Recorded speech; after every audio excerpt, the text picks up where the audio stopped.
generation of the technological society, we have been acted upon by forces of such power that few, if any, of us can understand. Extensive information gathering on every American, human experiments with drugs and psychosurgery, electronic surveillance, the era of the computer, invasion of privacy, growing government and corporate power over our lives, a people plagued by dehumanization, loneliness, and violence. Dramatic? Perhaps. But we are losing control of our technology and our lives. Not so long ago, people in a similar situation did not awaken to the forces around them. Are we so unwise as to do the same?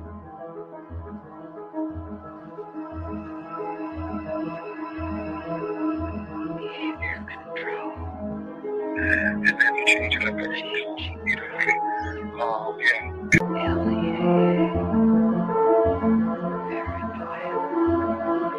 Enemy list. Wired death. Dead bags. Dossiers. Medical records. Social security number. Credit record. National security. With another agent, Pat Webb. Pat was an explosives agent. So we kind of opened the door just a bit to the cabin.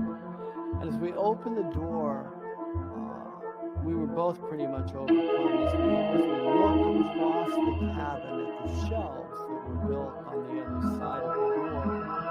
We could see coffee cans and bottles and jars, and they all had labels on them that were very meticulously done. You could see that some were labeled with the name of certain chemicals. One of the things we saw was a hooded sweatshirt, that was hanging up there. And the cabin smelled as if you might start to think, if you really think about this. This is a person who lived in this cabin. They had a cutaway spot on the floor to go to the bathroom in if he needed to. Had built fires in the cabin.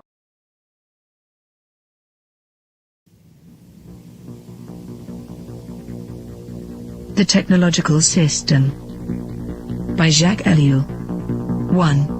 People are not machines, but in every opportunity where they are allowed to behave like machines, they will so behave. 2. 25 years ago, I arrived at the notion of the technological society, but now, that stage is past. 3. The industrial society. This term is very widespread, but I find it inadequate.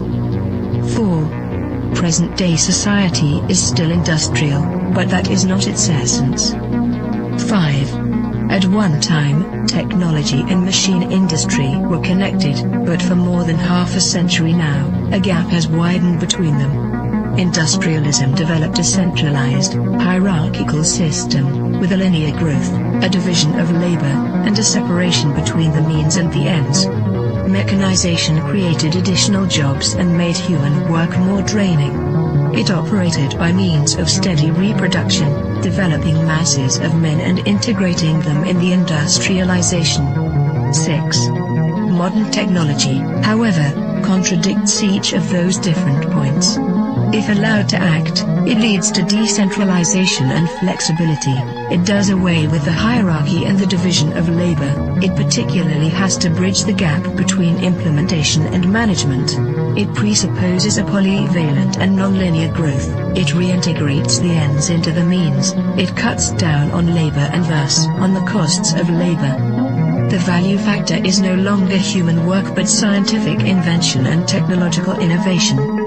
Consequently, we can no longer apply Marx's analysis, which states that the economic totality is based on the surplus value produced by the salaried labor of the worker. 7. The industrial system is a closed, repetitive world, with a linear revolution. The technological system is inevitably open, non-repetitive, with a polyvalent evolution. It can proceed only by the universal development of mankind, and that development is absolutely necessary for the development of the technological system. We are thus confronted with an ensemble that is totally different from any that has ever existed before. 8. Technology, conceived in terms of its automation, its chemical transformation of the world, its economy of energy, its cybernation, its data processing, its biological intervention, and its indefinite output of nuclear energy, has little to do with the old industrial mechanization. 9.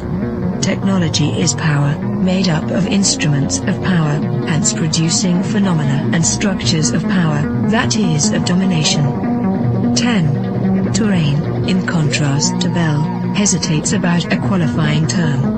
Thus, he speaks of a programmed society. In this case, I am far more in agreement. For he thereby joins the overall outlook of those people for whom the new thing about our society is the organization. He sharply distinguishes between the primary, capitalist, era of industrialization and our era. He qualifies this new society in terms of 3 features. 1. The emergence of new social classes, technicians, bureaucrats, efficiency experts. 2. The new trend of business, which is now based on organization and no longer on the relationship between economic power and productive labor. 3. Spare time activities. All 3 characteristics boil down to a reduction and to the necessities of the technological system, which, as Turing realizes, transforms the social struggles themselves. They are becoming more technological and are no longer subject to a takeover by the proletariat. Turing adds one more essential feature of post-industrial society: the importance of the student movement with its deep contestation, its challenge, and its political weakness.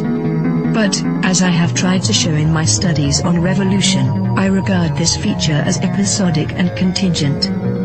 11. What triggers consumption? Advertising, that is to say, the technologies of advertising. What is it that demands greater consumption? Mass production, which is possible only because of technology.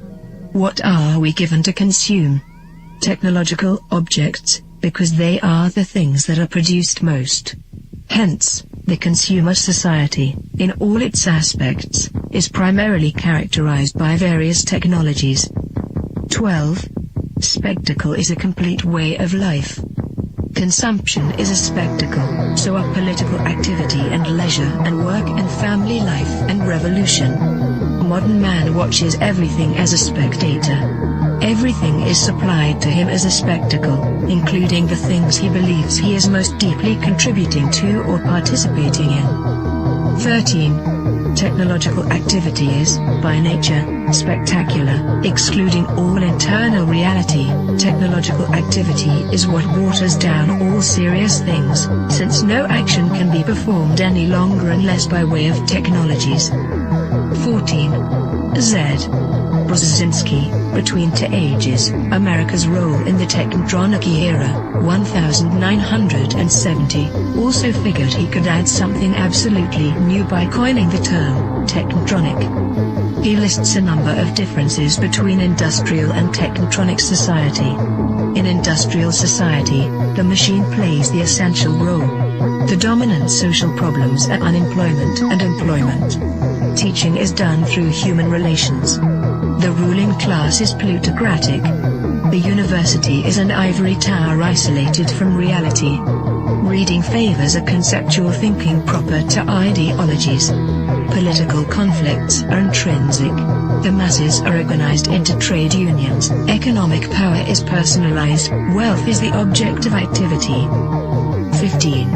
Technotronic is a portmanteau word combining technical and electronic. Come now. Isn't electronics technological? Does the word add anything to the early definitions of technology? Once again, technology equals the machine plus industry.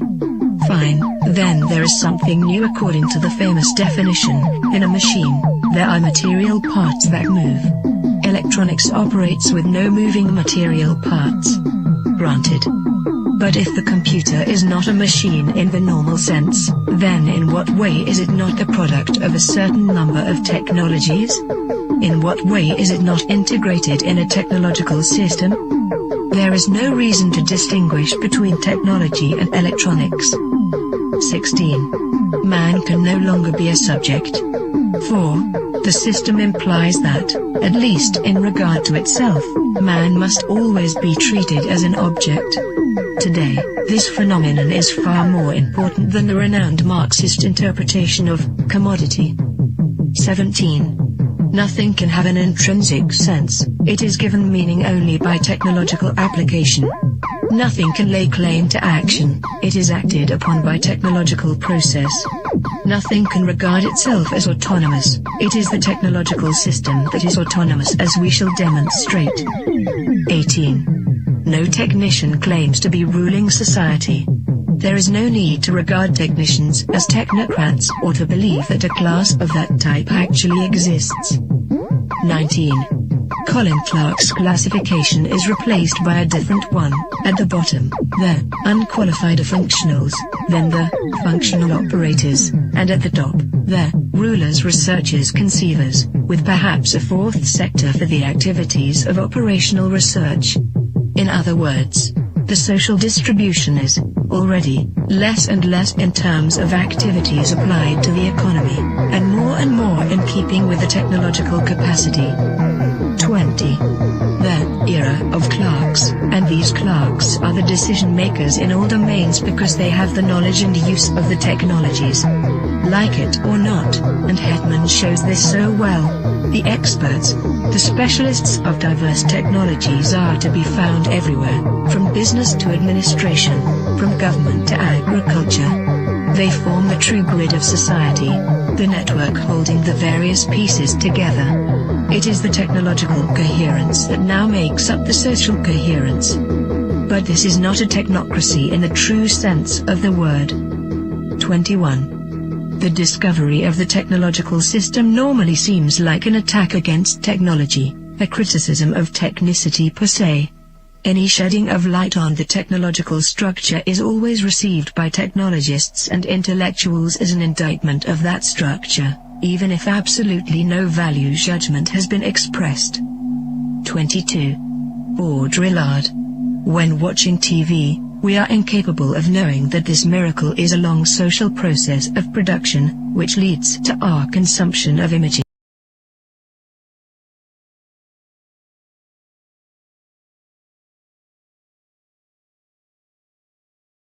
Mid-City, Los Angeles.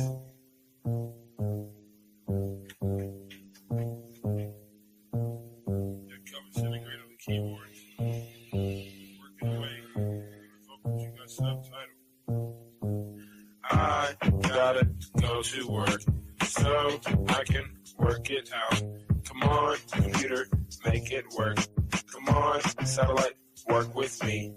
I gotta go to work so I can work it out. Come on, computer, make it work.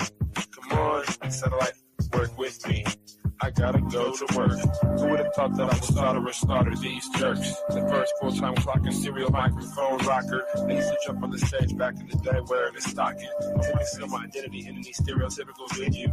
Never will I reveal the serious way that I feel. I'm on job time, all I do is talk into the steel. Use my style to hide and conceal, profile and be cowed while they smile and just say that I'm real. Bad luck strikes in 3, all of you will agree. I didn't have a heat shield, they rained triplicate on me. But it's squares versus circles, then any of you can compare front and back are differentiated by a 90-degree squared circle. If you know what I'm talking about, you know the code, work it out. Forced entry, I was disguised as a sentry. I gave not a care, life is an adventure to me. I obtained secret money and manufacture inventions, fracturing the line between space and time dimensions. Restructure the torque and the structural integrity, so I can walk on water while it retains surface tension. This making me an acolyte of the greater unknown. The word shark, king of these murky seascapes. Within my patriarch society, you cannot dethrone the intricate degree and climate that I seize from the police state. I gotta go to work so I can work it out. Come on, computer, make it work. Come on, satellite, work with me. I gotta go to work so I can work it out. Come on, computer, make it work. Come on, satellite, work with me. I still wish they made more girls like me, intelligent, beautiful, and rich like me. But they don't, so I stay fucked up like King Keeler. She's the type of person that will still rock the Tigre. I'm the type of person that will still sport feelers. I found this pair of size 15s out in Pasadena. Those are my work boots. I inserted this into these jerks' necks, giving them a virus. They'll destabilize their hardware. Now I can tap in just to my onboard wet works. Plant the hidden charge there. It's a cellular reconfiguring program consisting of integers, turning human beings into kindling, whittling the psyche into an apparition, place it back into the skin. Now it's the ghost in the shell. Should I boast? Well, no. I stay on the west coast of hell, where hell's bullets this I know so well. I have my work cut out for me. This has its perks. Just then I realized life is mostly hard work. And why not get your car pulled off under you? It won't get sorted back from that dumb desk clerk. And who's the one to stop for you? I didn't know what to do, so when in doubt, go to work. When I'm 25, I'll contract myself out once I'm through. Then it's just books and beats for me. I'll leave the rapping to my crew. I'm a good scientist in a world gone cuckoo. Imagine how it is to watch them turn crazy around you and then look over at you like you are the insane one. That's how it is. It's okay to meet the controversy bubbles and flattens out like this, like my little kids. And I've got to go to work so I can work it out. Come on, how to work for me. Come on, got to make it work. I've got to make it work. Come on, I can work it out. I've got to make it work. Come on, let it work this way. Come on, let it work it work. Come on, jiggle.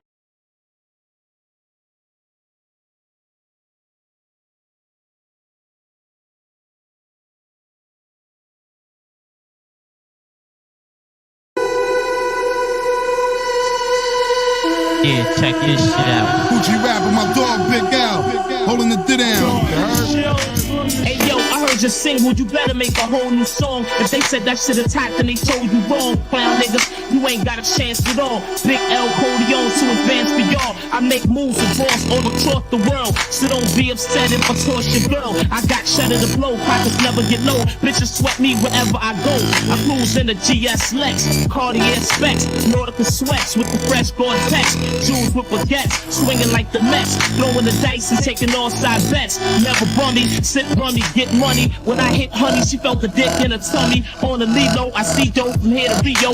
Flamboyant records, C to the EO. What? Yo, only our weak people fall back. G-rapping Big Al, we all that. Going back to back where they brawl at. Swinging, walking clawbacks. Leaving big holes with small gas. Have them all falling with a wall. Only our weak people fall back. G-rapping Big Al, we all that. Going back to back where they brawl at. Swinging, walking clawbacks. Leaving big holes with small gas. Have them all falling with a wall at. From the spot to the cell block. Hot ass cell blocks with shells pop. Where they sell rock to cop the SL drop. Put bitches in nail shops. No good snitches that tell cops. People find bodies in lobbies, you can smell shots. Niggas turn stale on the rock until they bell drop. New York living.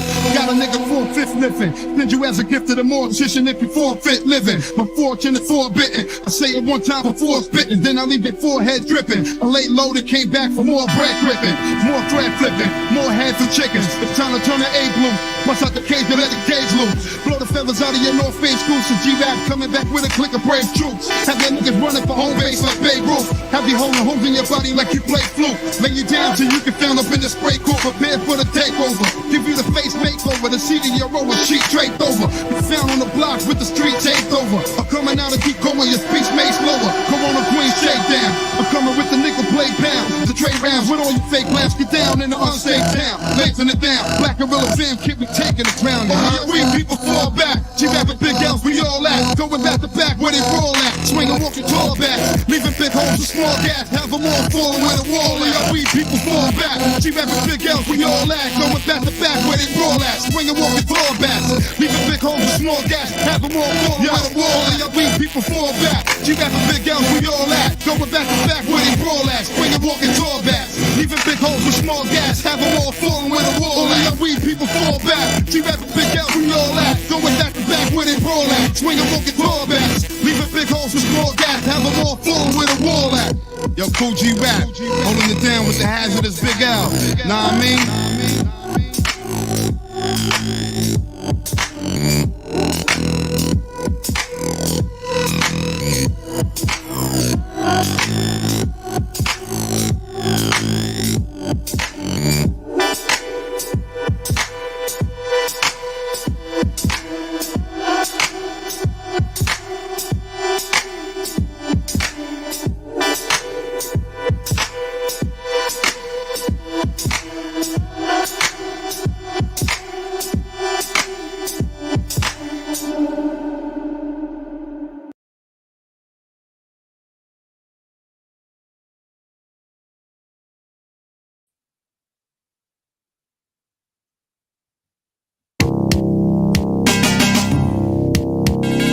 Yeah, this is the poisonous, venomous, killer bee, queen bee connection, live and direct, Stalin, BK, QB, boogie down, wherever you found, yo, deadly venom, that's how we end them, master bends him, no friend to him, bend him in half for entering, my camaraderie, move like tight security, known to tear the club up, plus the after party, on the battlefield, catch a body, with no fair warning, my queen bee connects, swarm on him, primate, hold your mic straight before you challenge me, you're lightweight, and only force me to cause casualties, battery backs, can't match mine with the solar power, they get overpowered, shower with rhymes, it's like white lines of powder. I'm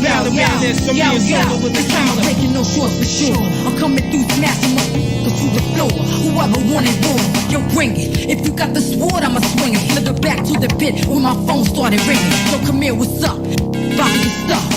Running through the chamber, they ain't giving a cause I'm deadly. I'ma set the pace like a mess. Relay, who can have been a running replay? Nice, make heads crack like dice. Give them a double order, a manslaughter. On the tape recorder, the law and order tape muffled and distorted. All you heard was murderous shots, the rest was pre-recorded. The jury boarded, I'm a free venom. Hitting niggas with the momentum, even villains wanna get a venom. The feeling deviants from the previous, but the way we leaving this is sure to make snakes hiss. FBI, the most high, fly, robbing fly, keep a close eye on Johnny 5, I'll be coming live from New York, it's Saturday night, so it's only right I step to the phony type, see him in the party acting hard, but they hardly, a threat to the vet, once you start me, no stopping, no part me, no copping, the plea, I beat you in the head, 3rd degree, what's the science, the 411, can't do me nothing, still ghetto, I rhyme ghetto, my brother's ghetto, never say die, and never settle, for anything less than what the devil possess, I'm like MOP to the death, now who is Johnny Blaze, Mr. Meth? Hitting fever, come with the raw, deadly venom with the rule. We want more to come, now what's to do? Ghetto collaboration, set the deadly combination. Face to face, shake your earth, rockin' your nation. Southern vicious, rolling with the devious clan. I got a master plan of the blast your man. Getting lyrical, hurting your feeling deep in your mental. Like a principle in your brain, killing your spiritual. Be original, fishing out, roll the world, a bunch of criminals. Street gunner, finish strike like thunder.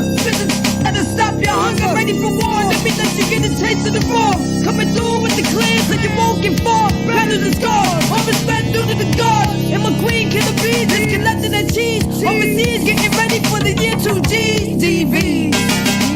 Pillage, yo, I'm a great commodity to see me, the unchained magnetic. I release my y'all, I piece mine together to the 3rd power. Hit y'all like the Mayflower scandal. Slash 3 felonies and be the 1-6 vandal. From Park Hill, Shaolin put the work in. From dusk to us dawn, Lebanon dawn, don't sleep on the adversary. Midtown, stalk y'all out on the ferry.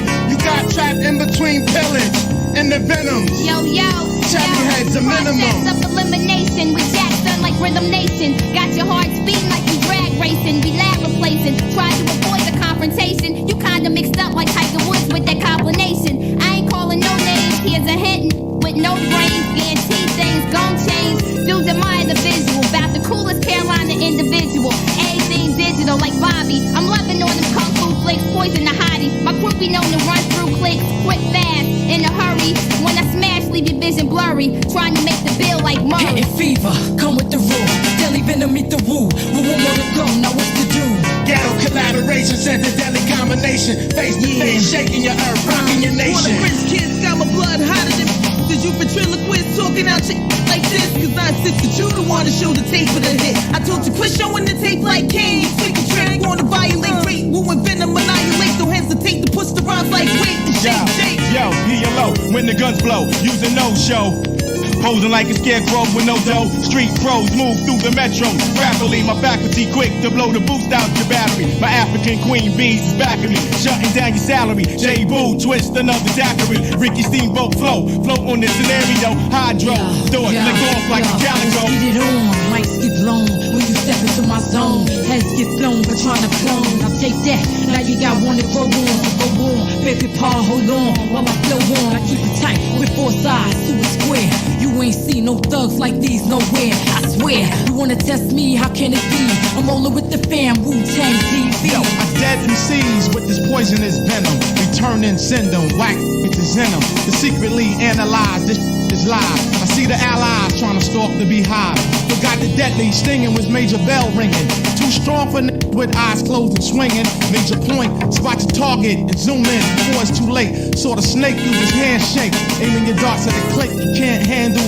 Attack with the pace those who travel on camel. On warm side, that you cross the barrier. With my storm side, it destroyed your area. Hitting fever, come with the rule. Deadly venom, meet the rule. We want more to go, now what's to do? Ghetto collaboration, sent a deadly combination. Face to face, shaking your earth, rocking your nation. Hitting fever, come with the rule. Deadly venom, meet the rule. We want more to go, now what's to do? Ghetto collaboration, sent a deadly combination. Face to face, shaking your earth, rocking your nation.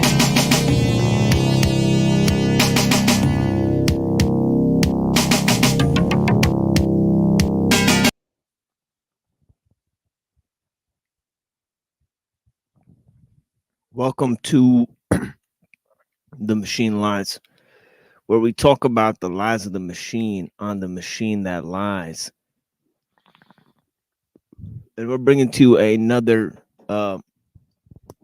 piece on a series that we're headed on, moving along here to the explanation of historical developments within what is commonly termed Buddhist philosophy, right? We're looking at Buddhist philosophy to understand Eastern worldviews, right? And Eastern religions, and looking at the spread of Buddhism as a centerpiece, right? For world religions, right? Okay, looking at the spread of Buddhist philosophy as translating in the East what Christianity seems to accomplish in the West, which is the preliminary ideological landscape that is necessary to accomplish the secular humanist worldview, right? And that may seem like quite a mouthful for many, right? And I think to people who watch these shows in our vicinity, they may be rather unprepared for this type of rhetoric, these types of observations, this scale of observations, right?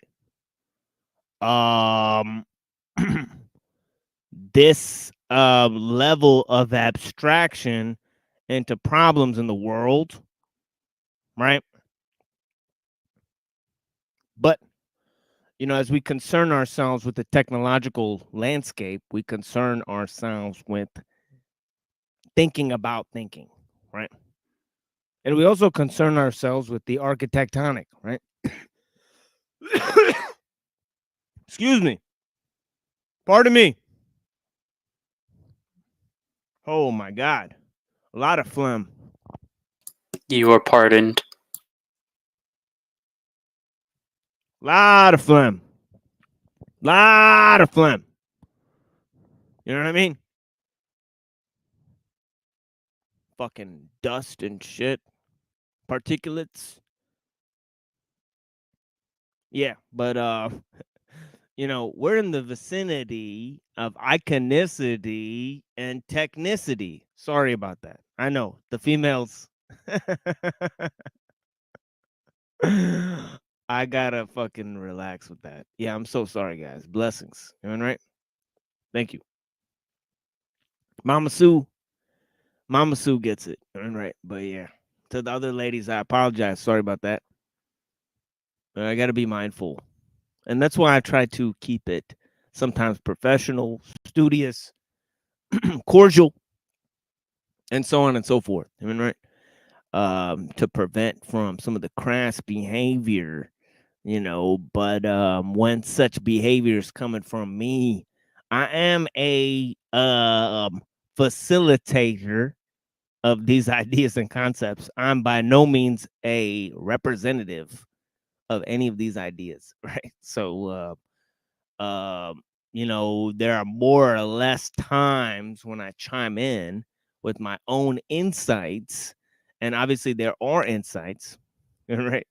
There are insights in between the various presentations. There's hard conclusions I draw from the material. Okay, that's not present in the text, right?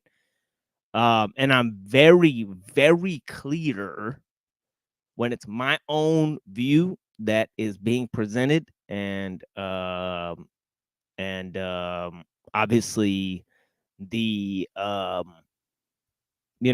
scale of observations, the curating of information only comes from me, right? So there's no way I could get around that, right? I'm self-taught in many different, I guess, areas, based on curiosity, right? But you know,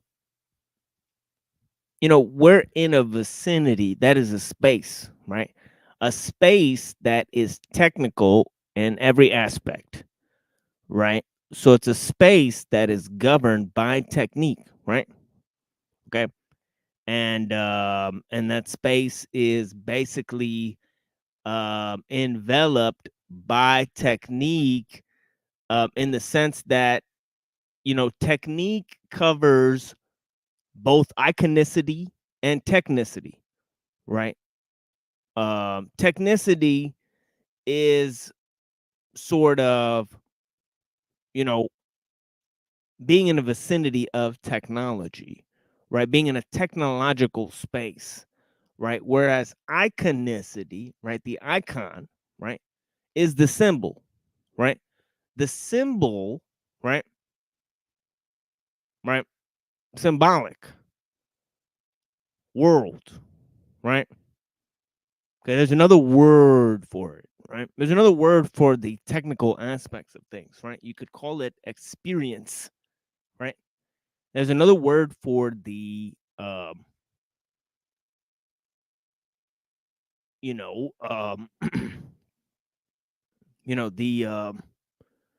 icon icon oriented landscape, right? The symbolic world, right? Which is imagination, the realm of imagination, right? Okay. So within experience, you have tactile mechanisms, right? Okay. And nature is, in a sense, technique, right? Technique is universal to a certain extent, right? Right. All right. And technique is not the same as technology, right? Okay. These are two different things, right? Okay. The thing that combines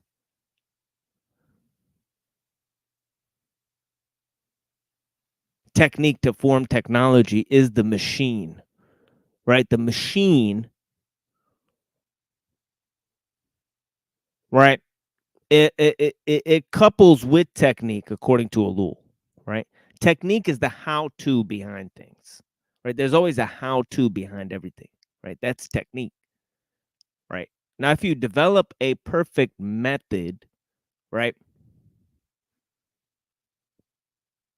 to get to a certain end, then it doesn't matter who uses the method, right? Methodology doesn't care about the user. Okay. The more developed the technique is, right, the less it cares about the human that's using the technique, right? Okay. Humans have knowledge and skill. Okay. Humans have knowledge and skill. You're moving way too quickly. Way too quickly. You're being far too presumptuous, sir.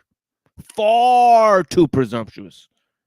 What is technology? I'm just trying to define technology. Which technology would you like to reduce? You're imagining that I would like to reduce technology, right? Man is technological to his core. Okay. Okay, man is technological to his core. Okay. As I said earlier, I believe nature is technology, right? Nature is imbued with technique, right? It has technology, right?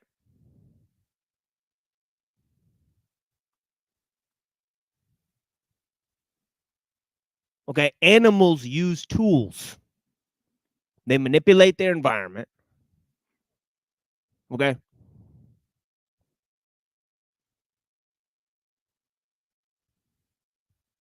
Technology is not the use of tools and machines, right? Okay. But technology is these two things, techne and logos, right? Right. Techne is organization, right? Right. Of a skill or a craft, right?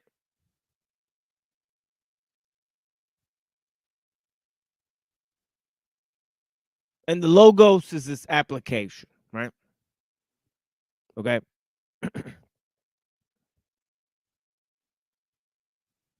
All right. Everything has an application, right? Bio logos. Biology has an application, right? Bio has logos, right? Okay. Bio has logos.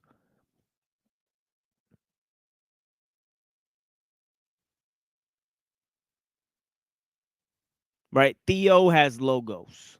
Right? These are all definitions according to Aristotle, right? Okay, I explained this earlier. Right? Of course, these are just words.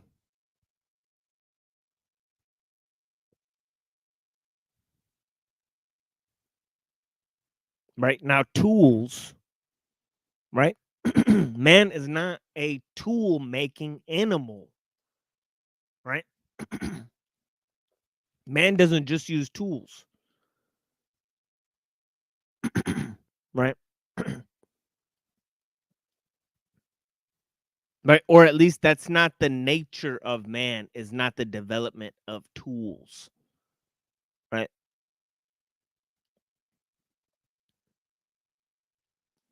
Okay, but man is technological, right?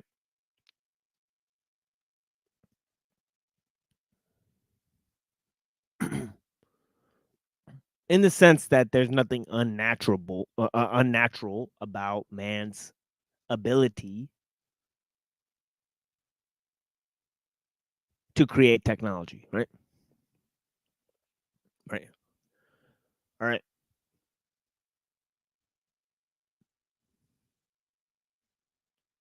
Okay. But this isn't the core of man's nature. Why? Because the ability to create symbols, right? Okay. Okay. there's the symbolic world, right? That's necessary for social organization, right? Social techniques, right? Social techniques comprise the majority of what technique comprises, right? But there's also the machine as an extrapolation of the goals of technique, right?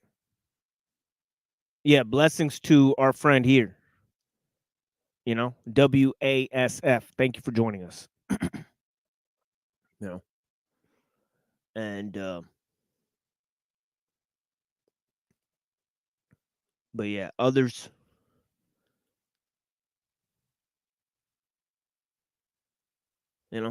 Let's see. Who else do we have here? We got Tech Talk out here. Blessings. Thank you for watching. Lizard Tree, of course. Thank you, madam.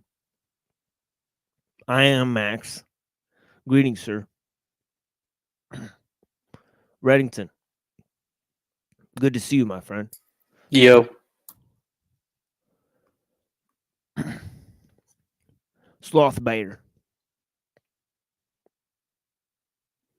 B.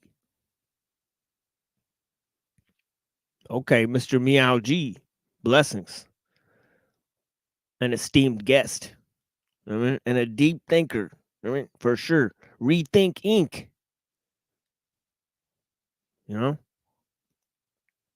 Joining us. I think from overseas. Blessings. Little Miss Sunshine. There's a bright and shining individual. Our poll. Generic YouTube channel. Excellent name, sir. Mama Sue Lee. Greetings. Great to see you again. Mama Sue Lee is one of my favorites. Yeah, of course, the big homie Tech Talk, keeping it real. The big homie Rubber Ducky. Exactly. God is good. I agree. Blessings to you, sir. Okay. That'll be everyone.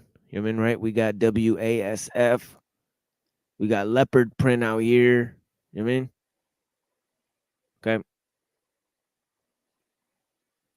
Yeah, we've reached a peak with smartphones.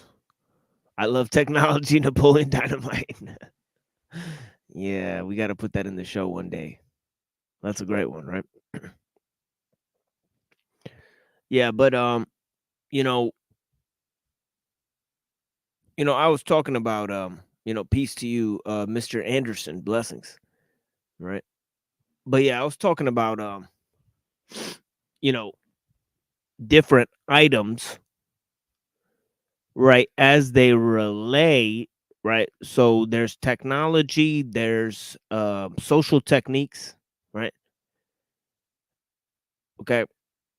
There's the machine itself. There's also science, right? Okay. Okay. Okay. And the rhetoric, see, there's organization and then there's logic, right? All right. Okay. Just as there's,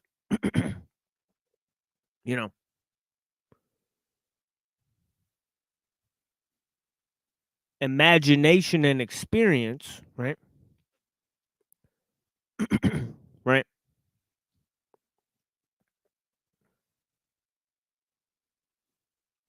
All right. There's organization and logic, right? Logic tells you about the truth value of statements, right? Rhetoric and grammar and organization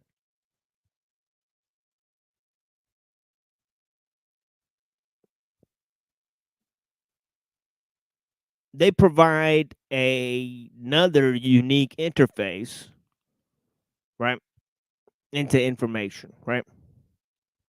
And you could take the logical value of a statement, and it may not matter the organization of words within that statement, right? It'll produce the same logical value, right? Okay. All right.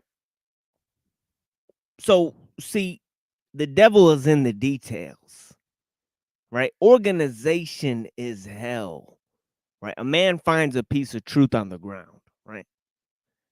And the devil taps him on the shoulder and wants to organize the truth, right? Gives it back to the man, right? Organization is hell, right? All right. And the devil's in the details, right? Okay. And these two things I'm drawing out here, right? Imagination and experience. One about our tactile sensibilities, right? And the brute nature of experience, right? The immediate nature of experience, right? Tactile yet fleeting, right? Imagination, right? Immaterial, right? Yet self-defining, right? So there's this quality to things, right? The more we imagine something, the less we can experience it. The more we experience something, the less we can imagine it, right? It's a seesaw effect, right? And it's the same with organization and logic, right? Okay. And it's the same with iconicity and technicity. All right. All right. Man is a symbol making animal. All right. And we're going to move to a Vedic reading of the Vedic scriptures, right? We've been going into many different things, right?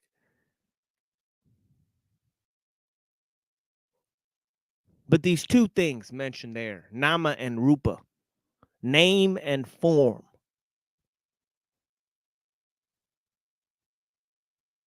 Okay, I guess that's really what I'm drawing out here, right? Name and form. In the primordial essence of things, right? All right.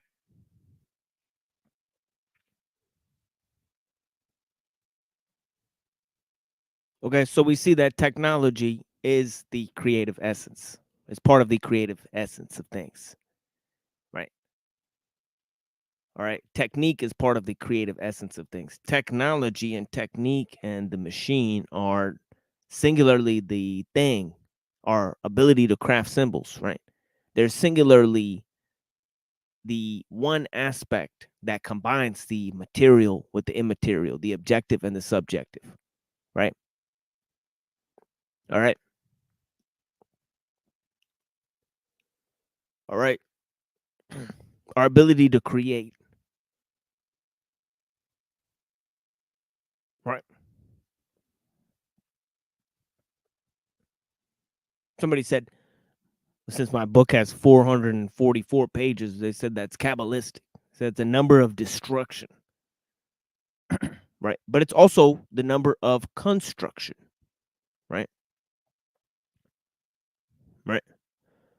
Destruction and construction are virtually the same exact thing, right?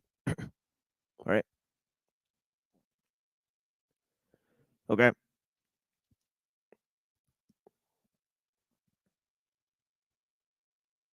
Okay. as it says in the Tao Te Ching.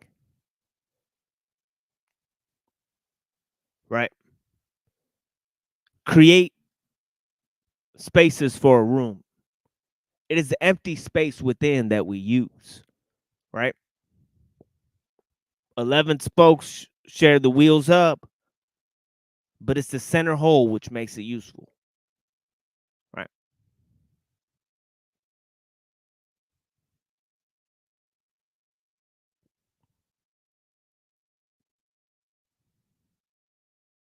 Profit comes from what is there. Usefulness comes from what is not there. Okay? Hence is the essence of creation. And the creative essence has to do with the mind. Right?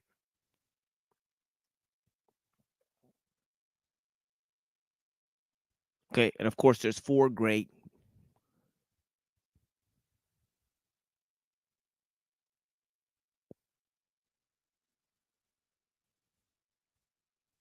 essential ideas, right? Caught within this architectonic matrix, right? One is God, right? And of course we need ultimate reference frame for ultimate ideas, right? God, right?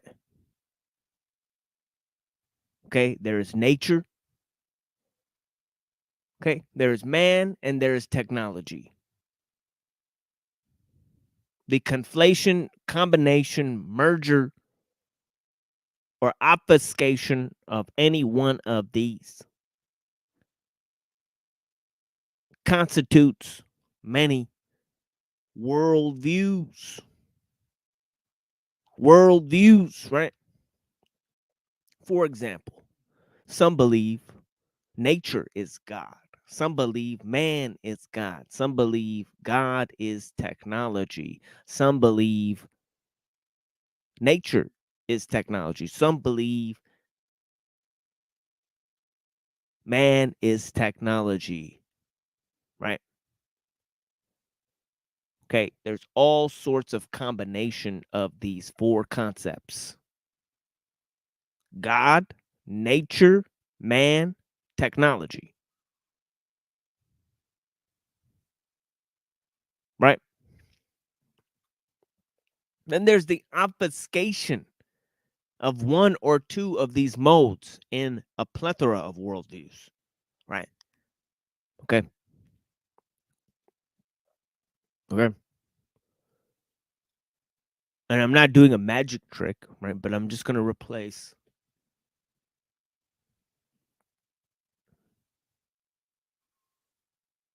a few words around, right? But if you look at it in terms of mind and nature and man and God, right?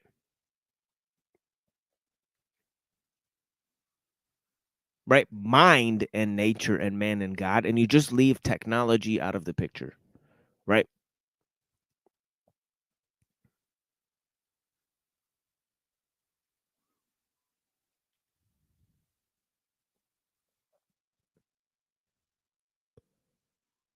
Okay, mind and nature and man and God, right?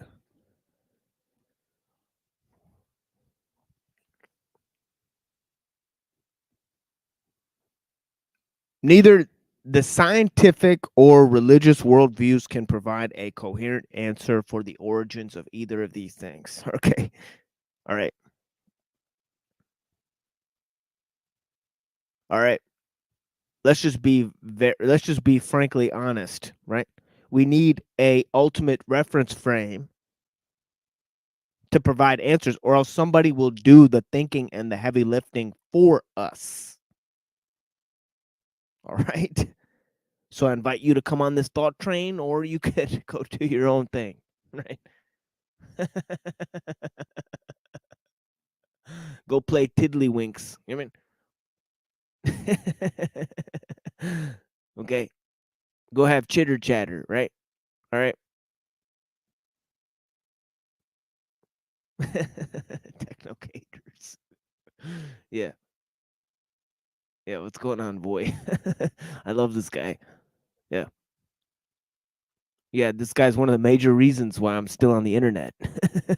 Okay, is this Dutch fella here. Okay. Came up on my panel, one of the first people to come up on my panel here. Yeah. It's an excellent interlocutor. All these words. He's the best. Yeah, he's the best. All these words. Yeah. Yeah, blessings.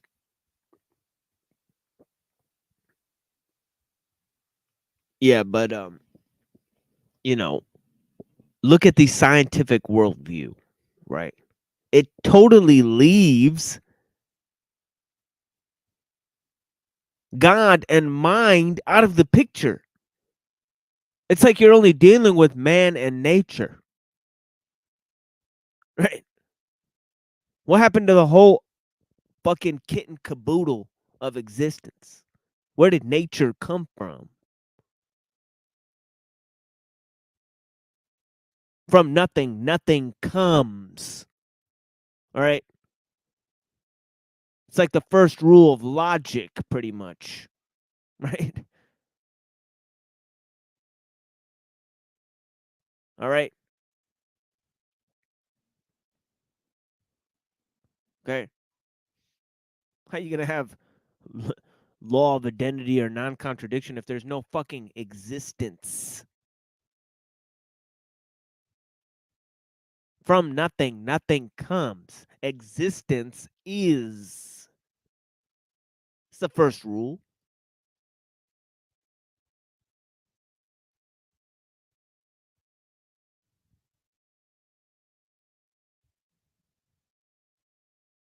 The first rule.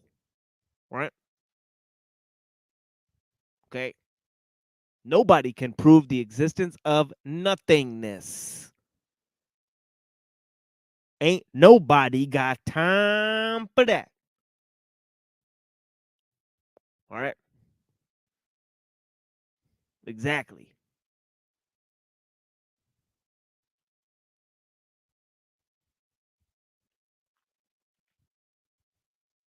Ah, Pixel T is here. I'll explain my title. Pixel T is an excellent interlocutor as well. God, nature, man, techno. Exactly. See, we're all on the same page. It's like a thought vortex. You know? But yeah, you know, and I'm just riffing here. You know? Yeah, I definitely feel that, you know? The sky and the ocean, right? Atlantis and Shambhala, right? These are natural forces, right?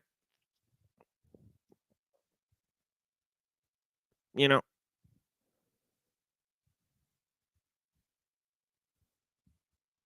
immersion and transcendence, right? Okay, the two poles of existence, right? Immanence and transcendence, right? Okay, that's why they explain the ether as the primordial soup, right? Okay, all right. They've done this within the Vedic scripture as well, as we've seen, right? Water, ether, right?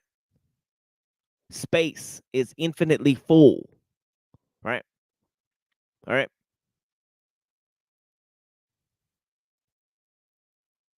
Okay. Of course, imagination had to be pulled into the realm of immanence. And of course, experience had to be pulled into the world of the transcendental, right? Right. That's exactly what dualism is all about, right? They needed to do it. They wanted to do it. They had to do it. Their entire system was leading them to do it, right? Or they took God out of nature, right? It's a scientific worldview, folks.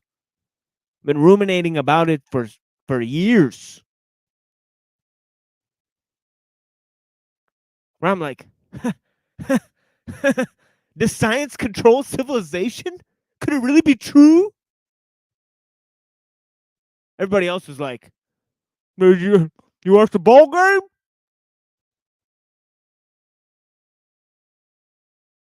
All right. It's fucking real out here, folks.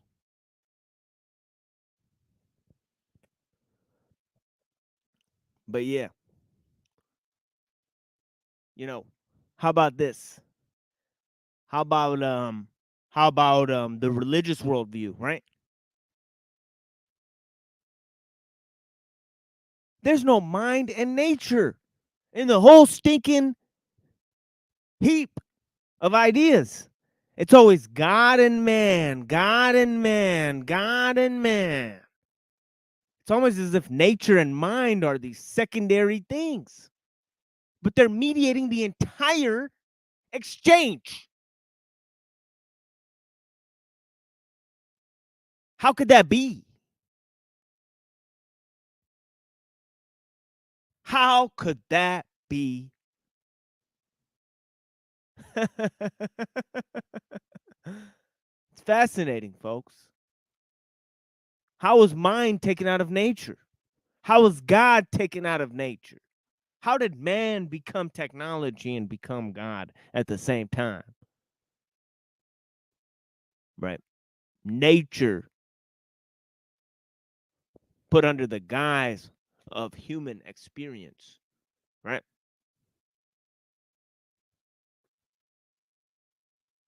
Technology as a mediator between man and nature.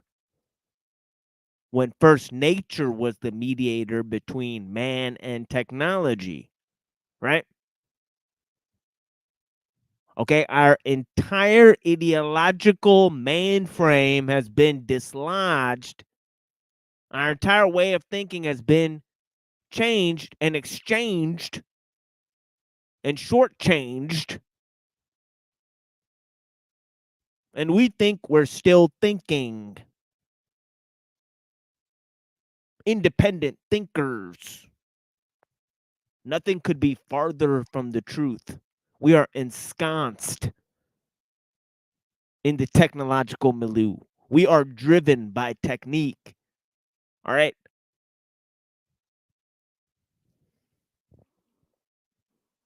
All right. And I'm just riffing. You know, I had a guest that was going to show up, but maybe not. I know, I love that word, ensconced. I started using that more recently. You know, it's better than enveloped. Enveloped. Sounds too postal, too federal. Right? You know what I mean? But there's death. Right? Death is sitting on the age of time, right? Unmoved. Right? Okay, time is movement. Okay, movement, change, degeneration. All right. Change is an illusion. Right? But death is firm as a rock, right?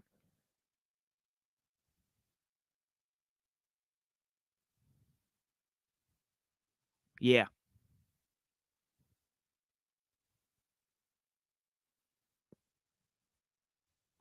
Yeah, I mean, that is the death urge right there. You know, with our friend. It's that ideas of the technological singularity, right? Okay, ideas about the technological singularity, ideas about the rule of experts are now very, very close to the rungs of power, just as we have predicted. We have predicted it.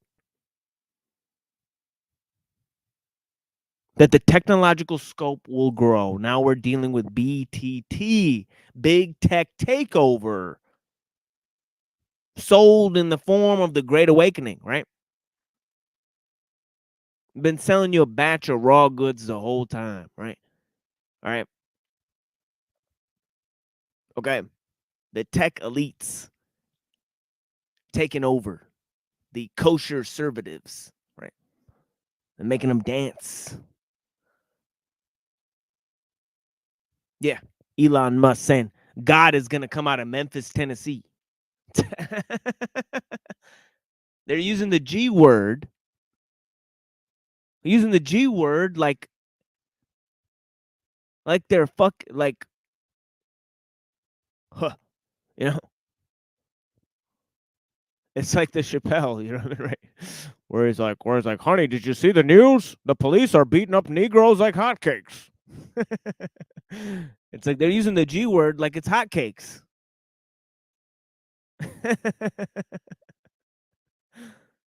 Like it's hotcakes. All right.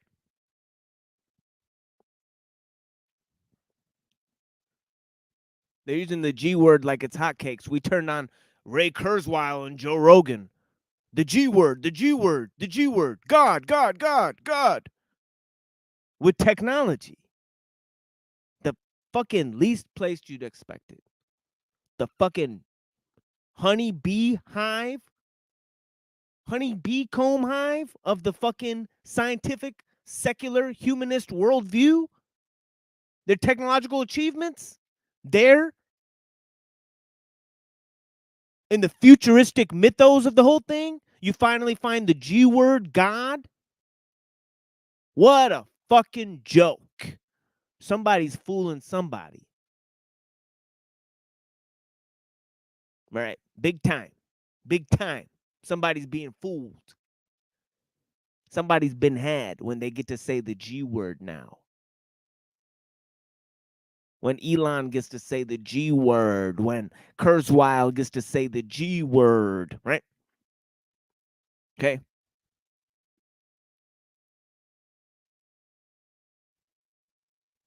And nobody even asked them, what?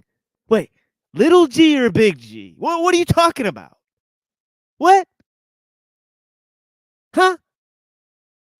What?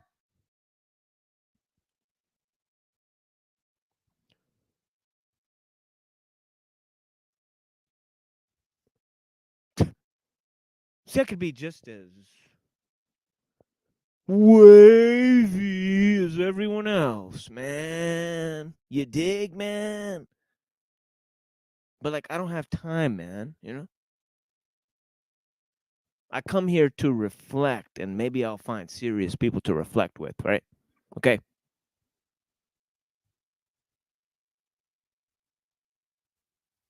Okay. Let me read you guys a message and grab a cup of coffee, all right? Okay. About what I think about Elon.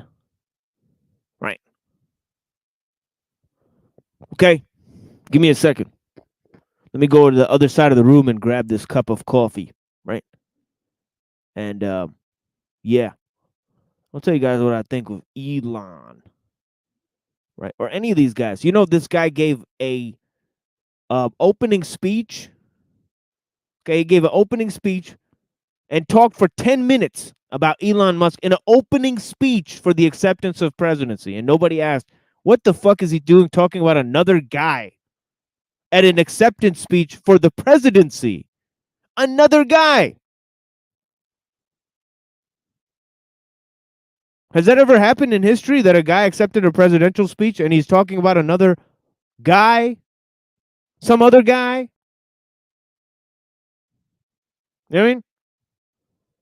Yeah, look up Joshua Halderman.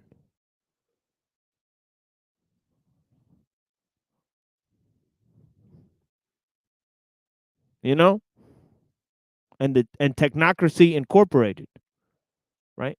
You guys don't know. You don't know. You don't know. You don't know. You didn't see the previous episodes of the show where we totally exposed all of these people, right? Thiel, Trump, Musk, Mencius Moldbug, all of the alt-right clowns, all of the accelerationist angle that they're trying to push, right? In terms of the big tech takeover, technological elite, technological accelerationism, right? Okay.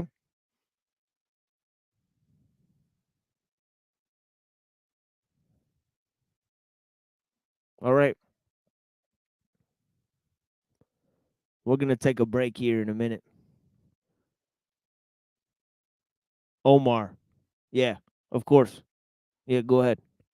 Come through. We're going to play music here and take a break. You know, I'm grabbing some coffee. You know, anybody wants to come up, come up. Pixel T, come through. You know, third rail. You know, blessings. Yeah, cell phones, computer games, yeah, consoles, TV, sort soft disclosure, get us comfortable with the technocracy that is to come. Yeah, exactly, sis. 100%.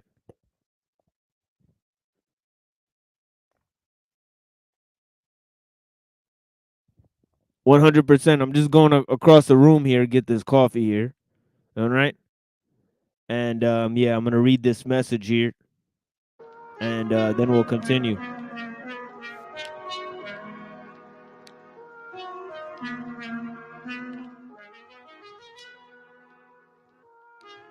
Yo, assalamu alaikum. How you feeling? Yeah, I'm feeling okay. How about you, brother?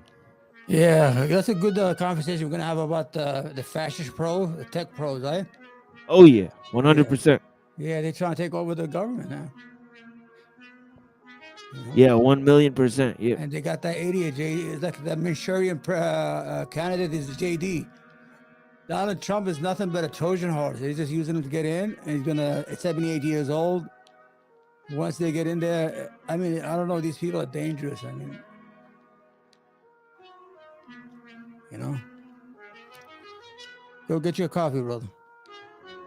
So everybody, while the brother gets his coffee, what's going on is that there's this fascist tech pros led by Peter Thiel, whatever his name is, and Elon Musk, and I think his name is Bill Hickman. These people are using J.D. Vance as a vehicle to get into power. Because if you look at the history of J.D. Vance, he's the creation of Peter Thiel. He took him out of the university. He took him to San Francisco. He made a millionaire. He took him back to Ohio. He gave him $15 million to run for the Senate. And then he gave Trump, I think, $45 million donation so he could pick J.D. Vance. So was Elon Musk. So what's going on here, you know, I used to be part of the Democratic Party. I'm going to be honest with you. I'm not no more.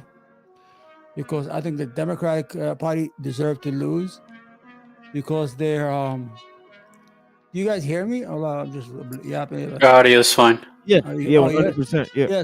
So the Democratic Party, the reason they're losing is they forgot the common man, the working man, and they were worried about the LGBTQ. They become the party of the LGBT community, and that's it. Instead of looking real issues with people who are... I'm well off. Thank God, because I had businesses, you know, I have income and everything. But when I go to the supermarket, $100 doesn't mean nothing to me no more. It doesn't mean anything. $200, sometimes you're lucky at $300 to fill your refrigerator or even half full. And they're not listening, and they're not talking to the common man. They declared war on family value because they don't know. There's a lot of Democrats who are religious, who still believe in values, who worried about their kids' education, who worry about their children's exposure to things that they don't want to be exposed to. We have no issue with people's sexuality. That's okay. But you don't have the right to push it on people. And you don't have a whole political party to go to bat for you. And that's what happened. and Kamala Harris was watching MSNBC from morning to night, telling her she's gonna win, and the Lincoln. There was no chance she was gonna win. No, You know? they duped her. That channel, she watched it all day, Yeah. and the Lincoln Project, all the idiots who ran away from the Republican Party who were worthless, and the other worthless idiots who came from the George W. Bush camp and fill up the MSNBC. And she was living in a bubble. She used to go to these rallies who are being seated with money. You know, they find people to sit down in these chairs, and she's like, it was somebody like, oh my Gaza. She's like, you're on the wrong rally. The small rallies down the block. She become arrogant too, and look what happened. She got destroyed. Donald Trump got the Hispanic vote, the black vote, 20% of men, the Arab American vote, the Muslim American vote, the Jews, everybody, their mother voted for Donald Trump. Even he has a foul mouth, he has no real ideology, and he's not a person of any depth of intellectual depth or anything. He's just off the cuff. And the Republican Party have the opportunity now to become the People's Party because there's a realignment. The last realignment happened in 1964 with the Civil Rights Movement. What happened yesterday was a lot of people went to the Republican Party that people that never went to. If these Republican Party are smart, instead of Josh Hawley and Ted Cruz, they should open the tent and let these people in and make them feel welcome, and not go crazy and batty with their legislation. This is what happened. Kamala has had no chance. Donald Trump was in Dearborn, Michigan, and he was in Hamtramck, which is a 28,000 small town with a majority of Arabs, Muslim, and Bangladesh. He actually went all over there. He had a rally with them, and he left. While she was campaigning with Liz Cheney and Dick Cheney, war criminal, she refused to address Gaza. Every time they ask her, me and Joe, we're working around the clock.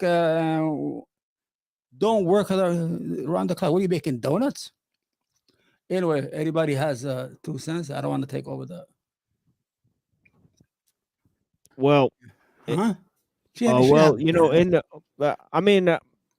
in terms of the big tech thing, you know, it's very clear that you know, it's very clear because like I said, the guy won, and then he gave 10 minutes of his speech about Elon Musk, and you know, so Elon Musk being involved in the campaign, you know, also the entire JD Vance thing. So we read some of Peter Thiel's writings on here.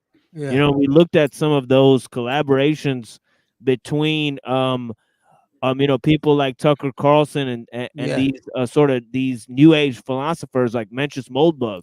Yeah. You know, so they've been pushing a hardcore angle, and even the Nick Fuentes kid, he was talking about, he was a major Trump supporter, and he was talking about Christian futurism.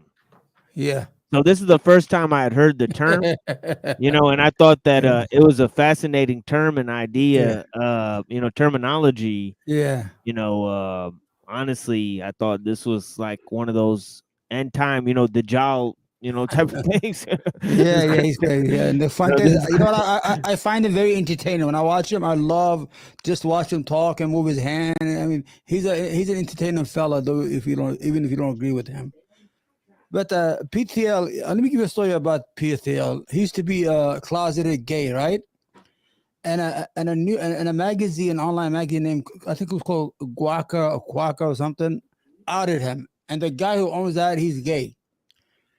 He was so ruthless that when remember when that sex tape of Hulk Hogan came out and they played it in that magazine website, he gave them money and sued them and sued them personally, not the corporation or their insurance, and put them out of business because they outed him. And he turns around and marries his boyfriend. I mean, I think they did him a favor instead of, you know, being under the table in the closet. And it shows you how ruthless and how evil that stubborn piece of shit is. I think our democracy is in danger. Elon Musk was giving out $1 million to anybody he could find in the street. He was spending $45 million in Michigan. He will make one commercial telling the Jews that Israel is under attack and anti-Semitism is on the rise. and he'll make another commercial to Arab American in Michigan and Muslim American that about the genocide and how Joe Biden and Kamala Harris have done nothing to stop the genocide. So these people are dangerous, man. We need to have some check and balance on them. You know, this guy is he's on his way to be a trillionaire if he plays it right. But I think his involvement in the government is going to backfire. I think. What do you think, guys? I think it's going to backfire on him in the end, because Americans don't like bullies and they resent being to feel the fear that. Well, he's gonna dump all of his radical supporters and he's gonna cuck to Israel now. So Yeah. that's the first thing, is he's gonna turn into a pussycat at this point. You know, so you know it's his last 4 years. He's not gonna want to like really shake up the you know, rock the boat or really shake. Trump? Yeah, Trump. Yeah. So yeah, Trump, he didn't do nothing. Even the first 4 years, he didn't put nobody in jail. He didn't deport no immigrants. He did a lot for Israel. Yeah, but look who he pardoned. He got Didn't he say he was going to pardon Hunter at some point? He got $100 million from Miriam Adelson, so Israel could annex the West Bank. And in 2017, they gave him $100 million so he could move the embassy to Jerusalem and recognize the Golan Heights as Israeli. Everybody's owned by AIPAC. All American politicians are owned by there's something called AIPAC tracker. If you go look at it, out of 100 senators, 97 get money from the Israeli lobby, the Jewish lobby, because they're not a foreign lobby, so they have to be a Jewish lobby. You can't say it's an Israeli lobby because it's not registered as a foreign entity. It's registered as a domestic entity, so we have to call it for what it is. It's a Jewish Zionist lobbying group that just boasts that it spends $100 million each election cycle.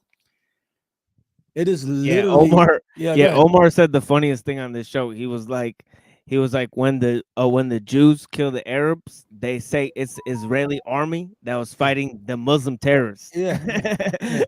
So he said we should call them the Jewish army, right? Because that's what it is the Jewish army. Because it's a Jewish what they're army doing is that's killing them. You know, but yeah. You ever been in New York City? They have a game called 3-Card Monte in Manhattan. I got one time as a kid. I got ripped off for $80. Well, you have these people. They have 3 cups. And where's the card? Where's the card? And everybody's in it except you. They're all a group. One has paint on them. There's a lady and there's a guy in a suit. Everybody's on it. And they make you choose the card. That's what the Israeli Jews do. They're Jewish, but they're Jewish, Israeli, and Zionist. So you don't know how to identify them, because every time they have made the word Jew so toxic for anybody to touch it, because anti-Semitism, which is ironic. Yeah, Israel is a Jewish to make state. it a slur word. Yeah, Israel is a Jewish state. It is. They just passed a law, the Jewish state law that Israel is the land of the Jews. The government of Israel is Jews. The army is Jews. The people who support him here in the United States with dual citizenship are Jews. So we're not saying bad things about them, but they are doing dumb shit with the genocide, and they are interfering with America's politics. I think one day it's going to blow in their face, because I think they're going to be cocky, because before they used to hide it. Remember when Ilhan Omar said it's all about the Benjamin? They almost took her out of Congress. Now AIPAC goes on X and say, oh, we just elected 312 people. Yesterday, they have a big video celebrating how many people they successfully elected. It's not surprising. Yeah. I mean, and this is a very interesting issue, because the cultural disintegration that's caused by technology. I mean, me and the brother Neurojack have been talking about it big time, because, you know, technology is a double-edged sword. You know, it's not only that you know, these foreign cultures accept this technology in order to compete with the West, and they think that they'll you know, maintain their cultural fabric. The technology totally deforms their cultural fabric. And guess what else happens? The technology also allows their culture to interface with your culture. Right. So now they're having cultural exchange on a new level with your culture and your civilization because you gave them this technology in order to do it. So the technology, the cultural disintegration caused by the technology and the monoculture that's imbued by these systems, it definitely cuts both ways. And that's going to be way bigger thing that's going on. Because just now in the last 10 to 20 years, everybody has a cell phone now, and now they're going to be totally manipulating. You see it on just in the past 4 to 5 years already, that everybody is getting funneled into these limited hangouts, and almost everybody is part of some sort of niche community at this point. So they've gotten very, very they've isolated people and over socialized them to a Right. degree. The isolation and over socialization double cut has been magnified to such a huge degree that all of these problems that we're talking about on the show that are just simple issues, they've been magnified to a huge extent. A huge extent. Isn't that an actual operation? I forget Yeah. which operation that is, or movement or whatever that they've done, like how they got Agenda 2030 and this stuff. I forget which one that was. Is to actually separate and do what you just said, to actually magnify the separation and put everybody into their own echo chamber, basically. Yeah. And embrace it and control it. I'm sorry, Anderson. No problem. You're absolutely right. Let's say me and my son are in the same house. We have the same iPhone, and we're both on TikTok. We're on two different worlds. He has a different world, an idea of what's going on and how things are going, and I'm in a totally different world. You understand? So they got us like farm animals. When you separate them and you put the sheep, the male by themselves and the females by themselves and the donkeys by themselves. That's what they do with us as human beings. They put you in this echo chamber or algorithm, and they're able to control your behavior. And Yep. So everybody, it's hard to argue that it's serving us more than it's serving them. it is serving them. We are nothing but slaves. Absolutely. Yes. They have the data, they have the manipulation and control at their fingertips. And there's the whole and thing, addiction to the phone. Yeah, and there's the whole thing that Alul talks about is the dual nature of propaganda itself. And he says that propaganda is the sister work to the technological society, because the more you have systems of mass communication, you require systems of propaganda in order to educate the mass mind, right? So it's a dual-edged sword that once you accept large-scale systems, you need mass-scale communication, so you need propaganda in order to educate and socialize people, right? So like it's literally a three-prong thing that just works no matter what, and is necessary, right, because of the size of the system, right? And there's two types of propaganda: agitation propaganda and integration propaganda. And those two things are systematically designed to A, isolate you, and B, over socialize you. And those are the two tendencies within the leftist mind. They have A, feelings of inferiority and self-hatred, and B, they're over socialized. They want to reform society, right? Yeah. They want to look to society to change everything for them, right? So those two tendencies of the leftists are literally created by the propaganda of the system itself, and the needs of the system. That's a good point, because basically those who rely on intellectualism, things like usury and things like this, those are the people that will excel in the technological world. Yeah. Robinson, do you have a Twitter account I could reach out to you, or that's it? Did you say Reddington? No, you. What's that? Mr. Anderson. Yeah, of course. Yeah, who was talking? Yeah, I think I created a Twitter account at some point as a default, but I've never really been on there tweeting or anything like that. Yeah, I'm pretty I'm trying to bad reach at out the to social people media. so they can come on my channel and we have like interviews. Yeah, I used to do a lot of them, but they were all fake. They give you the questions ahead of time. If you get them from an agency, yeah, they tell you what to ask. I said, God, that's not so that you know what controlled responses to have, like you're questioning the president or something. Yeah. Trump, by the way, earlier when you're talking about Trump shooting from the hip, he's definitely careful with what he says and doesn't say. Yeah. It's like a controlled explosion. Trump is I'm a New Yorker, so Trump is from New York. You know, I understand him fully when he talks. It's like when I'm watching him talk, I'm thinking he's talking to me. You understand? Because New Yorkers, they talk big, they boast a lot. Especially him being in a real estate business, you have to oversell things. Like, you see, this apartment is for 10 million. I give it to you for 7 million. The Arabs, the Saudi Arabians are trying to get it from me, and I'm saying, no way, I'm not giving this apartment to them. That's why he's not lying when he talks. That's the way he is. But he has no intellectual depth. That he has no ideology. That's why he's dangerous. He's like a punch in the gut. Oh, if it works. Oh. If he's shaven and he thinks of something, you understand what I'm trying to say here? He doesn't have any intellectual capacity like the brother here, the machine. See, I'm an idiot, so I don't have that kind of intellectual capacity. But that's what worries me. And I wish that the Republican Party and Trump will take advantage of this moment and unite the country, get rid of all of this this filthy agenda that we have. You know, they could be whatever they want, but we don't have to. It doesn't have to be in our face every day, you know. So, do you think Trump actually has the autonomy to do that in the position that he's in? He doesn't have any. He doesn't. He's in it for the money. The Arabs going to give him money. Everybody's his bank. Well, besides the money, though, if he wanted to, if he woke up tomorrow, like if he gets handed in January the actual position, and he wakes up in the morning and decides he wants to unilaterally do something, does he have any autonomy to actually do that, or is he being controlled? Yeah, I think he's being controlled, but I think the Republican Party can. They have a lot of crazies inside it. I think they could do it because they got the vote.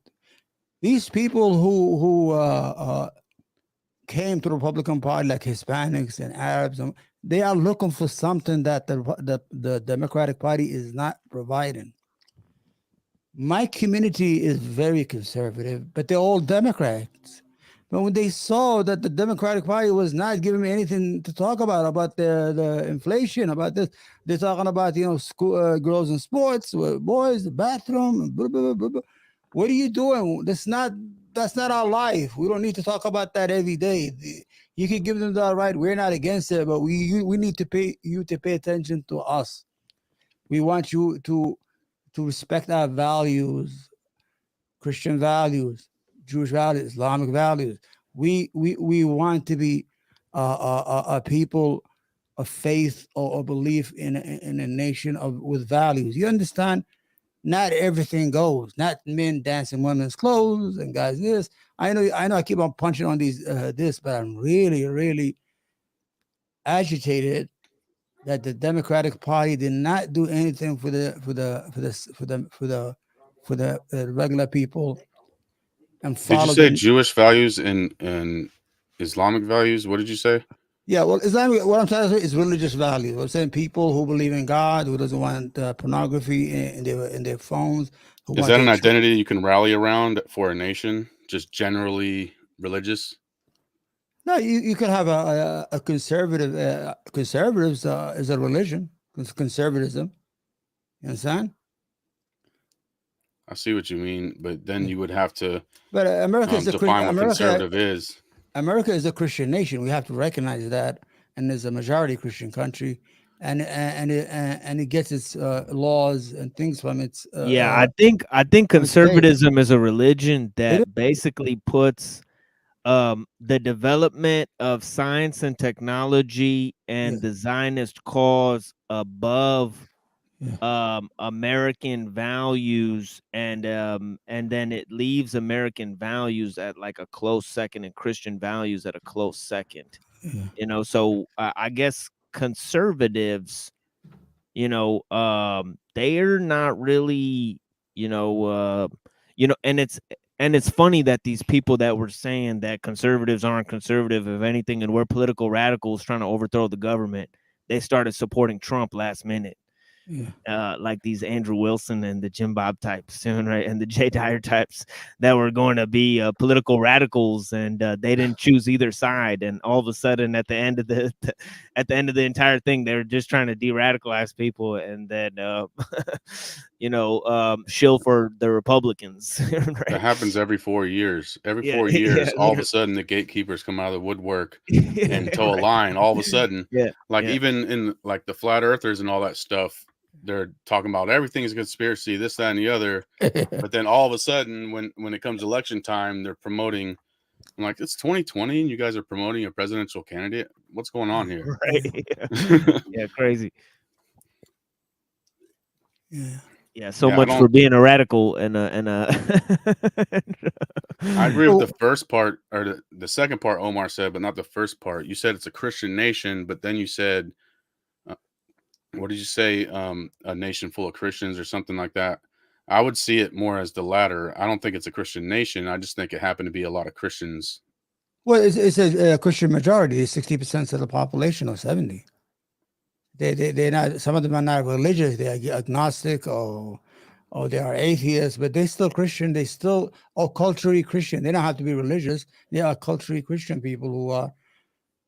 Our laws are derived from the Bible. The majority of our laws, like the Constitution stuff, or the laws. The laws, how we behave. We shouldn't steal. We shouldn't rape. We shouldn't kill. This is stuff we didn't get it off secularism. We got it from the faith, from like Islamic country. They deprive their laws from the Quran, and but we live in a. It is at the end of the day, America is a Christian country. It cannot be denied. Whether and we should accept it like that. And it is a white country. America is a white country, a majority white, and I'm the only guy who's a minority it should stay like that. The population pyramid should not be F with. I'm against demographic replacement. But in 2024, you have to redefine what white is, because white is too vague of a term now. That's become watered down and changed. It means something different. White Anglo-Saxon, isn't that the white WASP people? What I'm saying is that you cannot bring 20 million people in with no lock on the door on your country. Because why I want America to stay a majority white country? Not because the love for the white, because it's dangerous and it's going to destabilize America. Because you're gonna have a knee reaction, or I don't know how to say that word, a knee-jerk reaction to this idea of feeling suffocated in your own country. Nope. You understand? Your forefathers found it. But that gets to the core of it, though. When there's not a clear identity for the country, people like Thomas Jefferson and these deist Freemasons who helped found this country, they were being funded by folks named Solomon, this, that, and the other, right? What I would say is that America was actually created as a satellite nation to one day achieve Palestine. So you get a lot of WASP over here, among others, and you convince them that this is for their progeny. You never clearly define it. And so there's a miscommunication and a confusion there on what the actual identity is. So if you're saying it should be a majority white nation, that doesn't coincide with saying, it can be a religious conservative nation. Say that again. I'm sorry. It's two different things. Like when you were saying just generally religious as conservatives, and then you're saying Christian and white. That's contradictory. There's still confusion there. I think there's been confusion from the start. I think there's been people in the background funding certain movements, and I think people took the ticket, WASPs included. They went and joined Freemasonry, which is Judaism for the Goy, right? Yeah. And they enacted their movements while being sold this lie that this is your nation. Yeah. So I don't know if it's ever been clearly defined that way, that it's their nation, right? Yeah. So how does that get fixed? So how do you see America? What do you think America is? I think America was created by deist Freemasons as a satellite nation to achieve Palestine for a small What do group you of mean small achieve people. Palestine? I don't understand that word Palestine. To achieve a nation state such as Israel, what ended up being Israel, what we call Israel now. Oh, I got you. I think Columbus was looking for a homeland when they got booted out of Spain. Yeah. And I think that eventually Freemasons created a nation where they were trying to create a caste system of like white, black, mulatto, basically, where they could blend in and be the whites. Yeah, but into a Colombo, caste system, right? Colombo was not kicked out. They kicked out the occupation from Spain. They regained their country. They were not homeless. When did the Jews get kicked out of Spain? In 1492. Okay. And they all went to Morocco, to the Arab countries. Yeah. Yep. You know, now they're cursing us out. So what do you think of this political moment? Let's just say, what do you think of Donald Trump? I mean, there's a lot of ways to go with that. Number one, I feel that one of my concerns is when you have a cult personality like Trump, is that you can use him to actually pass left-wing policies, and everybody will look the other way because they have a cult-like following, and it's like they're a cult master. He can say and do no wrong. That's a problem because I think it's a Hegelian setup where they'll show something extremely absurd like Kamala, someone extremely absurd like the other guy saying, oh, we'll take all your guns and do this. So when Trump says, oh, let's just do red flag laws, that looks like reasonable. I think that they stretch it out to the extreme and use people like Trump with a cult following to actually pass worse laws, like anti-speech laws, for example. Yeah, but Donald Trump appointed conservative what's that to the Supreme Court. I mean, Donald Trump, he is a vehicle, but he's a vehicle for the right, not for the left. He used to be a left individual before he found the crowd or the cult when he went on the birther movement, and he saw all these people that came right after him. You understand? I understand, but I think he's a vehicle for not for the left, but for the right. And you will see that right now they just had a trifecta. They control the House, the Senate, and the same thing he had when he began the first presidency. It's amazing how life repeats itself. But speaking of technology, they have data, right? So let's just say, for example, 60% of the population in America was quote unquote conservative, felt a certain way about abortion. Why wouldn't they bring out a gatekeeper to slap on a working man's hat and pretend to be a right winger? Why wouldn't they do that? Yeah. I think Donald Trump is an opportunist. I don't think he just he's like a parasite. When he sees something, an opportunity, he'll take it. Well, yeah, he was money laundering for the Bloombergs and all them in New York, right? The Jewish mob. Well, yeah, not only Jew, the Italian. His grandkids are Jewish. His beautiful WASP daughter is married to Jared Kushner, who looks more a woman than her. He has no facial hair on his face. I mean. And now aren't they directly linked to the Saudis? Yeah, the money, they got $2 billion. Yeah, the $2 billion. And remember that golf business they started, LIV? The Saudis started to save Donald Trump's golf courses because they were the other one, the PBG, was boycotting them. There's a lot of money involved. I mean, money doesn't see any racism or any color or religion. When there's an exchange of money, people will take it.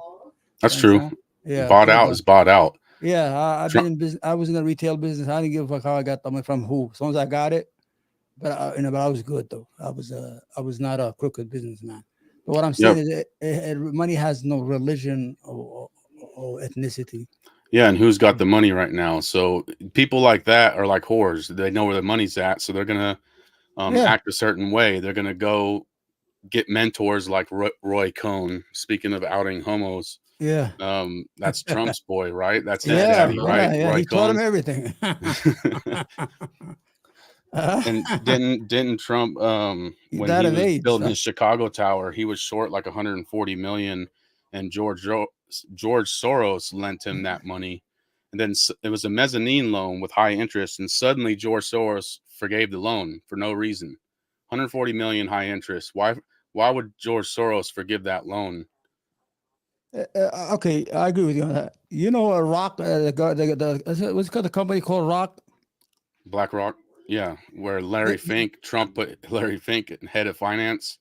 Yeah, he gave the CEO, the CEO. He gave $150 million to what's his name, the Mossad guy, who had the island. What's his name? I forgot. What's her name's dad? The guy who's blackmailing all the American politicians. The Jewish guy who died in jail, who killed himself. What's his name? No, I can't remember. With the island. He used to Seriously? bring, huh? Epstein? Epstein. He gave him $150 million, and it was discovered after Epstein died. He said, "Oh, he gave me financial advice for $150 million. What kind of advice did he give you? I mean, did he show you how to make money without the government or what?" It's weird what they did to the United. All American politicians are blackmailed, and they are all owned. They all Have you owned ever by read those court documents from the Katie Johnson trial that got paid out last minute before Trump ran, where him and Epstein are arguing over popping that little girl's cherry and all that shit? No. It was crazy. Some tape just came out just before the election. Nobody even said anything. We've been sanitized. We don't care no more. The people don't care no more. They just like. So how are we gonna vote our way out of this then? You can't vote your way out of it. The country either is gonna collapse or the people gonna rebel or revolt. Something's got to happen. Maybe not now, because right now what's going on is there's a widening of the haves and have-nots. You have three people who own more. You have three people who own more wealth than 150 million Americans: Musk, Gates, and the other guy, and Amazon, the guy, and Bezos, whatever the hell his name. This is disgusting. I mean, when you have that, I'm for capitalism, but after a while, when you have people voting, I think to get a $15 minimum wage, I think was in West Virginia. I don't know what state it was. They had to vote. Only 60% voted for it. The other 40% didn't even want the pay raise. Shows you how dumb we are sometimes. America has we are in a dangerous moment. People used to fear a coup or a foreign army or terrorism. Now what we have a corporate America is an existential danger to America's democracy and America's stability. And they could turn us into serfs if they wanted to. They have disgusting wealth to do it. J.D. Vance is their candidate, and Donald Trump is nothing but a Trojan horse. He's 78 years old. They're going to 25 him if he gets crazy, start talking crazy, or they're just going to let him finish his. There was no easy answer for how to run a society, right? It's an age-old question. Yeah. So when you have capitalists, like you said, that get to the level when they have that power, I think what matters more is when you have a cohesive group that's motivated to do what they do. Yeah. So the motivation sometimes matters. So when they have like the checks and balances with the three different branches and all that, that doesn't matter when all three branches are infiltrated by one group. One cohesive group. By money, but the Jews control the America's government. Come on, let's be honest. Yeah, that's the cohesive group. Yeah, because they know who they are, they know where they're going. Right? They got 10-year plans, 50-year plans, 100-year plans. They call you the Goyim. I'm willing to bet you that if the United States ever decides to decouple from Israel and Israel's project in the Middle East, they will bankrupt America in a way or create chaos, like start a war by boycotting our goods or something. No, the people inside, because they are so intertwined with our government, our institutions, our law system, our weaponry, our State Department, our Pentagon. I'm talking about the J boys, So they can, and this is me thinking. I think the United States as a country probably is being blackmailed. Maybe they have a nuclear bomb someplace in Pennsylvania hiding or whatever.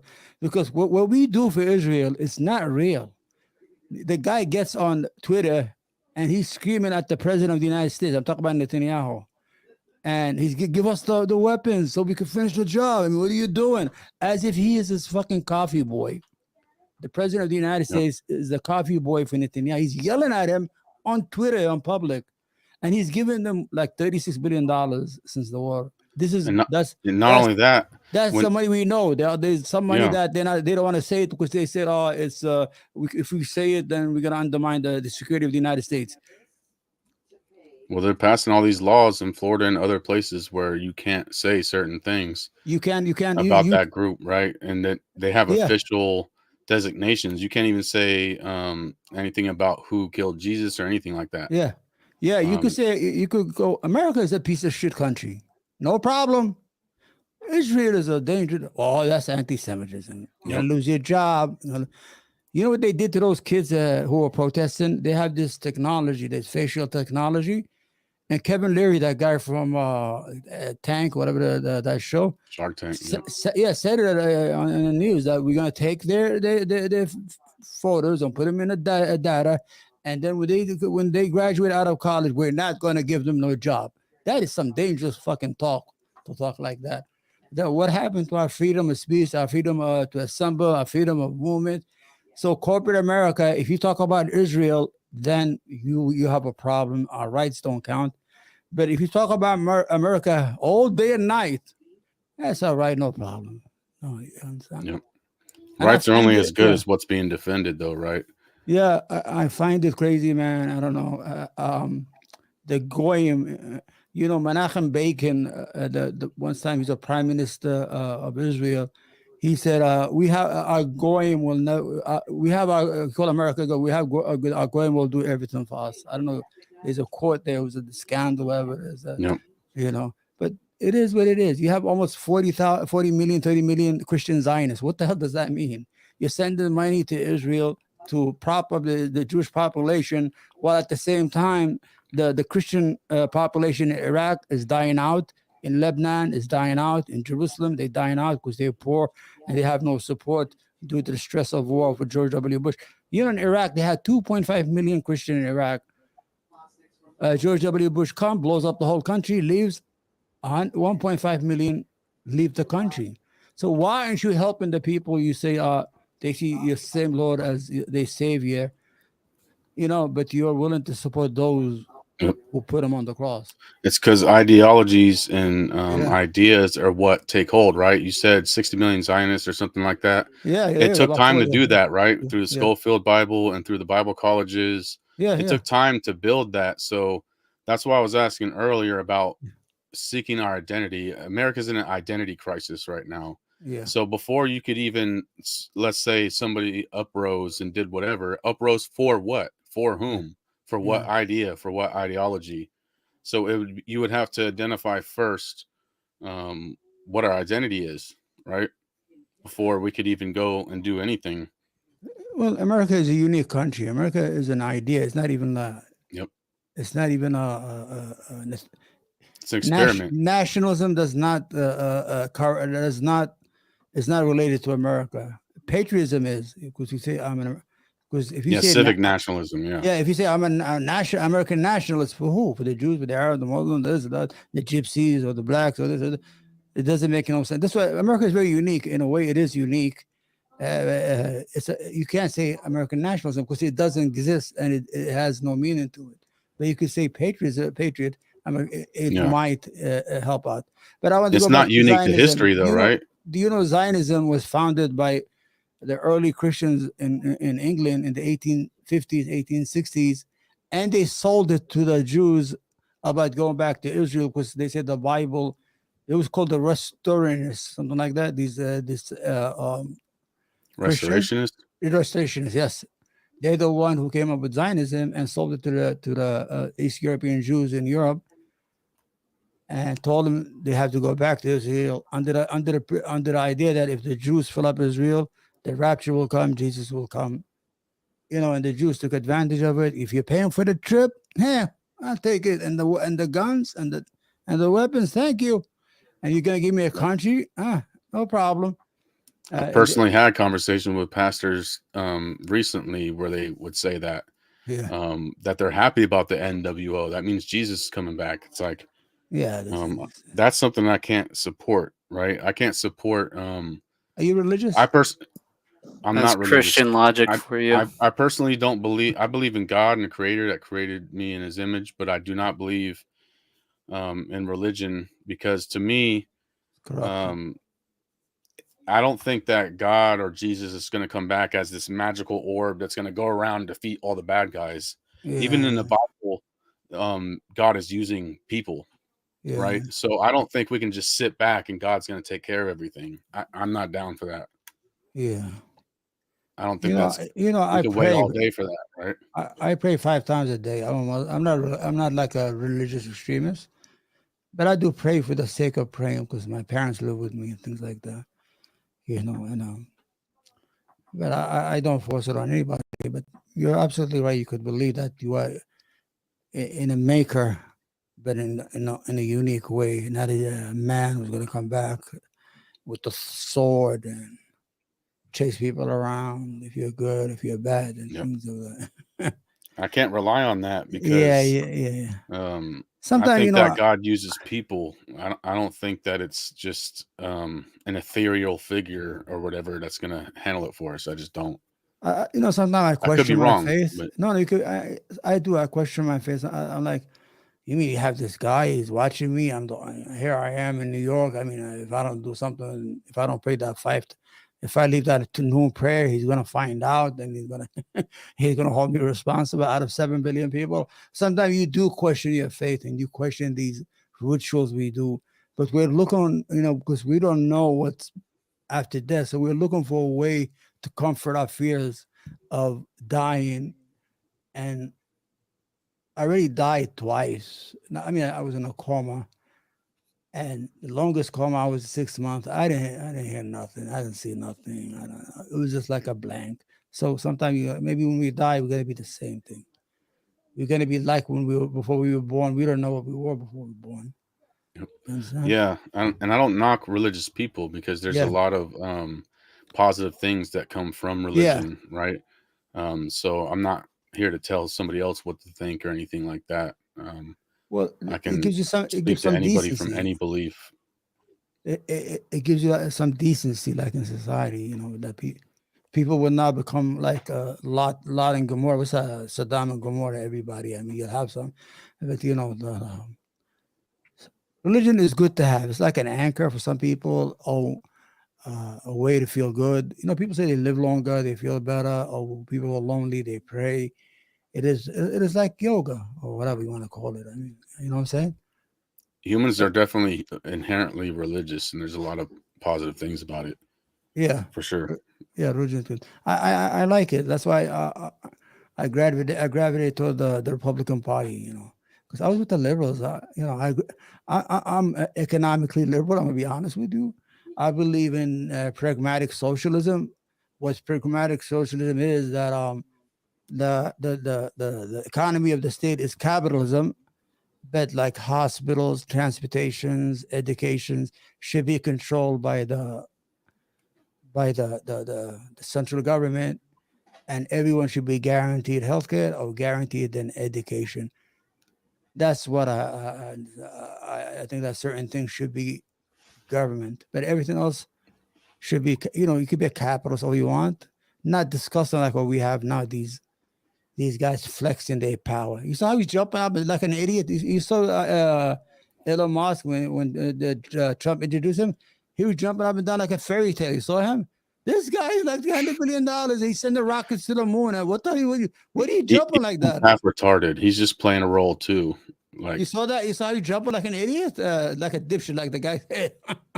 Yeah, what the hell was that about? Yeah, it's hard. I think he's a little bit on the spectrum, even though he talks like a robot. He's just a face. Like they say, he's running all these companies and he's a genius. It's like, give me a break. No, he's not a genius. He doesn't create anything. I think he's around people who do it. That's all it is. Yeah. Like Steve Jobs. Steve Jobs didn't create the phone, but he just come and introduce it to people. Yep. The Indians and other people in the background did it. There's plenty of cringe to go around during election time. You got people like Eminem going on the stage with Kamala, and oh my God, just on both sides. You got Hulk Hogan, and it's just trying to rip unlimited cringe. That's so bad. Yeah, it is. Fucking guy, he's like 71 years old. He's not a fucking kid. I'm old. I remember when Bob Backlund was the champion of the WWF as a little kid. And wrestling was different. You had Mr. Fuji, and you have Mr. Alabama, and you have the Jimmy Snuka, you have George the Animal. Do you remember these wrestlers? Oh, not yeah, all yeah. those. No. Yeah, it was a weird time. Man. I We didn't used to have watch a little bit when I was younger with Hulk Hogan and all that, and Ultimate Warrior and all that stuff, but I didn't. I wasn't into it heavy the way other people were. No, I was. I used to believe it was real, and then I used to beg my brothers to take me to Madison Square Garden to watch it. And then they had a program in 2020, a program called 2020, Channel 7. Channel 7. We only had 3 channels then. And the guy said, "Oh, he showed the tricks how they have this razor, they cut himself." I felt betrayed. I felt like I was heartbroken. And we used to kick each other's ass, pretending to be wrestlers more than we watched wrestling. In the lunchroom, people used to drill people to the ground on their neck. We were lucky we didn't hit people's neck. We were little idiots. For real. In the back of the lunchroom, and you have this line, people to wrestle, this and that. Oh, man. We used to beat the living shit out of each other doing all that. For sure. Those were the good days, man. There's no phones and shit, man. We had no phones. We played baseball all day. Yep. Home run derby, football in the mud. I used to know all the statistics of our neighborhood kids. We used to play together on. We thought we were a league, in our mind. And then I live in Brighton Beach. Then the Russians, the Jewish Russian, they brought him in like 1 million one time. They threw him right on our area. It was supposedly there were anti-Semitism in Russia. To find out later, all the wealth is in Jewish hands. The Irish guys are all Jewish. I don't know how, but so we had to teach them how to play baseball because they only knew soccer. I'm like, listen, you can't play soccer on concrete. First of all, it's a school park, and you're going to take the whole area. And they, we taught them baseball. They were good. I mean, things. We didn't have no phones or anything. I mean, we spent most of our time all day in the park, especially in summer. We weren't even allowed to stay inside. Mom no, would kick and you nobody the fuck asked out. Like, come back when it's dark. Like, stay the fuck out of our hair. Yeah, the parents never said where the fuck you are all day. You're 10, 12 years old, and you're all running around under the boardwalk on the beach. They're so big you could drown. This is where I used to live. All these strangers, 100,000 people come into the beach for 7-8 hours and leave, and I was right in there with them, and I'd be going under the boardwalk to sneak. Sometimes they stick, to do all the, the nasty shit, and we knew the neighborhood kids. We used to go hide, and these guys were bringing these girls, all this stuff. I mean, it was crazy, man.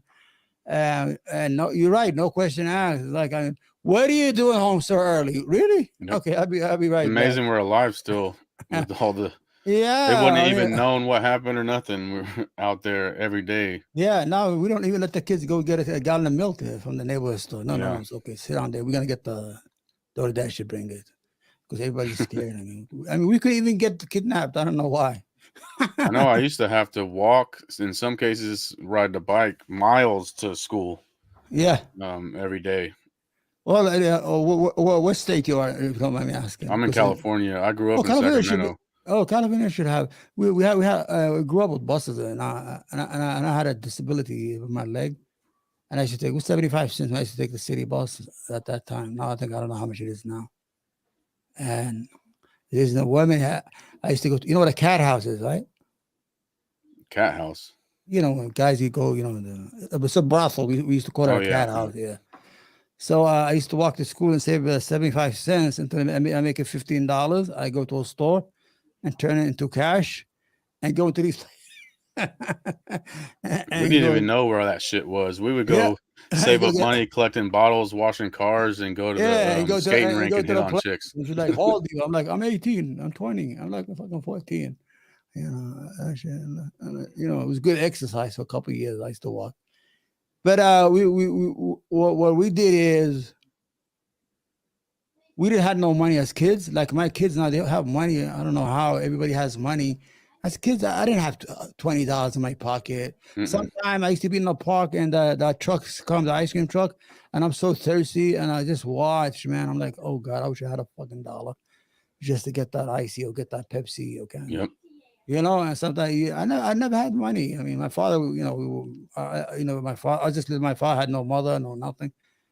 My father used to work in a store, and he used to go to store 12. He works 12 hours, and I'm playing 18 hours. So nobody sees. You'll see at nighttime. Maybe he didn't even know I was in the bed or not. You understand? Yeah, you could go outside and play with some sticks in the mud and ride your bike. Yeah. That was about it. Like even video game. I grew up the same way. video games or something like that, it would be like 3 Remember? broken Nintendos from different cousins as hand-me-downs, and you piece them all together and have one working one. I used to play with a football game that had dots. Forget about Nintendo. And I'll play. I swear, I'll play for Atari? hours. I will play for hours and hours. And with touchdown, it goes. Zzz, that's such and it's all dots. There's no human beings. There's nothing there. And I'll play for hours. And we'll take turns. We'll play each other. And we have video games. We used to go to the neighborhood arcade. And every time you have these bullies, you put the quarter. They say we're gonna play for you. That's it. Why are you gonna play for me? I'm like in my head. I'm too scared to say a lot. And they just stay there and use our money to play for us. And it was like so fucking silly. Playing Ninja Turtles for you and shit. Yeah, Pac-Man. Pac-Man. Yeah, Pac-Man. We played Pac-Man, but once Ninja Turtles and Street Fighter and all that shit came out, it was over. You're a kid. I didn't have that. You know, we didn't have nothing like that. That distributive. I'm 39, so I'm right around. I grew up in the 90s. I mean, I was born in the 80s. I grew up, but I'm almost like 45, so I'm a little bit in the 80s, a little bit back to the 80s. So that's my brother's age, yeah. Yeah, when the crack, in New York, I don't know how we survived. We had crack, we had AIDS. The urban cities were burning down because Reagan said, "Fucking go to hell." In New York, we had the South Bronx. It looks like Gaza. You see how Gaza looks right now? Yep. That's how, because the people who own the Jewish people there, they burned them down and collected the insurance and left because nobody's renting, nobody's paying rent. And East New York is the same thing. Now they come back, they rebuilt it. It's beautiful now. If you go to certain areas, there are areas we couldn't even go to. Now you have these hippies drinking coffee, all these white people walking around. Like I'm drinking boba teas and shit. Yeah, as soon as you see coffee shops in the neighborhood, it's being gentrified. Yeah. As soon as they see that, I'm like, what? Because I should have a cab. They had no Uber, and I used to take these kids, these white people. I want to go to 125 in the morning. This is in Harlem. That's like the capital of Harlem. I'm like, you sure you want to go at this time there? They're like, yeah. Why? Like, we live there. I guess you live there. They're like, yeah. So we used to pay 3-4. We used to have 10 people living in Alphabet City, like 10 roommates. If we get an apartment, $1,500, it's like free. So what they did is they made it so expensive. The local population left because once their leases finish it, they can't afford to stay. And these people are willing to pay $3,000-4,000 for an apartment. It's good that they brought back these neighborhoods to life. But I don't know what happened to the black people. I don't know. I think they moved to other states or something. Because I was one time worried maybe they're being disappeared. They get driven out. That happened in over here in California. They're getting driven out of certain areas and to the suburbs. Going back south in a lot of cases. Yeah, south and here there's a switcheroo. The whites who had white flight in the early 60s and 70s are coming back to reclaim the areas they left, and the blacks are replacing them in the suburbs of the areas in the outer boroughs of the city. It's so strange. Because remember, these areas were all Italian, Irish, they were all white and all that. Then the whole idea is that when the civil rights movement came, when you had to rent everything, they had something called white flight, and they just, then they found out later, why are we driving 3 hours to work while we could live in Harlem? It's 10 minutes to my office. Then they discovered regeneration and but it's good. They saved a lot of neighborhoods. I'm gonna be honest with you. In New York City, I couldn't imagine living in New York. That'd be like, because San Francisco, I could never imagine living there. To me, New York would be like the same thing. Yeah, but that'd be tough for me. California is like an open thing. Like there's no trains, there's no buses, there's no. New York is like sardines. That crowd, everybody, fuck you, get the fuck out of the way, man. What? Who are you talking to? Who are you looking at? Everybody's cursing, yelling at the cab driver. It's like a movie. It's like something. I love that. I cannot live any place else because I grew up there as a kid since I was like 7, 8 years old. So that's all I know. Makes sense. I used to take the train when I used to go to work in the morning. I used to get up at 4:30 in the morning. This is before the iPhones and all that. I will buy a newspaper, to read the sport, but on purpose, just to make sure I don't make eye contact with somebody by accident, got my ass kicked in the subway at that time in the morning. And it was so unique, New York City. You have all these people. You have people reading a Spanish newspaper, Chinese, Koreans, whatever. Everybody had their own country's newspapers. And it was like so fucking weird. And to get up 4:30 in the morning every day to work. You know, I started working when I was like 16. You know. Same. Yeah, I started working. Yeah. I'm a What do you do? Close my camera for a second and go hit the bathroom and shit and be right back. Me too. I got to go to the Zephyr, bathroom. what's going on with you? Let's go to the bathroom both of us. Guys, take the floor until we come back. Yeah, no worries. Yeah, I got a little musical break here. So yeah, and it's no worries. Yeah, I've been waiting to play some music. So yeah, you guys go have a break, and yeah, we'll be back in about 8 minutes or so. That's what I predict. You know, this is about 8 minutes long. But yeah, blessings. You know. And yeah, thank you guys for being here. You know, I appreciate the people that are watching here. Austin Murphy came through. Dogma Free came through. You know, Dogma Free, man. I love this guy. Right? Yeah. We got Little Miss Sunshine here. You know, another one of my little friends. Blessings. Leopard Print. Mama Suli, the Freak. Yeah, the Freak, we got to get your opinions on this whole thing. I mean, the Trump situation, right? You know, come through, the Freak, right? Or the merrier, I suppose. Yeah, we'll drop the link here. And, yeah, you know. Not certain Spurgs, though. Yeah. Certain Spurgs. Not welcome. Sign says need not apply.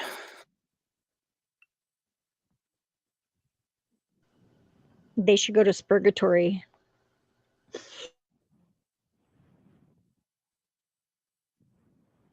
Yeah, they should. Definitely.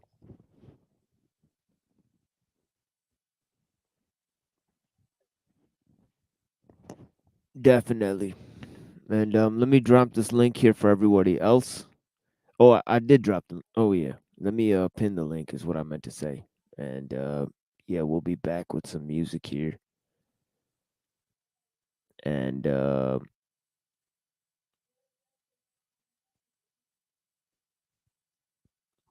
yeah, maybe longer than 8 minutes because it's taking me a minute to find this. Give me a second, guys.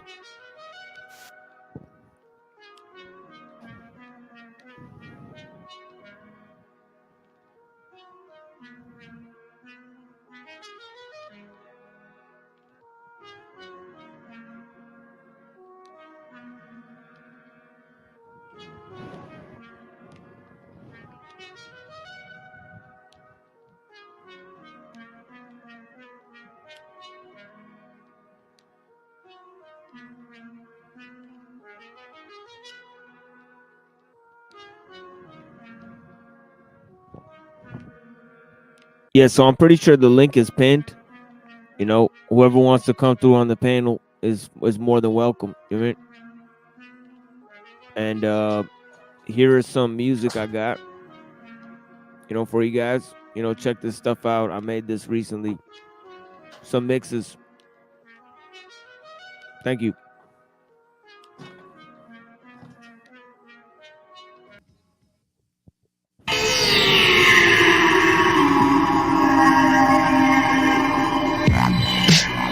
Intense experiments provide intricate answers. Why I attack weakness like hip cancers? I sip lances to drink the pain away quicker. My game stays slicker than all you gay trickers. I spray niggas like paint and ain't feeling for the killing. That pack clips I spit in the millions, fulfilling your needs like 1-900 numbers. Pretty when I talk city.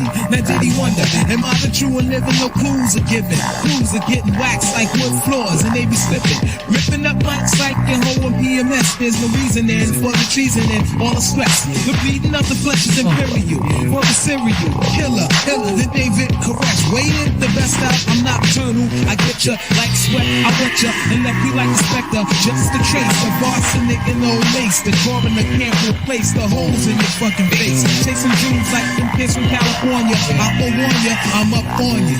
I'm in the mood to make moves and gain status, so let's see which MCs be the baddest. I'm in the mood to get cash without the rocks, so let's see all real G's who don't stop. I'm in the mood to make moves and gain status, so let's see which MCs be the baddest. I'm in the mood to get cash without the rocks, so let's see all real G's who don't stop. Each of my nids are born bids, I warn kids of my addiction to exterminate the fiction, the herits and herit slug.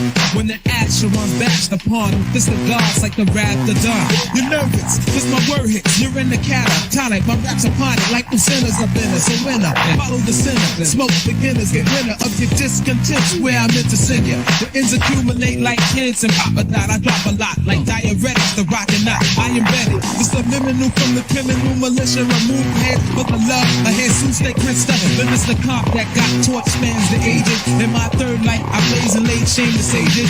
You don't know me, I'm faceless, so take this and puff one time for your mind and find traces of bodies battered and bruised. So cruise through the brew, bloodshed and carnage results. So when I'm in the mood to make moves and gain status. So let's see which MCs be the baddest. I'm in the mood to get cash without the rocks. So let's see all real G's who don't stop.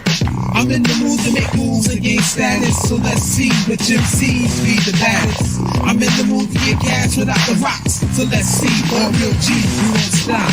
You got the mark 666, so I hit you quick. My script will rip any shit that your cook will flip.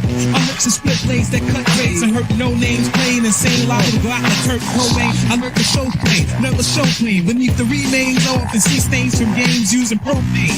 From putting fire under rappers' asses, the master passes. All herbs and nerves, I smash the glasses. Lethal intent from beefs you've been since been deaded. Buried from the flurries of hot lead that was embedded. It's wine's noses, fuck the days of wine and roses.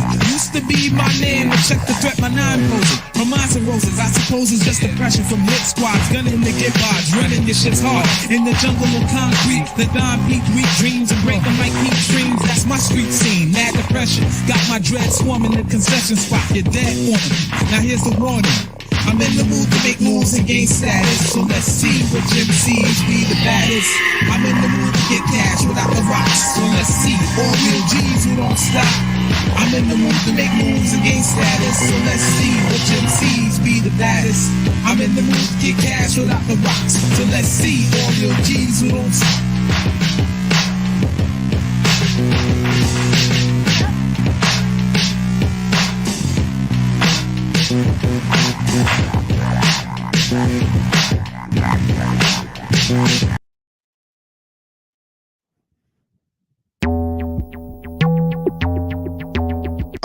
Murder medallions, mugs material, soul assassin, gold chain music, yeah, I'm on my trademark shit, straight spit with a full clip, busting at your stool pigeons. True religion, new with the vision, coop in the kitchen, richer than Nixon, true blue 76er. If I snap, you probably get the picture. I strike like a pitcher, your fucking hike hit ya. Get with the stick shifter files, my mind running wild off natural elixirs. And this is the final frontier of the mission. You still talking about you got holes, homie, you ain't pimping. I ain't tripping, and emphatically not slipping. But start ripping, and it could turn to something different. I ain't playing, hey yo, somebody better pay him. I might just run the spot, start spraying with the thing waving. It's kinda insane, ain't it? But nah, this is pain language. I ain't playing, hey yo, somebody better pay him. I might just run the spot, start spraying with the thing waving. It's kinda insane, ain't it? But nah, this is pain language. Yo, who's the nicest? The truth is that if it was known, half of y'all would have a middle-aged crisis. As I write this or wrote this, I think of the sacrifice it took and all the doors that was never open. And I'm the hottest thing smoking. Soak it in and get your heart broken. Look, fuck moping. I'm leaving with a bag of tokens. So try to find another ash you can blow your smoking. I'm somebody you better know. Heavyweight in the game that's busy with the schedule. And the streets told me to never come regular. Now everything I do is incredible. It's on, nigga. I ain't playing. Hey yo, somebody better pay him. I might just run in the spot, start spraying with the thing waving. It's kinda insane, ain't it? But nah, this is pain language. I ain't playing. Hey yo, somebody better pay him. I might just run in the spot, start spraying with the thing waving. It's kinda insane, ain't it? But nah, this is pain language. We make you feel the anguish. Let me tell you what the aim is, to introduce you to pain language. You won't beef, but don't know what you started for. Call call me Sun Tzu, gifted in the art of war. Talk is cheap, we don't say much. We greet him with the heater and leave him bleeding and such. You understand? You run the man, and goddamn you ain't hallucinating like Alice in Wonderland. The pain is real and my stainless steel as a mind of its own. What's on his brain is killed. Break your jaw, we break your will. Take the boy to the VR, his blood got still. I come from the block where the Glocks pop constantly. We the real shit, you bitches are wannabes. What you wanna be doing is getting out of here. The motto of the assassin, put a bullet in his ear. I ain't playing, hey yo, somebody better pay him. I might just run in the spot, scar spraying with the thing waving. It's kinda insane, ain't it? But nah, this is pain language. I ain't playing, hey yo, somebody better pay him. I might just run in the spot, scar spraying with the thing waving. It's kinda insane, ain't it? But nah, this is pain language. You know what I'm saying? Get your hands out of off. But still in my nigga. Let's drink. Get your hands out off. Still in my nigga. You know what I'm saying? Shit is real. Still in it. Values in the atmosphere. That all is crack. Still in it. Past that. Yeah. Yeah. Alright.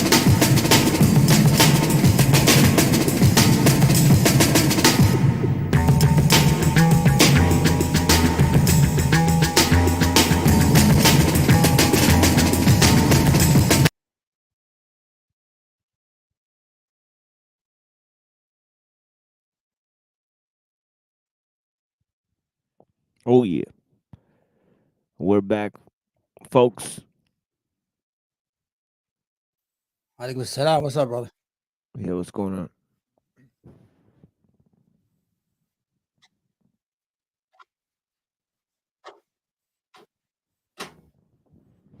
What the hell is this? Yeah, but What the hell was that? You know, I was playing the other channel. You know how you have the YouTube and you have the StreamYard? yeah. And I have it on pause. I'm like, I'm talking to you. What's up? I'm like, yo, what's going on over here? You know what I'm saying? Because I paused it. So still in the beginning of our conversation. So we had a good conversation going over there. We were talking about the old days and things of that nature. You know, we used to have a gang, me and my Pakistani brothers in Coney Island Avenue. Coney Island Avenue is all Pakistanis over there. And we had our own team. I had a guy named Jackson Heights. No, Coney Island, you see the mosque on Friday, they pray and they fill up the In street. Coney Island, huh? Yeah. Yeah, one time I couldn't go to the Arab mosque, and I don't know what kind of mosque it was. When you go and you have to wear a hat. I'm like, why is everybody wearing hats? So I walked in, I put the hat on and walked like everybody else. All the Pakistani brothers or Indians were there. Yeah, because they got a whole Indian sector in Jackson Heights. Yeah. You know, And, where it's just all brown people for like. Yeah, and they're all one place. I haven't been there in a long time, I'll be honest with you. I moved to the suburbs. I just say I'm still in Brooklyn just for conversation's sake. I bought a house outside during the COVID, when the COVID hit. I just found me a cheap house and I bought it. I said, fuck it. No ribbit, no interest, no nothing. You know what I'm saying? Because I think anybody pays for a house for 30 years is a fucking sucker in America. I can't believe this idea that by the time you're 35, 40, you're well settled. So you go buy a house and they give you a mortgage for 30. So you pay it when you're 65 or when you're 70. And then you probably drop dead after the first day you finish paying for it. Oh, they come to you and say, we got reverse mortgage. What's it? We're going to buy your house for $7 and let you live until you drop dead and we take it for nothing. Huh? You understand? Yep. It's weird. In Yemen, we don't have that. Everybody has a house in Yemen. Even the poor people. They just get a little mud rock and they build a house right there. And I can understand the cities that are in the way of hurricanes and storms every year. They get destroyed every year and they rebuild with woods again. It's so strange. You know, we don't build houses with wood in Arabia, right? We use heavy rocks and steel because we're going to go, we're preparing for war. So somebody shoots, it's not going to hit us. Yes, sir. But there's a lot of things that are strange here in the United States, the economic aspect of it. The economics are shit. What I want to see is a president actually abolish the Fed Reserve and all these World Bank, IMF, withdrawal from IMF and all this different shit, but then they would drop dead the next day, obviously. So Yeah, I think Woodrow Wilson. Well, has they planned they that, right? wouldn't even get that far, but one can hope. yeah, because a lot of people, and I know a lot of people will disagree with me, but people say that we should be on a gold standard for currency, for example. Gold standard actually destroyed us the last time, because who owns all the gold? People are scared of fiat currency, right? But the problem is we have a debt-based fiat currency that has inflation involved. If we created like a U.S. issued debt-free fiat currency that was based on the price level index and was transparent with the Treasury and all that stuff, withdrew from the Federal Reserve Act and all this different bullshit, we would actually start going into a surplus. Yeah. But because we're a prosperous nation, so why the fuck is everybody in debt? Yeah. All Americans in debt. Everybody owes credit card debt. You know that. There are like millions of people who are like behind on car payments. If they stop one day of work or a week, it's over. You have a crisis in our hand. What I was gonna say, why, you know, sometimes I imagine in my mind, I say, why do we need all these hocus pocus bullshit economic? Why don't they just print a certain amount of money every year? This is our money. That's how much it's worth, and we're gonna print a certain amount of money, and the government gonna print it. Forget about inflation. The dollar is worth that dollar. That's it. Because that dollar right now is like that. You know, the only reason is they use it around the world is because we got bigger guns than everybody. And so but you couldn't keep printing money. That would destroy the value. But could that happen? Like if we agree the United States have its own currency backed by the nuclear weapons, and this is what a dollar's worth, so and so. It doesn't have no inflation. It has nothing.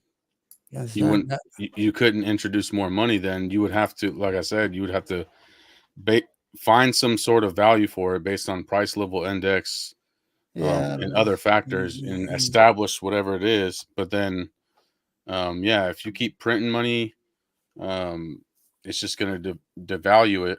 Like, look at the tally stick system in Britain. That was like the most successful money system in history, and it was a fucking stick of wood. They took a stick of wood, cut notches in it, split the wood in half, and so there was like a hard copy, so to speak, and then the other one that would go into the flow. And they basically said, you can pay your taxes with this, you can buy whatever with it, and it was super effective. It worked super well. But then, of course, the bankers came in with their Bank of England, which is just like a misnomer, right? That's just the money changers. The Rothschild. Yeah, exactly. Yeah. And they didn't even have to put up the reserves. They're like, let's put up 10% of the reserves. And they didn't even do that. They just pretended to put up 10%. So they didn't even put the 10% up. Yeah. That's the problem, too, is fractional reserve banking. It's like imaginary fractional. It is. They didn't even do that. Didn't even do that. And then now you have this generally 10% fractional reserve banking where if they're giving you interest, if they're charging you 7% interest, they're actually getting 70% because they're only putting up 10%. So it's just that whole scam.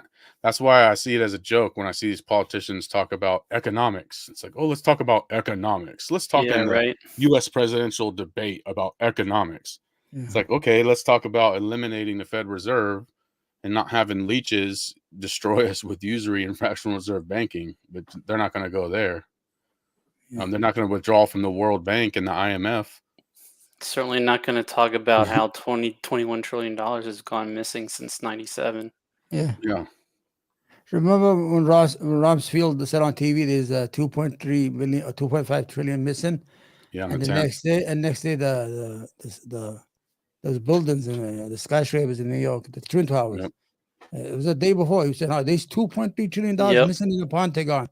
Next day, boom, we got the plane. We're all busy. We don't know what happened. You see, there's the magic trick, you know. A fake CGI plane while I do a controlled demolition. Yeah. And they can't even, the Pentagon cannot even, they can't pass an audit.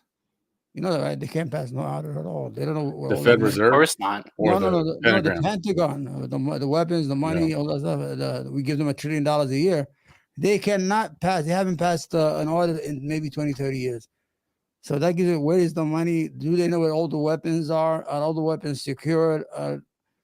They don't know. If you can't pass an audit, you're not a business. You know, every business has an audit to make sure that it's healthy. So And they that's have, the Fed Reserve. Oh, hold on. Yeah, we Huh? got our guest finally. Annapurna, what's going on? Peace, All right. Annapurna. Yeah, Thank so you. Sorry for. yeah, we're gonna switch over topics here Okay. to this Vedic text, So definitely, so yeah, we got a whole different thing coming up that we've been moving into that I started yesterday. Okay. And Omar, I hate to, I know you came up here to talk about politics, No, but no, no, no. It's I gotta okay. move. No, I'm gonna Yeah, listen. I feel yeah, so good tonight. It's unbelievable. I was so for That sure. was depressed. dope what you guys were doing I was last time. Yeah. depressed. I was so Yeah, no depressed. worries. So, Yeah, no but yeah, worries. No, I yeah, appreciate you, and it's yeah, good to yeah. I'm talk gonna to you. listen. Yeah, don't worry. I'm like a student. Don't worry about it. If not, I'll Yeah, of just get off course. and and listen on my TV. All right, go ahead, guys. Yeah, blessings. Okay, nice Yeah, talking to you guys. We're yeah, gonna meet. Have a good night. of course. You too. Bye bye. Yeah, of course. It was a blessing seeing you, my brother. Assalamu alaikum. And I'm making dua for you and your family. Inshallah. We'll talk more soon. You know what I'm saying? If you gotta hop off. But yeah, blessings, man. But yeah, we were doing a whole topic here. About the Vedic text. So I started reading some of the stuff, and I was hoping that Annapurna had some good selections. In terms of going into some important verses. Now, I selected some very, very important ones last time, and yeah. So if I could run over some of the ideas there, actually, let me grab the text that I have so that I could quickly reference some of those ideas because, yeah, I mean, I'm not gonna read all of that again, but yeah, we had JG here with the sunset as well. So it was actually a very beautiful mood yesterday night. Wow. Yeah, when we read some of that, some of those passages. What But a yeah, nice way to combat all the crazy, the good yeah, goal. yeah, definitely. And salam alaikum to Omar. I know see, he's into the politics stuff. If you guys go check out Third Rail with Omar, he gives a lot of political commentary. I'm sure, and he doesn't worry about speaking his mind. You know what I mean about a bunch of different issues. So definitely go check him out. He's a funny dude. He's from New York. He's a Yemeni. I don't know if you guys know Yemeni people, but they're definitely homies. For life. Very loyal and honorable folks. The Yemeni people. Definitely. Uh, the Queen of Sheba was from Yemen. You know what I mean? But yeah, Not Ethiopia? well, Ethiopia basically ruled Yemen at the time. But I see. so it was like a similar territory. Wow. You know, uh, yeah, Ethiopia was much bigger territory at the time. As think of, and at one point it was Aksum. It was a huge kingdom. And yeah, it's declined since then. But yeah, similar to those times when we were looking at Persia and all that type of stuff. When Persia was a huge kingdom, spanning from Africa to India, really. You know what I mean? And huge swath of land. And yep, if you check this out here, we were talking about, entity, nullity. Already you get almost the ideas of Nama and Rupa from those concepts, but there's got this dialectic heavily contained within it is this dialectic, and what's above the dialectic is this idea and notion of the one, so they have the one, you know, um, and if I could briefly read, You know, it says only the existent one breathe calmly, self-contained. Not else than him there was, not else above beyond. So yeah. So the Rig Veda is pretty clear Correct. that God's the only thing in existence. It's That the we're only. monotheistic, right? At the end of the day, that should settle the debate once and for all. Yeah. Yeah. So yeah, it basically starts it, and this is a translation I have very old. It's from 1884.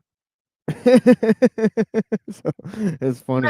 Who Good is year. the? Is it one of the Germans that did it, or do you know who the author is? I don't know. It's like champion. It's like four of them. You know, Oh, so I don't know which one of them translated the Gita part. You know, I'd have to look more closely at the publication. But yeah, um, yeah, because see, also I have just the English translation that I found on the public domain, but my copy of Atharva Veda, I mean like copy, it's 13 books just of the Atharva Veda. So Rig Veda is much bigger than that. That has the translation and the original hymn. And the only reason I emphasize that is because there's you know how it is, especially if you're reading the Quran in Arabic. It's just a different, sort of a different understanding, right? So if we saw that verse in Sanskrit, I'm sure it would not be him or her because they don't use that. They use that, or, you know, they try to right. Yeah. dispersonalize the entity, like from any sort of like human construct entity, I'm calling it, but the truth of who we are, or God, like from so it's not like a sky daddy, you know. That's what I'm trying to get at. Yeah, definitely. Because there is no sky, right? Because it's clear that it Correct. says later that it says creator of the earth, creator of the sky, and creators of the oceans. So God created all those things in the Rig Veda, and also there's this quality of we were talking about the transpersonal reality of God. So it says, you know, guest in every household, father, brother, son, friend, benefactor, guardian, all in one. So there's many of that type of thing. So the transcendental personality of the Godhead, this Correct. this Okay. concept, very important concept. So that also will set to rest then this avatar or even the guru concept, because is the same God rearing God's head in each instance. You know, it's not a different, and that basically that somebody who is able to consistently do that is considered an avatar. And guru again is like that teaching experience that you gain from, you know, having an experience with God through, of course, elements of his creation. That's why you're mentioning the family unit, the, you know, the brotherhood, all of that. The constant there is God.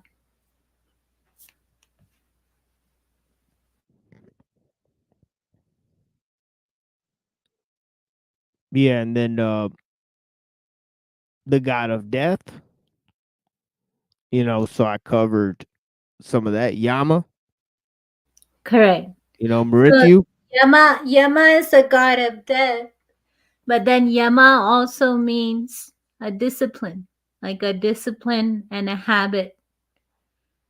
And yeah, Mrityu is again death, another name for death. But And Shiva. yeah. So So again, Shiva is also, you consider, is that how your reading was, that a god of destruction? yeah, or maybe destruction and creation as well, right? Correct. Because creation is essentially because of the Hyperborean theme, with the mountain, you know what I mean? Correct. And the hunting theme, the lion's claw, and the snake, so and also the Ganges, and the moon. So there's many different ideas in the image, and there's also the weapon, right? So there's many different things in the image that are very, very significant, and only some of them came out in The Ganges, even like the reason she's there in the image is because I spoke about the avatar of Annapurna, right? One of the avatar of the cosmic mother, really. And the one other of her avatars is Sati. It's actually the first one that sets off this journey because she self-immolates. She commits suicide in her first incarnation as Shiva's wife, and then all the others is sort of like it's her own journey of reconciliation with that, and of how we as like a universe of beings are treating the feminine principle as well. So there's many nuances to that. But in the first time she self-immolates and dies, Shiva is actually so depressed that he tries to off himself and he can't die. It's the same as her, it's just you can't really kill off the divine feminine and masculine principle, maybe a form of it, but not really the whole thing. So this is where a lot of the stories of Shiva as like a drug addict come out, because he's trying to get high or to escape the reality without his beloved in any form. And in the end, he gets so crazy. And in Thailand, you can do this. You can have a taste in Bangkok from a small little baby snake that gives like just enough venom to get you to an altered state, but not enough to kill you. But then he graduated to the king cobra. So he got himself a king cobra and he had it bite him. And since Shiva really is the entire, they say everything we're going through, all of us are just parts of Shiva's dream. So that consciousness dreaming. So since that is everything that is, I guess all the deities, the so-called lesser gods like Indra and all that, they got together and they said, no, we have to stop this, because that would just mean either the entire universe is destroyed ahead of schedule or we're all poisoned. So because the poison started spreading, and right before it reached his heart, the Ganges, she comes in and like wraps herself around the throat of Shiva. So that's why the face is blue. The face and throat will always be blue. And that's why she's there in that image, essentially. But long story for that one element of that image, right? And then the weapon is probably the trident that you're referring to. So that itself is showing like the Trinity, Brahma, Shiva, and Vishnu within it. Also the creation, the governance, and destruction, that is represented within that. But then it's also representative of the third eye. And in my image, I think you can see even the goddess comes with the third eye open. So it's a lot of right there above where it says Annapurna is third eye open. So it's a lot of nuance just with that, right? And then at the end of the day, it's apparently Shiva's dream, all of it. His creation of Vishnu, of Vishnu, then Vishnu's the navel sprouting a lotus, that lotus extending up to the top of the universe, and that becoming the abode of Brahma, right, who sprouts from the lotus, I believe. And all that in between, our entire universe in between, the 7 planes above and 7 below. All of that is just the Shiva's dream. And when he wakes up, the universe will be destroyed and created again. Namah Shivaya. So Namah Shivaya, what it means is listing out the 5 elements: water, fire, air, ether, and earth. But it's saying Om Namah Shivaya. I am not that. That comes from me. Water, fire, earth, ether, and wind. They all arise from me. But I am not them. So, who am I? It's asking you to go further. Who am I? Who am I? Because if you look at, again, the same Vedic text going to the Atharva Veda, the fabric of reality, material reality, is made up of Namah Shivaya. So the five elements. But even that I am not. So who am I? That's the question of the mantra.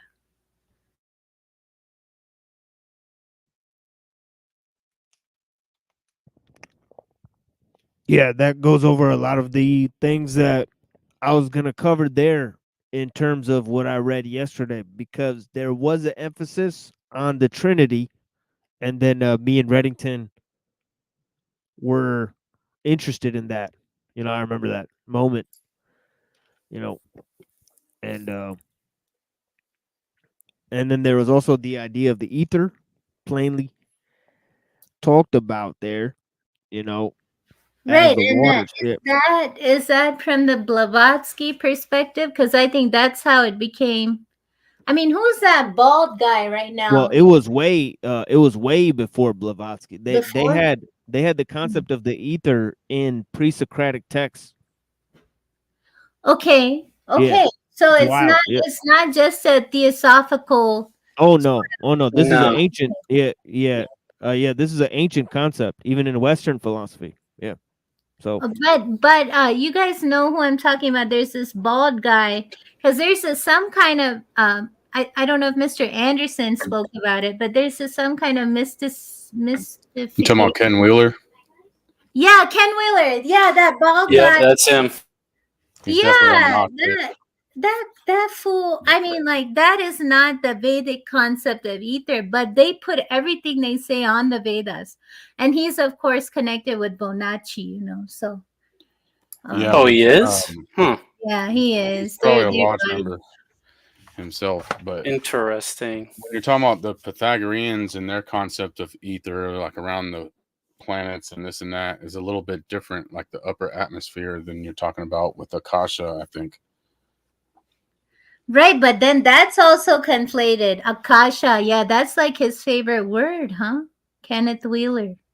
I haven't seen him in a while, but I used to drop in on his live streams just to listen to him here and there and ask him some questions and whatnot.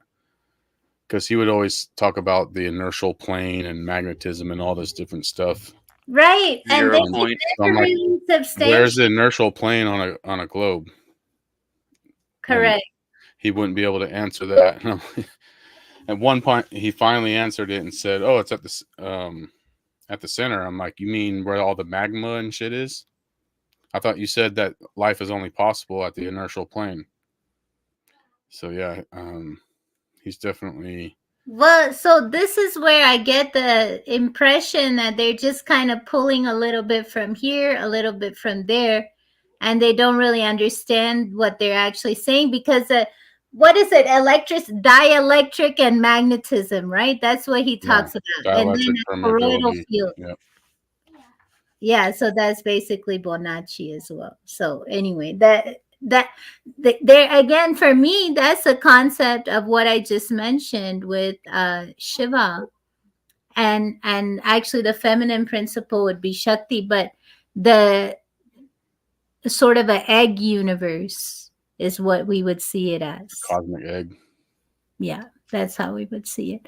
And it's sort of an evolution, right? As a female menstrual cycle, at the end of the menstrual cycle, either the egg is fertilized or it moves on. So we also have a sort of maturation period because the feminine principle, the mother principle, is also moving through her evolution. The idea, the whole tantric text, the whole discipline of tantra is just a conversation between mother and father. So Shakti is asking Shiva, how do I essentially become transcendent of birth and death? How do I come close to you? Teach me how to be like you. And the reply from Shiva is the entire tantric text.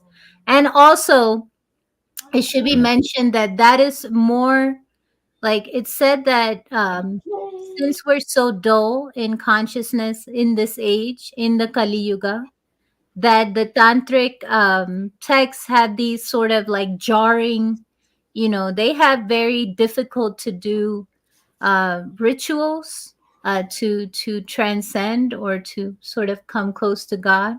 And that is prescribed for this age simply because we're so dulled up, like sort of like they were anticipating all of us having smartphones and like scrolling, and becoming sort of a dull consciousness. So it takes a lot to awaken a consciousness like that. Anyway, but yeah, Kenneth Wheeler is who I was talking about. But Machine, can you expound upon the ancient understanding of ether? That is more interesting to me, actually. Oh yeah, I sure can. And but I would have to go run and grab my pre-Socratic philosophy text. So yeah, if I do that, I will do that at some point later. Maybe in like 15 minutes or so. So yeah, I'll play some music and then I'll go and grab that text and I'll open up Empedocles, right? And yeah, definitely leaped into a volcano and killed himself, apparently. But before he did that, he definitely talked about the 5 elements. He talked about the 4 elements and then the 5th one. So oh wow, yeah, so he's a very interesting guy who talks about many different ideas like emanation and gravity. And he also says love and strife bring things together and apart. So he's a very fascinating figure in terms of a lot of his ideas, right? So yeah, and he's in the pre-Socratic thinkers, around Democritus and Pythagoras and all those other figures. So he definitely influenced the thoughts of Plato and Socrates and those guys. so then you must know about this concept of so Pythagoras is given the 0, right? They give that to him, credit. Well, he had something like that. He talked about limiteds and unlimiteds, right? And he kind of talked about, you Right. know, so yeah, that was a concept he Right. sort of But mentioned. that concept was, there's Aryabhatta. He's a historical mathematician who gives the concept of 0. And I think that is even pre-Arabic because you guys had it before Pythagoras, I believe, the Arabs, and not you guys because you're more closer to me. But I do believe the Arab-speaking world had it already before Pythagoras had that concept. Yeah, Muslims, they combined a lot of, and that's another thing, that when these large empires take over, they combine a lot of the different cultural fabrics and knowledge from different people. So that is one of the things that was accomplished by the spread of Islam and the spread of the Alexandrian Empire and all of those types of things. And even the Mongols had this effect of cultural integration and assimilation and all that type of stuff. So there's Right. lots of there's lots of instances of that.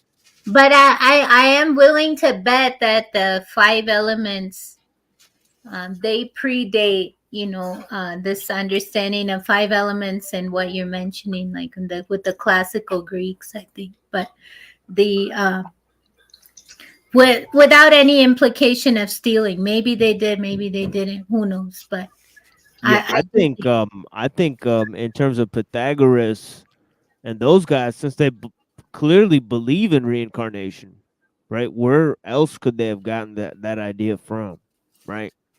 Doesn't seem like a natural concept for them to just hit upon, right? You know, I'm right, suspicious that they took this from the Vedic text, you know.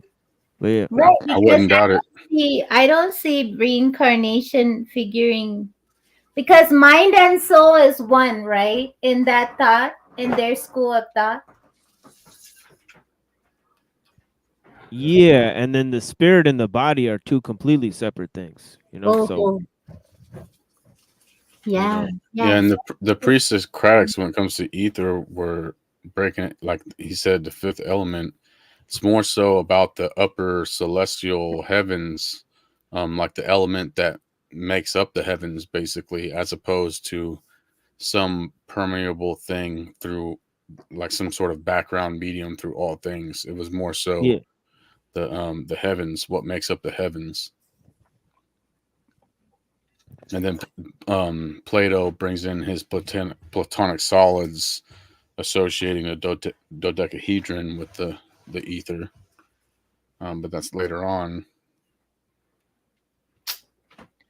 Correct. And that's something that both Wheeler and Bonacci use. Yeah, they're using it in a sense. If you listen to his rhetoric, and I've heard Wheeler go on his rants about ether. I've also heard people like Austin Whitsitt and these other people do talk about the ether, and it basically could have came straight out of Morals and Dogma. Like it basically could be Albert Pike himself sitting there explaining that stuff, as far as how they're explaining it. But yeah, that's a whole, like you said, a whole different thing, because when it comes to Freemasonry and these other things, even the ancient Greeks, they're syncretists. So of course they're going to draw from different areas and synchronize the concepts. So it's hard to differentiate sometimes in modern times when you're dealing with a Kabbalistic cult, or are you dealing with an ancient source for where those cults drew from, right? Like I used to live in Sacramento. I would go downtown, right, and I'd go to these different churches and cathedrals and just look at all the architecture. I would go just walk around, talk to different people and stuff, and there were so many Kabbalistic cults. And it's not like there were a straight up Hindu temple or something But there. they don't They're drawn hide. from theosophy. Yeah, they don't hide. Like I've been to the Alex Gray's so-called temple in what is that called? Upstate New York. Yeah, I think that's how you say upstate New York. Yeah. And that, I mean, that's straight up, you know, that they have photos of it online, but they take from Tibetan stuff, Hinduism. And they were just blatantly conflating like Sophia and like some other Indian goddess and stuff. And I asked a question and they were polite to me, sure, but you know, it was pretty obvious what they had no intent of being authentic or anything like that. And I do think that they kind of go as Buddhists. Like a lot of people in these cults that you mentioned, they just kind of say that they're Buddhists and they end up at Burning Man a lot of the time. Well, yeah, that's why, like, for me, that's why it's interesting hearing what you're saying, because the Eastern stuff I'm not as familiar with. I've dove into the Babylonian stuff, like the Mesopotamian, the Egyptian, the Greek, and all this stuff. Like I would compare Sophia to like Astarte, right, or Semiramis, or maybe even Isis, or the Catholic Mary, or something like that. But that might be partly because a lot of these groups or religions drew from ancient Persian and Indian and everything else, really. But Right, right. But the thing is, like, there's only so far you can go with that. I think with the Babylonian religion, it's actually a lot more, how can I say, warring or more aggressive. And their gods also seem to be very aggressive. I remember learning in the anthropology class that that's because they have harsh climates. But then so do the people in the Himalayas, and you don't see them with these like harsh deities that you have to sacrifice to appease. In that sense, I mean like sacrifice of blood and pain and things like that. So bloodletting at the altar. So I to me that sounds like much more permissive for this kind of operation that these Kabbalistic cults are trying to do. But Hinduism, you can only go so far. So like an interesting dichotomy I notice is like the Hindu people that came out here and started their own organizations, and Prabhupada's one Machine was talking about a couple episodes ago. And in India, in his ashram, they won't allow drugs of any kind. Like there's absolutely no smoking, like nothing at all. No sex, absolutely not, like no complete celibacy. But then the same like ashram out here in the United States, even lots of places like Thailand, Latin America, things are going on that's like through the roof. They got like drugs going on, hard drugs like LSD, heroin, whatever, X, and raves, and like, this is a whole secondary market of human trafficking and drugs going on within the ashram, and it's kind of like permitted. It's like, oh well, if you want to be here in Los Angeles, you kind of got to pay the price or whatever. So yeah, and that's kind of why I think during the times of I think that was some of the appeal of the patriarchal type of Abrahamic stuff, when you had so many of these cults getting too crazy with it, with the drugs and alcohol and the rituals and the craziness. So I think they went a little extreme in the opposite end, demonizing all this stuff. But there's some truth to that of how crazy. right, because you mean like kind of like throwing the baby out with the bathwater, in terms of like just saying like all religions are demonic except Christianity or whatever. Yes. Exactly. Right. And the sad thing is like we get hit the hardest because I was kind of naive coming out to ashrams in the West, in the United States and Latin America, Thailand, things like that, and like ashrams owned essentially by like Americans or Russians, stuff like that. My rude awakening was they desecrate what we hold sacred. So, it's like on one end, you have these people trying to convert you because they think your religion is demonic. And then on the other hand, the people that are supposed to be on your side, the quote unquote blues, are out here desecrating what you hold sacred, and there's no way in hell you're going to ascend in any kind of ranks in that kind of system, being who you are as a person from the culture. You can only be a clown or a caricature or a sort of like something. You got to have some sort of angle. You just can't just be. Yeah, and in some cases, it's not just a clown thing. They'll bring reverence to lead it to another cult, like Theosophy. Like, for example, what do you think about the Beatles? And as far as in the Western world, the Beatles they went and did that trip with that yogi or whoever it was, and they basically opened up the mind of. I thought they went Americans. to Mexico to Maria Sabina, the Mazatec mushrooms. I thought, but who are you saying in India that they?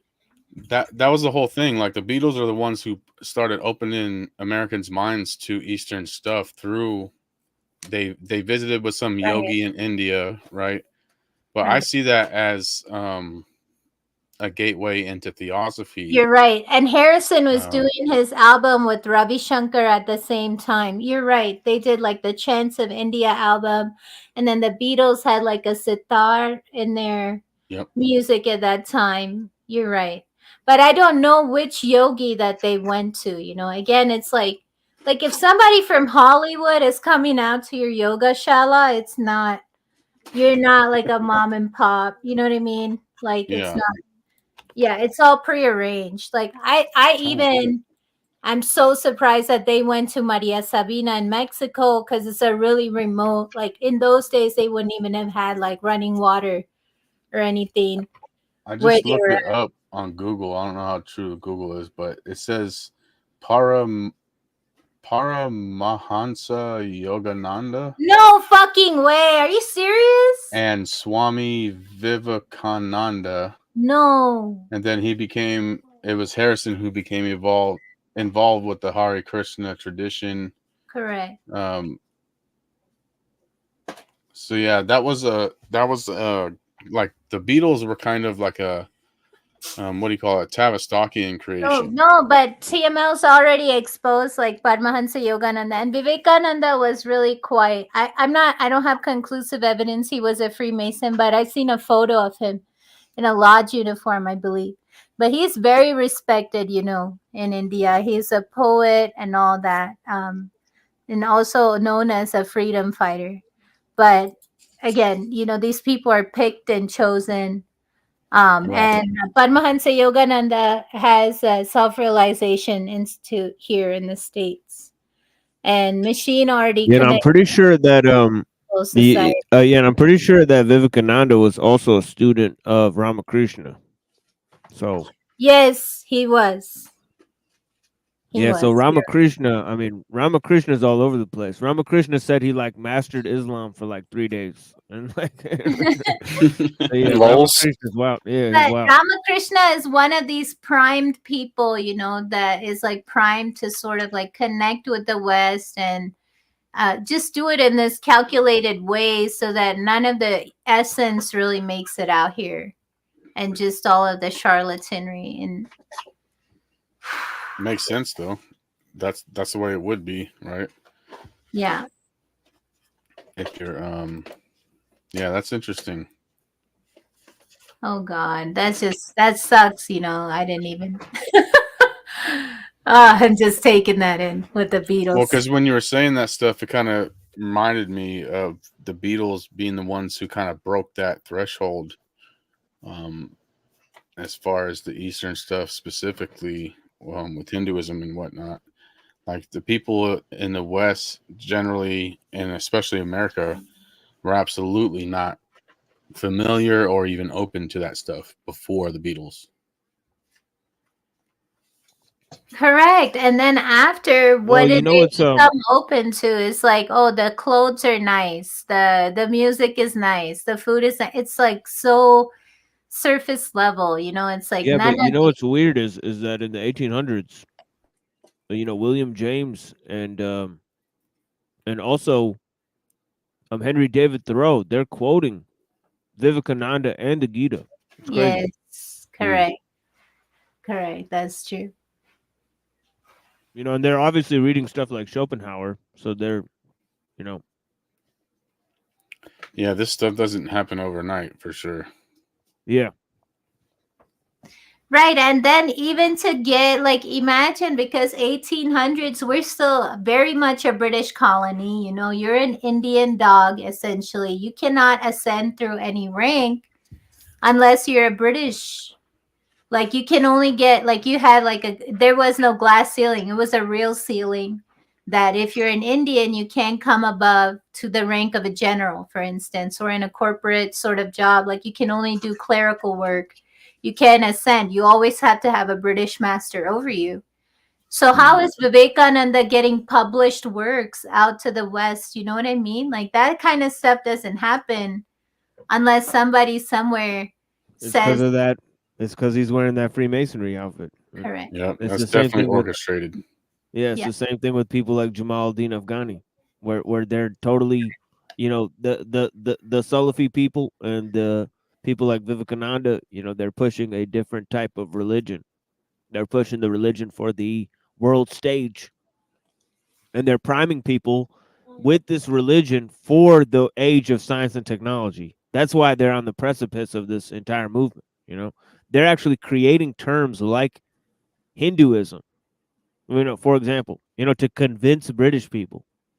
You know what I mean? So, like, and also creating terms like Islamism and stuff like that.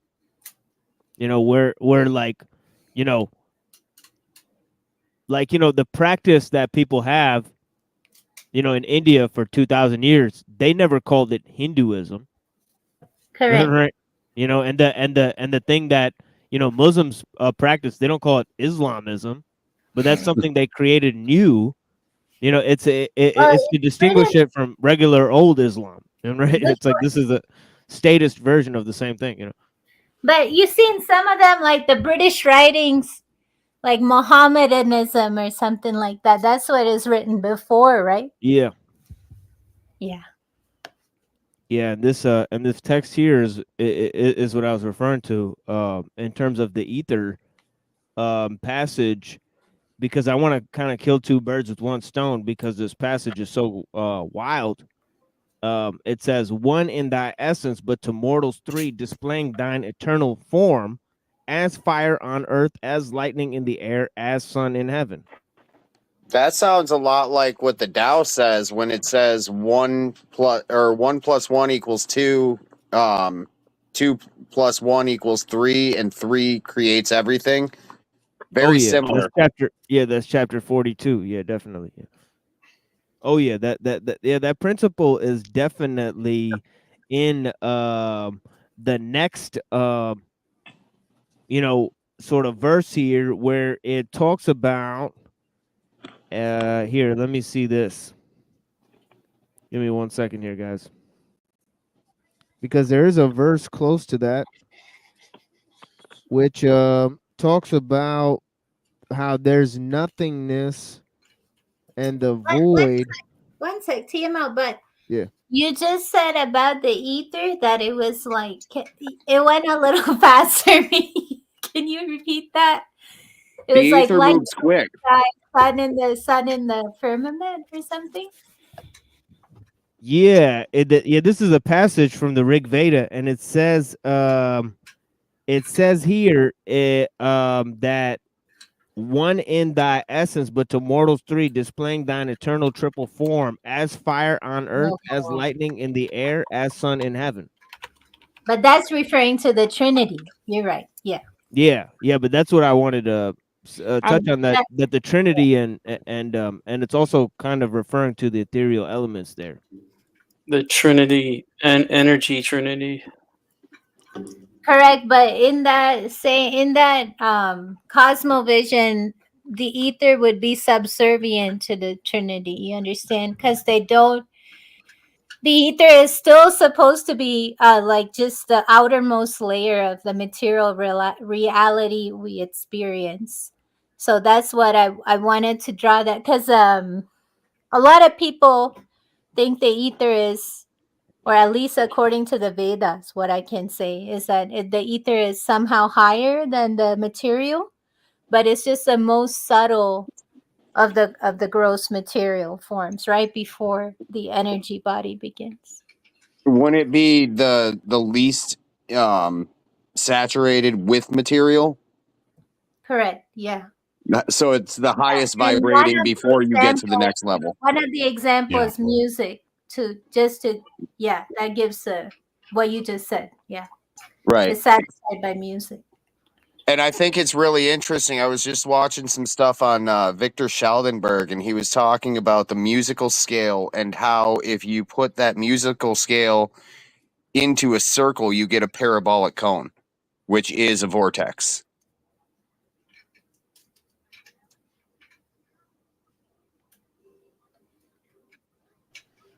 And isn't it one that goes up and down? Like, yes.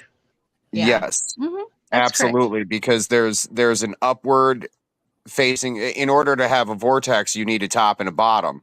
And there's certain things, and the center point is, in my understanding, where we reside as far as energy. That's really interesting because I've seen representations of that same vortex, the up and down cone, where the center part is boring. It's boring, Right. you know, like, yeah. Right. As And far it's as our really emotional scale. Hmm. right. It's really, if you look at it, it's the snake eating its tail, and it's also the omega sign, because a vortex, as it's spinning, creates two eggs that go around each other, and they go to the bottom, and then they come back out, and then they come back to the top.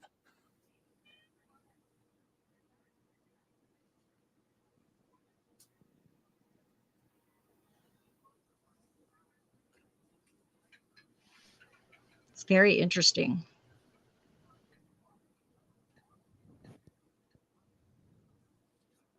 Victor Scheldenberg is definitely a good research topic, to say the least.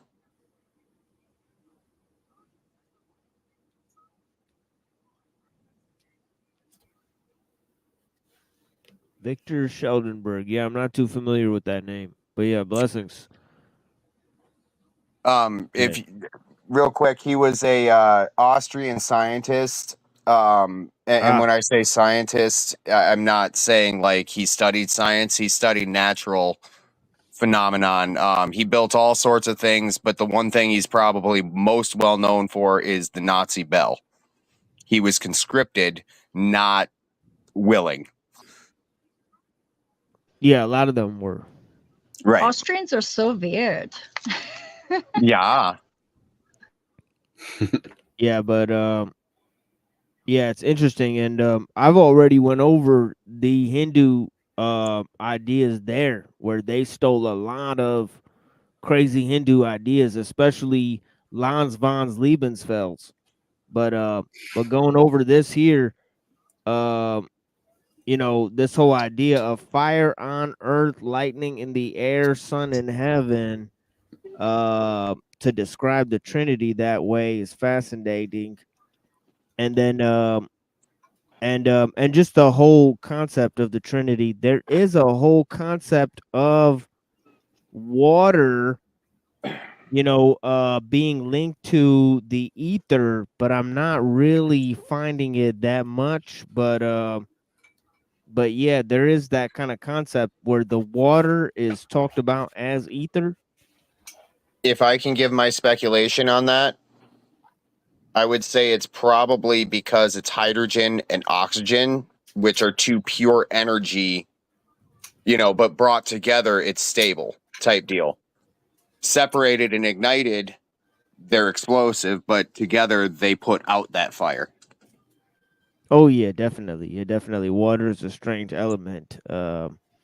You know, comprised of very strange things, and this Right. other idea here, That yeah, same machine and that same like Yeah. water is the only thing that can cleanse the aura.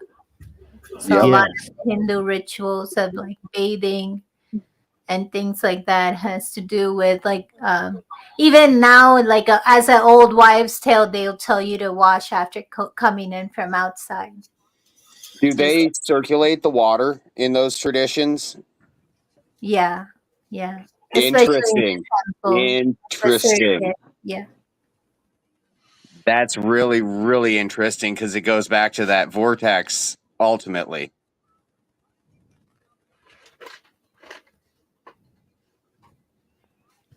Yeah, and then another idea that I was gonna touch on.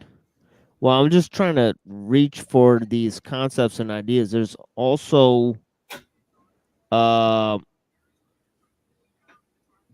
idea of desire and attachment, right? So this doesn't really show up in a lot of Western traditions. So I want to talk about this. It says, and let me try to look up where exactly this is coming from. Give me 1 second.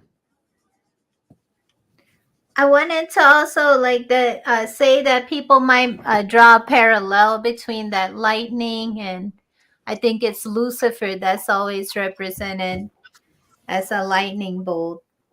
Although I don't have any I don't cannot remember the exact passage to validate that from the Yeah, Bible. I think that's Luke 10:18.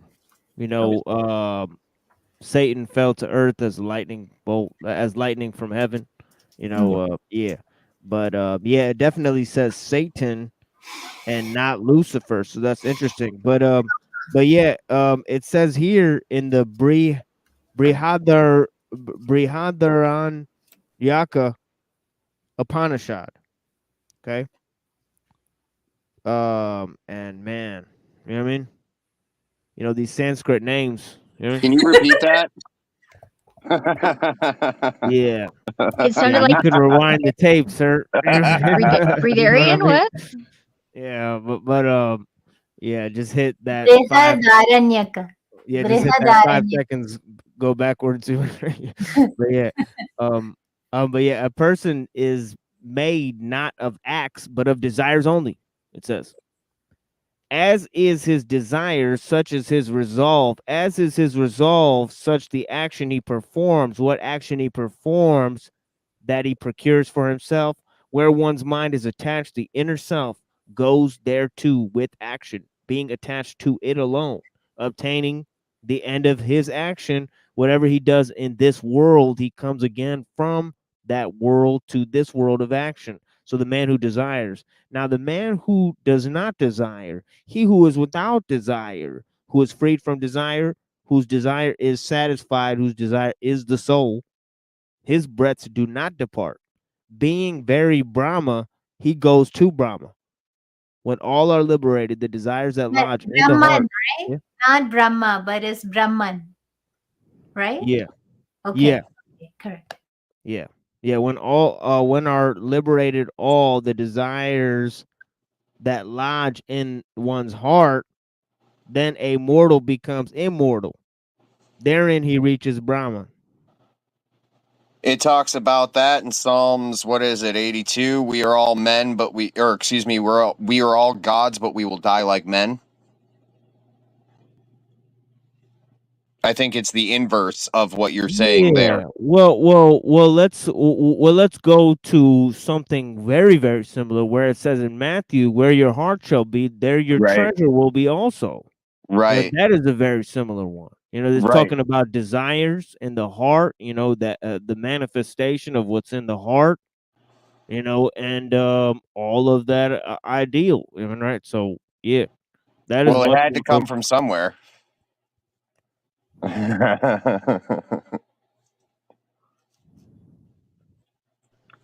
Indeed.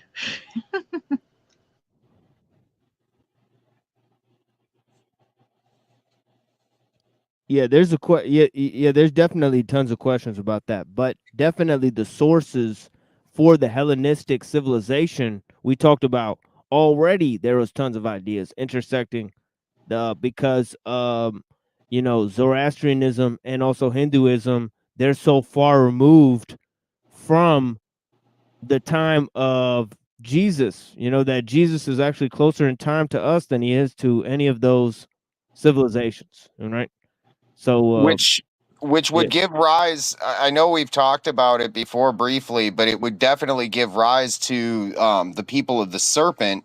In my opinion, that's who's referenced in the Old Testament in Genesis when it was talking about Adam and Eve talking to the serpent. I think that serpent was the original people of the Maya. And I'm not talking about like the Maya, like we know Maya, but like the ancient ones, like the people that Brahma was talking about with the trident from the east, those people.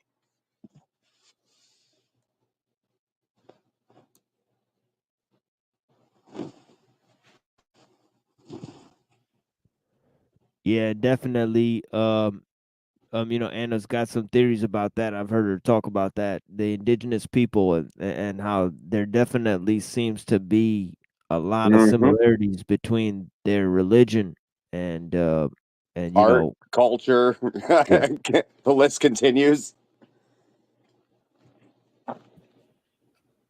Right, right. Yeah.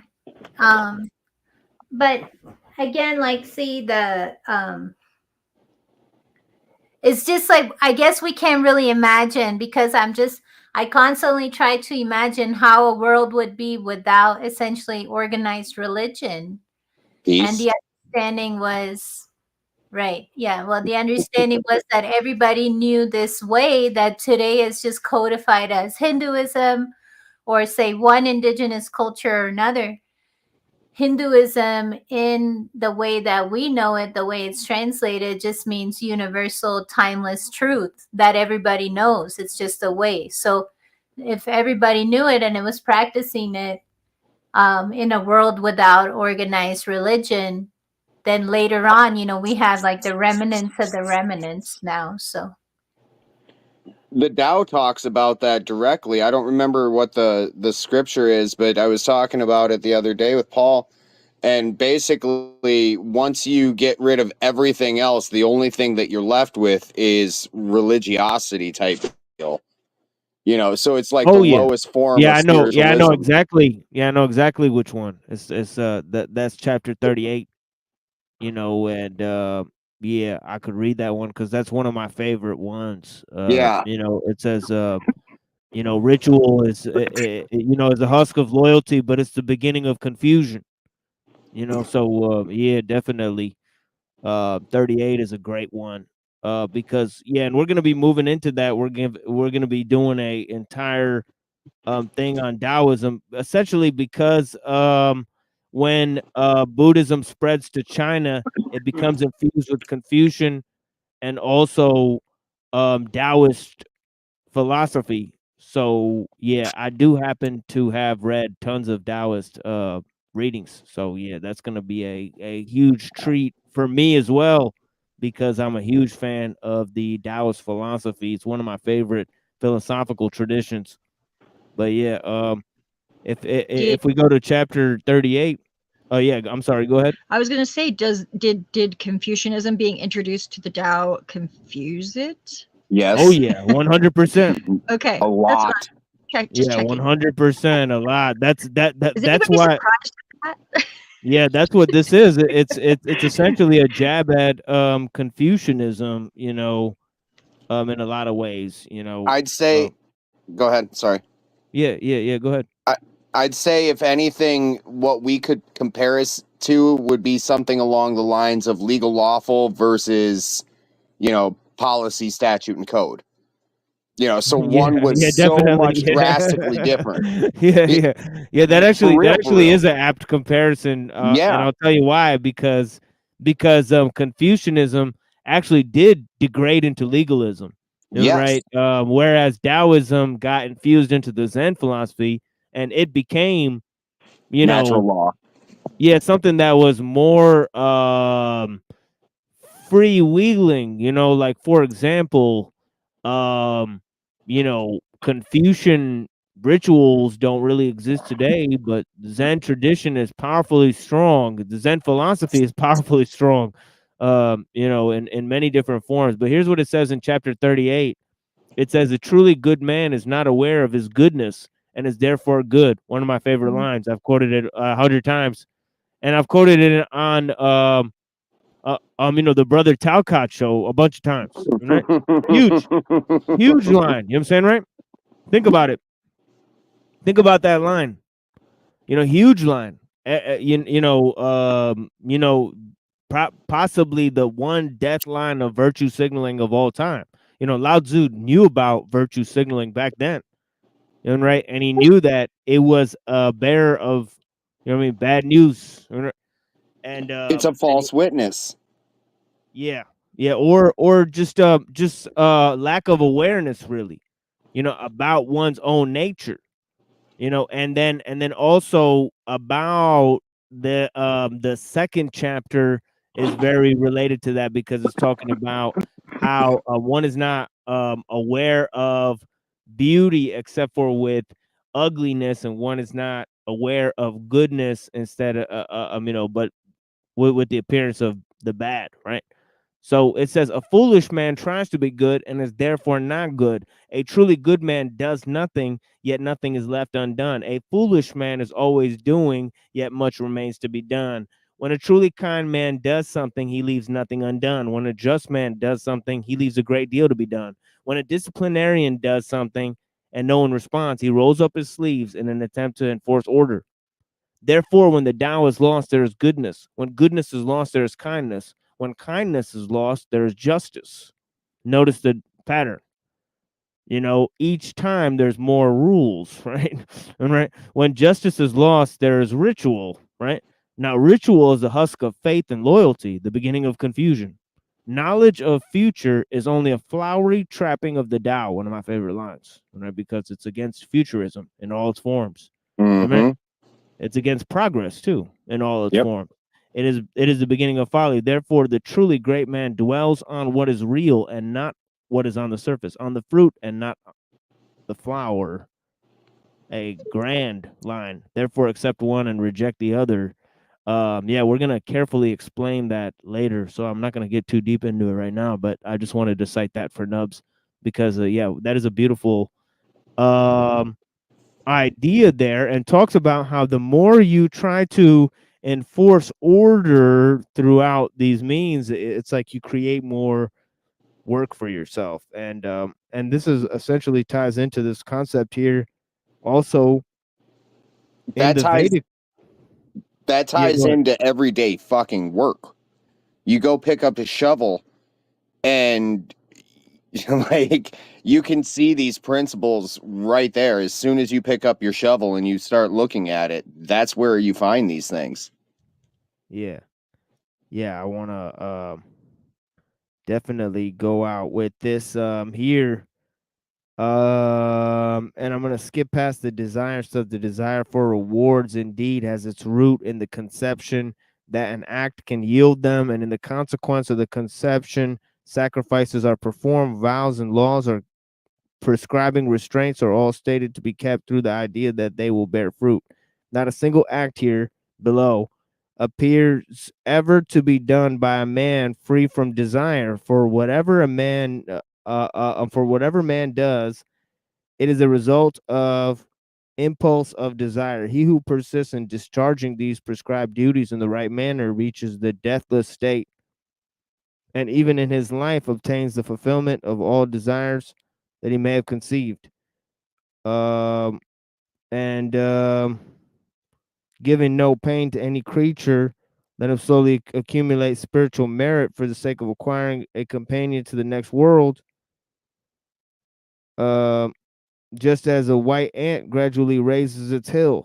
For in the next world, neither father nor mother, nor wife nor son, nor relations stay to be his companions. Spiritual merit alone remains with him. And single is each being born, single it dies, single it enjoys the reward of its virtue, single it suffers the punishment of its sin. Now, this is an important one that I read yesterday, and I want to get Annapurna's response to this one because it is a very inflexible type of statement here. It says, punishment alone governs all created beings. Punishment alone protects them. Punishment watches over them while they sleep. That is karma. It's karma, not punishment. It's a mistranslation. Okay, that already cuts it in half. So, That makes it a lot less Sad evil trombone. too. yeah, I was rolling in with with Koki with the, you know what I mean, with the dagger. But I was like, punishment, yo. Yeah, but yeah, if it's karma, then that already okay. So karma alone governs all created being. Karma Or alone consequence, that protects them. Yeah. consequence. Anna, Okay. can you say that one more time? That was great. Your accents. Consequences. No. The karma. Oh, karma. Yeah, there it is. There, that accent. Yeah. The wise declare punishment or karma right here to be identical with the law. If karma is properly inflicted with due consideration, it makes all people happy, but inflicted without consideration, it destroys everything. So, yeah. Were you still reading? Go ahead. So that consideration comes, see, like apparently every individual. So even the karma has a hierarchy. So there's karma that you have that you don't see in this life. You don't see all of it because apparently it's unbearable. So you only see a portion in this life. And even within that, you have the chance to be liberated and you don't have to settle all accounts. So, it's it sometimes it can be the mere name of God that can save you. I think that's what it means by consideration, that That's it's some not. wild stuff, though. Yeah. See, I guess when I look at karma, I think that the word punishment is a better word, and not because I think that it's a bad thing. To me, I look at punishment just as much as bad as good, because when you're punished, that means that you're able to correct what is not correct at that point. So I look at it very differently. If that makes sense, like karma is your teacher, and if you pay attention, you don't end up, like you were saying, you can get out of those accounts because you're paying attention.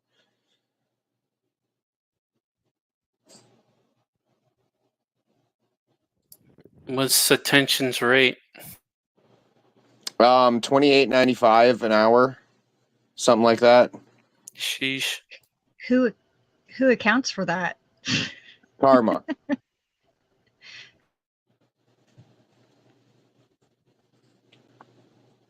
Would that be an accurate assessment, though, Anna? I'm going to you because it's your religion, or your understanding, faith, whatever.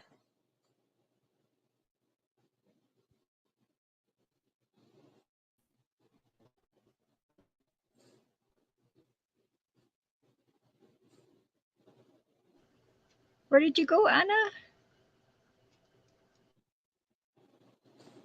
It's all good. We'll wait for the sis. But yeah, it says even though wrong, treat I'm not. here, guys. Sorry, I had pizza in the oven. Sorry. Yeah, Nubs was all talking about punishment being a viable replacement during for the term. But yeah, it's all in. Back then the idea of punishment was different too. I mean, this is Right. 1884. So Right. That's what I'm so getting what the at. fuck are they logistically going to do to you? I mean, right, in 1884, that really, I mean, if you got a gun and you're in the outskirts of town, I mean, nobody's going to fucking find you. Right. So there's actually a book, Purana, Eagle Purana. Essentially, the translation would be Garud Puran, and they have a list of every so-called sin and the punishment that's given in the hereafter, or maybe even in the now. In the Kali Yuga, especially, you can get the consequence right away. And there's some pretty some are pretty arduous and torturous and things like that, but it's metaphorical. It's also what happens to your spirit, essentially, as a consequence of your actions. And it's almost like if people didn't feel guilt, they wouldn't have a motivation to better themselves. Like, that's the level at which this text is dealing with it. It's like the purpose of discomfort is to mold you essentially into a better human being. So I Yeah, was pretty accurate. Yeah, this one is more in tune with some of that. It says in precepts of Manu, even though wrong, treat not with disrespect thy father, mother, teacher, elder brother. From poison thou mayest take the food of life, the purest gold from lumps of impure earth, examples of good conduct from a foe, sweet speech from a gentle sweet speech and gentleness, even from a child, something from all. From men, a low degree lessons of wisdom, if thou humble be. Correct. Wound not another, though by him provoked, do not cause injury. And this is kind of hard to read because it's from 1800s. By thought or deed, utter no word to pain thy fellow creatures. Treat no one with disdain, with patience, bear reviling language. With an angry man, be never angry. Blessings give for curses. When asked, give something, though a very trifle, ungrudgingly and with a cheerful heart, according to thy substance. Only see that he to whom thou givest worthy be. Pride not thyself on thy religious works, give to the poor, but talk not of thy gifts. By pride, religious merit melts away. The merit of thy alms by ostentation. The soul is its own witness. Yea, the soul itself is its own refuge. Grieve thou not, O man, thy soul, the great internal witness. When thou hast sinned, think not to hide thy guilt under a cloak of penance and austerity. Contentment is the root of happiness, and discontent the root of misery. Wouldst thou be happy? Be thou moderate. And this is the key part. It says, honor thy food, receive it thankfully, eat it contently and joyfully. Never hold in contempt, avoid excess, for gluttony is hateful, injures health, may lead to death, and surely bars the road to holy merit and celestial bliss. The man who keeps his senses in control, his speech, heart, actions pure. Purity is key here. And even guarded gains all the fruit of holy study. He needs neither penance nor austerity. Contentment, patience under injury, self subjugation, honesty, restraint of all the sensual organs, purity, devotion, knowledge of the deity, veracity, abstinence from anger. These form the tenfold summary of duty. You just described Jainism, when you're reading. That is all the tenets of Jainism you describe. And that's also why they don't eat onion and garlic even. And they won't even kill an ant or a fly. But the reason for abstaining from even onion and garlic, going beyond the regular Hindu vegetarian diet, is they're considered to be stimulants. And so it's like considered that you'll be less reactive, less impulsive. You'll have less heat in your blood if you cut out onion and garlic. That is But true. They are stimulants for blood flow. yeah, That's what the liberal the simps, basically the highest type of goy there is basically going to refer to Jainism as the greatest example of religion. They'll say they'll say the Hindus, Muslims, Hebrews, all the different people in the world, they'll say, look, why can't you guys be like Jains? There's not that many of them, but they're totally nonviolent religion. And it's like, yeah, well, that's basically what they say. yeah, we would be if we weren't under persecution. I mean, like, whatever, man. It's like there's so many passages about like righteous anger. I don't even wanna go Yeah. there. Yeah, definitely. Yeah. Righteous indignation is essential for life. Right. As otherwise, like you accept being gaslit, and we're all just gonna accept, like, okay, well, it's a narcissistic world, and we're just gonna go with it. Like that's it. Well, I don't think it's that you accept gaslighting. I think it's that you manifest it for yourself. Like you lie to yourself.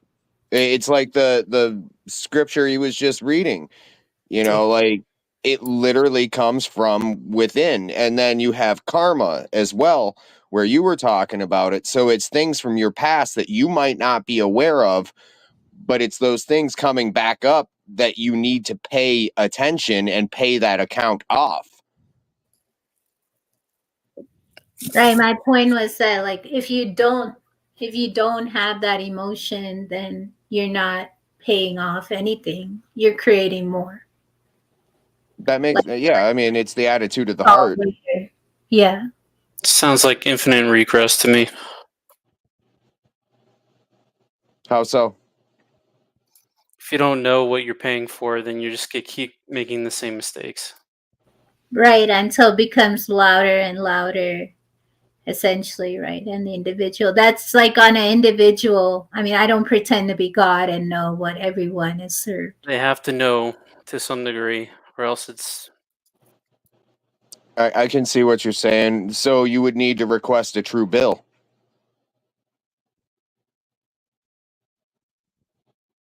You know, for lack of better terms.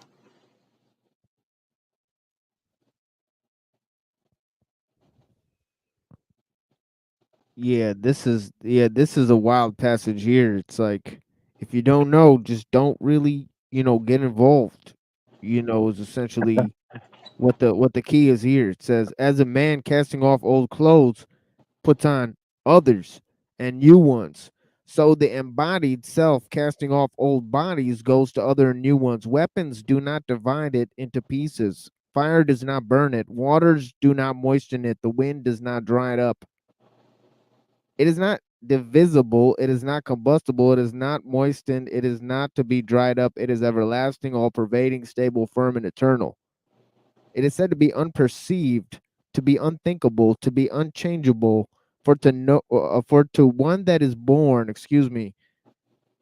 death is certain, and to one that dies, birth is certain. This embodies self, O descendant of Bharata. Within every one's body is ever indestructible, looking alike on pleasure and pain, or gain and loss, or victory and defeat. Then prepare for battle, and thus you will not incur sin. I read this earlier. Mind-blowing stuff from the Gita. He who has So obtained now the most. this is sorry, this is in the Brihadaranyaka Upanishad. This is from the Gita now.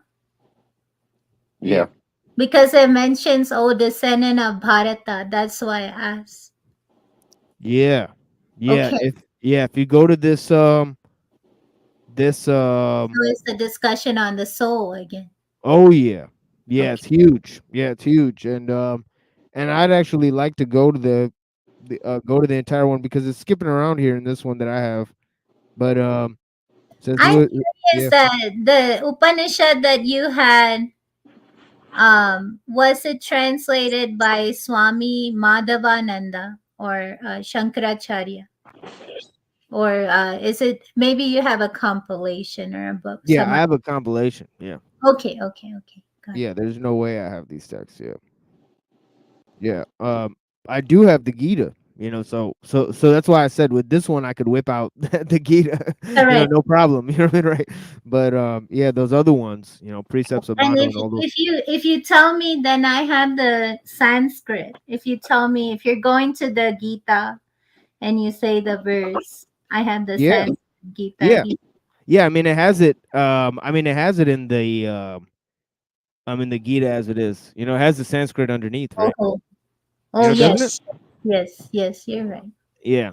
Yeah. Which if I want to be cool, I could read the Sanskrit, and that's how Oppenheimer taught himself Sanskrit, apparently, by reading By that. reading.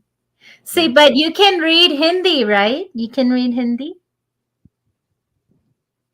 I mean, Arabic. I can speak it and understand it, but mostly, but I can't. And sometimes if I read poetry and stuff, I can't really understand it that well either, because there's so many complex words, That is different from Urdu. So you must know the Arabic script then.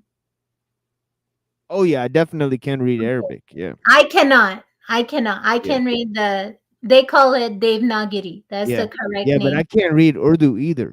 Even though it's written in Arabic letters, I can't read it. Oh. But I can read The Quran. Yeah, yeah. Yeah, of course. I could read the Quran 100%. I could read, memorize the Quran. I don't know Arabic though, so yeah, But you you know. know Urdu. So Yeah, I it's know Urdu. Yeah, I know how to speak Urdu, and I connected. know how to understand Punjabi.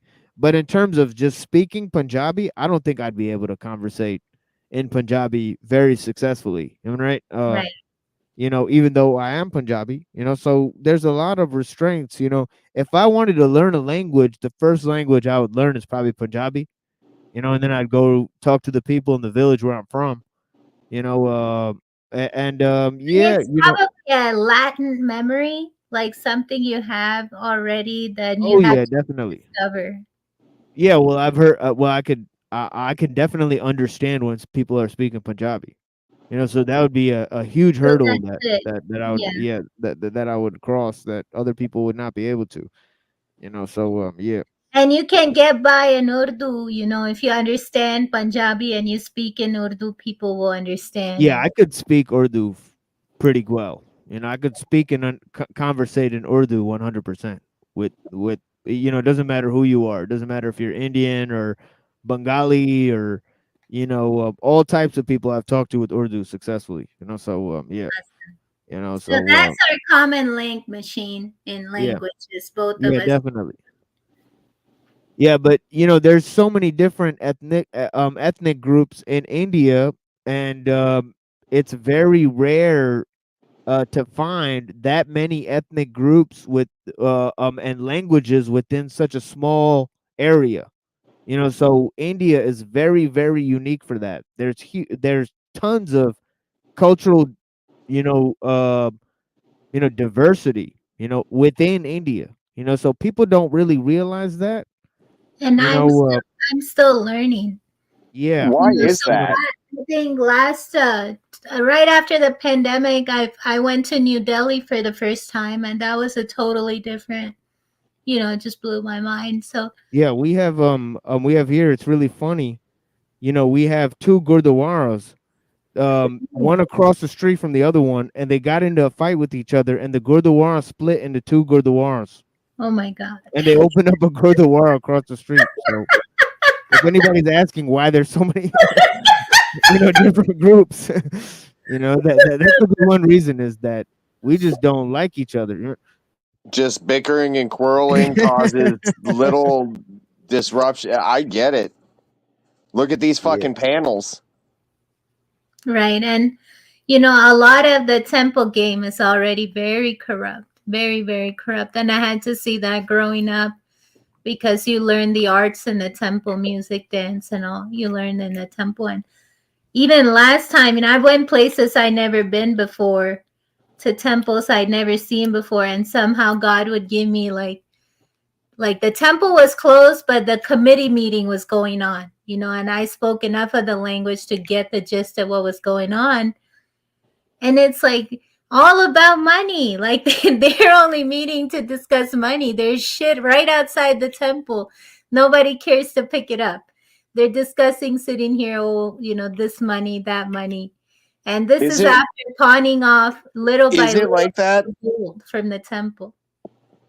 It's really like a Joel Osteen church out there where they've got tornadoes going on outside and shut the fucking doors type deal. Yeah. Yeah. Don't That's sad. expect too much sympathy. But even that, even the Gurudwara and all, at least they'll provide 3 meals a day. I don't know if they do Right. that in the United States. Okay. They do that. Yeah. Yeah. There's gurdwaras that'll feed you if you go in there. Yeah, definitely. You know I what mean? just heard that. Part of their religious practice. Yeah. I just But heard it's about like that. birthed off of it. I seen tourists going to India and just like getting a free Yeah. meal. Yeah. You'll That's see what a kitchen. people really need. Yeah. Yeah. You'll see a kitchen in the gurdwara. So most gurdwaras have a kitchen in there. Yeah, it's fascinating stuff. A beautiful religion. We don't have too much time to cover that one. And also because it's so modern. We're talking about like stuff that is like Few you know hundred years old. yeah, Yeah. a few hundred years old. That's it. Yeah. So you know But And it these people definitely, are constantly like the emergence of these even like recent so-called religions from India.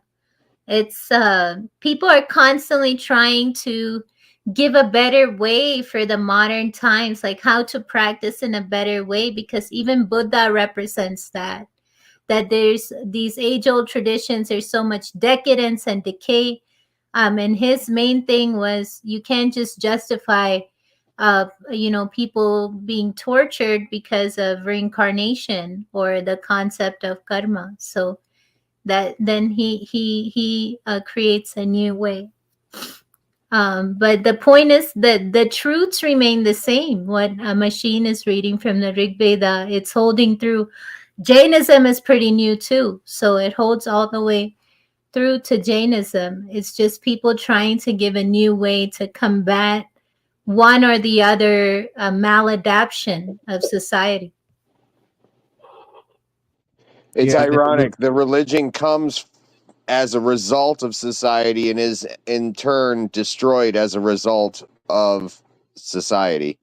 yeah, yeah, for sure. And this passage here is crazy stuff. It says and this is a little bit more down. It says he who has obtained devotion in this world casts off both merit and sin. Therefore apply yourself to devotion. Devotion in all actions is wisdom. The wise who have obtained devotion cast off the fruit of action. The fruit of action, it says. And released from the shackles of repeated births, repair to that seat where there is no unhappiness. He whose heart is not agitated in the midst of calamities, who has no longing for pleasures, and from whom the feelings of affection, fear, and wrath have departed, is called the sage of the steady mind. And I'll go to the one in the Prabhupada one that I have here. You know what I mean? Let me open this up here.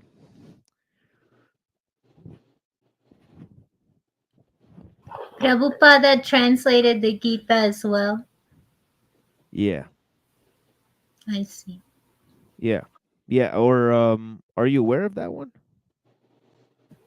I wasn't because he's Yeah, that's talking about so much about the Bhagavad Puran. I thought he never made it all the way to go yeah. to It the says Gita. yeah. It says yeah. This is the one that's very very popularly available.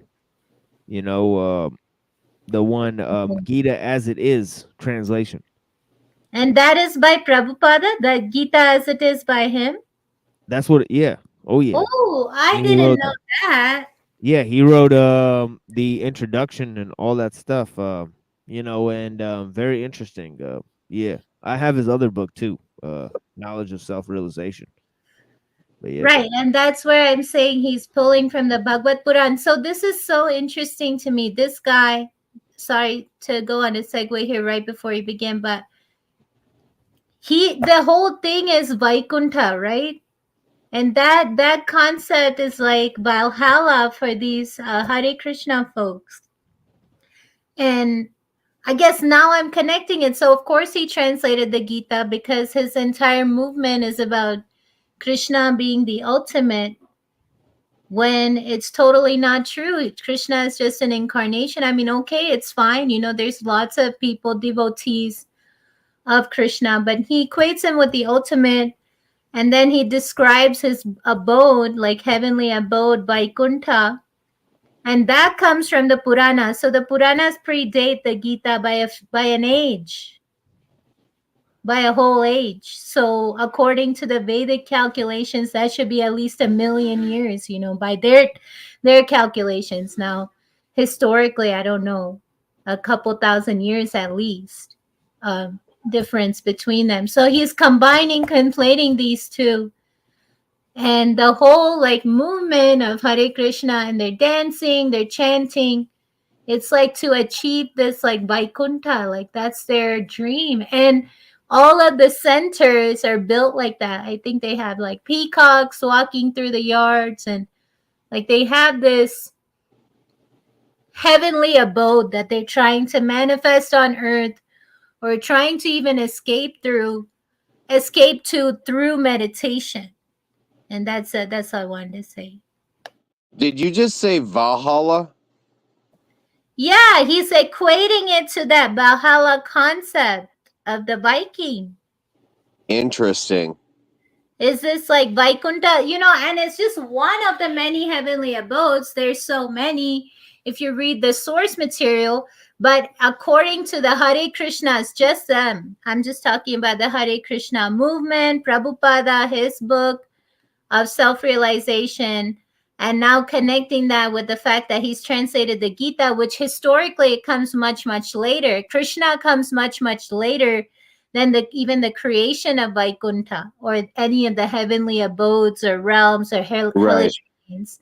But he's conflating those two to create this sort of like mythology. And there's a lot of imagery too that they put out, the ISKCON Institute, the Hare Krishna Institute. So they all, it's just very interesting to me, all of it, the way he's framed things. It's Yeah, and always this interesting when you see manipulation like that. yeah, and this line, man, this line is massive. And I'll try to read this this is in the Gita, and yeah, I'm not sure how to reference this passage, but it says nasato vidyate bhavo nabhavo vidyate sata ubayor api darsto darstantas tav anayas tatva darsibe. Now check this out. This is what this means. It says Good those job, Machine. yeah. Yeah, so this is what it says. It says those who are seers of the truth have concluded that of the non-existent, the material body, there is no endurance, and of the eternal soul, there is no change. This they have concluded by studying the nature of both. Wild shit. Right? And right, but yeah, I'm definitely gonna read that passage here again because this passage blew my brains the first time I read the Gita. I was And you can't give the number of it, the stanza, verse. let me try to look this up because That sounds like some kind of hyperstasis mode or something. No, it's talking about the difference between form, or that which is constant and that which changes. it has a 16. 16 in front. I mean, it's right in the beginning, 16, So I don't know if that'll, I think 6, either 216 or 116, It should be. I'm looking it up. And the only thing that is constant is change, though. In the material. But the concept here is that the soul isn't born and it doesn't die. Because they say everything that is born dies, everything that is dying is born again. Right. So there is no change to the soul. That seems to be the only constant. And if you think about it psychologically, you need something to ground into. Just as And see, that's why I think we have two souls.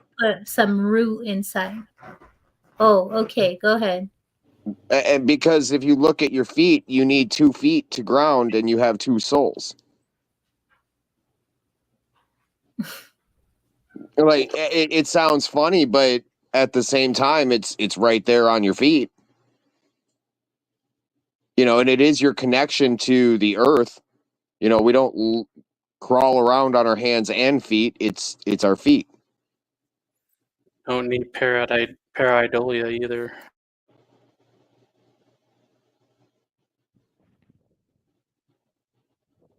Yeah, but let me know if you find that one, Anna, and I'm gonna go ahead and read I this. found the wrong one, but I'm still looking. Go ahead. Yeah, and this might add context to it because I'm gonna read the passages surrounding this passage here. You know, and this is in the Gita as it is. It says 210. I found it. Yeah. Okay. Dope. Nasato vidyate bhavo nibhavo vidyate satah ubhayorapi ubhayorapi drishtonanta. Oh, that last one's hard. Drishtonanta swata vanayos tatva darshabihi. So yeah, okay. So And you got to do this as you read it. You know. So nasato vidyate bhavo nabhavo vidyate satah. So that everything that has form changes, and everything that does not have form is unchanging. This is the truth. That is what the first line says. The second one is sorry. Go ahead. You have the translation. I don't need to. No, but that's wild. You know that I just want to say that is a wild statement. You know that is so packed. You know, I think you know, even I read it to Reddington here, and you know he was surprised too that such, you know, types of speech could be contained within a religious text so ancient. You know, you know, way more powerful than a lot of pre-Socratic philosophy. You know, that comes to a very stark conclusion about a lot of things. You know, a lot of the ancient Socratics philosophers, they were brute materialists. You know, so that cuts through all of that. You know, To discuss the nature of reality. Yeah. Yeah. I think it's interesting that the further you go back, the more true the story tends to be. Yeah. Right, and this is even just in the Bronze Age. The Gita is just in the Bronze Age. Yeah, that's So what I was talking about earlier on a show. You know, it was a quote by Dr. Kaczynski that he was quoting a I think it was an anthropologist, a researcher that he was studying native peoples and stuff, and he was talking about that there's no people. He said it's so true that there's no people on earth that are fallen so low that they don't have a religion. And he says, but it's also true that the lower you go in terms of cultural refinement, you know, and in terms of you know, technological progress, the further back you go, the more religion you find. You know, so it's a striking fact that, you know, the more ancient back you go, you know, it's fascinating to how much people's cultural traditions were much more refined and developed, and you know, tied in with their civilization, and all of that type of stuff, with the whole craft of their civilization. It was like how can I say, like we had the luxury to put that as a priority rather than sort of like put working 9 to 5, getting a job, getting a degree, whatever it is, you know, this as that was a priority, and we could afford to do that. I mean, as a household, you could afford to make your culture your priority. That's something, I mean, like to sit down and every day 3 hours Veda studies, you know, as a male child. You're given a thread to symbolize that you'll be celibate until marriage, but that's when you start a 3-hour daily study with your parent, with your father usually. But you know, that would make celibacy a lot easier because you're not focused on other things. Correct. You have to channel the energy there. That's the point of the celibacy in the first place. Yeah. So there's a thing we have in modern society just like that. It's called video games. So, and I have a counter argument against souls never Yeah, they got avatars there too. Yeah, I have a counter argument against souls never changing, and my my evidence is that we have people literally changing their personality, and but that's supposed to be part of the soul. But they, No, that's the link that's not been established, Hank. That the okay. personality is part of Yeah, that's actually right, because the self is the one thing that remains undetermined, right? Oh, okay. In terms of because there is no actual self, in terms of individuals, right? So there is a eternal self, so there's a transpersonal, you know, I mean the transcendental personality of the Yeah. Godhead, to put it Yeah. in the terms that that Prabhupada puts it, So I think that's a very fair and accurate description. Actually, that's the wrong description. He says supreme personality of the Godhead. So I Oh, think okay. I think that's a good I think that's a good Yeah. description. It Okay. cuts If through But the self even thing. that is not the soul machine. Even Right. Brahma, Right. Vishnu, Mahadev, or Exactly right. Brahma, Yeah, Vishnu, exactly. Shiva is not not Right. Brahman. Yeah, exactly right. Yeah. Yeah, it's fine. Then the Phineas Gage, this person that completely changed because he got impaled, is unrelated to his soul. But we kind of moved it back to we don't know what is related to his soul, but it's not going to be a personal thing. Yeah. Because anything about a person does change that we know of. So there's no evidence of that personal soul now. Yeah. And that's what that guy was saying in when we first watched the video of the fella from the Bhaktivedanta Institute, Michael Cramo. He started talking about Advaita and Dvaita, and started talking about how the main difference is about dualism, whether the self transits through the cycles of reincarnation. So that was the idea. But Right. I must mention that the main difference is time Right. between the different, because he presents them as if they were contemporary. Yeah, really. Yeah. Yeah, that's also something that we went over. Yeah, But because to compare Advaita and Dvaita is almost like apples and oranges, because one is a school and one is sort of like a Upanishad. Yeah, one's in the Rig Veda there in the verse that we read. So Right, so yeah, yeah, yeah, it's interesting. Yeah, that is a good point. But yeah, I'll read this passage and then I'll play a little video I have, which is fun. It's a little Shiva video, you know what I mean? That I found from those cartoon guys that make that cartoon. It's fantastic. Be careful, they struck me for copyright. They strike. Who, the Graphic India? Yeah, one of those Indian cartoon YouTuber. Oh yeah. Well, I'm not gonna play the Indian cartoon. Yeah, the Indian cartoons are off limits, but Graphic India won't strike you. I know, because I play tons of their videos, and I use one of their videos for my remix song.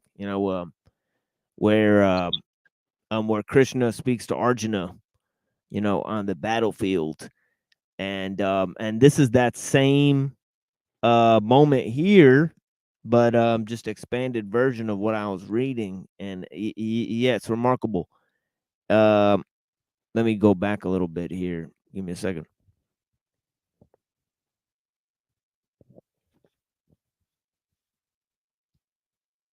Yeah, he says, I can find no means to drive away this grief, which is drying up my senses. He says it's better to live in this world begging than to live. It costs the lives of great souls who are my teachers. Even though desiring worldly gain, they are my superiors. If they are killed, everything we enjoy will be tainted with blood, right? So he says, I can find no means to drive away this grief, drying up my senses. I will not be able to dispel it. Even if I win a prosperous, unrivaled kingdom on earth with sovereignty like the demigods in heaven. Sanjaya said, having spoken thus, Arjuna, chastiser of enemies, told Krishna, Govinda, I shall not fight, and fell silent.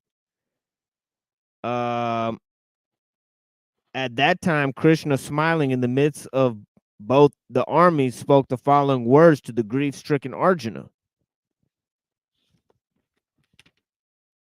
And this is indeed part of the words that verse that I was quoting is part of the words he says. You know, he says the supreme personality of the Godhead said while speaking of the learned words, you are mourning for what is not worthy of grief. Those who are wise lament neither for the living nor for the dead. Never was there a time when I did not exist, nor you, nor all these kings, nor in the future shall any of us cease to be. As the embodied soul continuously passes in this body from boyhood to youth to old age, the soul similarly passes into another body at death. A sober person is not bewildered by such a change.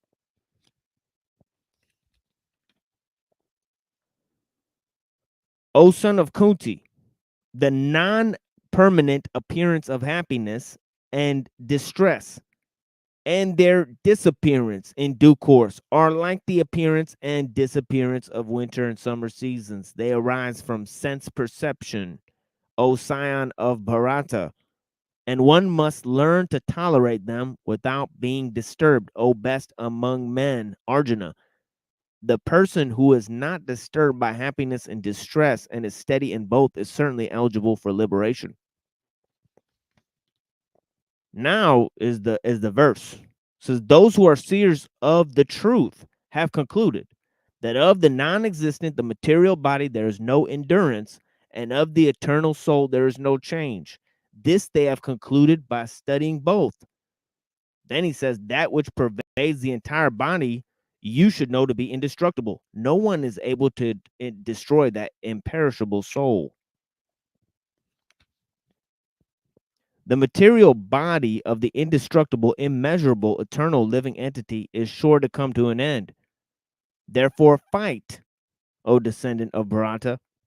So there's that verse that Annapurna was referring to, that even the,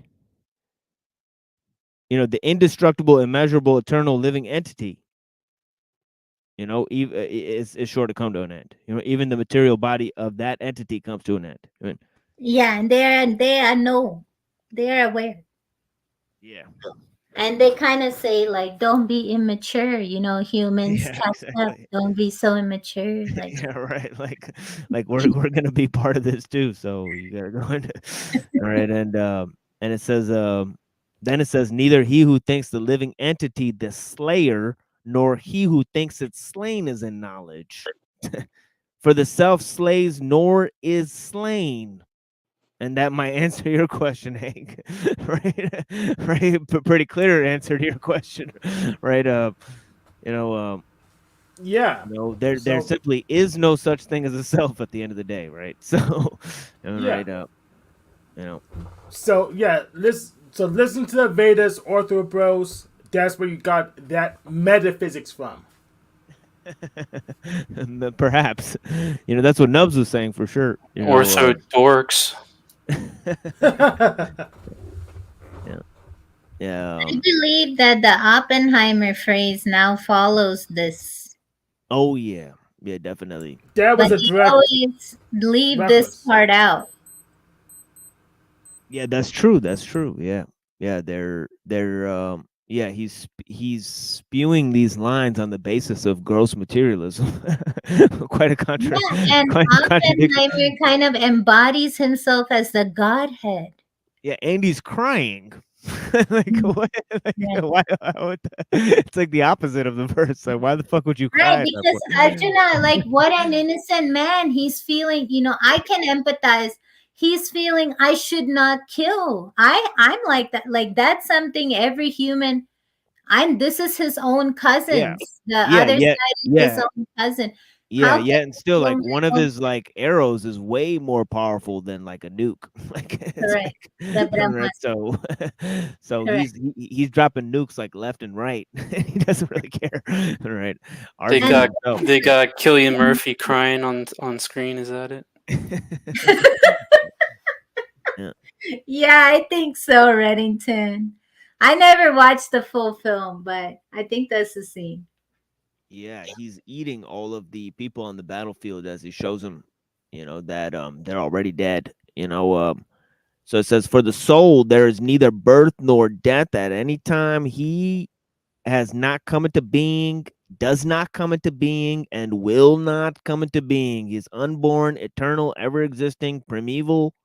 He is not slain when the body is slain. And it goes on for several more passages, which unfortunately we don't have And time. is a sort of a declaration that his soul incarnated making this choice, that this is the age, this is the family, this is the incarnation, this is the hand you sort of chose as a soul to advance your evolution to the next stage. And there's a world of nuance there, and it's reflective really of a very deep internal conversation and relationship with God. That experience is not exclusive to Arjuna. It's put there as an example so you and I can identify that voice inside that is speaking to us constantly. The idea is that constantly is there, that flow of godly wisdom, and we need only to access. So, it's not, I don't think that on the battlefield everyone can see what Arjuna is seeing at that time, because the Oppenheimer, like you're saying, it's so materialistic, and he only takes that part where it says, oh, now I have become death, the destroyer of worlds. But that's only one portion of the Trinity, which they themselves, they're saying, like, we're all coming to an end. Accept it. This life is limited. Accept it. Be humble. It's never the human that's like saying that as he draws a divine weapon, a divine arrow, and like destroys another. It's never him saying that. He's not incarnating the god of death or anything like that. So it's very nuanced, and it's a sort of humility lesson, but also very compassionate as a parent would to a child, and explaining very tough topics like the nature of death, dying, killing, being killed, reincarnation, and then justification of like, why should I get up in the morning and do what I do, or why should I go and kill my cousin, essentially. So yeah, I'll leave it there.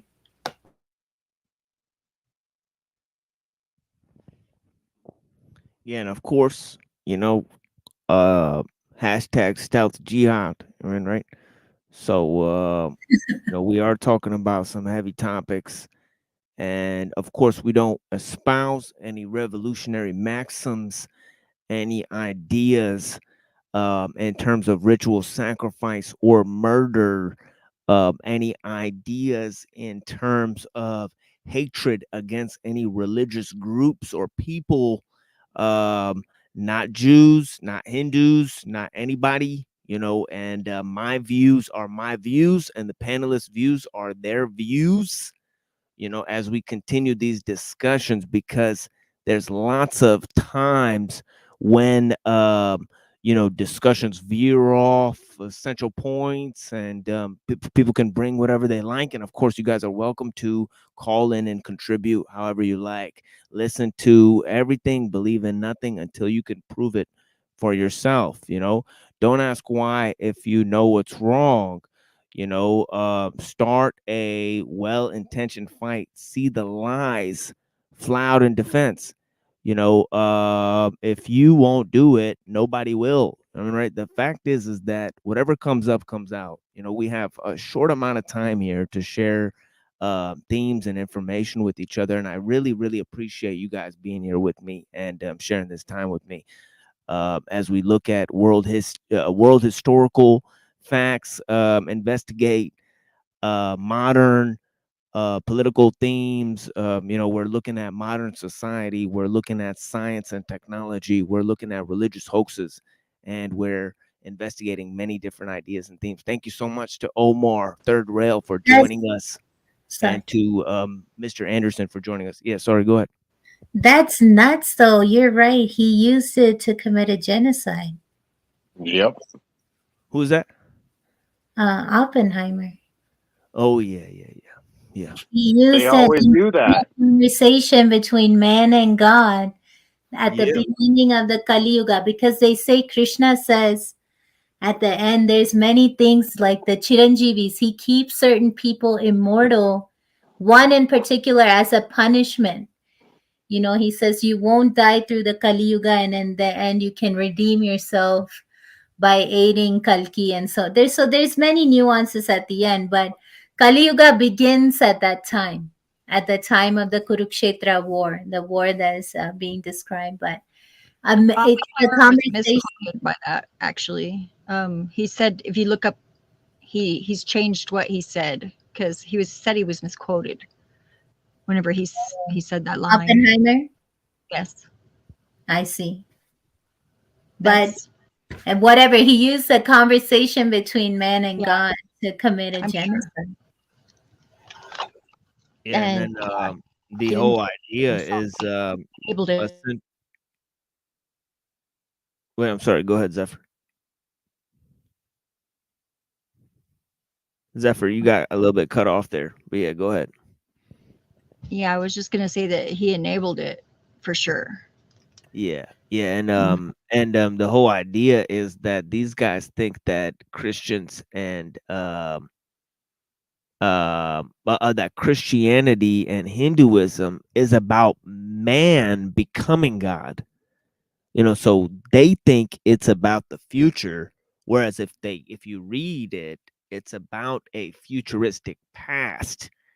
So they might have their things mixed up, you know, or they're purposefully applying that reading to it. But yeah, you know, so Do you there's also think Manifest Destiny has anything to do with that, with the Oppenheimer aspect? Oh yeah. And Manifest Destiny is you know, as we were talking about with Mr. Anderson, tied to the idea that you know, Freemasonry is basically Judaism for the goys, right? So there's this whole concept there, I mean, right? You know, attached to that whole schemata that we've covered on the show before, and we don't have time to go over right now. And also, particularly hot topic. I don't know if you guys have noticed, but yeah, you know, not too many videos about that type of stuff. Yeah, and but yeah, we definitely have looked at comparable material about that, and we're aware that nobody covers those things. It is what it is. You know, but yeah, but well, you know, it's right in the phrasing, is how we like to say. It's in the phrasing of Judeo-Christian, right? Because obviously these are this is an oxymoronic construction in many different ways, right? But yeah, we'll go to that later. Definitely part of the modern thing, but this is a video that I saw earlier that I liked about Shiva. You know, me and my wife collect paraphernalia about Shiva. It's funny, right? But yeah, we love that character. Favorite character of mine. Let me share this here. I thought this was awesome when I saw it. And sometimes they have, like, you know, sometimes you'll play some of these and obviously their animation is fantastic, but the music will be whack. But yeah, this one's got some jams in it, for sure. You know, seemed like they went, you know, some Punjabi vibes in there. You know, threw some of that bhangra in there. You know, keep it crunk. You know, but yeah, let's check it out.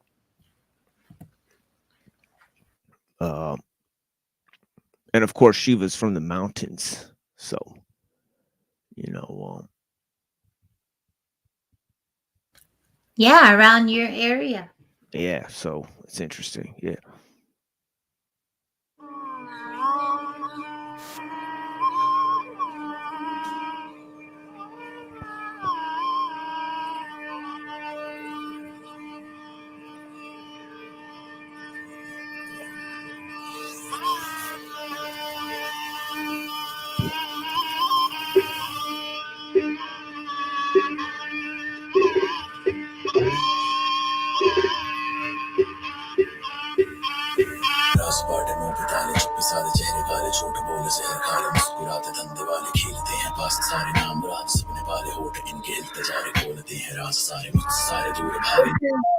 Shiva Tandava Stotram, the mantra.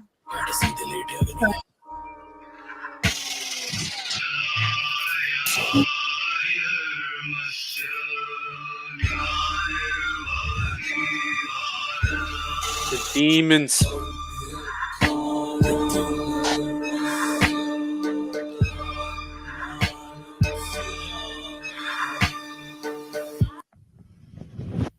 Yeah, what was that, Annapurna?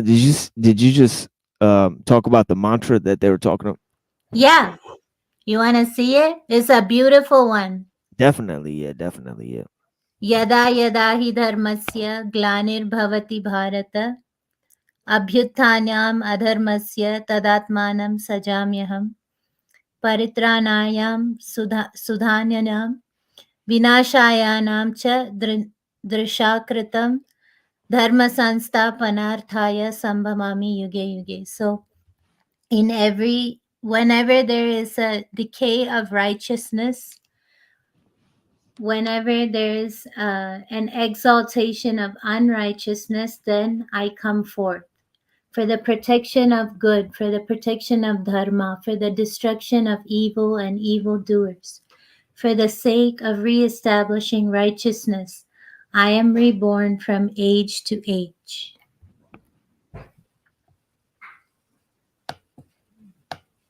That is from the Bhagavad Gita. Krishna says that to Arjuna. That's one. Yeah, and he's pointing at the rock, and the rock means time's up. And then, because what's under the rock is the turtle. Shiva's sitting on the rock. He's sitting on the rock of time. And actually, he's he's undisturbed with the demons fighting with the guardians and all this activity. So Correct. He always gives the equal chance. So even if a demon meditates, he will give a boon. Exactly. Right.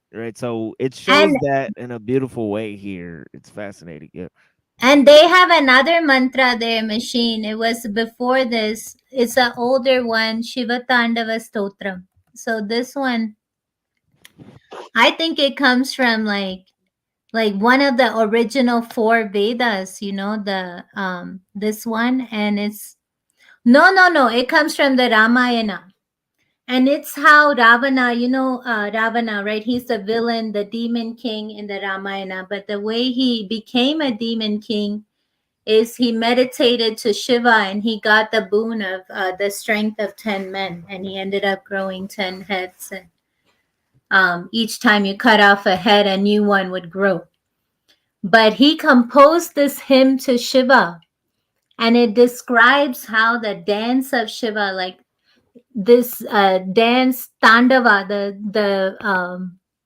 it's like a trance, he goes into a trance and starts dancing and the universe unravels around him, essentially. That's what it describes. But that's much longer. They only used a paragraph from it. But this is really cool. Is this their music or did you create the music? No, I didn't create the music. Yeah, this is from them. Yeah. And they call it Mrityu, right? So they call it Mrityu. Exactly. They're calling it death. And it's funny that the Latin word muerte, that they've had the same word for 4,000 years.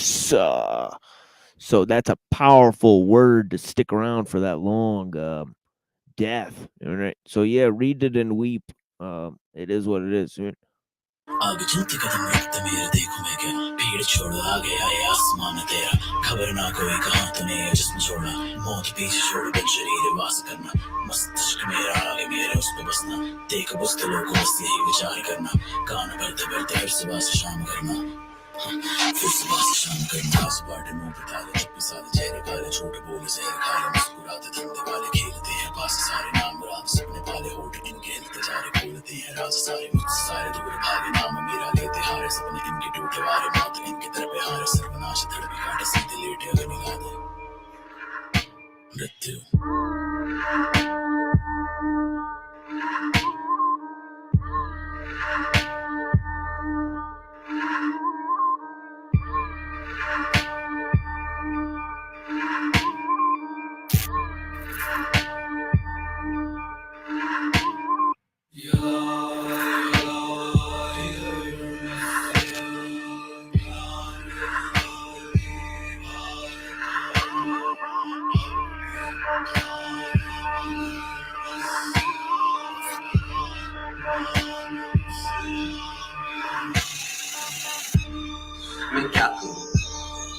क्या मृत्यु से छुटकारा संभव? रामनाथ, मृत्यु से तो छुटकारा संभव नहीं, लेकिन ये तुमसे कहा किसने कि तुम मरो? Oh yeah. Yeah, I really like that video. I mean, and yeah, wild stuff. The demons asking for sacrifice. You know, he gives it to him. He's pointing to the rock, you know, in the flood, you know, with the turtle coming out of the water and all the demons and the people just go, you know, just the demons and the sages just drowning in the water. I mean, That reminds me of some stories in the Popol Vuh. Hey, well, 1 minute, what, damn it, I right as I was gonna, so that, it's all good. is so good, they did a great job. Yeah, for sure. Yeah. Yeah, I'll send you that video for sure. But yeah, yeah, definitely. Yeah. But snap, damn it. So what you were referring to as the turtle, so I want to give you that context. It's actually a story from one of the Puranas. Right. Yeah. And it's a churning of the cosmic ocean, and they use the turtle to keep the Mount Meru, I believe. They keep the Mount Meru or Mount Mandara, one of the two mountains on the back of the turtle. And they churn the cosmic ocean because what is translated here in Prabhupada as the demigods, like they're the lesser Indra and all, they're like lesser to Shiva, you know, they have their drama and shit with the demons. So they do something ridiculous and like the demons get real offended, and the heavenly abode gets taken over. So the Swarga Loka, one above us, and earth is suffering, and eventually, you know, the Shiva, Brahma, and Vishnu decide to intervene. Everybody is like called together, and the way that the demons are brought to cooperate is with the temptation of this elixir of life, Amrita, the elixir of life that is to be obtained from this churning. So one other reason why Shiva is blue is that he ingests one of the poisons that comes out from this churning. So I think that's what they were showing, that he ingested the poison so that they could continue the activity. And, you know, they trick the demons in that. Eventually they trick them, and you can take from that what you will. They don't lie about the morality of it. They don't give them the elixir. Only the so-called demigods take it, and they regain control. But there's many mini stories that come out of it. There's many items that come out. There's a cow that gives like, you know, it always gives milk. It gives like gold and stuff. There's many like symbolisms as well that come out from that story in Hinduism.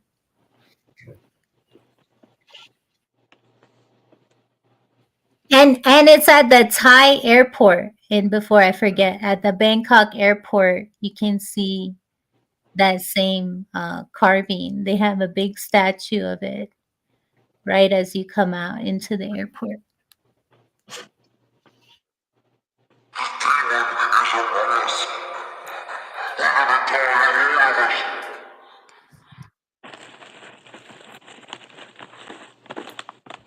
Yeah, Secreto, what's going on, homie? I see you in the chat here. Is he still alive? Where is he? Is he still alive? Well, you know, you have to look at the mountain, but I don't think anybody will survive. You know, right? So, you know, definitely, I wouldn't recommend it. You know, trying to walk the path. You mean, you know. I have the translation of what they use. Do you want to hear it about Shiva? The hymn they use about Shiva that goes really fast, like Jata Pidala Chabra, and then they end it with Mrityu, like the end. That's their own edition, but it describes him from the forest of his matted lock, water flows and wets his neck. So that's a description of the hair, on which hangs the greatest of snakes like a garland. The snake around the throat, preventing the poison from moving downward. The drum in the hand, which plays the dumma dumma dumma dumma. So that's the beat, the beat sound. And then Yo, I've heard that beat. I've someone used that kind of beat. Yeah. it's called like konokol. The like, I guess the correct term, the language of that is the language of beats in Indian music is called konokol.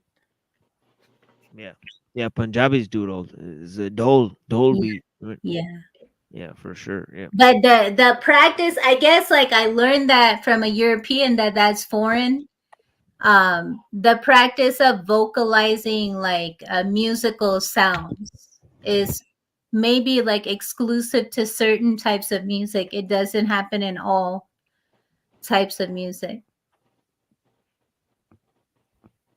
Like vocalizing a drum sound and having like a vocabulary around it is seen as something foreign.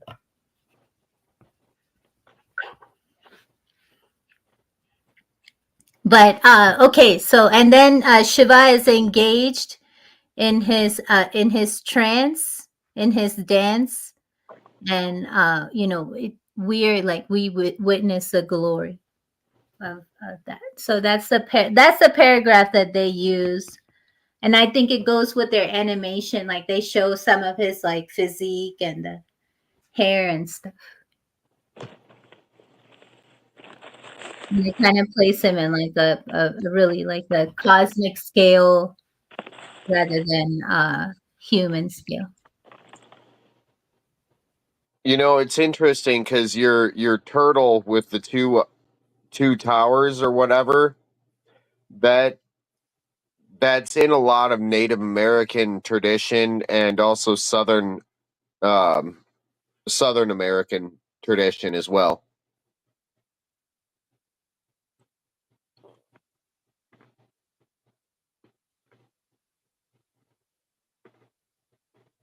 Yeah, that's real interesting. And I saw like Nubs, I saw a straight up like Hanuman temple, like the monkey, half Right. monkey, half man, in Guatemala. And like it was like an abandoned, like no tourist guide wanted to go near it. They called it a hospital, but there was a clear statue, at least 600 years old, of Hanuman, like sitting on the yogic pose, half monkey, half man, and they just Right. kind of left it. Like they didn't want to talk about it, but yeah. Well, they can't talk about it. They've got manifest destiny to look out for. Because if we all put this shit together and we realize that the old world was way different than what we've been taught, we'd ask for, some accountability.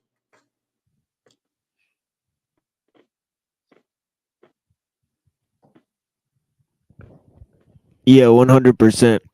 And that's why they had to do the types of things that we were talking about earlier. They had to reconstruct, the religions in lieu of the modern age, so as to hide that type of story, because it's clearly in the story, Right. Yeah. So Have you ever looked into the controversies in the Scaligerian dialect? Oh yeah, definitely, yeah. And I wrote about it too. So yeah, I've Okay. written about 10 pages on it in my book as well. So yeah, definitely I'm familiar with all that. Questions about all that for sure. And some of Fomenko and also Hindsohn, Gunnar Hindsohn. The guys that talk about flamenco might not be aware of Hindsohn, but I think Hindsohn is earlier, similar theories. Is that But Russian guy? yeah, flamenco is Russian, yeah. No, But not flamenco. There was a different dude that had gone through and broken some history down and was like, yeah, most of what we know to exist didn't exist at all. It's just repeats of the same story. But they need to yeah, extend time and shit. Like it was yeah, I was really yeah, I was gonna That go sounds that like direction. flamenco. Yeah, I was gonna go that direction in my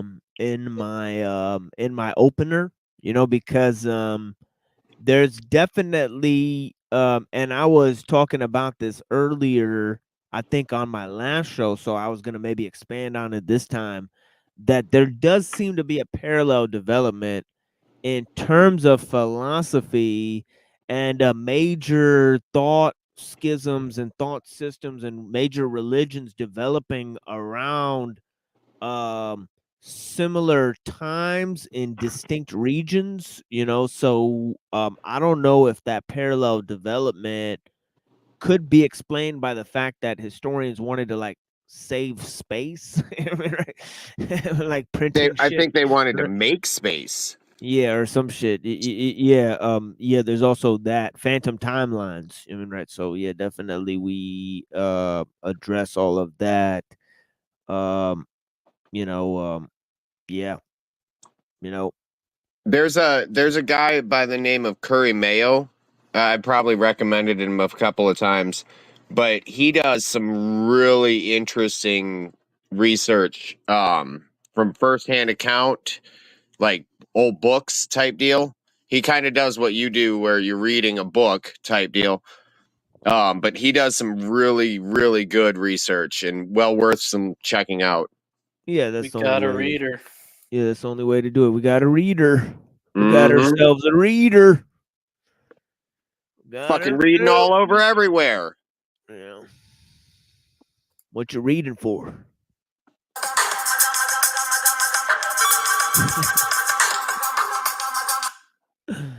Okay, we'll be back in about 11 minutes. We're gonna play some more chants of Shiva, and then we'll read. Annapurna, you got some more time here or what? Yeah, I'm in. It is pretty late. Yeah, I'm in. Yeah. Yeah, I'm in. probably gonna bounce. Yeah, for sure, Nubs. Have I'll a catch you blessed guys night. later. Yeah, thank you. Yeah. Hey, So Fred, I just wanted to know how's the weather where you're at without giving away your location or nothing. Oh, yeah. It's been 65, 70 all day. Okay. We had some bad weather. Yeah, 65, 70 F all day long. But you're in Texas, right? Hey? Oh, negative. I'm in Pennsylvania. And it's a really good day. I was up and out like 5 a.m. running around because it was so warm. All right. Wow, that far up north. Okay. Because Red was closer to me, that's why I asked Red. Yeah, the funny thing is, I was on the trail. I passed by 2 other people thinking the same thing, and I think both of them were black guys. So it's cool. yeah, blessings, Nubs. Thanks for being here, and also thank you to Mr. Anderson, and also our friend Omar. The third rail. But yeah, here is some Shiva chants, Om Namah Shivaya, and we're gonna go ahead and play some of this and play Shadows of Autumn. Be about 11 minutes, and then we're gonna go ahead and read some more for an hour or so more, because I respect Annapurna's time. You know what I mean? So I won't try to keep her that long. Yeah, I won't try to keep her that long, but we'll read some more passages, and that will be very, very great presentations. And these recordings will be they will just have to be their own recording at some point. So, and I have over 200 videos at this point. So it'll take me a while to get to that level, to get to where we are today. But there's so many different things. I missed. We did a show with Adam Green. We did a show with Southern Israelite. That was a crazy good show, right? We did a show. Obviously, all of rants. Right? We're gonna publish the shit out of those. All of me and Hank's presentations on philosophy of mind. Have like little episodes of me and Hank. So we got tons of great material here. Excellent stuff. Right? But yeah, all of Brown's boy. Trolling motherfuckers. Right? Hilarious stuff. Right? Brown's boy came out here swinging a few times. Right? Those are gonna be some badass clips of that. Right? Yeah, we got tons of material. So yeah, including against me, but I'm still here. we have recordings of all the trolls. We got snafu snaps. We got hours of Illumitami. We got more Illumitami than you'll ever need in your life. Shake a stick at. Yeah, then you can shake a stick at. We got more snafu snaps than you'll ever need. We got more sanity machine than you'll ever need. We got more toilet bowl earth and Ebitard that you'll ever fucking need in your life. Definitely we got hours of material of those guys. But yeah. And I just recently recorded on Truther Comp and Toilet Bowl Earth. I was the subject of both of the shows. Very hilarious. I went back and forth between Truther Cop and Toilet Bowl Earth, and they were like, the machine lies, and I was like, oh my god, I was like, what's happening? And I just went right to sleep. Turka. Yeah, and I remember watching it. Truther Cop was talking about my interaction with WYSIWYG, and then Toilet Bowl Earth was reminiscing about how I took down OTW, and he was even complimenting. He was talking about just how I decimated a lot of, and I took down Sanity Machine and OTW and a lot of these guys early on. Hilarious stuff, but yeah.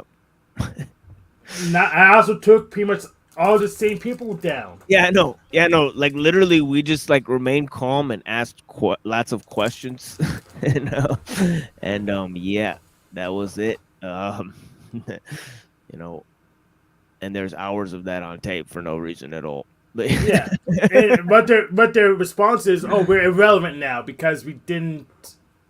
Their spells didn't work on us, so we're irrelevant now, which is what we kind of want anyways, so we could do our thing. Exactly. Yeah. I mean, it's so funny, I didn't go on the internet for like a week, and then and I turn on these two shows. They're just, it's hilarious, right? But yeah, here is the Chants of Shiva. You know what I mean? Fuck that shit. Let's hear some of this. Man, this is a badass song. And also Shadows of Autumn by Lewis Parker, bringing in that vibe about nature and the movement and time and yeah, beautiful verses by Lewis Parker about autumn and the change of the seasons. And man, the thing he says about the fiddler on the roof and about how he sees autumn with the hazel eyes is like a female type of deathly figure, but yeah, crazy stuff, but yeah.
Bhakti Hey Hara Hara.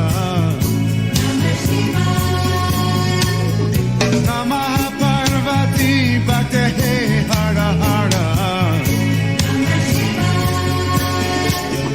Hara Hara Hara Hara Hara Hara Hara Hara. Hara Hara Hara Hara Hara Hara Hara. Namah Parvati Bhakti Hey Hara Hara. Namah Parvati Bhakti Hey Hara Hara. Adyanata Chandranata. Adyanata Chandranata.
Namah Shivaya, Namah Shivaya.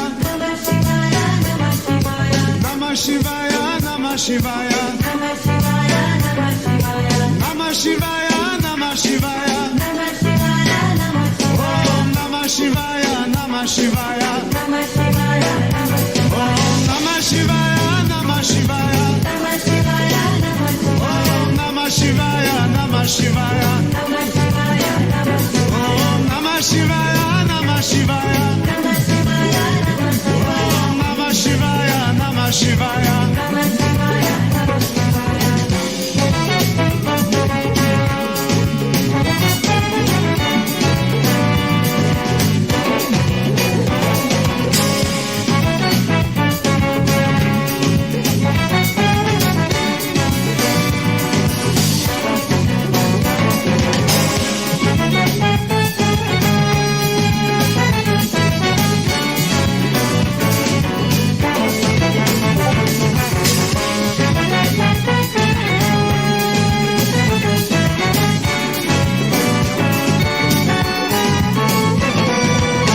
Shivaya, Namah Shivaya. Namah Shivaya, Namah Shivaya. Om Namah Shivaya, Namah Shivaya. Om Namah Shivaya, Namah Shivaya. Om Namah Shivaya, Namah Shivaya. Om Namah Shivaya, Namah Shivaya. Om Namah Shivaya, Namah Shivaya. Om Namah Shivaya, Namah Shivaya.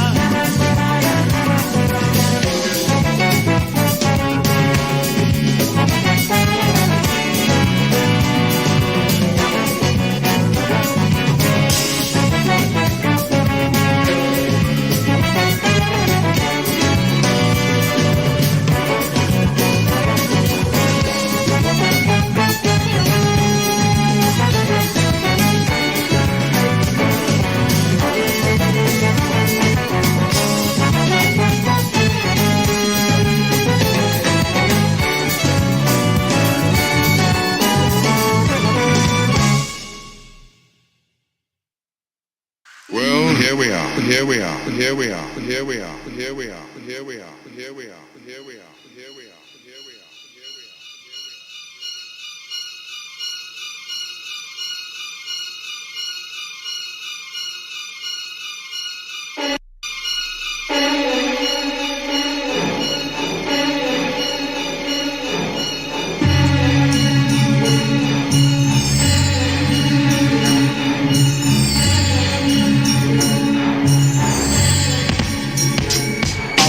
I felt the wind blowing in from the north. My entire aura radiant with the force. I was never lost, forward always driving. Clouds I was flying as my spirit was quiet. The sun ain't shining, but Victorian streets are grim. But they look dim, trying to act like him. We walk lines so thin on this path of death. When your whole crew of fighters trying to act like you're fresh. You're falling already, trying to battle Lewis Parker. I break down your dreams and smudge them with scars through the stormy weather. B-boy forever, too many fraud charlatans out here acting clever. What I see through all these acted out sketches. Whack MCs in suits hide behind dresses. Sanctuary, you can't step to my forum, but there won't be no tears in the shadows of autumn. The shadows of autumn. I see the shadow of autumn. When we part, there'll be the shadow of autumn.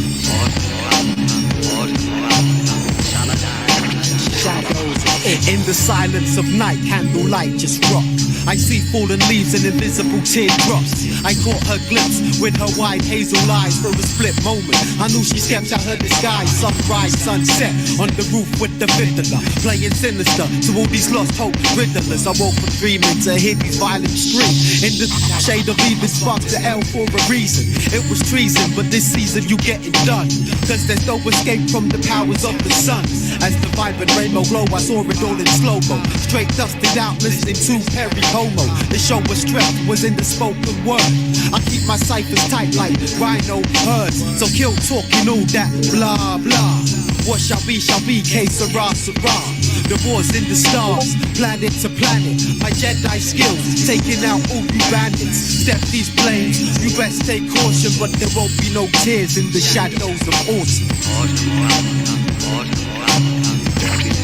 The shadow of autumn. Here we are. I see the shadow of autumn. When we part, there'll be the shadow of autumn. Shadows of autumn. Shadows of autumn. When we part, there'll be no tears. Shadows of autumn. I had it all planned out from the beginning. I heard the whispering as these fake frauds kept sinning. I left quiet, but no one saw me leave. Then look where I was at to hear the whistle of the trees. Round these full gentle, but you can't prevent me from rocking my from century to century. Got my beats, rhymes and hell, so fuck you serpents. Skills on stealth, so all you see is that hurt. Cause my life won't change in these weather variations. The ancients, all about the love and hope, my patience. Cause summer dies, but there won't be no fears. Just rocking on through these autumn years. The shadow of autumn. I see the shadow of autumn. Here we are, here we are. The shadow of autumn. Shadows of autumn.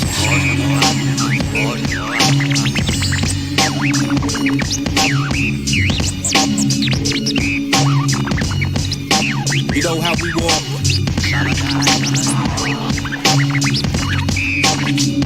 So much of life ahead. White lace and promises. When we talk, shadows of autumn. The summer comes, right? The autumn is always with us. Shadows of autumn. The shadows of autumn.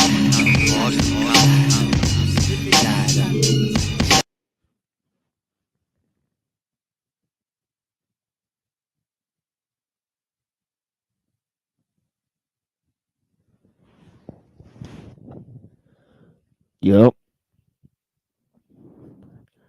Shadows of Autumn.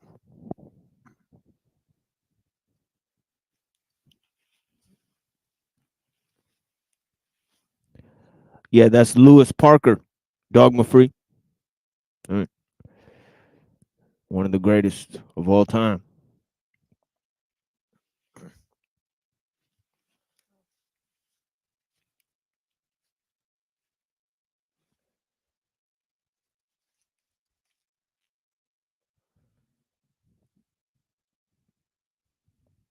And if you guys haven't heard that tape, Masquerades and Silhouettes, or if you haven't heard J.U. Tao, excellent musician, you know, in terms of his chants,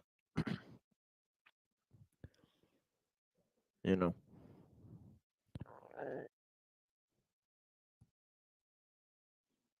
There's a couple few J.U. Tao chants that I like a lot. One of them called Govinda with Ben Likebeck. Yeah. May play that on the show one day. Have a little meditation. But yeah. See this here. And this is crazy. This is on page 33 of the book here that I'm reading from, you know. So interesting. And it was in the 1800s. So fascinating stuff, you know.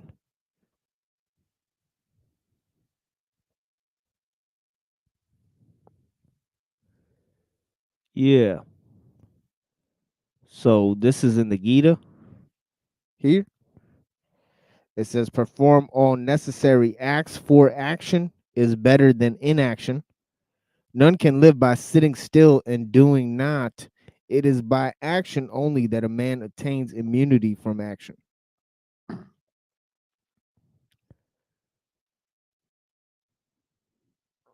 That's pretty deep, you know. By action only that man attains immunity from action. Yet in working, never work for recompense. Let the act's motive be in the act itself. All right. So fruitive acts. Nope.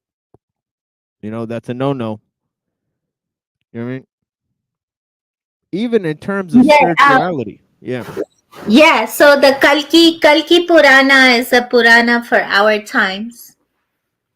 And it mentions explicitly that pious men only appear pious for the sake of the benefits of piety. So it's like in direct violation of this axiom, right? So it immediately invalidates it, leaving no man holy.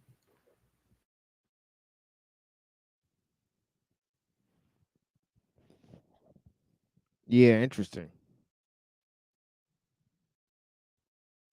Yeah,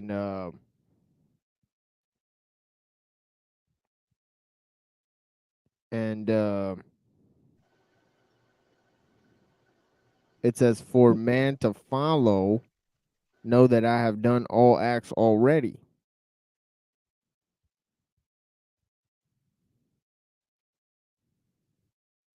I'm the pattern for man to follow. Know that I have done all acts already. So then at that point, the I is going to be Brahman. You know, Yeah.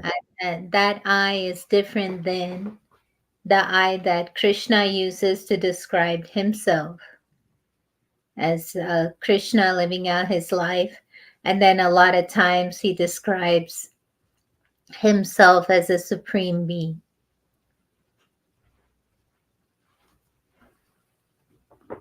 Yeah. And it says that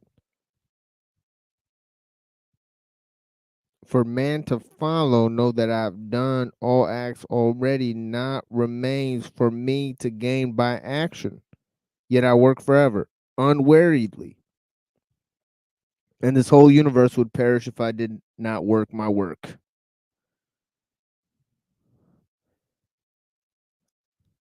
Excellent. And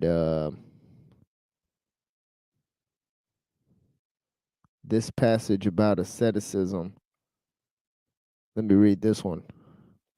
It says, he who even gains, he who even in this world, before his release from the body is able to bear the agitation produced from desire and wrath is a devoted man. He is a happy man, the devotee whose happiness is within himself, whose recreation is within himself, and whose light of knowledge is also within himself, becoming one with the Brahman, obtains the Brahmic bliss. The sages whose sins have perished, whose misgivings are destroyed, who are self-restrained, who are intent on the welfare of all beings, obtain the Brahmic bliss. To the ascetics, who are free from desire and wrath, and whose minds are restrained, and who have knowledge of the self, the Brahmic bliss is on both sides of death.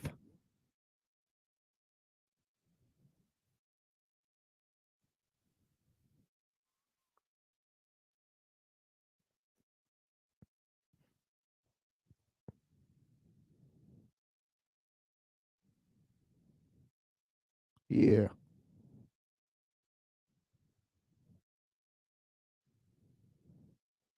Yeah, let me go to this one.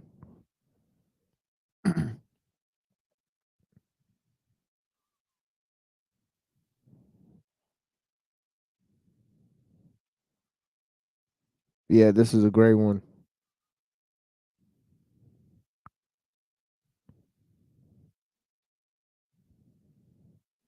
But yeah, freedom from desire, that's going to be heavily stressed, as you could possibly imagine, within Buddhism. It's almost going to be, it's a central principle within their whole, ideology. That a lot of the Buddhist philosophy, including their concepts of atomism, their concepts of parts to hold the many in the one, they discuss these rudimentary concepts, Zeno's paradoxes and all of these ideas, independently of the Greek philosophers and the pre-Socratics. So a lot of their discussions emanate from these central themes and concepts about attachment to desire, and they of course use these ideas from Vedic philosophy readily available of nama and rupa, right, which is name and form, right? Right. Heavily stressed. A lot of they are written in Sanskrit, the original Buddhist texts. Many are in Sanskrit. And even if it's in a language like, say, Tibetan, if you ever attend a chanting session, immediately, if you speak Sanskrit, you can pinpoint, like, it's a colloquialization of Sanskrit. You catch me? So there's even, in countries like Thailand, there's an Ayodhya. And in countries like Cambodia, there's like the Angkor Wat temple has a Ramayana on it. But these are examples I've said before. But linguistically, just to listen to them chant in either Cambodian or Thai or Tibetan, and these three I've heard in person, it's a colloquial Sanskrit. It's very colloquial. It's very like, Thai-esque, but it's clearly Sanskrit that they're chanting inside the Buddhist temple.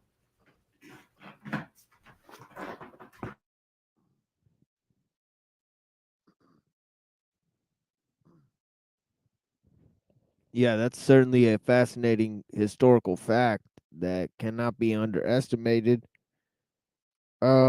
Moving forward with our presentation on Buddhism, that the original ideas were transmitted in that language. Oh yeah, that says a lot. That language had such prominence even around 600 BC. You know, that was not even within my range of calculations. So yeah, so that is definitely fascinating. You know what I mean? Stuff. Right. You know, I Right. wonder So how then, long. Yeah, because what kind of yeah. implication would that have divorcing just like Hindu and Sanskrit? Or, culturally, what Oh implication yeah. that the monks are chanting in Sanskrit all throughout the Asian subcontinent? Um, and then I started to wonder how much of Thai and Cambodian language has its root in Sanskrit, so like some of the languages like the Pali language I speak that they speak in Indonesia is rooted in Tamil language, which comes from South India. So the script is the same. And these links, I wonder if they're just purposely kept hidden, because it's just kind of obvious if you study a couple languages, it starts glaring you in the face if you travel a little bit. But another thing I noticed, just a personal anecdote, is like they don't, most people that do have that kind of lifestyle, that can afford to sort of travel at will, trust fund type of kids, they don't want me to put that together and certainly don't want me to sit around talking like that with other Asians. I've been personally lifted from conversations like that. And it's just a surreal experience to have had. But it's almost like they don't want Asians connecting with other Asians or putting these kind of pieces together, and whoever that they might be. In this case, I'm just citing like the trust fund kids from Europe or Australia or America. But these little linguistic similarities are there throughout, and mythological. Let's just call it mythological, but that would be a little disrespectful, I think, to even call it mythology. But mythological similarity. And the last I want to mention is things like Avalokiteshvara, I think is one description of a Buddha, or even Bodhisattva. Bodhisattva itself is Sanskrit. The word is Sanskrit, and that is a widely used term now. You've told me it's even being perverted by Blavatsky and such. So that's Yeah. a Sanskrit word. Yeah, even I read Campbell, Joseph Campbell. Very popular. Oh, wow.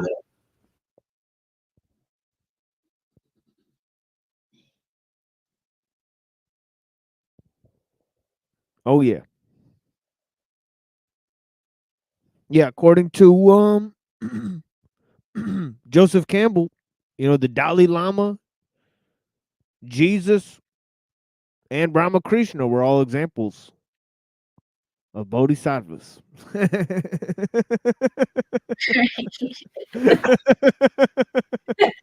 and then he goes on, and then he yeah, and of course Ramakrishna mastered Islam, so In so 3 days. he's a Sufi Muslim, so you got them all there. you got the whole, you basically start the UN right there. You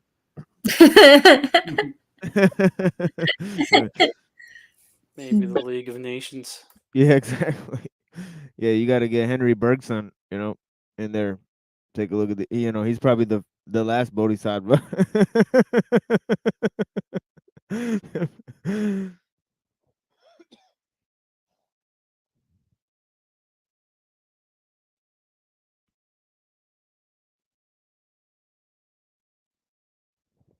Oh man,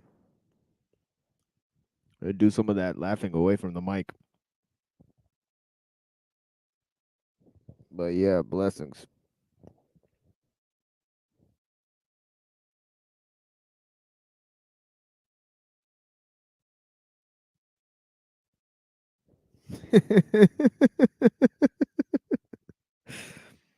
But yeah, very strange times. Battle rhymes for battle times. Maybe even veered. Oh yeah. 'Cause we're so veered. Yeah. Patrick Swayze is a bodhisattva. Yeah, exactly. You know. What? Yeah, so yeah, and I'm gonna skip around here now because we've read a lot from a Bhagavad Gita. They got some stuff from the Purana in here, so I want to get to that verse. I'm really interested in that verse, and then I want to get to this Mahabharata verses. And yeah, it says who is self-contained, to whom pain and pleasure are alike, to whom sod and stone and gold are alike, to whom what is agreeable and what is disagreeable are alike. Who has discernment, to whom censure and praise of himself are alike. So, you know, I mean, see, Nubs was very much impressed with the Tao Te Ching, you know, and in the Tao Te Ching, this is a huge idea, you know, to be without praise and blame. Correct. You know, so that is a huge, huge, huge concept there, and this idea of remaining steady in praise and you know, attachment to desire, it's all also there. So and it's important to note that Lao Tzu, you know, he seems to be a if not a contemporary, within the same couple hundred years or so of Confucius himself. So we're looking at somebody who existed around the time when Buddhism basically started and spread outwards. You know, so yeah, so this yeah, so yeah, so Lao Tzu himself is like more Influenced by like Buddhism? yeah. But I'm sorry, what'd you say, Anna? Could they be influenced by Buddhism? Um, not with Lao Tzu, probably not, but but definitely I think Lao Tzu, it's possible that he was influenced by Hinduism, Oh. you know, and all of that stuff, because that stuff is so old. But Then there is like, this is again not my personal anecdotal. I've seen a lot of personal quote unquote archaeological evidence, but this is something I read in the paper. They found a Ganesha that's 5,000 years old in China. yeah, and that's what I was gonna go on to say, is that there is actual proof that Hinduism spread into parts of China.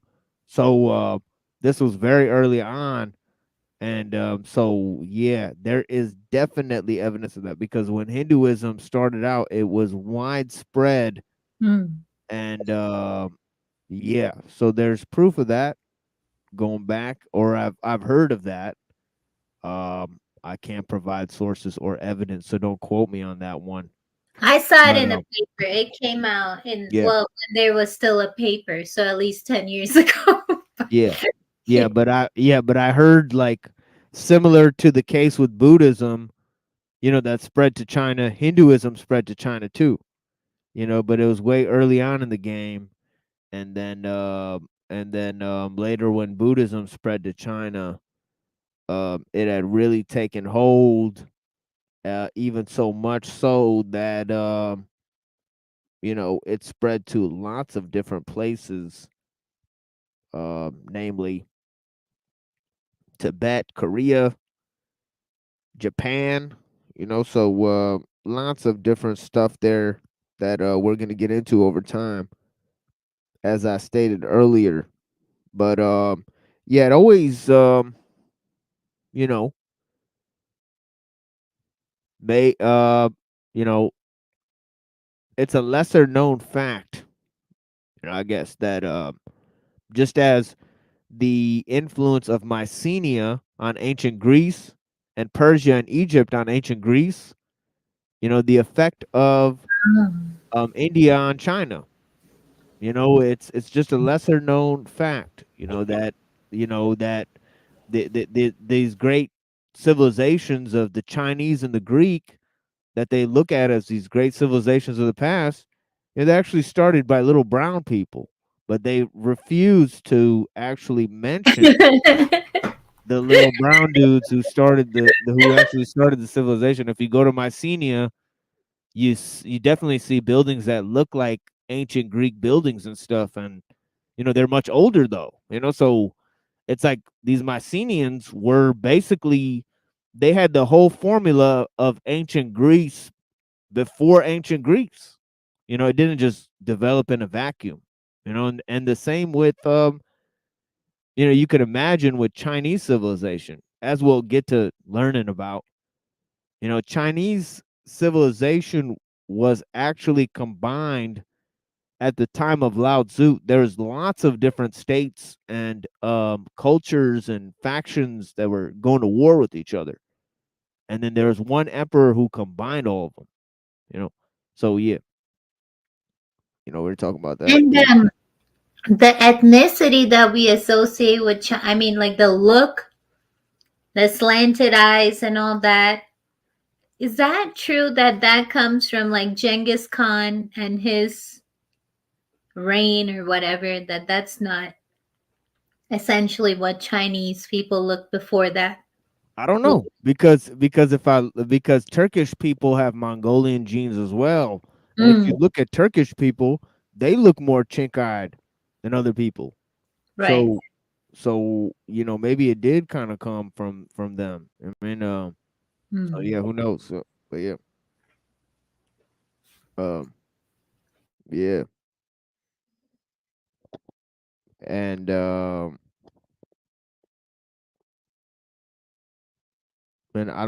and I didn't know that at all before, but yeah, historically, Turkish people share a link to the Mongolian people.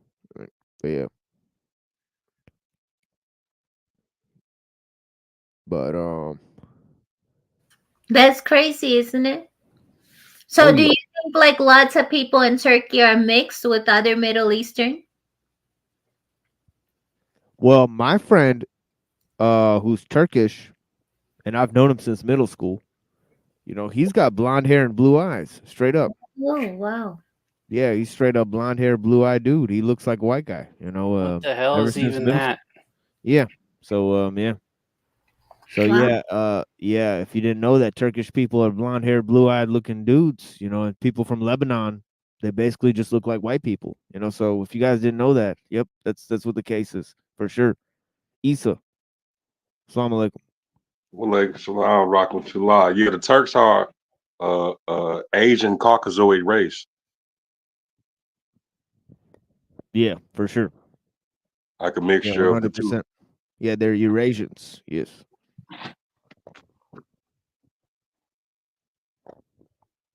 And yeah, we're studying some world religions here for a little bit before um the sister here has to leave. And Which one specifically?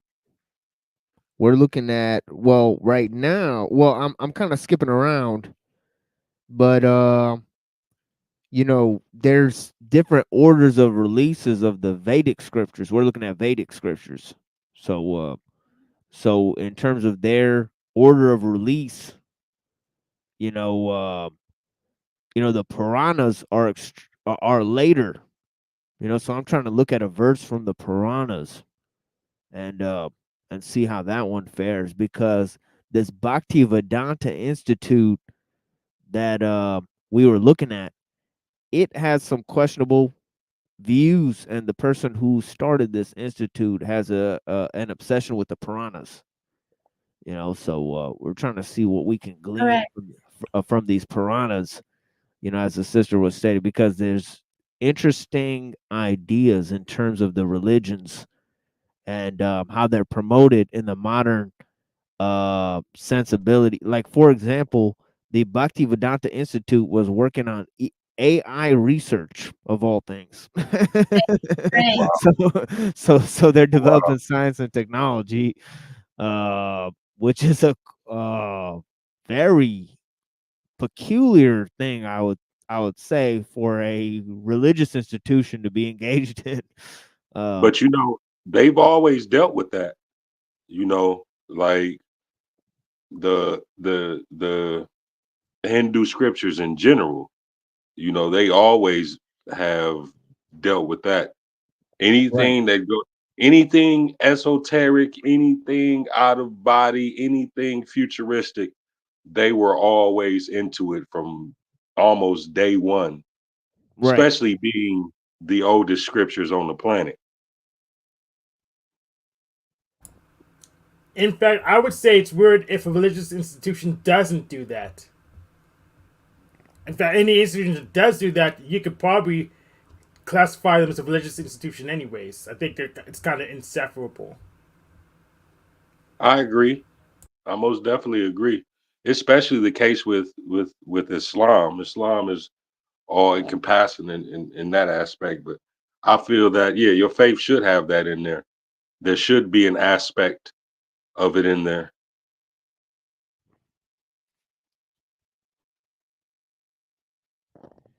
Yeah, this verse from the Puranas mentions some figures uh that I'm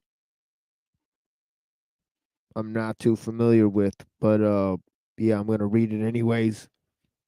Some figures that we are familiar with, as we just seen. But yeah, it says a dispute once arose among the sages which of the three gods was the greatest. They applied to the greatest of all sages, Brigu, to determine the point.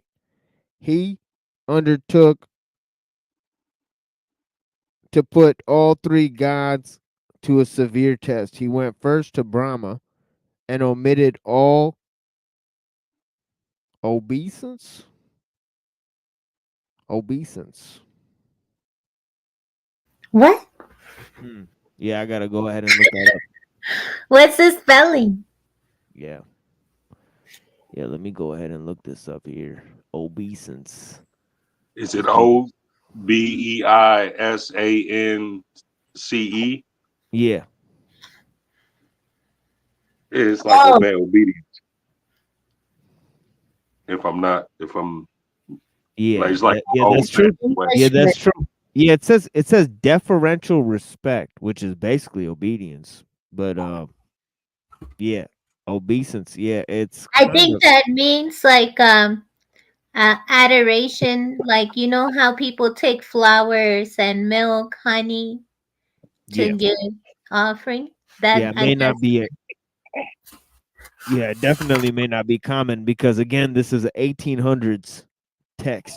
So don't ask me how I came across this text. This is an old, dusty, old text. But yeah, uh, it says the god's anger blazed forth. Okay, he first went to Brahma and omitted all obeisance. All right. The god's anger blazed forth, and he was at length pacified. Next, he went to the abode of Shiva and omitted the return to the god's salutation. The irascible god was enraged. His eyes flashed fire, and he raised his trident weapon to destroy the sage. But the god's wife, Parvati, interceded for him. Lastly, Brigu went to the heaven of Vishnu, whom he found asleep, to try his forbearance. He gave the god a good kick on his breast, which awoke him instead of showing anger. Vishnu asked Brigu pardon for not having greeted him on the first arrival. Then he declared he was highly honored by the sage's blow. It had imprinted an indelible mark of good fortune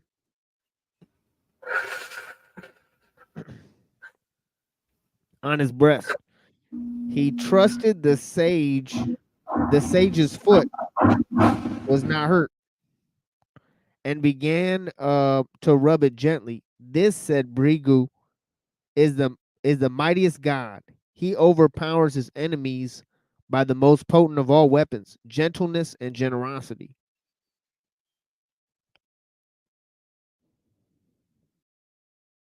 I think that is from the Vishnu Puran. Yeah, that's from the Bhagavata Purana. Oh, Bhagavad Puran. So this is where Prabhupada comes in. Yeah, So, makes a lot of sense. Makes a lot of sense. Yeah.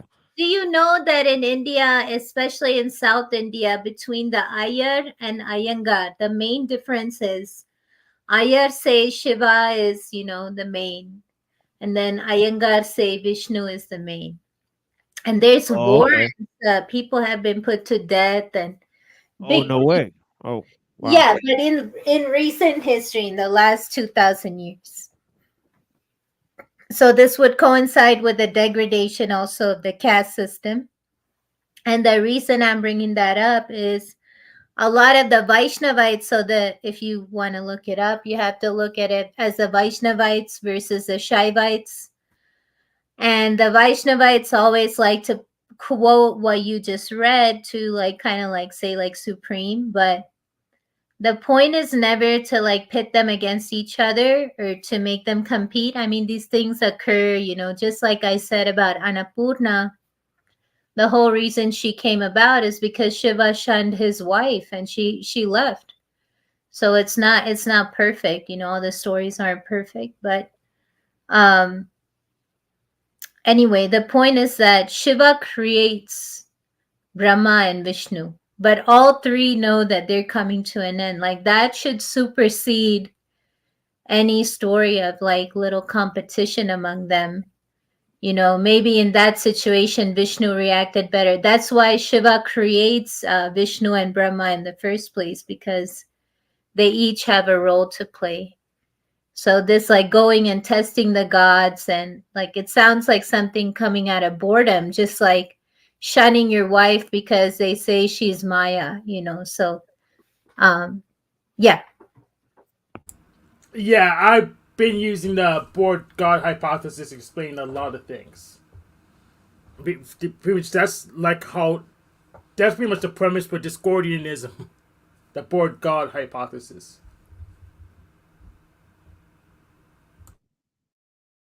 Well, I guess, Hank, where I would disagree with that is this is every Hindu example of a godly being, it's an example for man. So that's the reason it's even so personified in nature, is to give an example to humanity. Essentially, that's why they even take birth, is to help us out and give us an example. So it's not and wouldn't you agree, Anna, that and wouldn't you agree that in other depictions of various gods, especially ones that interestingly gods are born from the other, either from their own death or some sort of random recreation, obviously not inoculation, and just saying those similarities of what you just touched on too with nature, specifically with the exact depiction of their whole life, right? Persephone and Dionysus and those concepts. And I don't know the Indian gods as well, obviously, but there's so many correlations that connect, and it is cyclical. Maybe, right? but I think they actually differ, because I don't see that as spontaneous. Only only one can really be spontaneous, and everything has to come from the one. But I think in the Olympian model, there's all of these gods that come out of nowhere. And then without a female, creation is able to happen. I think in the case of Zeus, he's able to create without a female. And the Trinity in Hinduism has a Trinity female. They have to have that component. I thought Shiva was derived out of a inoculation type concept too, wasn't?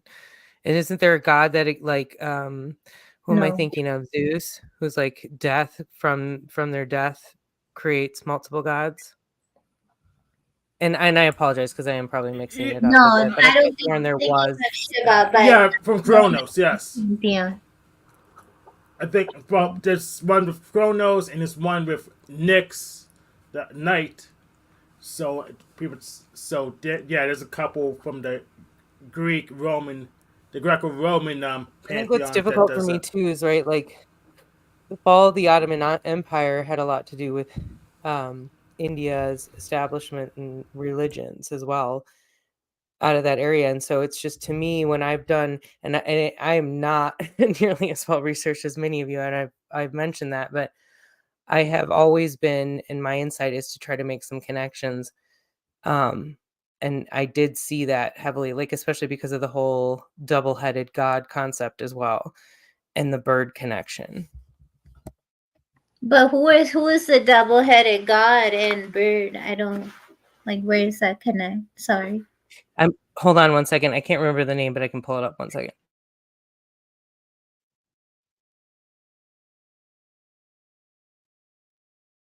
Janus. It all comes back to Janus. I'm just teasing.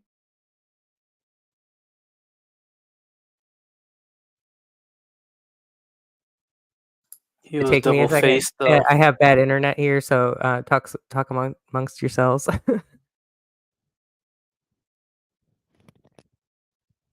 Yeah, no worries. Hey, machine. But then there you go. Like Prabhupada, you see his influence now. He's Oh, a yeah, Vaishnavite. 100%, 100%. Yeah. Yeah, a lot of his introductions and things make a lot of sense And compared to now just that I think of it, he has a Vaishnavite symbol on his head. So we have different way of wearing, the ash, like the Hindus wear on the head, and sandalwood powder. So I remember Prabhupada's like photo with the U shape on the head. If the ash is shaped in a U with a line through it, that's a Vaishnavite. And they usually like our friend, the not friend, but Cremo has that. He has a balder, like a shaved down hair, and the little like Brahmin like little ponytail, remember? So that's also Vaishnavite hairstyle. So they're giving their allegiance to Vaishnavite traditions, and that's why he's a Dvaita.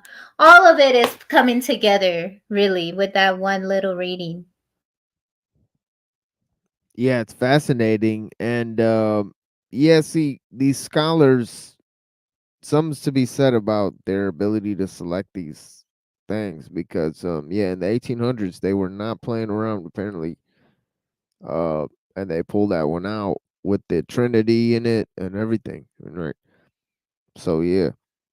Um this one and these last ones going to be from the Mahabharata.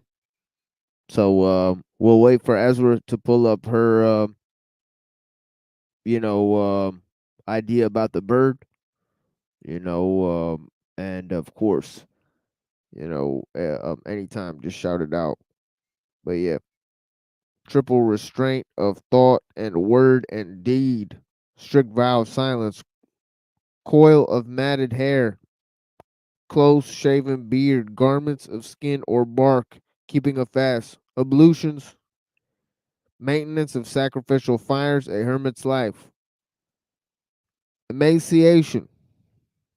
These are all in vain, unless the inward soul be free from stain. To injure none by thought, word, or deed. To give to others and be kind to all, this is the constant duty of the good. High minded men delight in doing good without a thought of their own interest. When they confer a habit on others, they reckon not favor in return.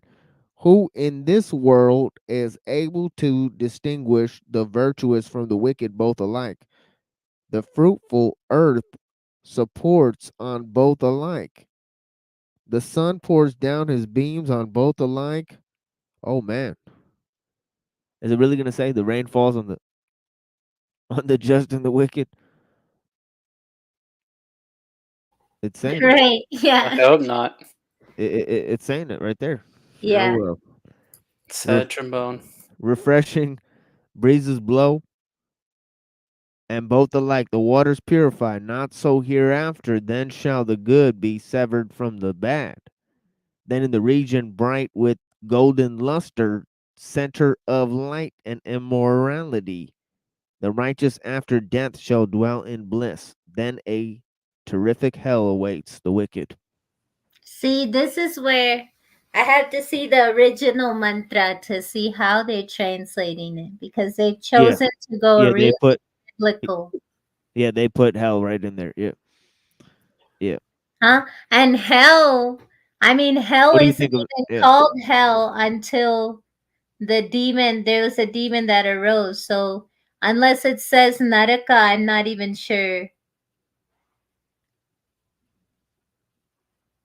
Oh. Double-headed eagle, kingdom of Mysore.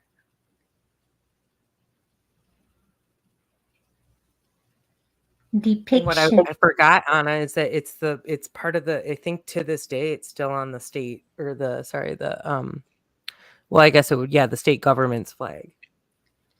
Yeah, I think so. So Mysore has this double. It's the first time I'm seeing the eagle with two heads. It's only ever had one head in any of the stories. Uh-oh. And then this is what I kind of get at as part of the potential origins of some of this connection is the bird depiction. And obviously in Egypt, the Bennu bird is not necessarily depicted as a double-headed, but there are other depictions of or references to double-headed gods in some of these ancient texts and depictions. Right, but the 1300 kingdom, that's very interesting. You know, I'd have to look into that and see why the emperor king chose to even do that. Why he chose to commission a work like that.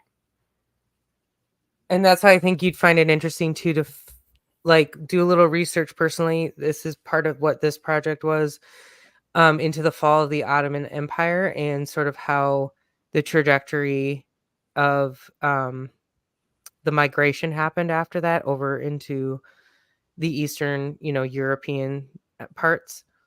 Because I think this is actually, and I don't mean to strew off too far from this, but also getting into like the development of Orthodox religions was heavy right in that aspect of it. And it's not connected directly to India, but it developed right next to it. Anyway, I'd be curious in your future research to find out some stuff on Sure thing. what the origins of this god is. So yeah. Thanks, Ezra. Definitely. Yeah, I remember Ezra showing that before. Definitely. But yeah. Yeah, I did. Yeah, brought this up. I was gonna say I was gonna try to find it because I was having a hard time finding mine, and was gonna try to find your old stream. But anyway, we're good. Yeah, I was really because my teacher, Dr. Skrbina, he's from Slovenia. He's Slovenian, right? And if I look at him, and if I look at him compared to other white people, he definitely looks very different.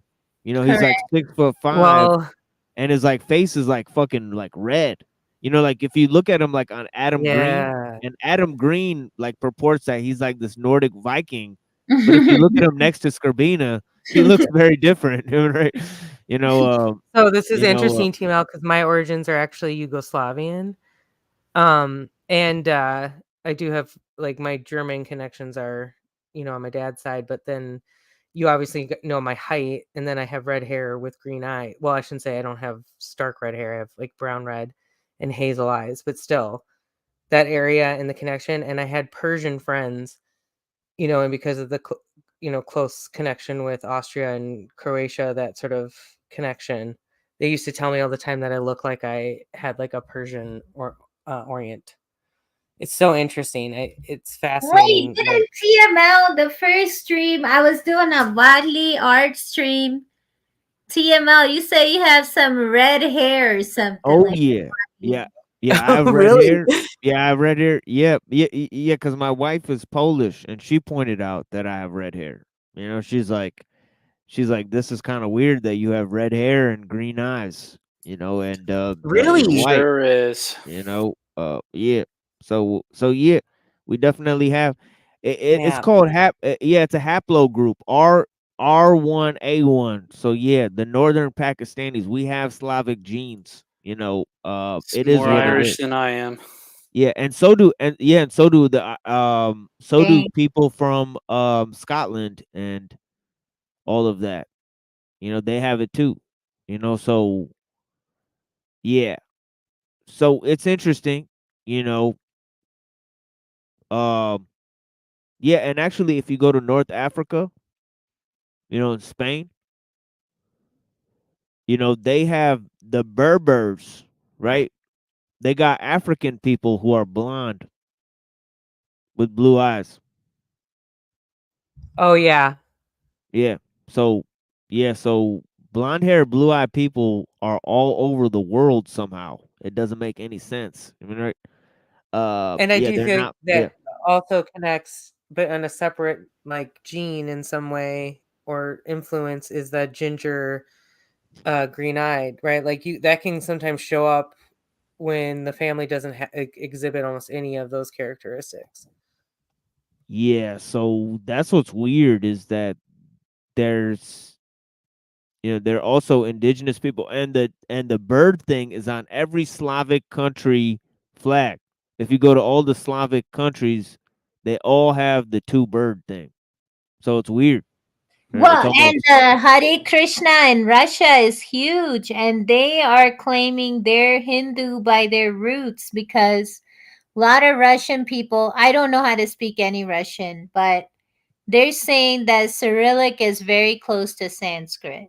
A lot of Russian people making that claim now. And that's again why I bring up that Orthodox and this movement of the Ottoman Empire post, you know, the fall of Rome, and the, you know, obviously the huge adjustment in religion as well. Very interesting. And this does connect because part of this project was to connect, and that was what Shem did for it, was to bring in the Tartarian and Mongolian connection in the migration. And there's a whole Mongolian to the Pacific Northwest connection that a lot of people don't know about. That was the other whole reason I did this project, was to try to show that Russia had major influence in the Americas like way before we know. And in 1912, there was a settlement built in California. It was a Russian settlement called Fort Ross. Actually, I could pull up a little video of that just to have his background with no music.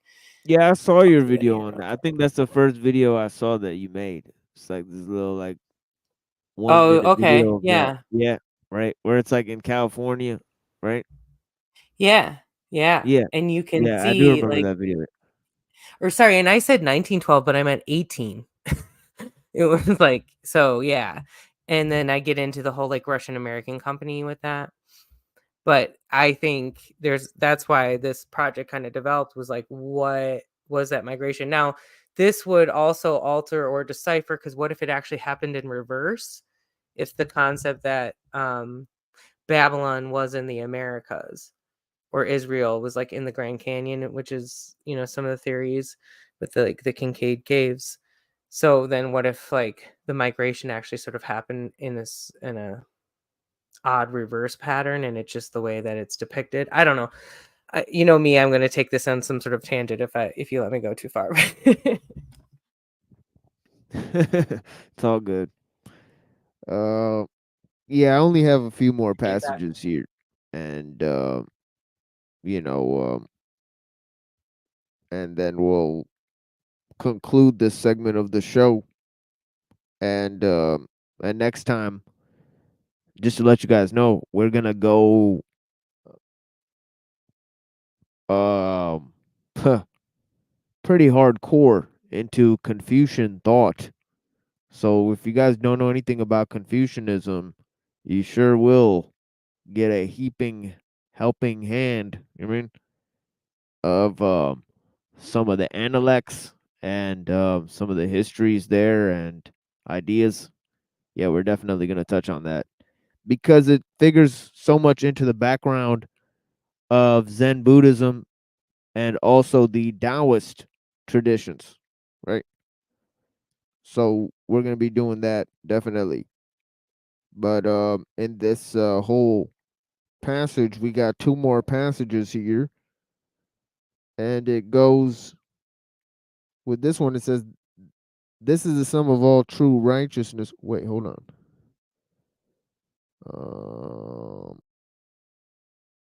Let me back up a little bit. Yeah, it says, "Who in this world is able to distinguish the virtuous from the wicked both alike? The fruitful earth supports on both alike. The sun pours down its beams on both alike. Refreshing breezes blow, and both alike. The waters purify, not so hereafter. Then shall the good be severed from the bad. Then in a region bright with golden luster, center of light and immortality, the righteous after death shall dwell in bliss. Then a terrific hell awaits the wicked." And this is where we got cut off because we were ruminating on this concept of hell, whether it's a legitimate translation here, right? Profound abyss of utter misery, into the depths of which bad men shall fall headlong and mourn their doom for countless years. But definitely there is punishment for the wicked. That is a familiar concept in many religions, you know. Well, considering that karma was mistranslated to punishment, I'm sure hell is probably a mistranslation. See, so this is the Purana that gives that diagram that I showed a couple shows earlier with the Yeah. 7 realms above and below. And Yeah. it's talking about the hellish plains because Patala Loka. Yeah, it's talking about one of the hellish plains rather Right. than like the earthly plane. And I think it's much more nuanced than whatever they've translated. It's like what they translated is so puritanical in my ears. Yeah. The way Yeah. Yeah, yeah. 1800s. Yeah. Yeah, That's fascinating. exactly it. Yeah.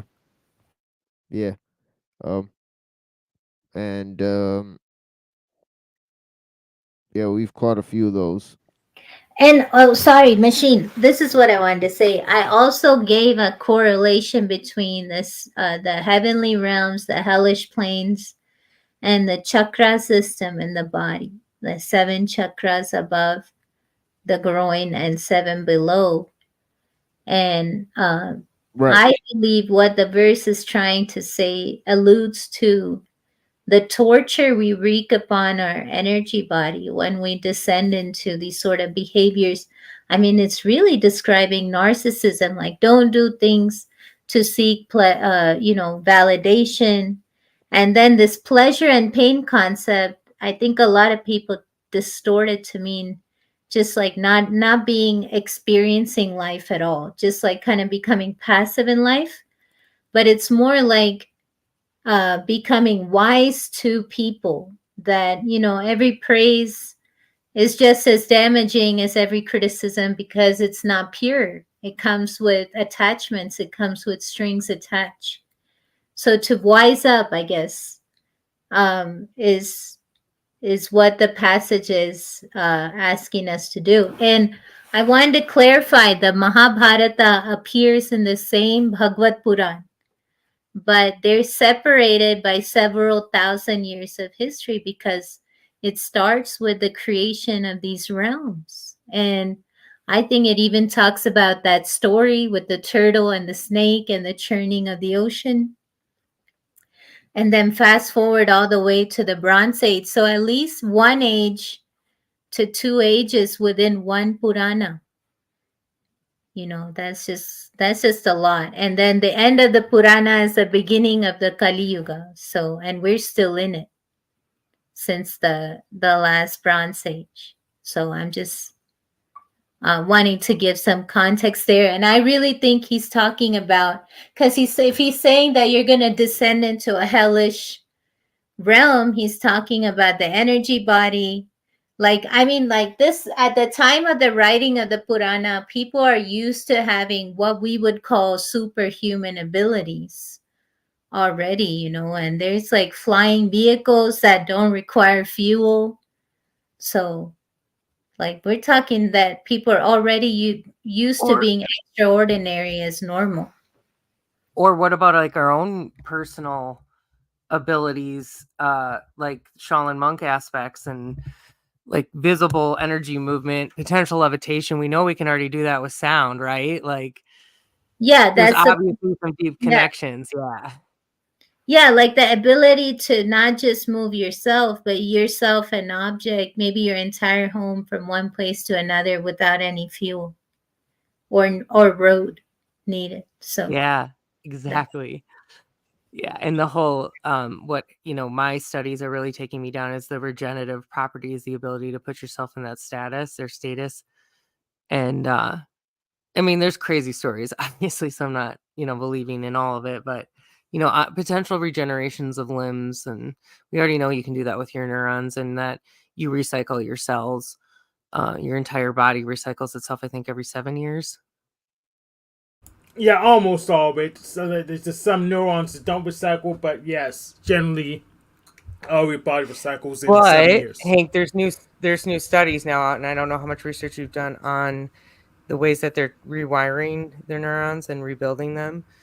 But like, most people don't also know that you can actually rebuild some gray matter as well if you have the ability to continue to get into stage 3 or delta sleep. Then you actually are regenerating gray matter. Yes, that's factual. And that's how I know intelligence can't be static. Some eugenicists want to push out that narrative, but that it can't be static. It doesn't make any sense. Yeah, that's why I always say intelligence is relative too. We all know this.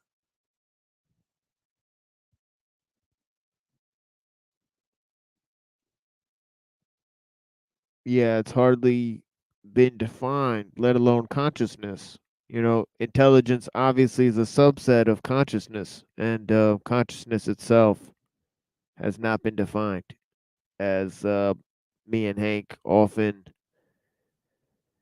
you know, opine. You know, and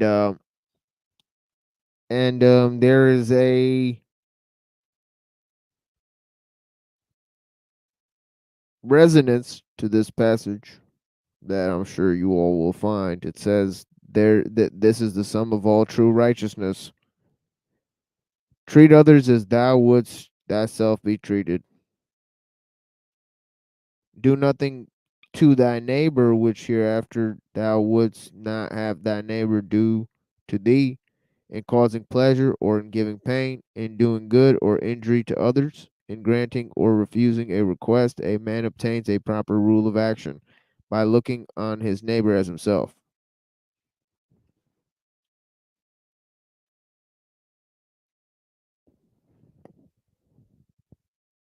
Yeah. So I mean, the Puranas are well before, a lot of, well, they're definitely well before the New Testament scriptures, right? So, but yeah, it says, yeah, but it definitely says that in Confucius, and Confucius is not really, it's religious. It's even hardly philosophical.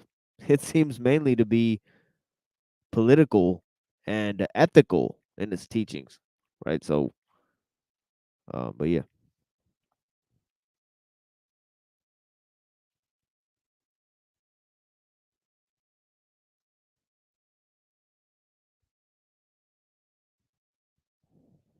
Let me look at this one. And these are the last two ones here. It says, "Before infirmities creep over thy flesh, before decay impairs thy strength, and mars the beauty of thy limbs, before the ender, whose charioteer's sickness hastes towards thee, breaks up thy fragile frame, and ends thy life, lay up the only treasure, do good deeds. Practice sobriety and self-control. Amass that wealth which thieves cannot abstract, nor tyrants seize, which follows thee at death." which never wastes away nor is corrupted. Heaven's gate is narrow and minute. It cannot be perceived by foolish men, blinded by vain illusions of the world. Even the clear-sighted who discern the way and seek to enter find the portal barred and hard to be unlocked. Its massive bolts are pride and passion, avarice and lust. And that concludes a roughly chronological reading of simple translations. Now, of course, you know, that is a beginning starter piece, starter set. Both the presentation that Annapurna gave on the previous streams, you know, about the history of the Vedic literature, you know, and of the cosmology, right, where she explained the various, you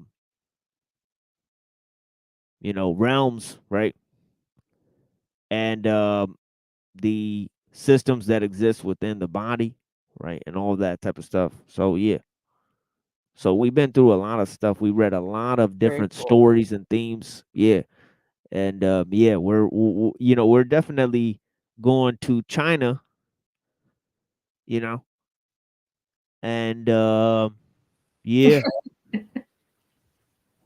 Well, and let's talk about China's connections with the body in their systems, like design. You know what I'm talking about? On like with the, I mean, because there is like a chakra connection. There's like these median points, right, where all this connects.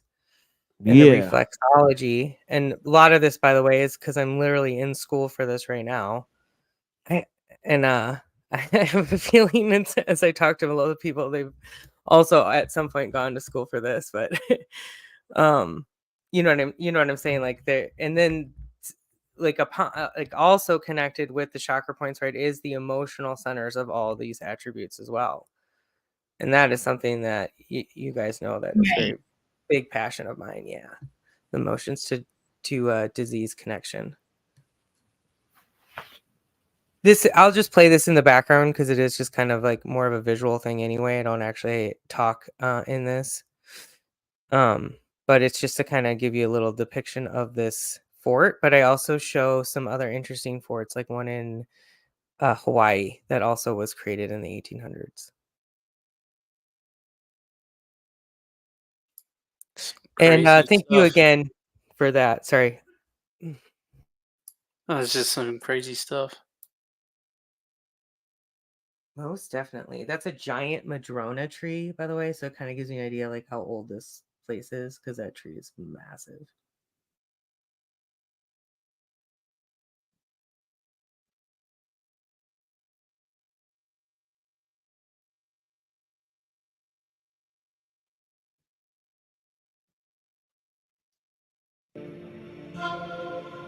It is non-copyrighted music. It's YouTube music, so I'll just play it. Excellent.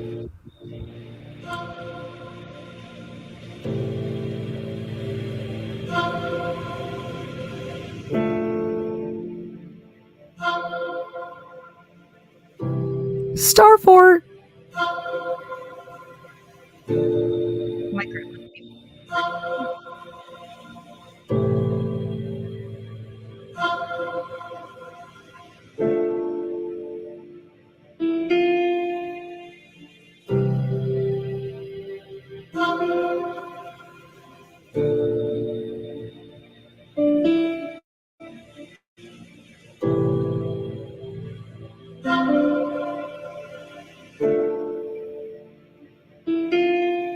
Alaska at least kind of makes sense. Exactly. But now look at where this company existed overall throughout the entire country, or sorry, nation. Damn.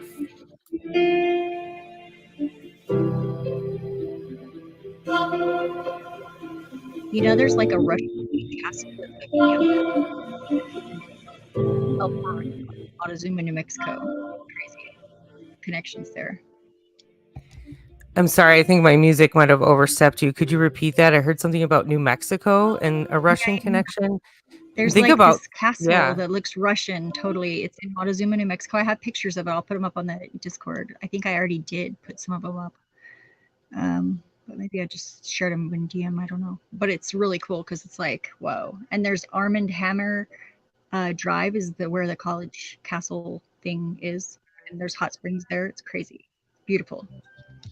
Cool.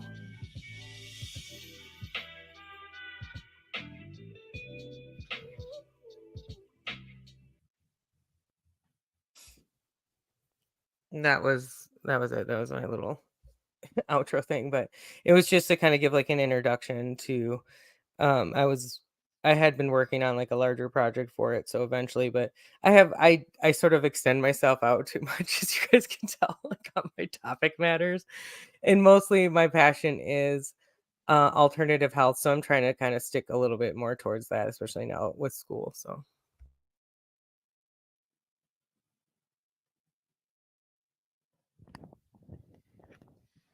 Yeah, blessings. And thank you for being here for me through that presentation, Annapurna. Blessings to you. You know? Thank you. Just glad that you made it. Yeah, I'm glad too. Because, like, I turn around and Omar's here and we're talking about politics. I'm like, what happened? And like everyone's talking about it, you know, and man, like, do y'all ever have the temptation, like, what if I sold out my channel and just you'd get 1 million hits easy, you know? Yeah, it's Easy. funny that it's funny that they all tried to ride that train, you know, so they all did like a little election show, you know. So I Yep. think I'm one of the only ones that didn't do a little election show. We got JG with the sunset. That was way Yeah. better. Yeah, we stared at the sunset with JG, and yeah, definitely purple. And yeah. We had the purple vibes. I was gonna say that is one thing I can always throw in the back is some hiking and nature footage. Yeah, I got some panel jazz here that I recorded earlier. And I hope you guys like it. I was watching London Man earlier. And I was listening to Muslim Gauze. And I fell in a Nice. trance. Yeah, I fell in kind of a trance.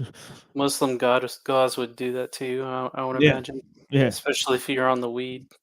Yeah, I was listening to dark ambient music and listening to this guy on a panel talk about the consciousness and how people like enslaved us in AI. hypnotizing. Yeah, and I was like, oh shit. I was like, this is some fucking machine lines. You're about to get blasted off footage. in a different dimension, bro. So yeah, check this out. And then also there's a song with it, Migration. I might get popped for this one, but it is what it is. That's a good one, huh? That's a good one. Yeah, but if I do get popped, we'll bring the video back in like a day or two or whatever it takes. And we'll just cut the song out. But yeah, thanks. I still want to hear it with you guys. But yeah, we'll do what it takes. I should just private my stream or my restream already. Yeah, maybe. I mean, yeah. I mean, sometimes I was like, you could take a chance with these foreign guys, you know? Because they're overseas. You know, their shit's copyrighted overseas. But yeah. Yeah, I could do some like obfuscation. That's true. Mm-hmm. You've seen it. Yeah.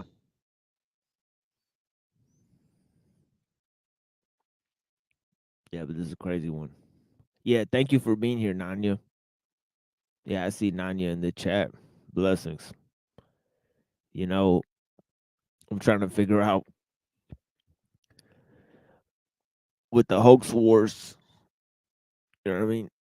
Configuration. Definitely the homie over there has got some interesting channel. Oh man, I was laughing at the Trump stuff. Man, when Trump was driving a garbage truck, man, that was some good stuff right there. I might need that. He remembers how to drive? That's interesting. That was excellent. He was in the passenger seat though. Oh, never mind. Oh man, I He thought was he was just driving. sitting there. Yeah, He was just sitting there talking to the press. yeah, that's pretty good too. But yeah, if he was Still just pretty good driving the troll garbage move truck, though. yeah, that was great. Yeah, that was great stuff. And the And he's like, McDonald's thing. yeah, I mean, the McDonald's thing got a lot of stuff, but the garbage truck was way better. I It don't know was why people didn't hilarious. go with the Yeah. garbage truck. I thought I'm not. that was the funniest. I'm not impressed by McDonald's thing. I mean, their fryers has a timer on it, and it goes. I think most of them are automatic anyways. You just need to put the potatoes in and click it down. If he I'm could not get impressed. the milkshakes to work again, I'd be all for it. Yeah, or the ice cream machine. Actually works there. Yeah, if he could get the ice cream machine at McDonald's to work, that would be impressive. That'd be like moving heaven and That hell was- at this point. Exactly. That was my joke in the beginning. I was like, did someone tell what's her fucking name? Sorry, excuse me. Kamala, I can never say it right, and Trump that they're hiring at McDonald's right now. Yeah, Kamala, if she went by Cammy, she would probably joke. squeeze out far more points. That's more Get cute. the- That's far more cute. Get than the ice Kamala. cream machine to work so Biden can have some ice cream. Exactly.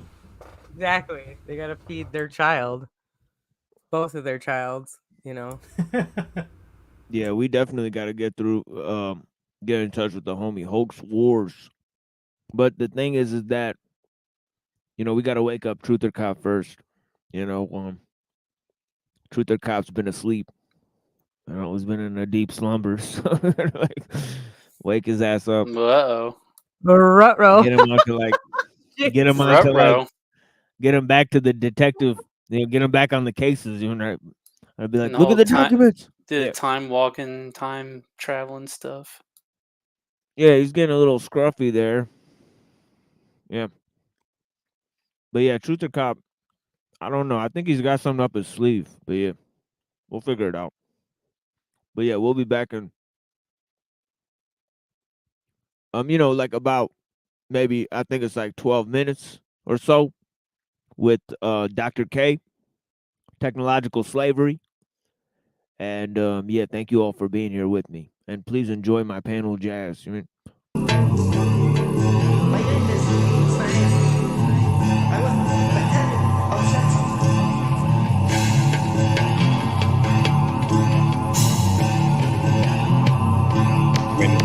Wherever that is. Okay, the way I see it, right, is in a subconscious mind, your subconscious, because your consciousness, your full mind, as a whole, has been split in 3 parts. Your conscious part, conscious mind, unconscious and subconscious. So, in our subconscious mind is the one that talks to us in imagery. It's the telepathic mind, which we can't really access while in the body because we've been dumbed down by the brain, because the brain acts as a governor of our consciousness. So I'm not necessarily talking about the mind while in the body, because like I said, we've been dumbed down by the billions. This is how much they've dumbed down us, been dumbing us down. So, but what I mean is, when you leave the body, then you'll be able to access your subconscious mind that's been cut off by our enslavers. But even then it'll take a while to access the full extent of our subconscious mind, which I is also agree part of our with everything you're saying. which will tell us all the secrets. I agree with everything you're saying, but why are we still here then?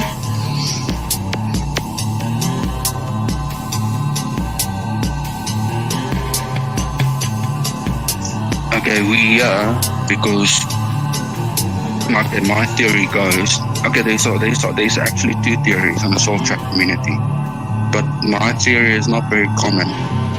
But the theory that many holds is that we are, because we produce luz, right, for these entities, they are extracting our energy.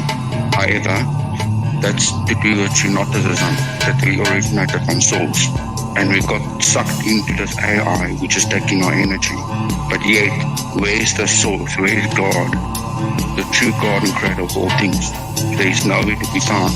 There is no help coming, yet we are down here suffering and suffering and suffering, you know what I mean? But my theory goes, the real reason why we are like lose is only the symptom. We have been enslaved by our creators because we pose a threat. They experimented on us and they created an awareness that scared the shit out of them. So what they did was, and they couldn't destroy it, they couldn't kill us. So what they did was, they enslaved us into simulations, like the one we are in now, in a loop, in a reincarnational loop, with amnesia. But we weren't, I'm not saying we were created in a simulation, we were created in a real world. And then afterwards, these entities or these beings we cannot see, but I know they are there. Then afterwards, they created these simulations for us to be imprisoned. You know what I mean? So yeah. I want to go over what you said, Ignorance. So when you mentioned about these beings saw you mentioned how they saw how we were powerful, and then they were scared. So basically what you're going on, what I've looked into is we go back to the Sumerian myth of how Enlil, being the god of Yahweh, Jehovah, the demiurge, essentially, saw the humanity, saw us as this creation, realized the infinite potential that we have and how powerful we could be. If we were to leave this realm, we would have an impact upon the other realms. So we go to the Babylon, the story, the Tower of Babylon story. Whether it was real or not, the metaphor is that they were trying to escape this reality and go into the heavens, but then Enlil destroyed the tower and kept us down here. And humanity's being trapped here because they don't want us out there. I think it's quoted in the Sumerian text, Enlil, or God or Yahweh, sees humanity as noise, and we were too noisy for him and would cause too much chaos. So they flooded humanity over and over and over again. That's why I think we have resets and cycles again and again, because when humanity becomes too noisy, they just reset everything again. And all of our memory and nations will be wiped and flooded. Why we have Tartaria, we have all these other buildings that make no sense, that are left remnants of the past. I think because they fear, from what I've been told by the Watchers as well, they fear the power that we have within us, and they don't want it outside of this realm. The possible way. Yes, it's interesting you said that. I love being around free thinkers. You guys are amazing. Thank you. Yeah, thank you.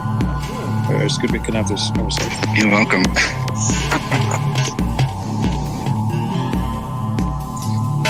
And then it goes. So what I'm saying is that okay, you can go.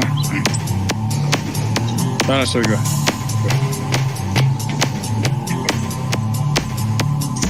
Okay, so just to add what you said, that that we have the potential to be greater than the creators, but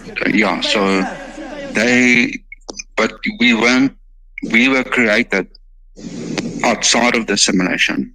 The simulations, like the one we are in now, was created for us to engage the awareness which they created, because we pose a threat to our makers.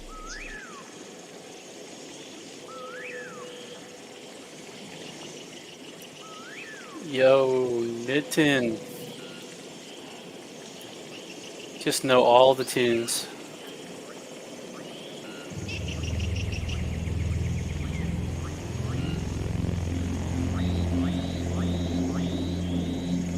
Get one pro one.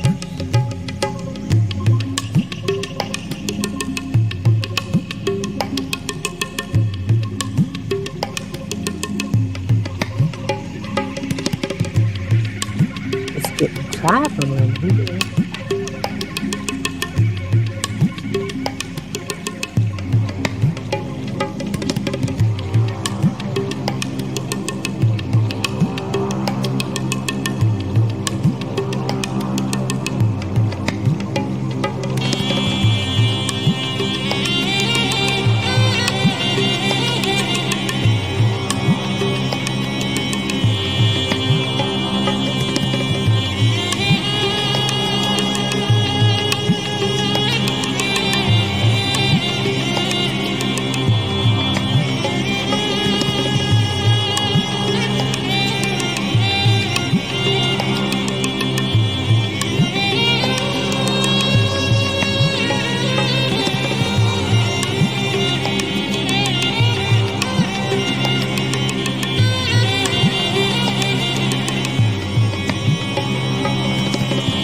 Okay. Thank you guys for being here. And yeah, we're moving into Dr. K and his views on democracy. But first, I'm going to go ahead and put this up here and share this with you guys. A couple lines here, critiques of democracy, right?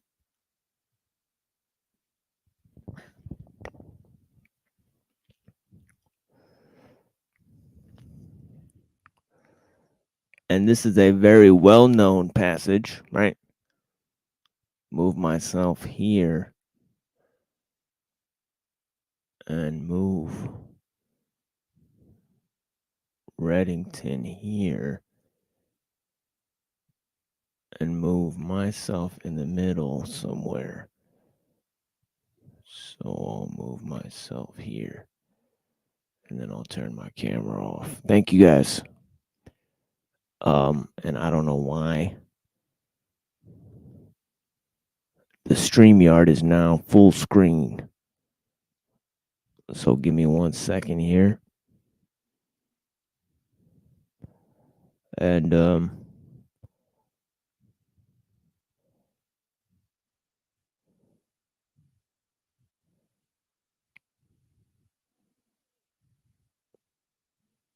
let me try to actually find where this passage is.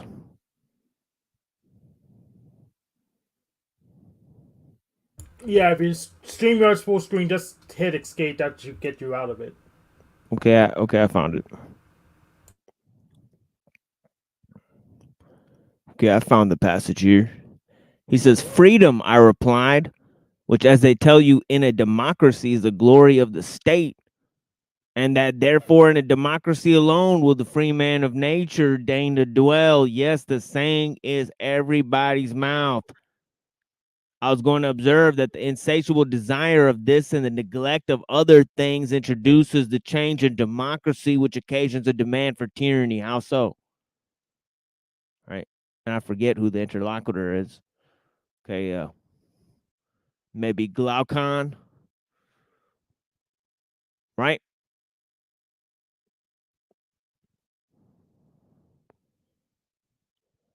Right.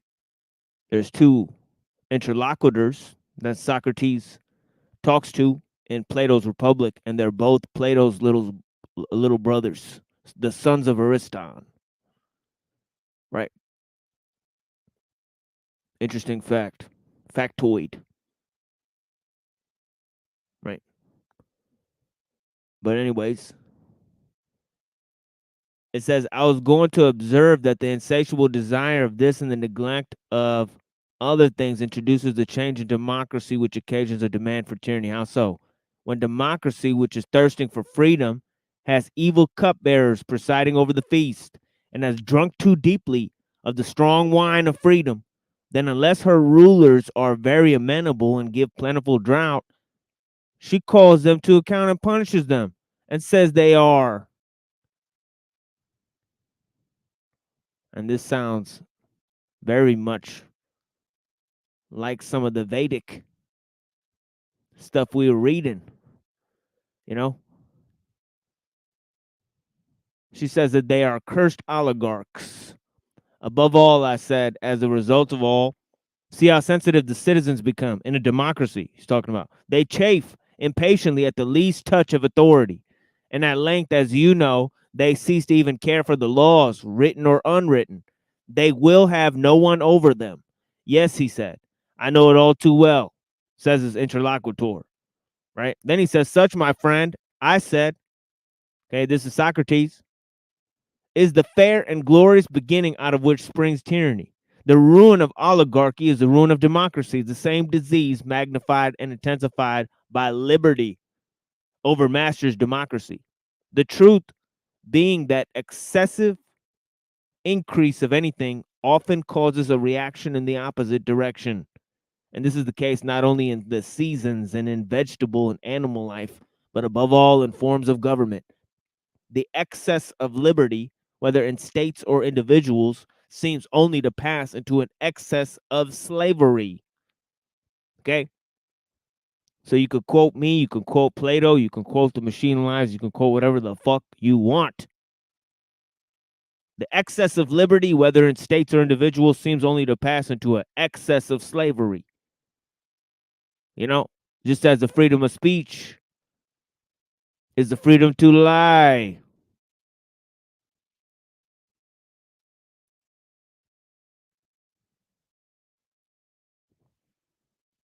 And all that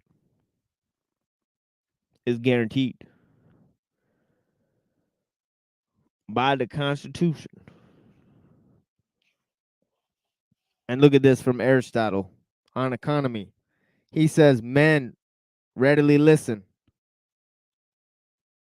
to utopias and are easily induced to believe that in some wonderful manner everybody will become everybody's friend, especially when someone is heard denouncing the evils now existing, which are said to arise out of the possession of private property. These evils, however, arise from quite another source, the wickedness of human nature, he says. Political science does not make men, but must take them as they come from nature.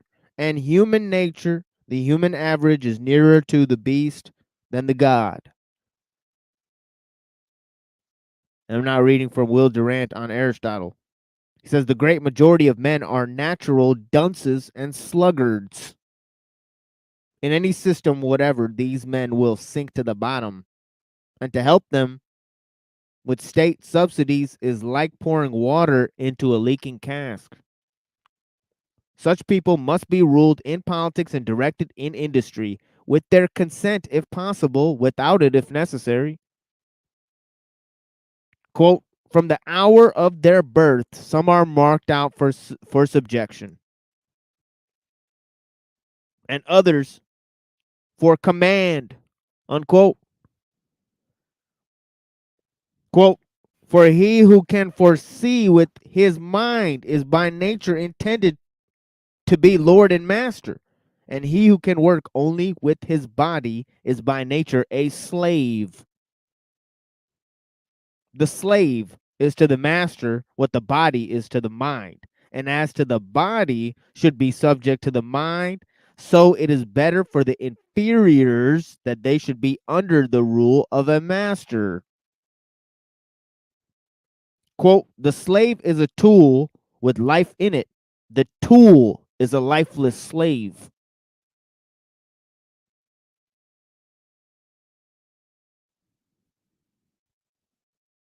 You dig?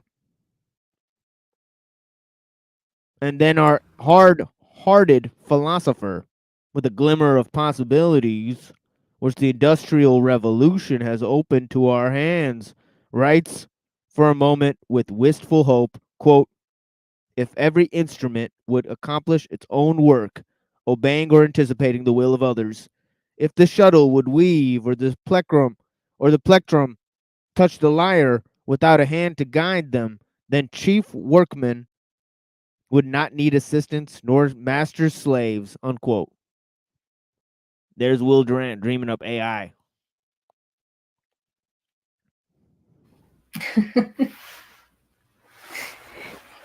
Hey, Crazy, huh? I'm gonna say good night. All right. Yeah, thank you so It's much. pretty late here, but I look forward to the next one. Yeah. For Thank sure, you. for sure. Stop. Yes. Good night, Anna. Good night. And I'm gonna. I already left my little note too. I'm gonna dip out as well. Oh, and I'm losing my voice. I had a big day, so I'll see you guys very soon. Okay, yeah, good night. Yeah, thank you Much so much, love. Ezra. Yeah, Sarah, Easy. blessings. Yeah. Yeah, have a blessed night. Yeah. Yeah, okay. Well, thank you guys so much for being here. Sarah and Annapurna, both legends in their own right. And maybe Dr. K is a little too. I mean, you might want to tuck the the young ones in, because now we're reading the thoughts of a madman. So yeah. So definitely, you know. But we're all mad here. I mean, for sure.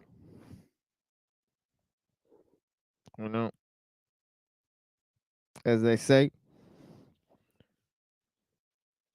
But yeah, fascinating passages about democracy and capitalism, right?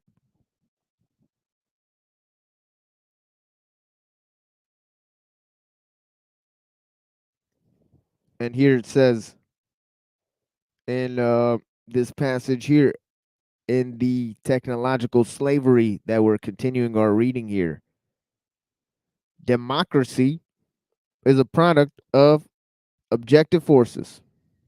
Okay. In your letter of July 27, 2004, you and your colleague offered democracy, quote unquote, as an example of an improvement in the human condition brought about by human action, quote unquote. All right.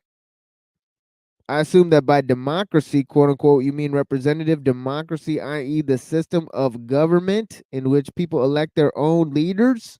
And I assume that in referring to human action, quote unquote, you mean that representative democracy became the dominant form of government in the modern world through a process that more or less fits the following model: problem perceived, solution devised, solution implemented, problem solved. If this is what you mean, then I think you are wrong. I think the problem of political oppression has been perceived for thousands of years. And this is what we left off with last time. All right. Okay. Problem of political oppression has been perceived for thousands of years. Presumably, people have resented the political oppression since the beginning of civilization. This is indicated by numerous peasant revolts and like that have been recorded in history. If representative democracy is a solution to the problem of political repression, by the way, right, there's ancient critiques of democracy, right, as we just read, right? Many ancient critiques of it, right? Not just with Plato and Aristotle, right? Okay, those are just two of the examples that if you cite quickly, right, most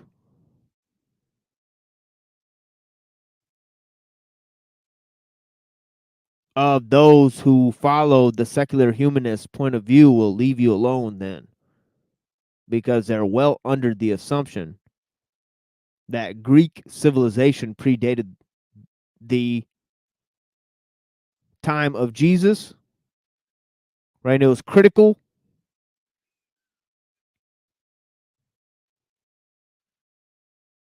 right, in establishing some of the frameworks of both ethical precepts and those that relate to civilization in its development,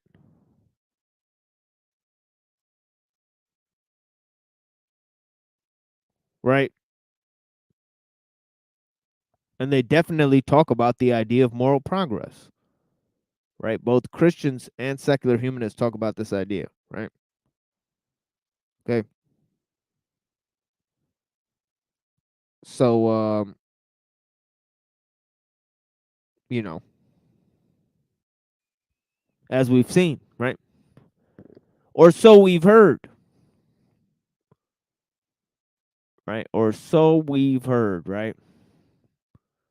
And we'll pull up the relevant footage, right? Give me a second here. You know,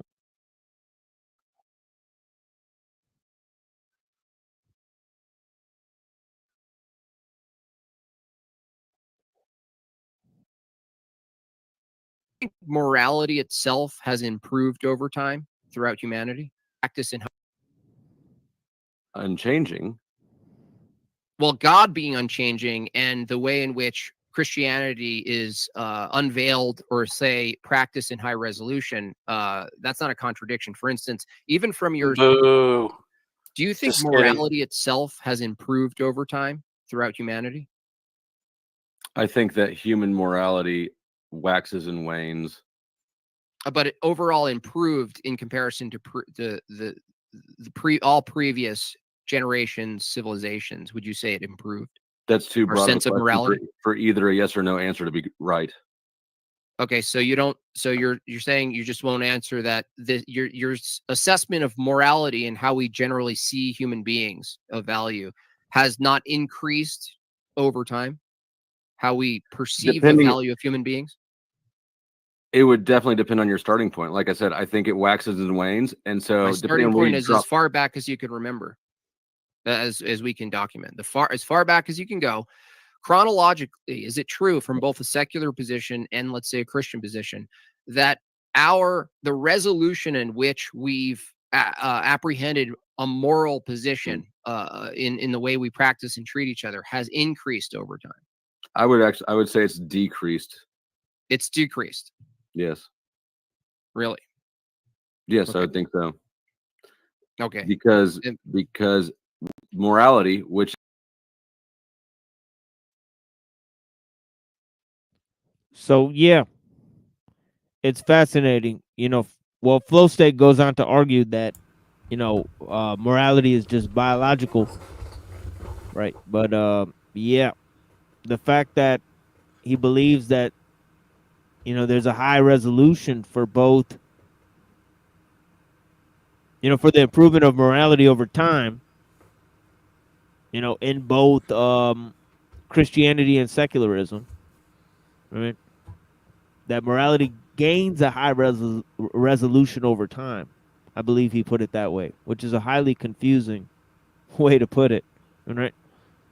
Well, what Flo State was saying is that you have to be specific about which thing. Morality in general is just not. It's too vague, far too vague. So he wanted Jim Bob to say morality on what issue, as an example, and Jim Bob didn't want to go there because he didn't want to get in a minutia because it's not on his script.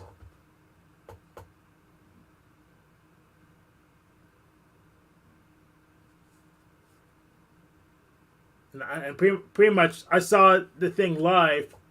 Flow Stick dog walked both Jim Bob and his little buddy Ivan for like 2 hours.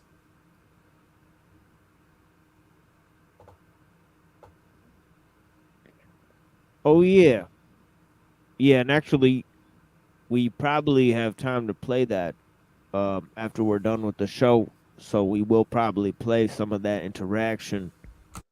But I don't want to actually scare Jim Bob. That's a problem, So I don't want him to be like, because he was in the chat earlier. Not that he obsessively watches the show or anything, but if he was to flip it on, he may just see himself on the screen and freak like, why am I here on the Machine Lives when I'm not even, when he's not even on the panel. So Wait, he was in chat earlier of this stream?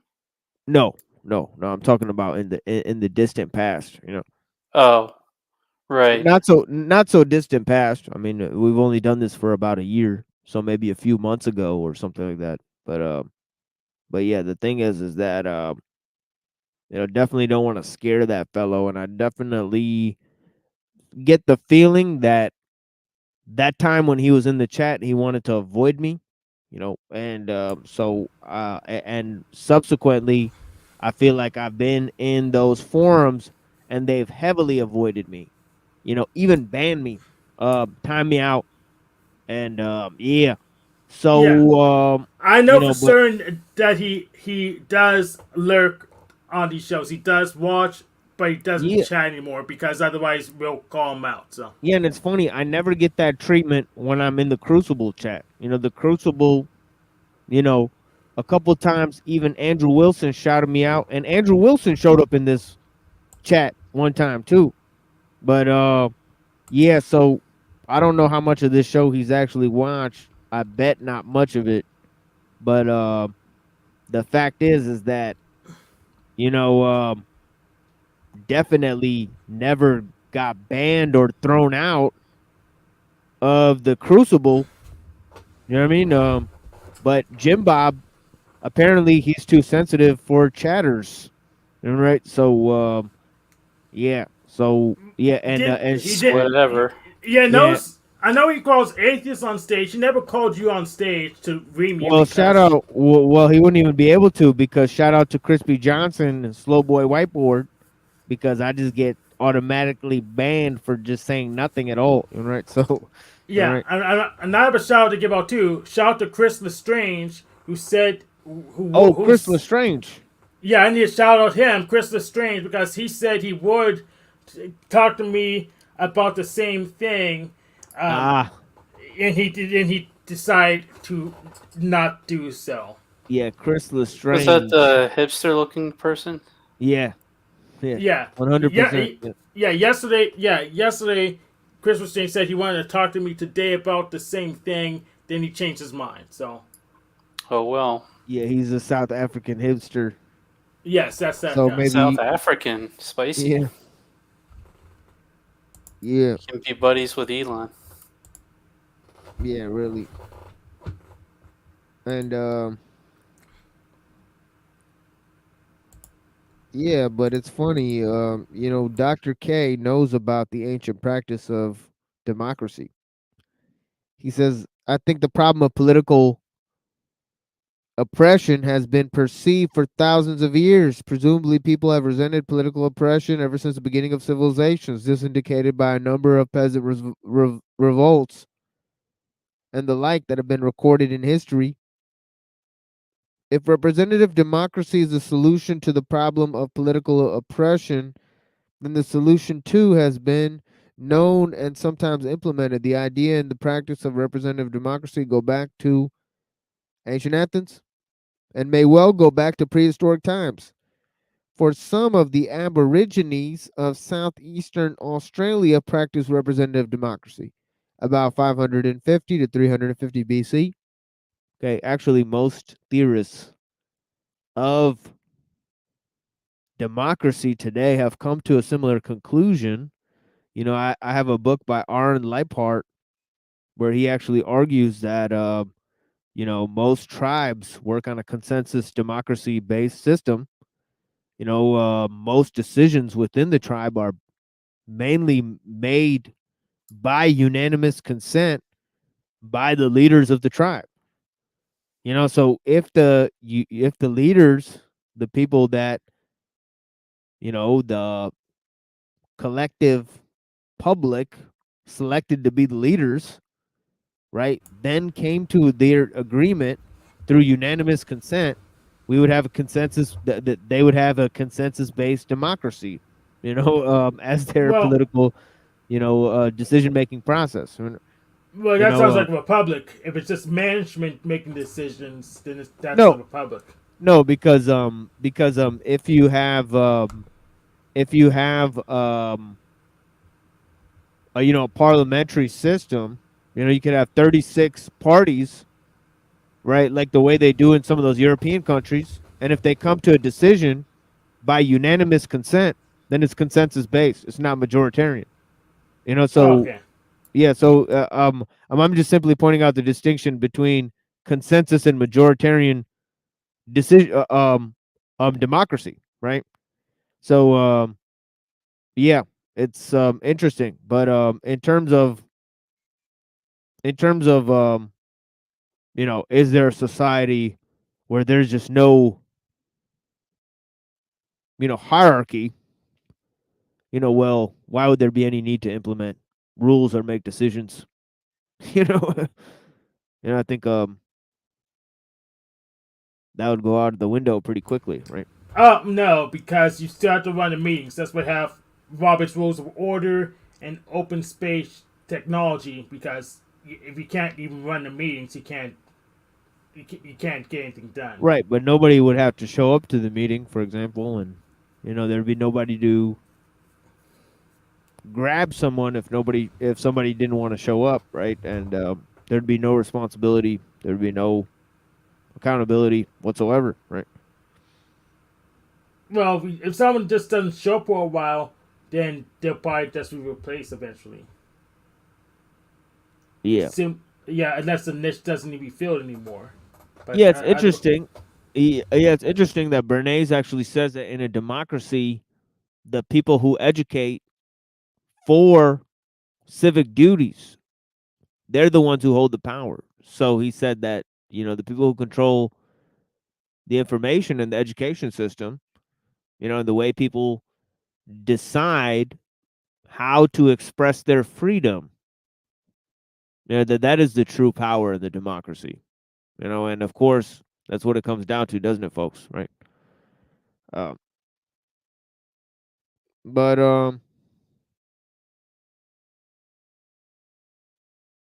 you know, Dr. K was aware of this. When serious questions demanded attention, the male inhabitants. Okay, hold on. Okay, he talks about the Aborigines.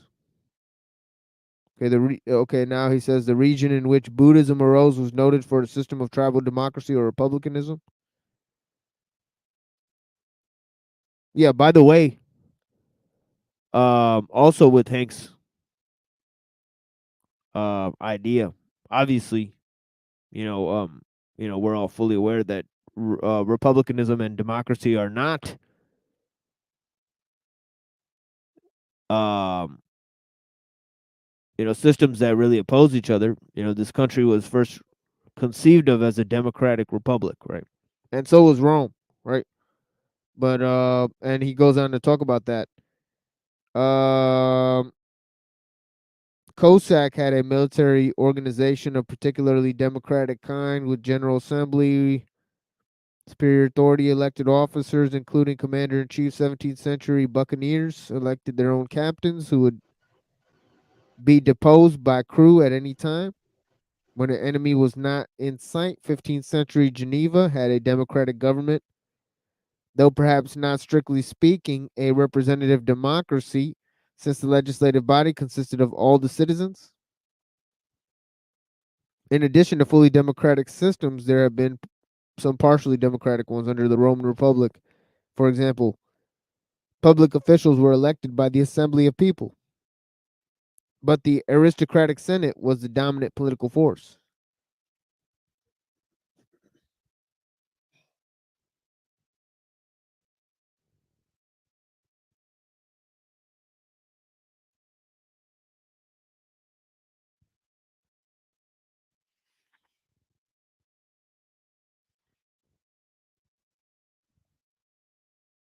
Okay, give me 3 seconds here, and I'm gonna run and grab this coffee here. You know what I mean? Don't talk to me without my coffee, man. Yeah, I forgot to grab my coffee here, and yeah, definitely necessary.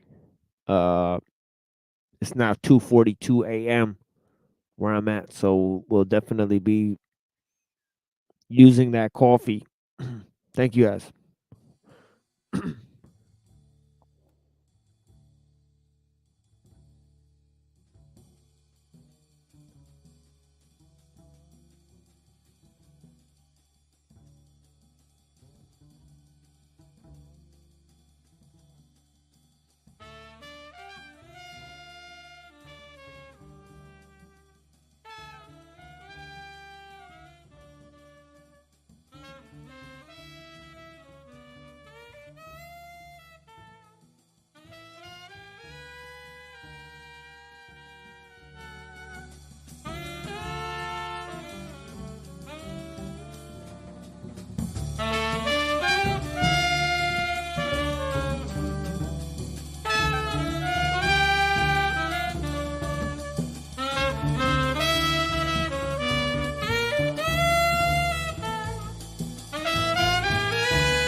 There we go. Coffee music.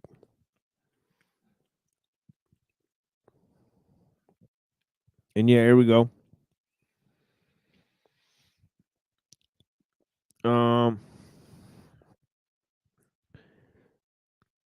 Yeah, no, I got that straight black. Straight blacko.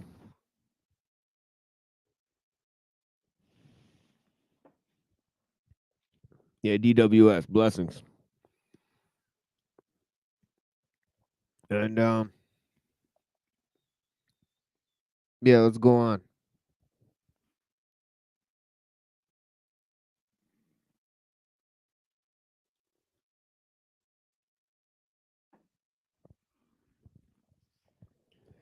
Let's go on here. If I can remember my place. Okay, representative democracy has been tried varying degrees of success in many times and places. Nevertheless, among pre-industrial civilized societies, the dominant forms of government remain the monarchical, oligarchic, aristocratic, and feudal ones. Representative democracy was only a sporadic phenomenon. Clearly, under the conditions of pre-industrial civilization, democracy was not as well adapted for the survival and propagation as other forms of government were. Okay. Now he comes to some interesting conclusions. He says, due to internal weakness, instability, or a tendency to transmute into other forms of government, or external weakness, a democratic government may have been unsuccessful in competing economically or militarily with authoritarian rivals. Whatever it was that made pre-industrial democracy weak, the situation changed when the advent of the Industrial Revolution. Suddenly, people began to admire semi-democratic systems of Britain and the United States, and attempts were made to imitate those systems. Okay, Britain was economically and militarily the most successful nation in Europe. The United States was a young but dynamically growing country. Hence, these two countries excited the admiration and envy of the property classes in other countries. Okay.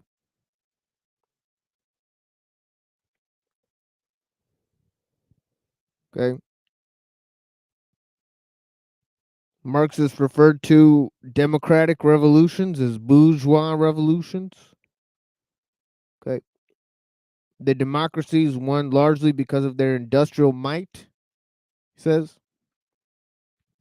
Okay. In World War I and World War II. All right. Notice that fascism was popular even to some extent in the US. It was definitely popular in Britain. Right? You had Oswald Mosley. Right? And the British Union of the Fascists. Right? All right. During much of the Cold War, socialism was a watchword. Throughout the Third World, it represented a state of bliss to which most politically conscious people there aspired. But that lasted only as long as the Soviet Union appeared more dynamic and vigorous than the US. When it became clear that the Soviet Union and other socialist countries could not keep up with the West economically or technologically, socialism lost its popularity. And new watchwords were democracy and the free market. Thus, democracy has become the dominant political form of the modern world, not because someone decided that we needed a more humane form of government, but because an objective fact, namely that under the conditions created by industrialization, democratic systems are more vigorously, technologically, and economically, are more vigorous technologically and economically than other systems. Excuse me.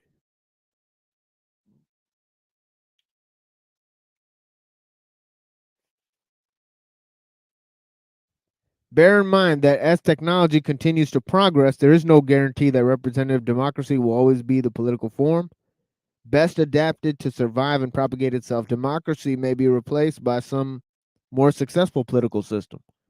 Already talk of that happening, right? Okay. Stakeholder capitalism, right? Okay.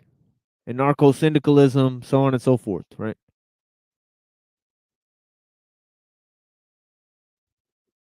Even ideas of one world government, straight up proposed. global systems proposed, right? Because of the technological capacity, right? Okay. Yeah, good luck on one world government. You're gonna have a very, very low approval rating government if you're gonna go one world. So Well, you just got to make it a good old fashioned shadow government. That'll work. Doesn't need approval. You don't need approval for that one. Yep. okay. The only issue is how do you know who's in or out of the shadow government? There's no representation there. Exactly. Yeah, exactly. Yeah. Yeah, which makes it maybe kind of a little too easy to just hijack it. So, I'm just warning you. You may think you're the Illuminati now, but you could just be replaced by Lizard Squad or somebody. Since It's pretty easy. Trail. It's pretty easy if they have a leader among themselves and they institute a group that follows a leader that most people don't know about, and they select the leaders for the rest of the public, and those leaders select a leader among themselves and don't tell the public.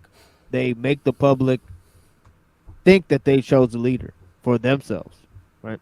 Yeah, and they could really meet on a random StreamYard panel with no viewers. So, I'm just warning you. Yeah.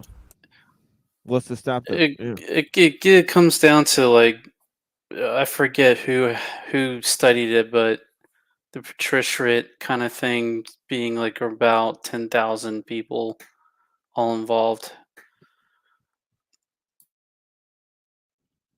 is about the number of connections that are made.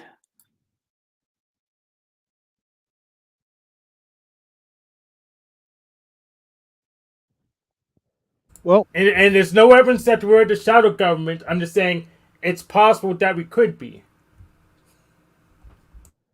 Well, that's only one possibility. There's many others, right? There's a possibility that unlikely, more radical than the shadow government, right? People seem to think it's more radical, although it seems pretty evident that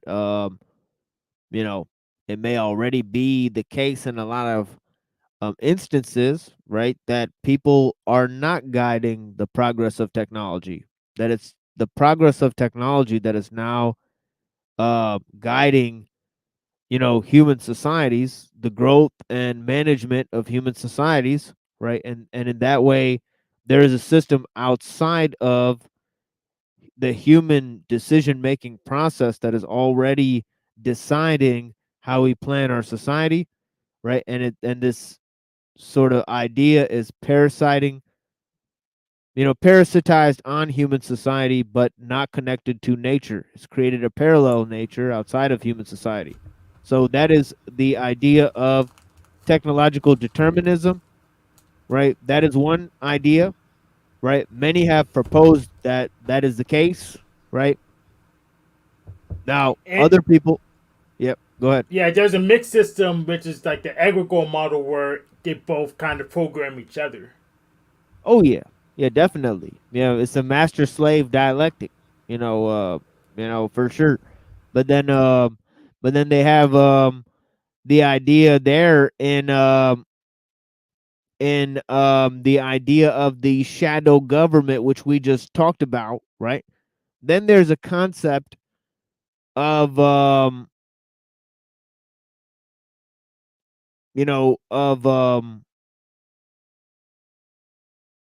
obviously of many different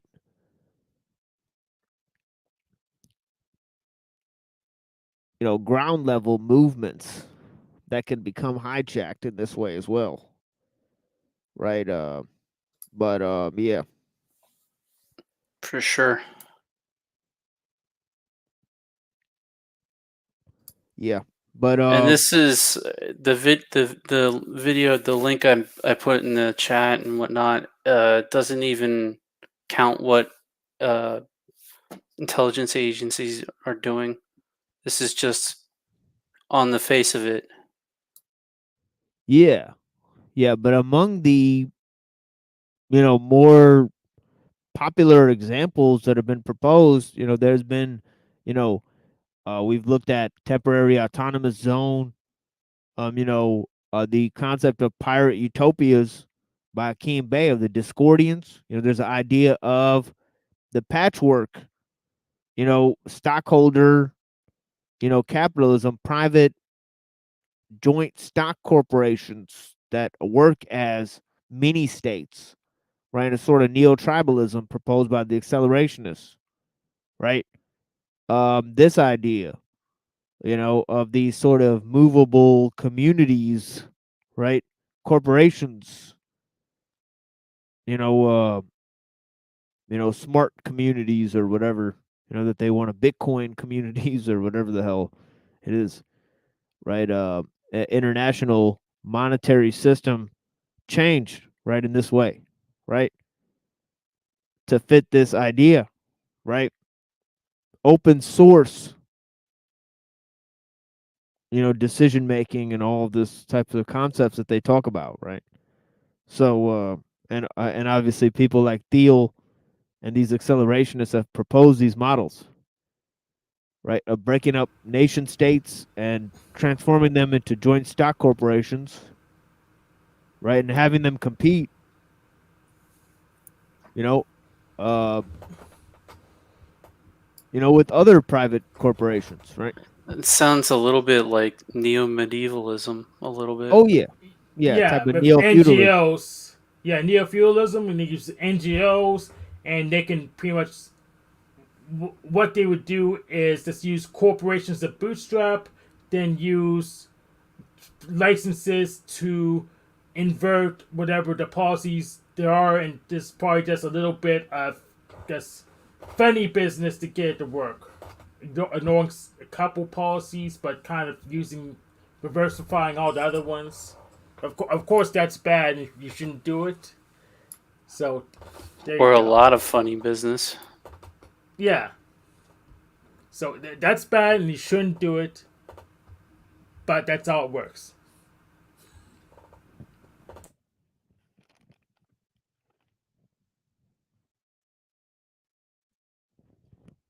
Yeah, democratic forms such as honest elections, our society is really governed by elites that control the media and lead the political parties. Elections, it might be claimed, have been reduced to contests between rival groups of propagandists and image makers, says Dr. K. Yeah, and Largely true. also definitely do not look into the history of GNU and the Free Software Foundation, because that's like how someone could do it. So definitely don't look into that. Is this like reverse psychology, Hank, or something? No, you're downloading piracy. You're a Discordian after all. Freaking Discordians worship some sea hag. Sheesh.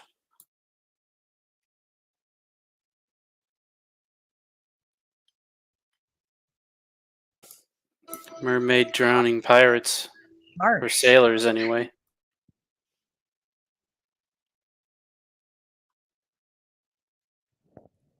Yeah, now Dr. K says that, anti-tech theorists, the whole lot of them are fake and gay because they don't put their money where their mouth is, which is interesting. That's pretty much the definition of the term, yeah. Well, isn't money really gross? Why would you want to put it in your mouth? Just kidding. Especially with all the hands it's been exchanged with. And supposedly a lot of it's got cocaine on it. So exactly why you put it in your mouth, because of the cocaine. No, that's why you do it, Hank. It's not why I wouldn't do it. Turn into cocaine bear. Yeah, people will accept your blood-soaked bills from your meth fight. Doesn't matter.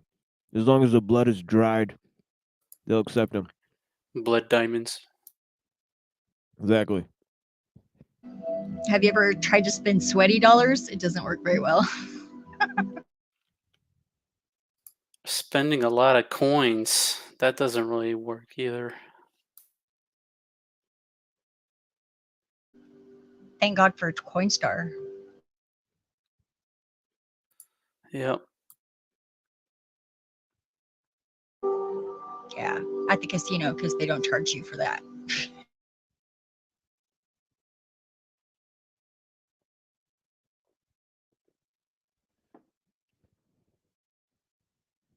Yeah, so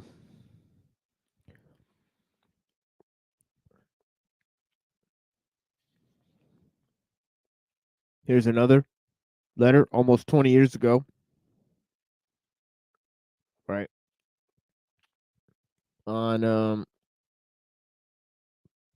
primitive societies.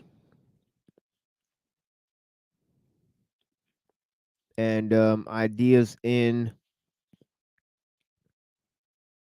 many of the writings of the anti-tech theorists, right? And I believe after we read some of this, we'll go ahead and convene our session. It's kind of 3 a.m. here, and I have an interesting discussion I'd like to play for you guys that I had with a gentleman the other day that I met on YouTube. Well, not too many people were watching our conversation, maybe one or two at the time. And yeah. Secret machinations. Yeah. Yeah, I'll drop his channel here. See if you guys want to go check him out. He was also reading philosophy. I believe he was reading Anaxagoras when I happened upon his channel. So yeah, kind of the first time I came across someone reading pre-Socratic philosophy. Yeah, not too much of those. That's definitely interesting. Oh yeah. Yeah, so I liked what he had to say.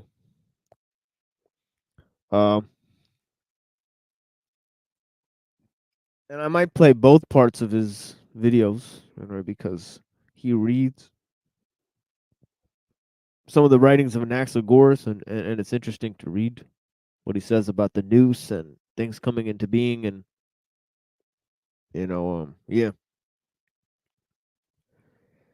and how he's talking almost about evolution, but also mind is causing the evolution, right? But yeah, are things bad and getting worse, and is technology primarily responsible? Question. Right. Arguments that technology has made things bad and is making them worse are presented throughout industrial society in its future. We read the entire piece, right? Okay, we're also going to go through the writings of Jacques Ellul, right? We're going to go through some of the writings of Lewis Mumford, right? Kirkpatrick Sale, right? We won't be reading any of his stuff. Not too familiar with this work, right? I've only read things here that I've previously read and studied so that I could have some familiarity with what I'm talking about. So I'm not just flabbergasted, right? Reading a bunch of new stuff, right? And then searching for people to respond to it, right? I'm trying to present a coherent thesis about the development of historical thought through these various presentations and themes, right? All right. But yeah. Your colleague has not addressed these arguments in any specific way. The only substantive arguments that he offers, says Kaczynski, are the 4 examples of ways in which things are allegedly getting better. I would be perfectly justified in dismissing these 4 examples by pointing out that neither nor any responsible commentators has claimed that technology makes everything worse.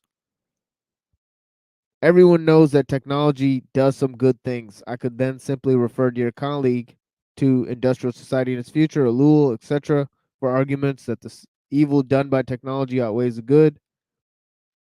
and challenge him to answer those arguments, which so far he has not attempted to do. Nevertheless, I will consider the 4 examples in detail below,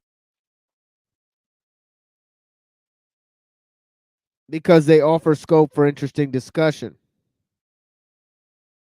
Okay, colleagues' questions about whether things are bad and getting worse into an opportunity to supplementing some of the arguments offered in industrial society in its future and elsewhere. Okay. Obviously, determination as to whether things are getting bad and worse, and if so, how bad, involves value judgments. So questions we'll have to answer will be provably correct independently of what the system of values that is applied. Okay, he says, I should mention, by the way, that in order to justify revolution, it is not necessary, in his opinion, to prove that things will get worse. With respect to concern that could be grouped under the very broad rubric of freedom and dignity, quote unquote, things are already bad enough to justify revolution. Okay. Says you don't have to justify that things will get worse under the present conditions. Okay, to justify that things should change or that you don't want to live that way anymore. Right? You could simply cite freedom and human dignity, as many have done in history, and change the present system.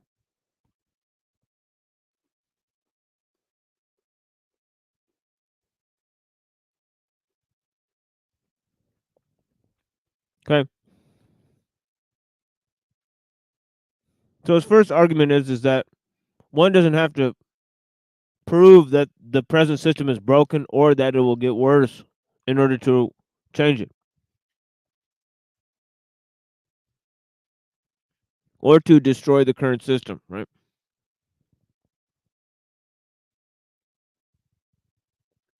And in fact, one could cite many historical examples of this. It's true, right?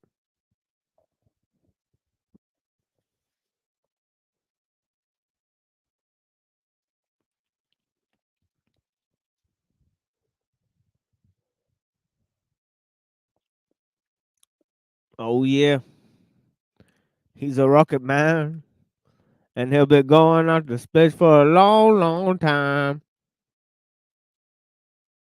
Definitely, most definitely. You might as well stay there, right? Because there's things to do up there, just as there's things to do down here, I'm sure, right?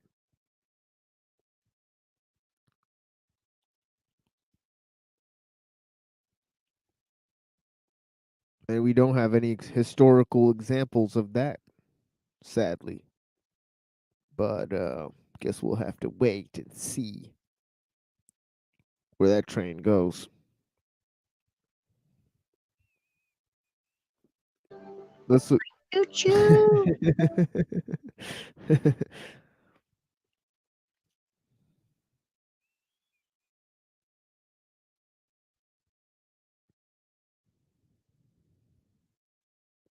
And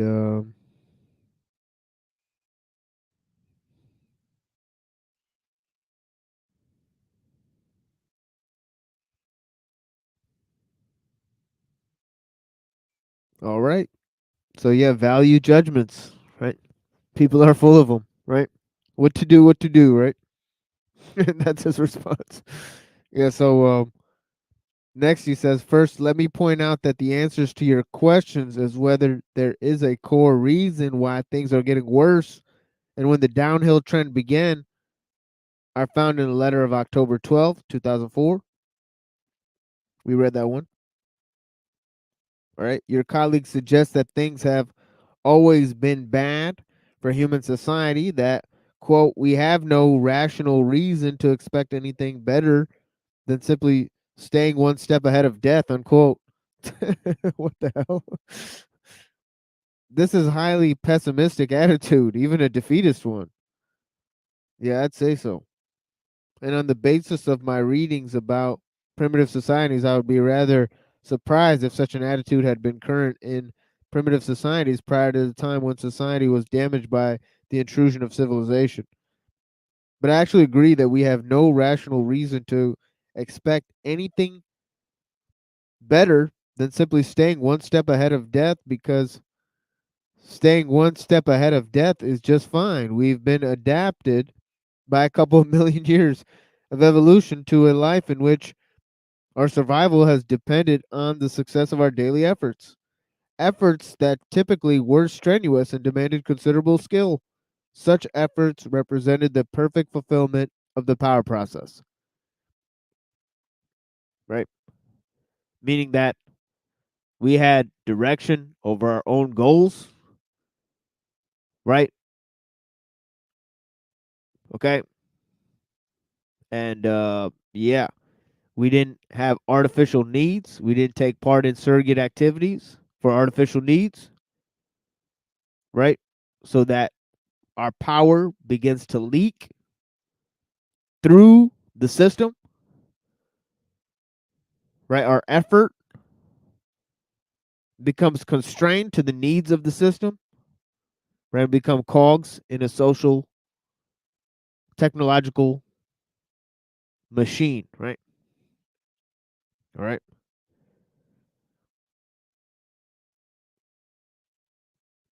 Now, okay, obviously, such life on your own is very strenuous, right? That's why we adapted to life in human society, right? And life in human society procures many of the needs that nature does not procure. But technological society forms many needs way beyond human society, way beyond the needs of just human society, right? Okay. Okay. Technological civilization procures needs that more or less are for the advancement and sustaining of the technological civilization and not those of human society, right?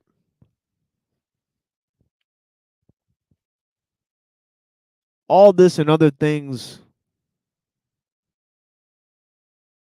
are talked about in great detail in the beginning few pages of Elul. We talked about it earlier with a few of the friends, Neurojack, Televised Apocalypse, and some of the others, about the distinguishing factors between the machine, technique, human civilization, social techniques, and many of the other ideas, right?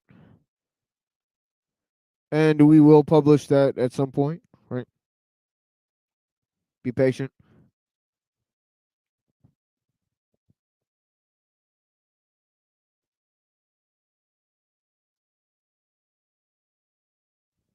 But yeah, just a small example of what the problems and considerations amount to, right? Okay, he says I've encountered strong. Okay, evidence as I've encountered strongly suggests that people thrive under rugged conditions in which their survival demands serious efforts, provided that their efforts are reasonably successful, and that they make those efforts as free and independent men and women, not under the demeaning conditions of servitude.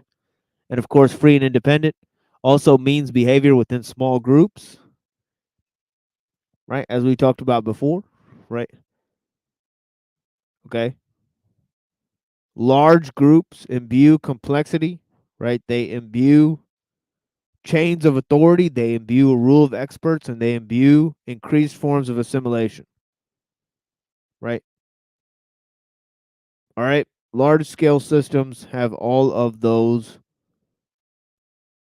features, right? They're features, not bugs. All right.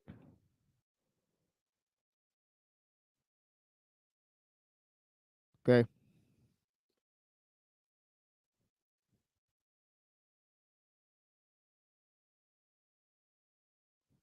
Now we'll see just a few examples and then I'll go ahead and wrap this up, right?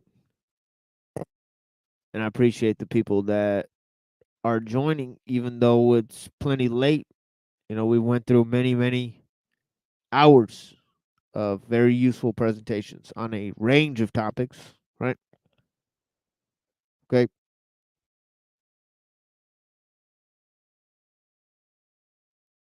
W.A. Ferris, who lived in the Rocky Mountains as a fur trapper during the 1840s, wrote that free men, quote unquote, hunters and trappers not connected with an organized fur company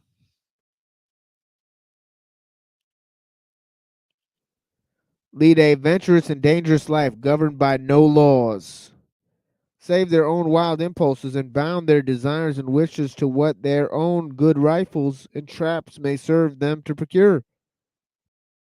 The toil, the danger, the loneliness, the deprivation of this condition of being fraught with all its disadvantages, replete with peril, is, they think, more compensated by the lawless freedom and the stirring excitement incident to their situation and pursuits. Yet so attached to this way of life do they become that few ever leave it. They deem themselves, nay, are far happier than the indwellers of towns and cities. Ferris reported that during the town, I mean, during his own rugged and dangerous life, in the mountains, he usually felt resolute and cheerful and contented. Gontran de Ponsens wrote of the Eskimos with whom he lived about 1939 to 1940. The Eskimo is constantly on the march, driven by hunger. These Eskimos afforded me decisive proof that happiness is a disposition of the spirit. Here was a people living in the most rigorous climate in the world, haunted by famine, shivering in their tents in autumn, fighting the recurrent blizzard in the winter, toiling and moiling 15 hours a day merely in order to get food and stay alive. They ought to have been melancholy men, despondent and suicidal. Instead, they were a cheerful people, always laughing, never weary of laughter.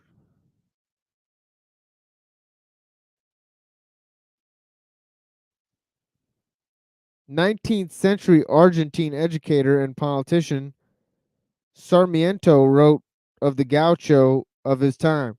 His moral character shows the effects and his habit of overcoming obstacles and the power of nature. He is strong, haughty, energetic.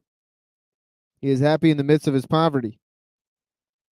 And his poverty and his privations, which are not such for him who has never known the greater enjoyments or desired anything higher.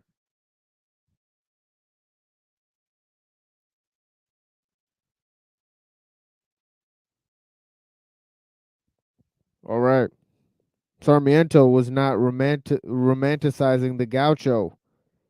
On the contrary, he wanted to replace what he called the barbarian of the gaucho with civilization, quote unquote. These examples are by no means exceptional. There's plenty more in the literature that suggests that people thrive when they have to exert themselves in order to stay one step ahead of death. And I've encountered very little that indicates the opposite.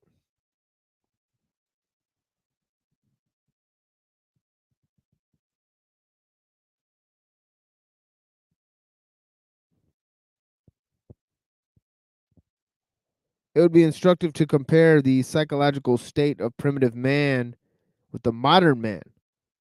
But such comparison is difficult because, to my knowledge, there's hardly any systematic studies of psychological conditions in primitive societies. Okay. Osborne Russell, who lived in Rocky Mountain in 1830s and 1840s, wrote, "Here we found a snake Indians. Okay, here we found a few snake Indians comprising 6 men, 7 women, and 8 or 10 children who were only inhabitants of this lonely and secluded spot. They were all neatly clothed in dressed deer and sheepskins of the best quality and seemed to be perfectly contented and happy. I almost wished I could spend the remainder of my days in a place like this, where happiness and contentment seemed to reign in a wild romantic splendor.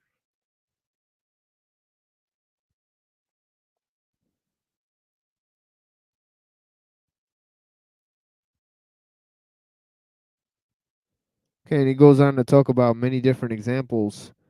The Mabutu pygmies, he says, such impressions of very primitive people are not uncommon. Okay, we're going to talk about many different examples of these Eskimos, pygmies, right? Many, many examples. Historical reports, right, of all these groups. So, yeah, we're going to take a look at that. But yeah, it's been a very, very tiring time for me. I'm very low on sleep and energy. And yeah, definitely I'm gonna get some rest. And I've been talking my head off today, especially in the beginning segment. You know, last few streams, I gave some interesting presentations and readings. I hope you guys will appreciate the previous streams. And, you know, this one, heavily packed with information.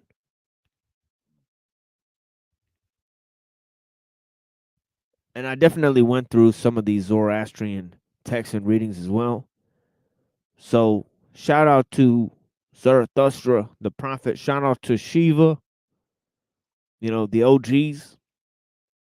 You know, definitely they went hard in the paint.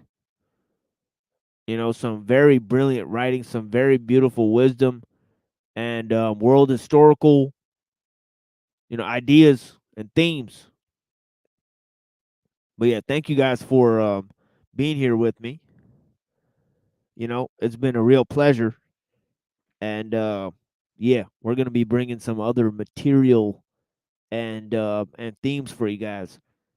In terms of Chinese philosophy, we're headed on to China next. We've looked at some of Persian ideas and thought. We've looked at some of the Vedic philosophy and thought and texts. Right, we're gonna now look at Chinese philosophy. Right, for a few shows before we look at a expanded presentation on Buddhism, okay, in terms of its historical development. Okay, this is all relating to the mythos of Mechanos, right? We gave similar presentations on the development of Western philosophy, right, using Christianity as a nexus point. We're now using Buddhism as a nexus point to look at the spread of philosophy through the Eastern world, right? Exactly. Yeah, Sean P. That's my favorite. Actually, we'll play some Sean P here in a minute. You know, I made some notable remix songs of the Sean P. You know, definitely. I mean, yeah, definitely. Blessings. And yeah. How about some closing statements from you guys? I don't know if you guys are still with me here, but yeah, I know Yep. yeah, Reddington definitely. Yeah, I'm also here. I'm trying to Hanko reply Flamio.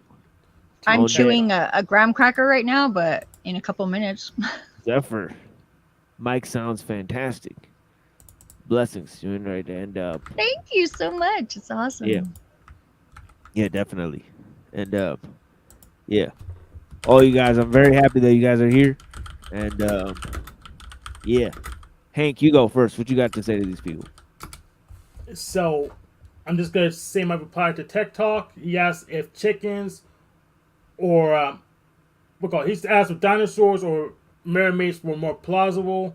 But I tell him that chickens or dinosaurs by phylogeny, but also mythologically manatees or mermaids. So I'm just gonna say chickens because I see them more often. Chickens, dinosaurs, dinosaurs are more plausible. There you go. Blessings, Hank. Thank you so much for being out here for us. Yeah, see you later. Yeah, And definitely. don't look at the Free Software Foundation. Don't look at GNU. Don't look at incorporations. Don't look at open space technology. And don't look at Robert's Rules of Order. Lol, Hank. Lols. Can you like DM me that list, please? Yes, I feel you can make sure you don't go there. Yes. Absolutely.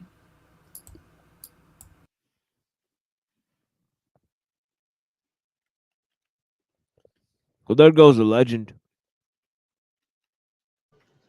Hank is awesome. Yeah. He's like so hardcore.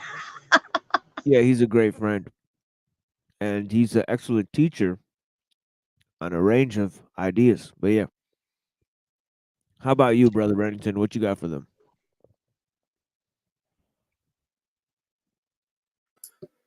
The most formidable weapon against errors of every kind is reason. I have never used any other, and trust I never shall. It's Thomas Paine. The pain. Oh my god, I have a pain. It's in my butt. Just kidding. The pain. That's a good way to remember it, though. Mnemonic devices. True. Yep. Because that was a painful stanza. Oh my gosh, just rips your heart out. Yeah, it reminds me of that Tupac song where it's like, "Yo, pain, it runs deep. Share it with me." But yeah. It's like how our souls are like water. Oh my gosh, what? Uh-oh. Yeah, Zephyr, what do you got to say to these people?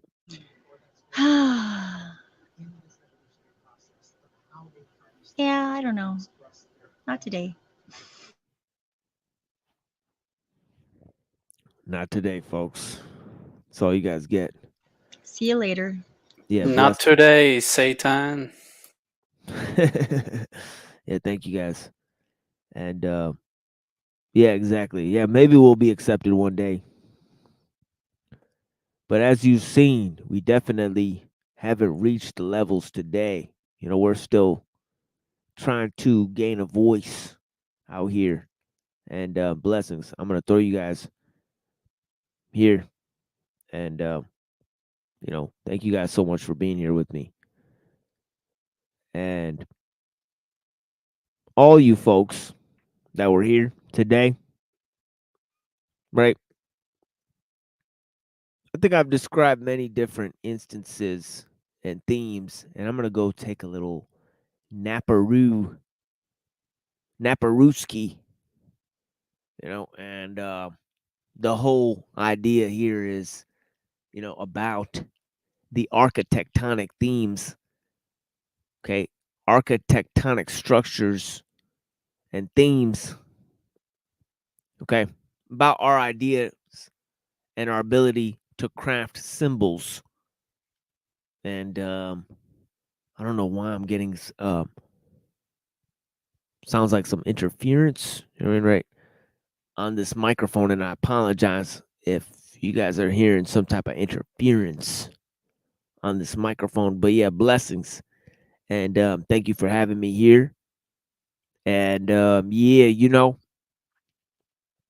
in terms of Vedic philosophy, right, this twofold theme of nama and rupa, name and form, definitely we're going to extrapolate on that concept. Definitely we're going to extrapolate on attachment to desires, you know, and there's some very interesting concepts in terms of historical development, right?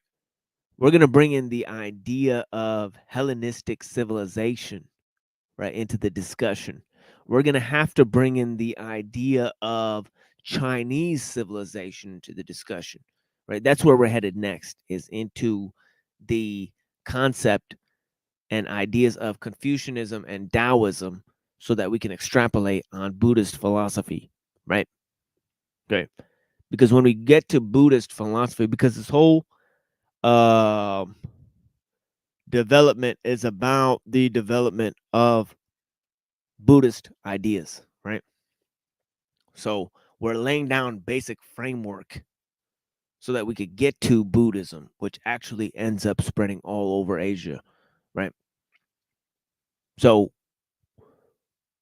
we're going on a journey, okay? A journey through time and space, okay?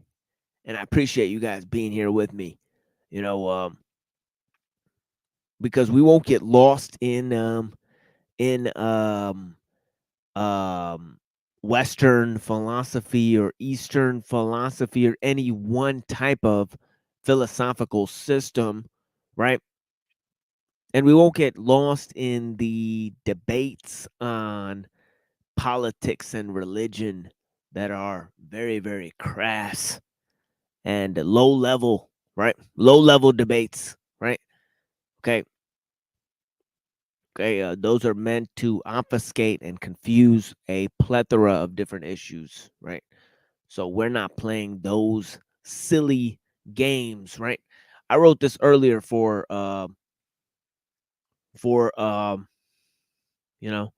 safekeeping. It was a little idea I wrote earlier. Hope you guys will like it. I said there's a mythos for the scientific world based on the mechanos, a machine god. Hitherto, the state has been the machine of the secular age. Now technique has risen to the worldwide level. Now technology constitutes a world system. According to CTUHLU, all-embracing technique is the conscience of the mechanized world.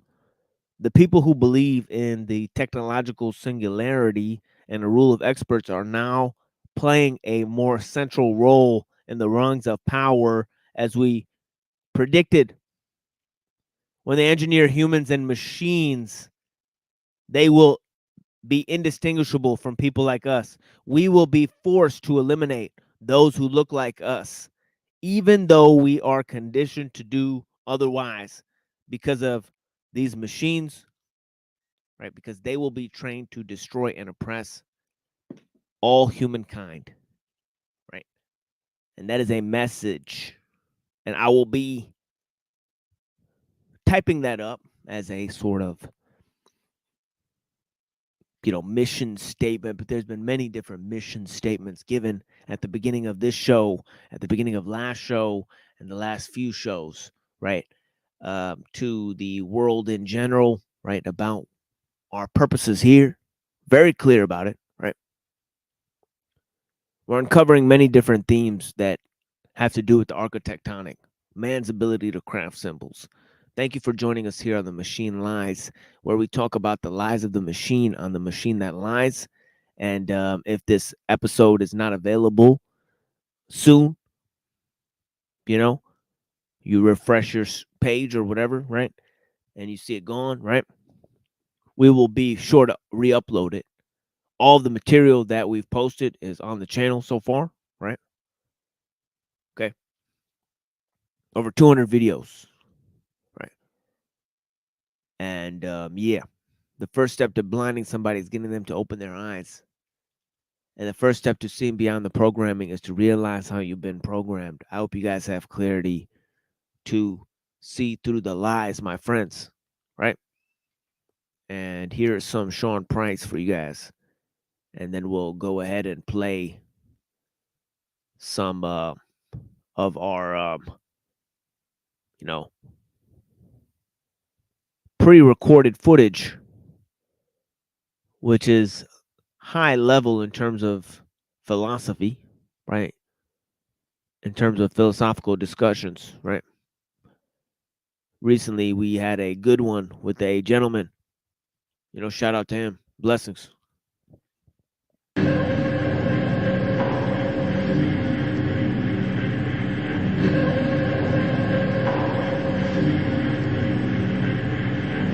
Who you been around, nigga? Chain snatching, mighty go motherfuckers. Alejandro.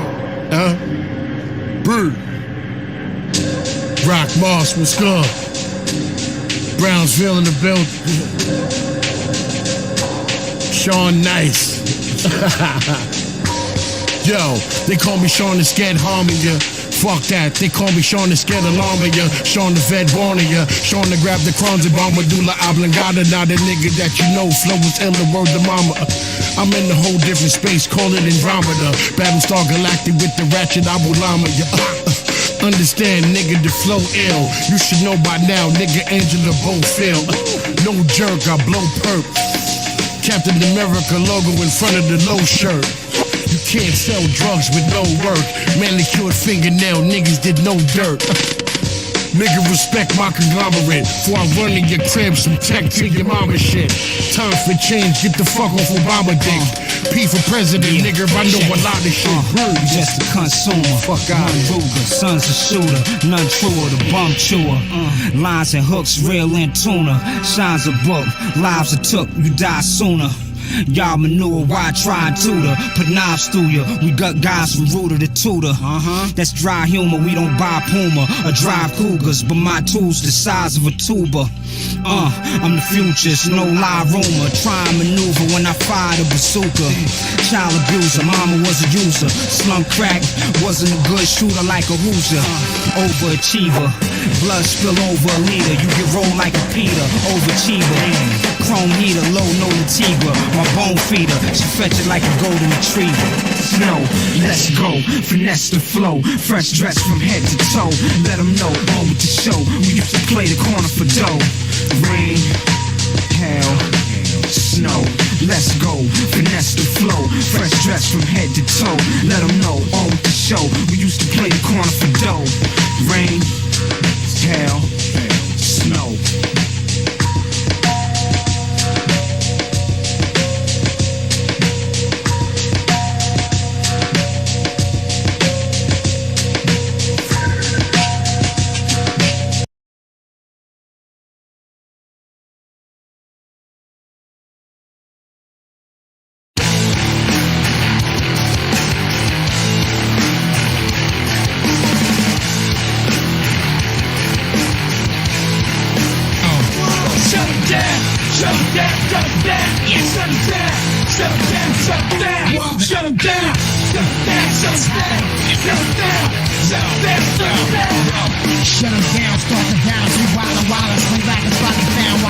On Coney Island, when I rolled up, this nigga all slowed up. That killer froze up, and I pulled up. Shut out the fuck up, 30 shots in the down. When I broke out, left that cap with dead, his body scoped out. And I fall out, that girls that kill me, kid, I'm going all out. Life's a bitch, fuck it. Got the gun, bust it. Game play, gotta play by the rules if you don't get out, you trust it. Don't try to test, survive your death, but find inside your death. Every man with a death threat, sure know when you looking like the death. I flew for forgiveness, when I did this, there was not no witness. You should understand, the zombie dog got a shit, so you gotta die. I'm anonymous, I spit like a shiny silver nuttabus. Niggas fun of us, we the kind of rush. Those that hold back, taking your whole stack. Grimy street cats, niggas forehead like Kojak. Go get, project, hope that. In fact, you can smoke that.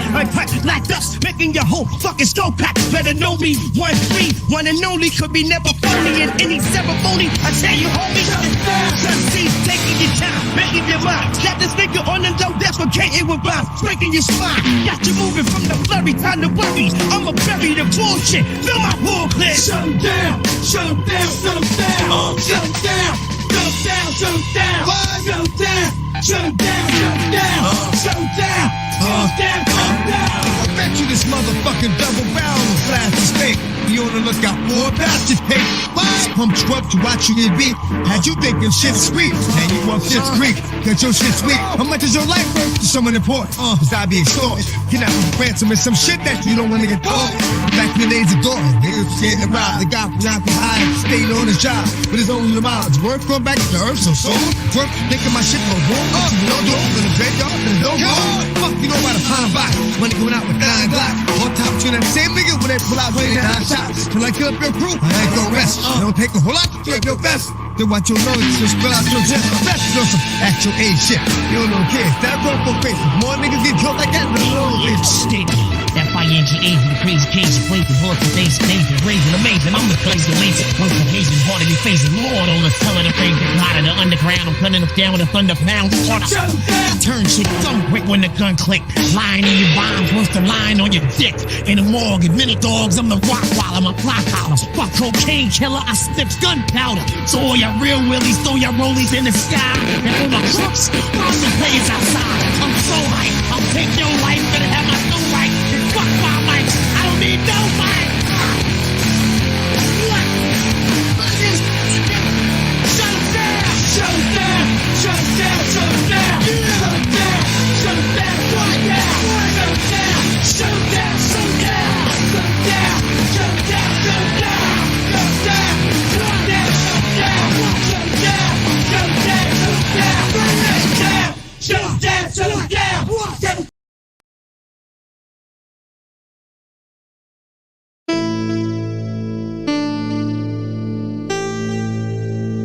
Hey, what's this fucking guy doing?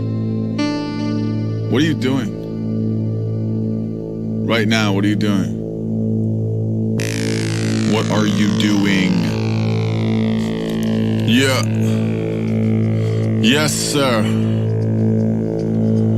Put change in his cup. Weatherman. Where's that weirdo with the fucking kazoo?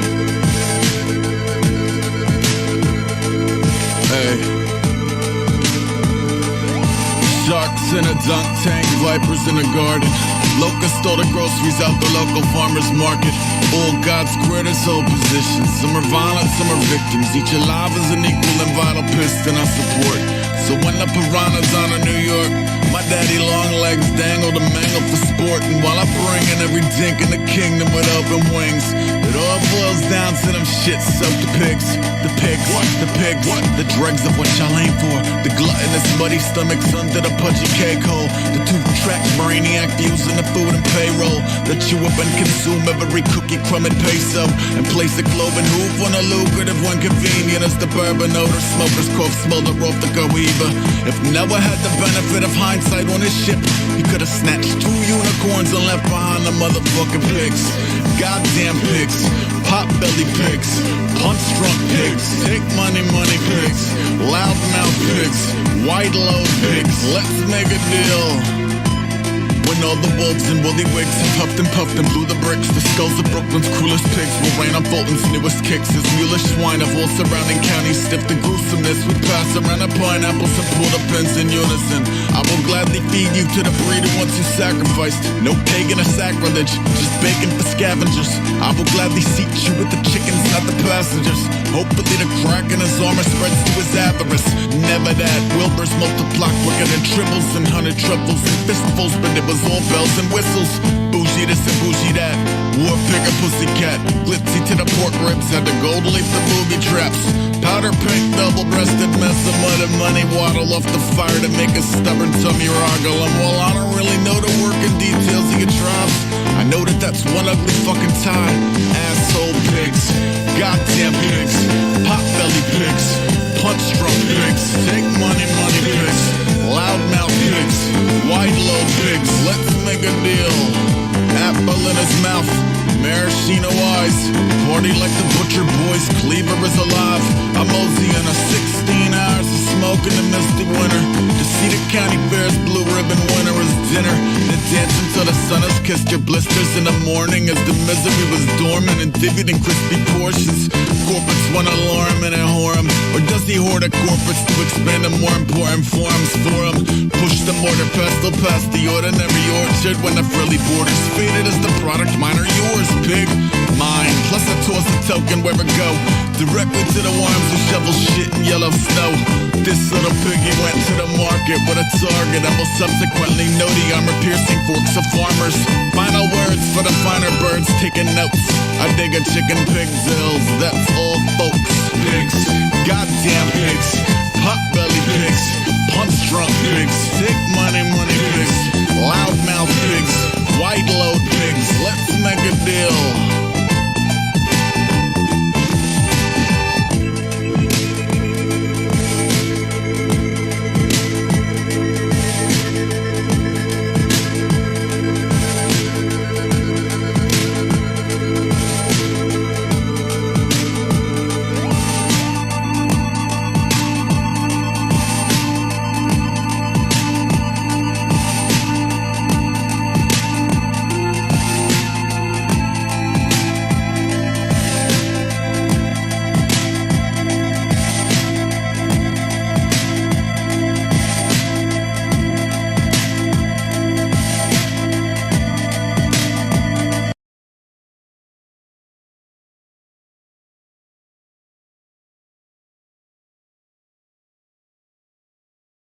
Okay. Oh, Jesus, man. Jesus fucking Christ. Christ.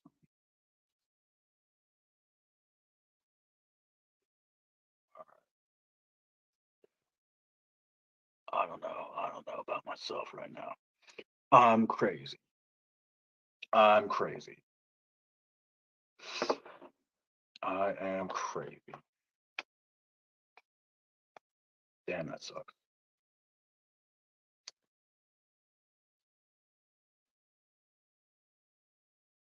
I don't really know what I actually thought about that Anaxagoras.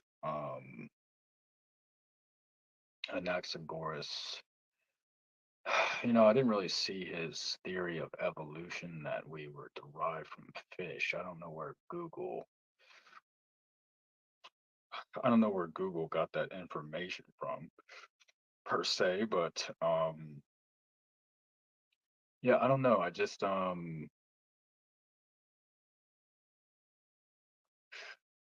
then with reading and then with reading Darwin, um yeah, and then with reading Darwin, like everything so far. I mean, I know he has a book about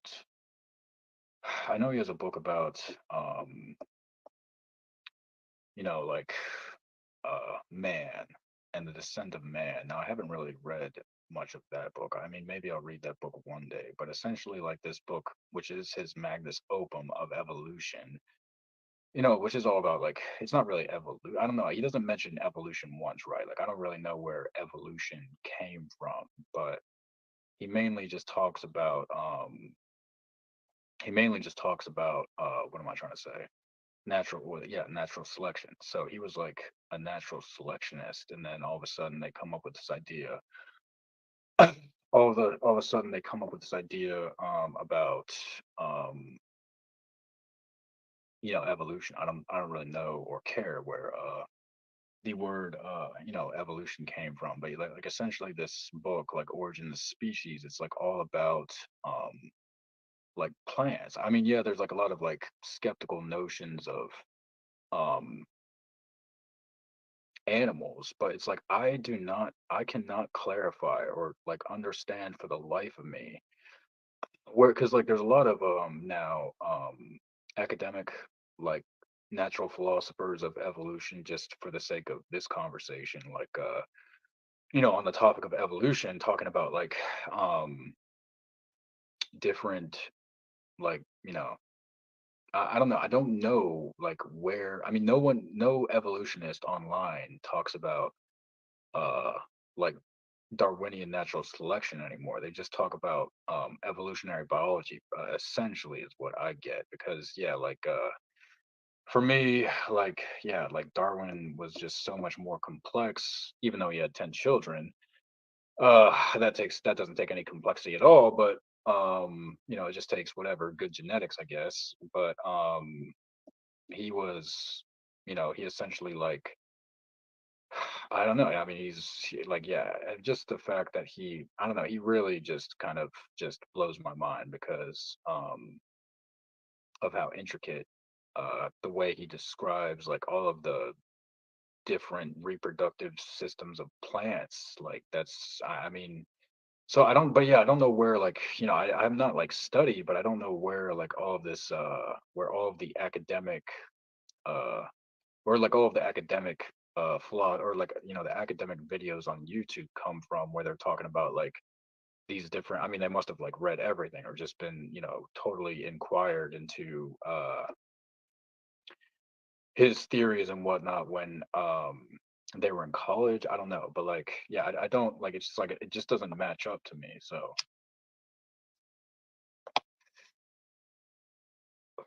yeah, just like when people make videos on YouTube about um when people make YouTube videos, like about, Darwin, like which I used to watch. I don't really watch them anymore because then I just felt like going straight to like his temperaments and understanding like his, takes on things and like where he was actually coming from. Because yeah, I don't really like. you know, you shouldn't really trust like secondhand sources per se. I mean, secondhand sources aren't the worst thing in the world, but like as far as people like as far as like academia, like butchering Darwin, like yeah, like academia butchering Darwin or anti-natalist butchering David Benatar or whatever, like yeah, I mean I think that's like entirely, you know, I think that's entirely possible. But like I mean, yeah, it's not like entirely bad either because yeah, they're just like building on theories and whatnot and just all that. But like yeah, you know, like just now but now like there's so much evolutionary biology comparative just to like the natural philosophy that Darwin was talking about. It just like really kind of like tears down the argument and just sort of now I don't really respect Darwin because he was like an egregious natalist. Like 10 children is probably like 50,000 descendants or something, just on the grand scale of things. So that's just a like an immense amount of exploitive sentient attrition, you know what I mean? So like yeah, I'm not really, you know, too um you know, I'm not like I don't really respect him for that, but I definitely respect his mind. Like I don't really think he was. I mean, I think that perceptively like there was so much racism going on. I mean, maybe there wasn't that much racism going on like in Great Britain or whatever, England at the time. I don't know. But I mean, I'm not that like keen on like slavery and whatever, England, but like I definitely think, you know, um this idea that like social Darwinianism, you know, like because yeah, like I totally understand that like the Ku Klux Klan, like, you know, essentially co-opted um and you know like they co-opted Darwinian evolution and turned like especially this descent of man like you know like I mean I don't know how you can, you know, I've read a little bit of the descent of man talking about like, you know, like I have seen like, you know, some not like egregiously racist statements, but like everyone was just so racist back then that like oh damn it, yeah, like everyone was just so racist back then that like you couldn't really, you know, how could you really get away from like you know, just the Darwinian I don't know, like just and then like the fact that like, you know, like Darwin was basically saying that like we had an original ancestor and yeah, can you hear me? Yeah. What's up? Yeah, what's going on? I don't know, just reading trying to read some Darwin, but yeah, not really a whole lot. Just taking in inhaling cancer. How about you? Yeah, I'm doing that now as well, just because of this Oh, you microphone. are. Oh yeah, the microphone is Oh, cancer. are you breathing in my cancer or do you have your own No, it's the cancer? radiation. It's radiation from the device. Oh, yeah. The radiation is gonna Yeah. give you cancer. Oh Yeah, yeah. that's Yeah, yeah. microwaves. Yeah,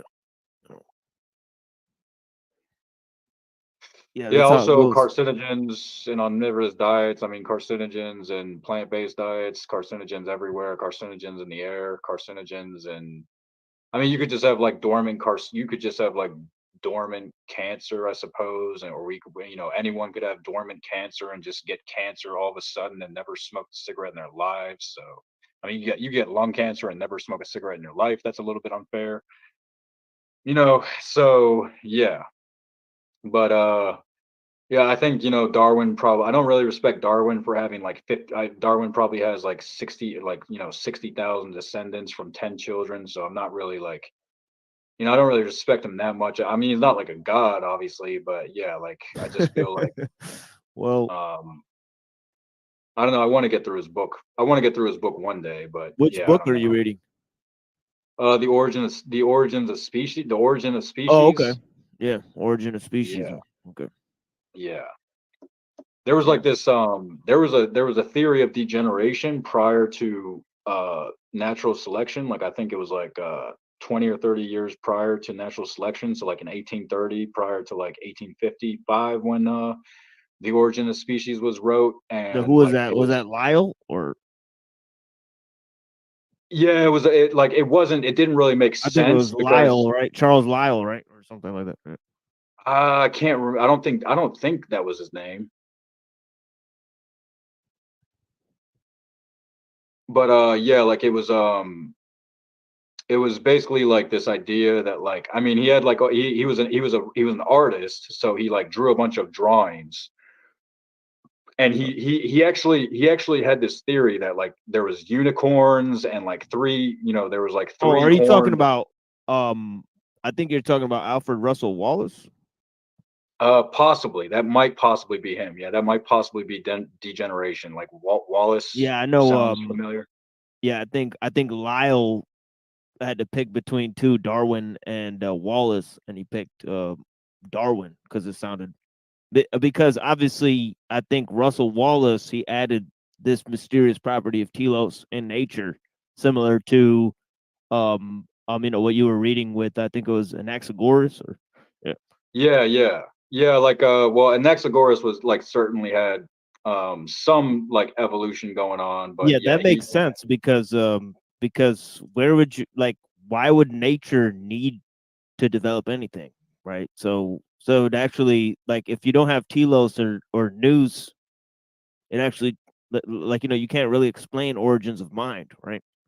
So I think that the theory really doesn't make sense because where does mind come from? A, B, where does complexity of nature come from? Right, those would be the well, top yeah, two. like yeah, so like someone was saying last night on Discord that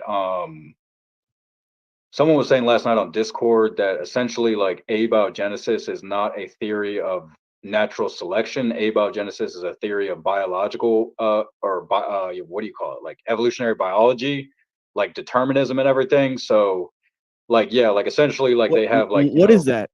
Abiogenesis. How does that? well, like abiogenesis is a theory that um bacteria or carbon is what creates sentient life. So bacteria was essentially the first sentient organism that was like thermodynamically purported, through like like the theory is that like there was underwater, or there was like there was like deep sea, like really like at the bottom of the ocean there was like mini volcanoes, and the mini volcanoes like basically had like there were like ventilation systems for like the internal core, That sounds like and like Scientology, right? no, but like not, I mean not like, well, just the fact that like yeah, like there was such a rare there was like such a rare event that like it's like a deoxyribonucleic molecule was able to like establish itself like for the first time out of like one of Yeah, these I'll tell you why I think that one of these that events. might not be right is because the deoxyribonuclear nucleic acid is like of an order of complexity far greater than like anything in nature, like by a lot, like not by a little, by a lot, right? Yeah, Yeah, like it's but huge, like like compared to like a star system or like a Milky Way star system, it's like a computer program.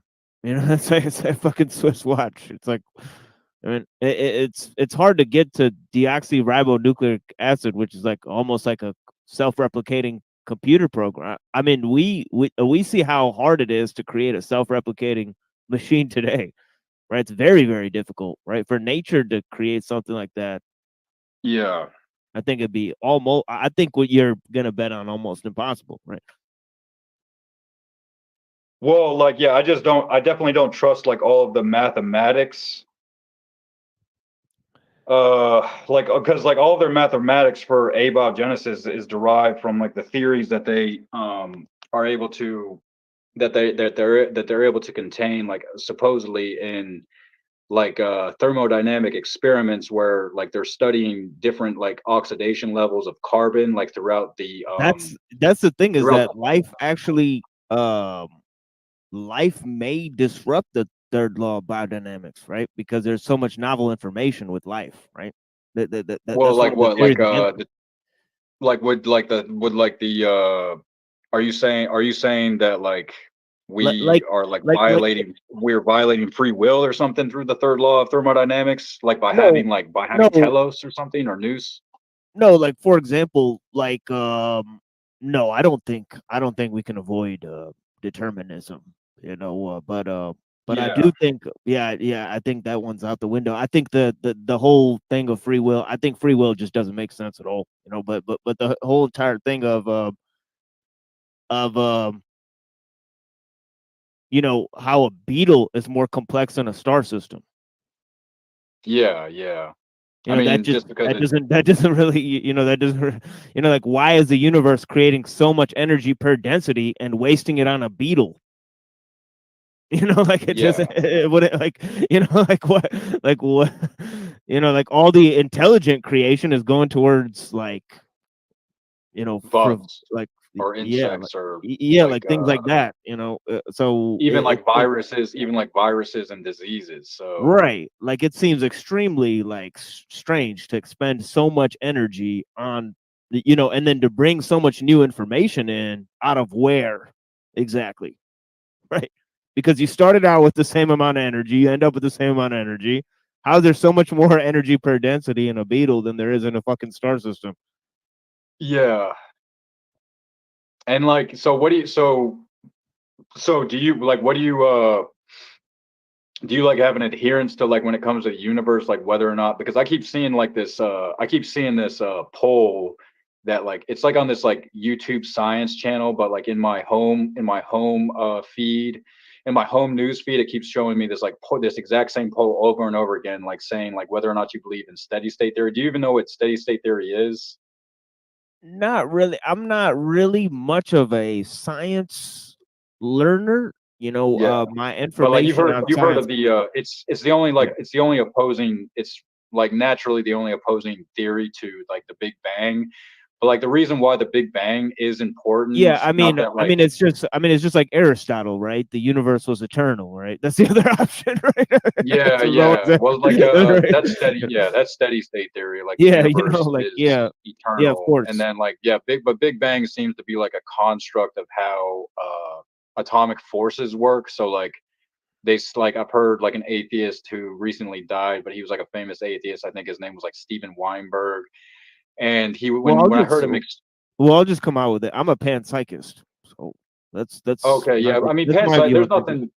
I don't think panpsychism is. I don't think there's anything wrong with panpsychism. But yeah, like, I mean, it's because essentially, if you believe, like, some people believe that, like, or some people say rather, I don't think anyone believes anything they say, because like I don't really believe in like original. I mean, if you believe in determinism, then you don't really have like original thought, and you're just pulling thoughts and ideas from other skeptical people essentially. So like you can't really say like, yeah. But anyway, like, so like when like so there's like there's people who believe like everything are just like are just different compounds of hydrogen. So like all atomic masses or all atomic compounds that make up the elements are all just continuations or like linear derivations of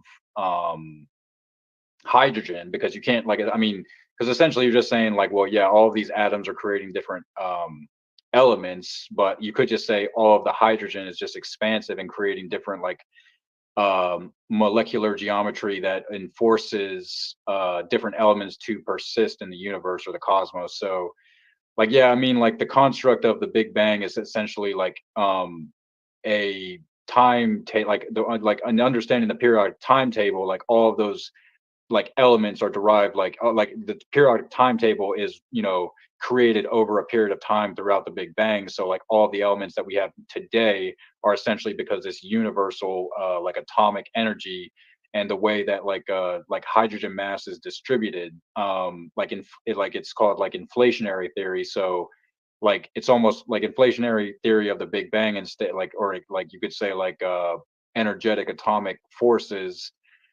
Like inflationary works because like it's almost like, well, life is inevitable so long as there are like the correct temperatures, there'll be the correct elements, and then like those elements will reinforce there to be eventually like sentience. So it's but it's just disturbing that someone would think like someone who's an like, because like it's so bad, it's like as bad as like there being as many flat earthers as there are atheists, because there's as many, people who believe in the Big Bang, which is practically like believing in God, because you're saying the universe had a beginning, so something must have created. Like, where could that universe have came from if not nothing? So how did the universe come from nothing, other than like being pushed into the universe, like being pushed into action through like a God? So that's why, like, honestly, like, it's not even like a.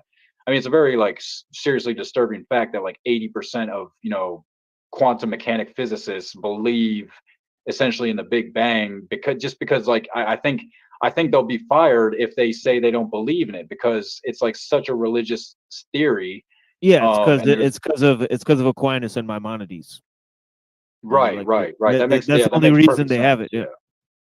Yeah, that's the only reason they have it, is because they had Yeah. to, they had to push God out of nature because of Aquinas and Maimonides. So they just basically just said, well, God doesn't exist in nature; he's immaterial now. Surprise, surprise, right? So they created that whole bullshit system. Yeah, or the telos, or just give it the name like the telos, the nous, or the logos, or the pathos, or the ethos for like like evil, and just I don't know, like physicality or something for the ethos, or the ethos, and the pathos for evil essentially that happens. So that was like their trinity. That was like their trinity of like the logos being good, the pathos being evil, and the ethos being neutral. And then like the trinity of like the sun, the moon, and the earth was created, and we just became like just pure pagans basically. And now we have like all these. Now we have like like now we have like Christmas, and like we're just like such hardcore pagans now, that like we have no remorse when it comes to how much we just extract from the earth resource wise. And yeah, we're just Well, caught it's up, like we're because just caught up. well, it's because science is neo-paganism. Right? Yeah, I mean, I don't know. It's just like, it's I don't know. It seems like and so it just seems kind of like a religion, but like science just seems kind of like a religion. But I mean, it's not quite as bad as Well, the Scientology or religion of something. science is that's an easy one. It's technology. Technology is the religion of science. Machine is the god of science. So, Yeah. so it's like Yeah.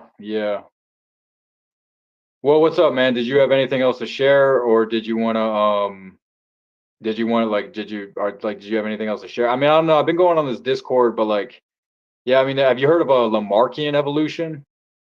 Yeah, definitely. Yeah. So do you have like a can you share anything on Lamarckian evolution?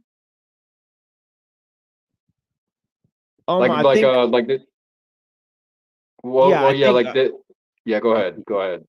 no, I just like from what I see about it, he's more correct than Darwin. It seems like, right? So To why me. is that? Because that's what this guy, that was what this guy was making a point of last night. Like that, So what is your understanding of Lamarckian evolution then? So, like, since it's greater than Darwin's Yeah, theory. let me take a look at it real quick, because it's been a while Yeah. since I looked at the science stuff. But French naturalist.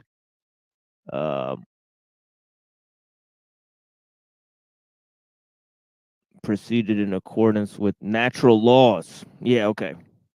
I think that's got to be what it is. I mean, right? He was an early proponent of the idea that biological evolution occurred and proceeded in accordance with natural laws. I don't think that Darwin believed in natural laws, did he? He was more of a naturalist, right? Well, if you're a naturalist, don't you believe in natural law? Like, what is like? I don't even understand what natural. I mean, I don't even Yeah, understand what I natural think law would be.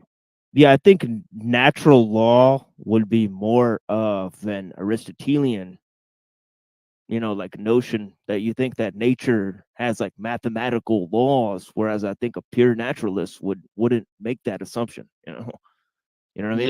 Yeah, that's true. Yeah, that makes Or sense. something So like that. like, You know what I mean? yeah, Right? that That makes there's like sense. I 6 mean, laws. Like that would be like more like it's like, what are you, Plato? Like you believe like the universe is yeah, like math? Like it's like no, it's like that wouldn't work. yeah. Yeah, Well, I mean, yeah, anyway, that's interesting. Yeah. Yeah, like yeah, essentially I think Russell Wallace and and these kind of guys that talk about more of epigenetics, right? Like Lamarck had more of an idea about epigenetics than Darwin did, you know what I mean? Like about how nature is involved in the whole schema. I think this whole idea that you know, I gave a whole series of presentations about what I think is wrong with evolution. Oh, Actually. you did. Oh yeah, yeah. I did a whole series on it. Yeah, I even presented Alvin Plantinga, and all this Do different you have stuff. a do you have a channel? Like, is there any Oh way you could yeah, like send me? Is there yeah. so you're just the machine lies? I'll be able to find you if I look up the machine lies. Maybe not. Yeah, that's gonna Maybe be not. I yeah might that be like yeah shadow that's ban. gonna be Yeah, like I so yeah found that's you. gonna be like a bombardment of bullshit. Like yeah, but Yeah, I found you because of one of my trolls. oh Twillable yeah. art. So what did you get like so what did you get from all of that like debunking evolution? Um, I mean, Like to me, it's more of the historical because nothing really exists without like in a vacuum, and it's obvious to right. me that, like for example, like I think those ideas of Maimonides and also Aquinas are much relevant to the theory as Darwin's own theories, because you had to take God out of nature. Without that, the step seems almost impossible.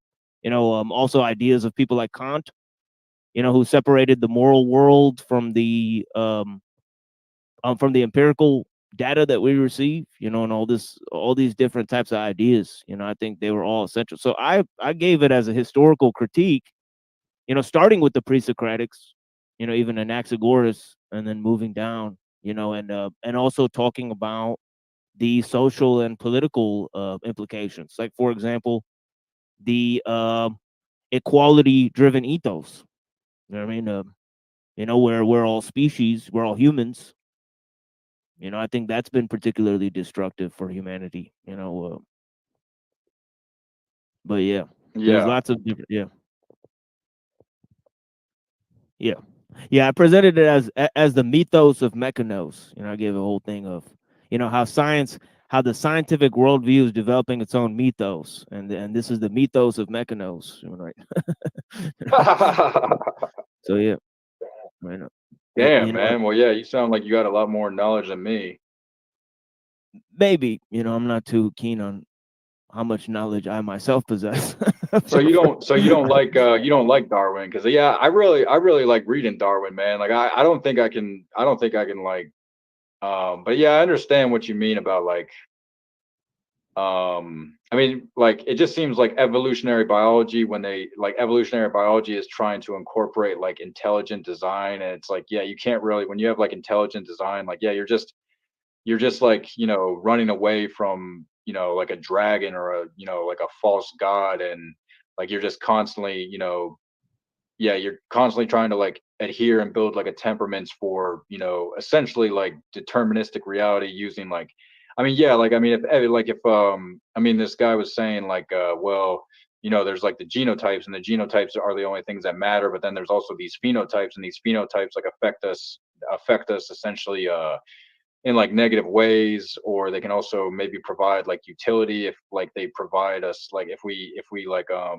if they create like survivability instincts with us more so then they can also like build genetics but like the fact that like like how do you adhere to like a principle I guess like I can't really get away from determinism because like yeah then you get into like all of the like the neuro like your neurons and what your neurons are like how your neurons are firing and then how like your like how like your whole like cellular organism is like conscious and alive except the only part you feel is like the parts you feel like you're only conscious of pain when you're actually feeling pain but you don't know like when something in your system is disturbed so there's like a false like there seems to be like a false interpretation of like objective functionality or something and like the only way that you can justify that is by saying that like well these are completely genetic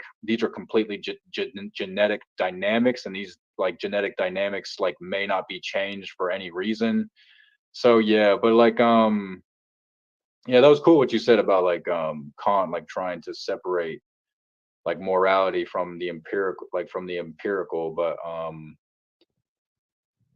yeah, like so I don't know, I'm not like, I don't know, like maybe I just like Darwin more because yeah, like when or like even like I did enjoy that Anaxagoras just now, and like it was like there's like a I mean I hate to say it, but there's just more like like I'm just like I guess I like I enjoy the idea of like free will being potential and like there being like a possibility that I do have a choice, but at the same time, yeah, like I'm just entertaining like a nonsensical proposition, like under the I mean, but at the same time, like they're like from the Platonic dialogues, they're talking about like how there's like a multiplicative of polarities happening that you see subjectively as like a singular source, and like all of the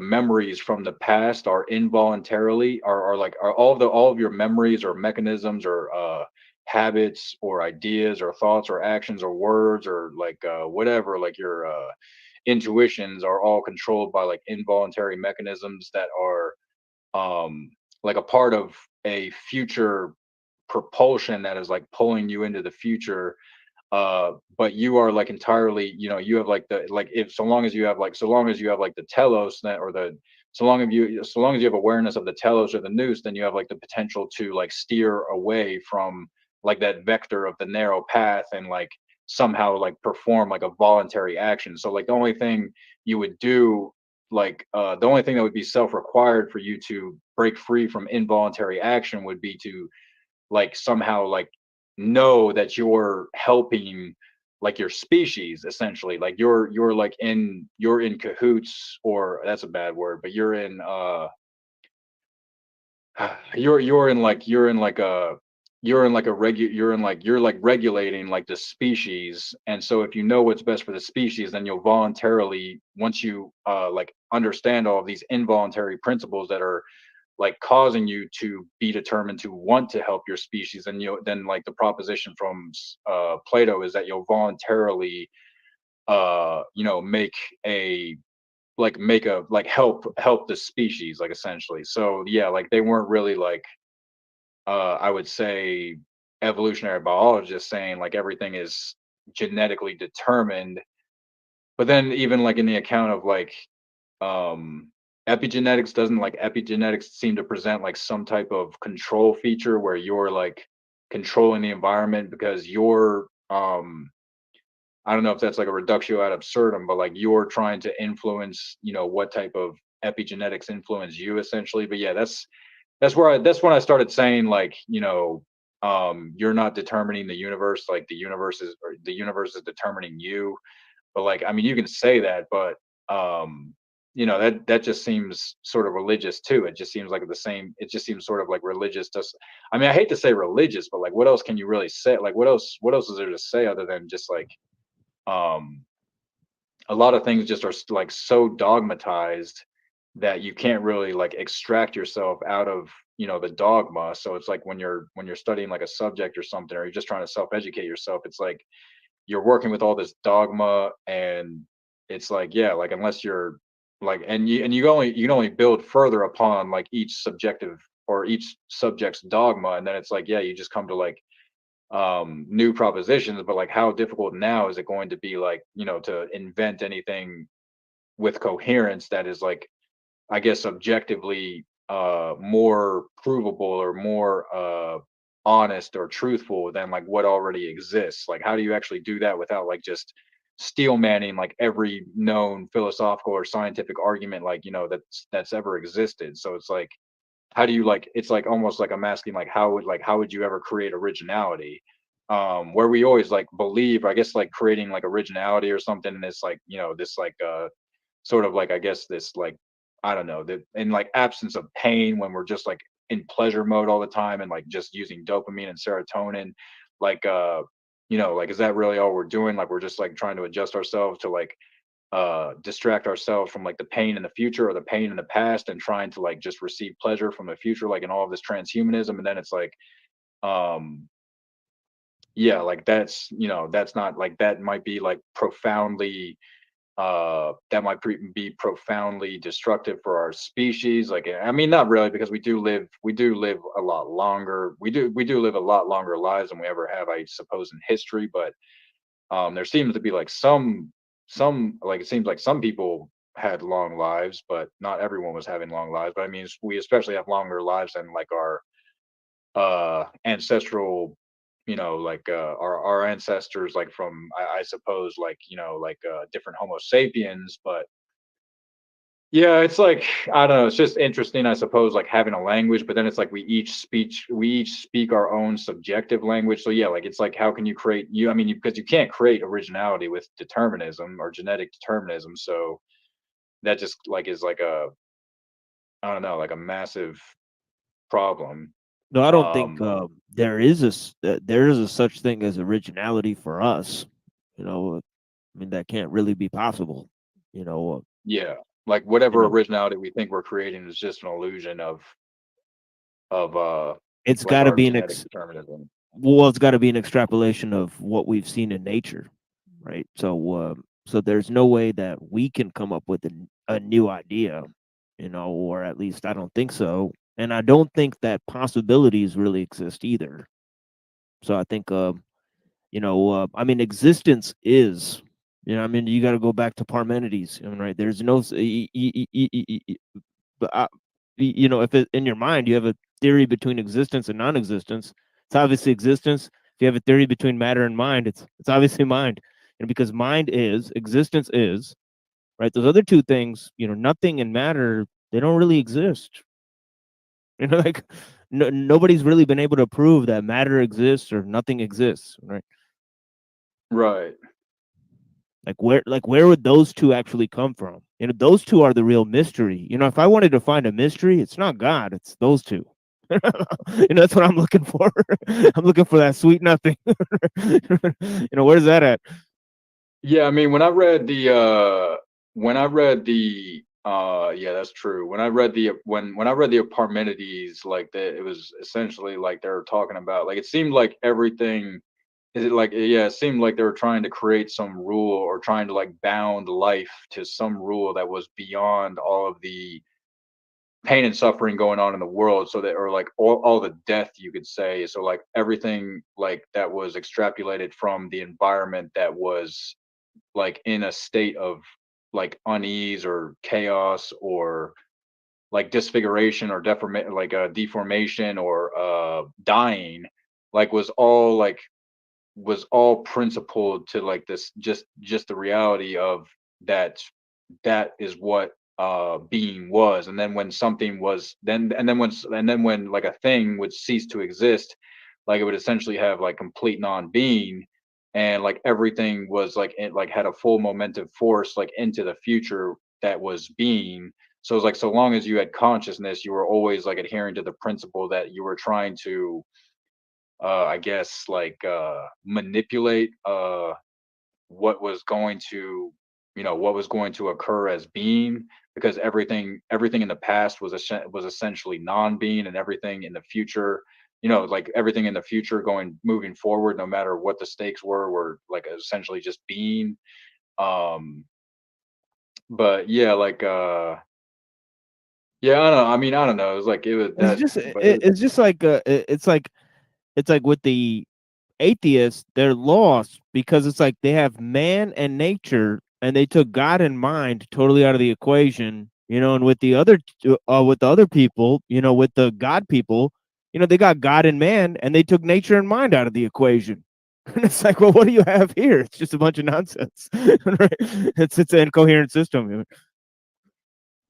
yeah, it's like there's like, I mean, like a theory of everything, or like like a grand unified theory of the universe is just like the most nonsensical propositions, just like must be, I don't know, it just seems like such God playing nonsense comparative to like reality, where you know, like you're just constantly dealing with like trying to like problem solve or something. I mean, it just seems like we're all like just like uh problem solvers. And there's always like some motivation like for like another problem that needs to be solved.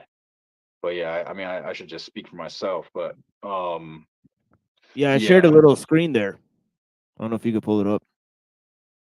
Oh wait, what's that? I shared a little screen there. I don't know if you could pull it up. It's a little In the graph. private chat or in the private chat? No, it should come up as a person in your StreamYard. What are you talking about? I don't know what you're talking about. Like if you share a screen on StreamYard, on the Oh, I don't know bottom, how to it'll do that say. on my. I don't know how to do that on my phone, bro. Oh Can you yeah, it do? might not come up on your phone. Yeah, it might not come up on Yeah, I your don't know phone. how to do Yeah. that on my phone. Sorry Yeah, about that. because I mean, what, no, I'll just explain it. It's like a thing by Eric Chason. He's got a here. I'll try to actually. You know what? Why don't I just put the link in the private chat? yeah. That'll work. Yeah, then you can pull it up yourself. Then you can look at it and you'll know what I'm talking about. I put my All right. channel there too. But yeah. Yeah, I subscribe to your channel, bro. Yeah, thanks.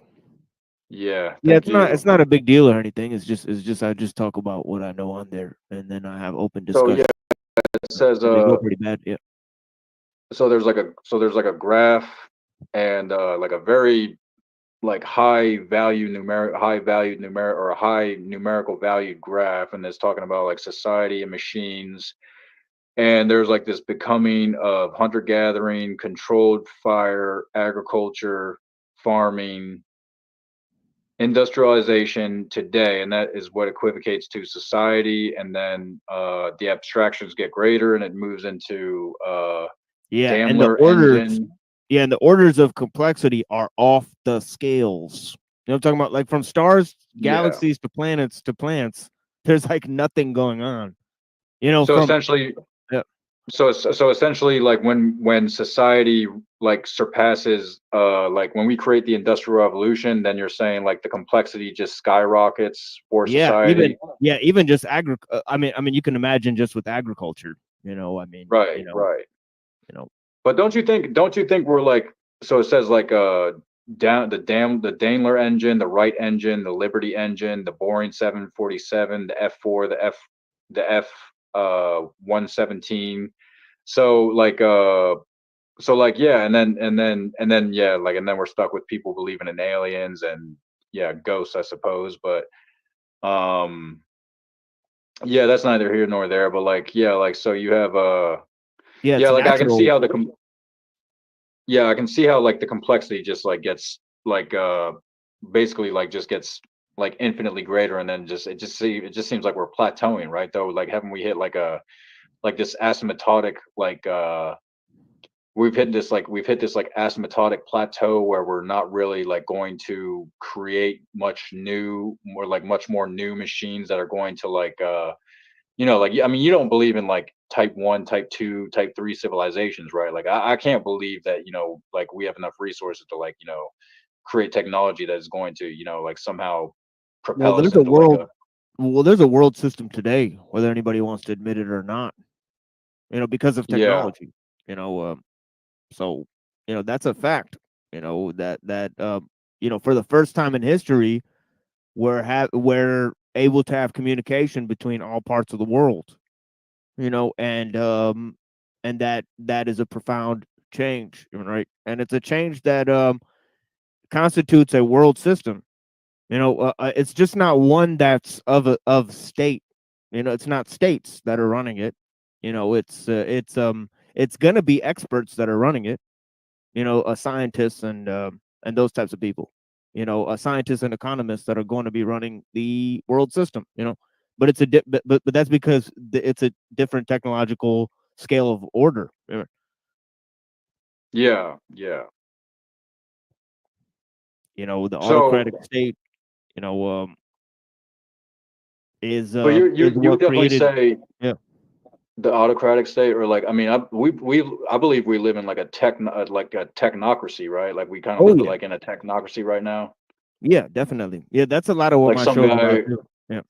some guy was talking about like some guy was talking like saying like even like people like who are in extreme poverty, they might be living in like a shed in like the third world or something, like they still might have like like a cell phone or something where they can they can use the internet, and they can be like a netizen, and they can uh you know, like get like they can be a part of the information age essentially, but they're still like, you know, in such poor conditions. It's just like it's not that expensive. It's like not that it's not that profound to like, you know, have like the I guess like at least the cell phone technology. But it's like, yeah, and then we have all these like other but like I mean, do you believe that like our technology like we've basically like we've hit like a plateau, like we're not like I mean, can we create anything better than what we have today, you know? I think that technology will keep improving, even though we've improved it way past human capacity. You know, so I think that yeah, it has reached a plateau. We just don't notice it, and we keep improving the machines, thinking that it's getting better and better. But the best point had already been reached in the past. We're going way past that point.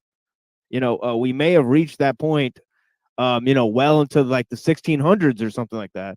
But then technology kept improving, and now we're at a very, very, you know, we're basically in slavery levels at this point, right? Yeah. You know, like there's like most people couldn't, you know, imagine life without technology. You know, most people on Earth.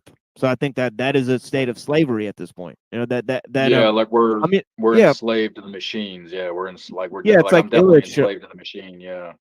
Yeah, it's like Illich, you know, gives an example. He says when you walk into a room and turn on the light, you know, that's an action that you can perform that's connecting you with the technological world. When you walk into a room and you don't even notice that the light is on or what turns it on, and you don't know what turns it on, then that's a sickness. You know, like it's just a part of things that you take for granted that you shouldn't take for granted, right? You know, you know, it's essentially, you know, there's so many givens in our world, you know, that you know, conformity in our world is no less than conformity to the technological society, you know, as Lul said. And I think that, you know, people don't have awareness, you know, because they don't have awareness of this singular fact, you know. So, you know, how aware can they really be? You know, they're not perceiving, you know, the technological milieu. Yeah, that's like I don't know. There's just like yeah, I mean, yeah, yeah, technology is going to cause problems. Like but yeah, I mean, yeah, that's interesting, man. Um do you are you a part of Discord at all? Yeah, definitely. Yeah, I have a Discord. I'll put it here. Oh, you have a Discord? Yeah. Yeah, I'll put it over That's here. cool. All right. Yeah. Yeah, I have a Discord and a Twitter and a YouTube. And I only made it a year ago. I'm a student of Dr. Skrbina. And Oh, I've never heard of him. yeah, Dr. David Skrbina. He wrote a book called Technological Slavery with Ted Kaczynski. So we read a lot of Ted Kaczynski on my show. We're going through all of his works right now. You know, so we already read Industrial Society and its future, and then we're proceeding on from there, and eventually we'll get to Jacques Ellul, who wrote Technological Society. You know, that's one of the best works I've ever read, you know, on the issue. If you've never read The Technological Society by Jacques Ellul, huge work, you know, about today's world, you know, today's society. You know, that line I quoted earlier, you know, conformity in our age is no less than conformity to the technological society, you know. You know, definitely.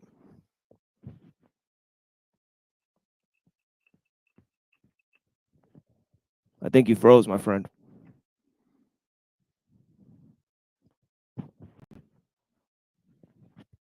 It's no worries, I'll wait for you.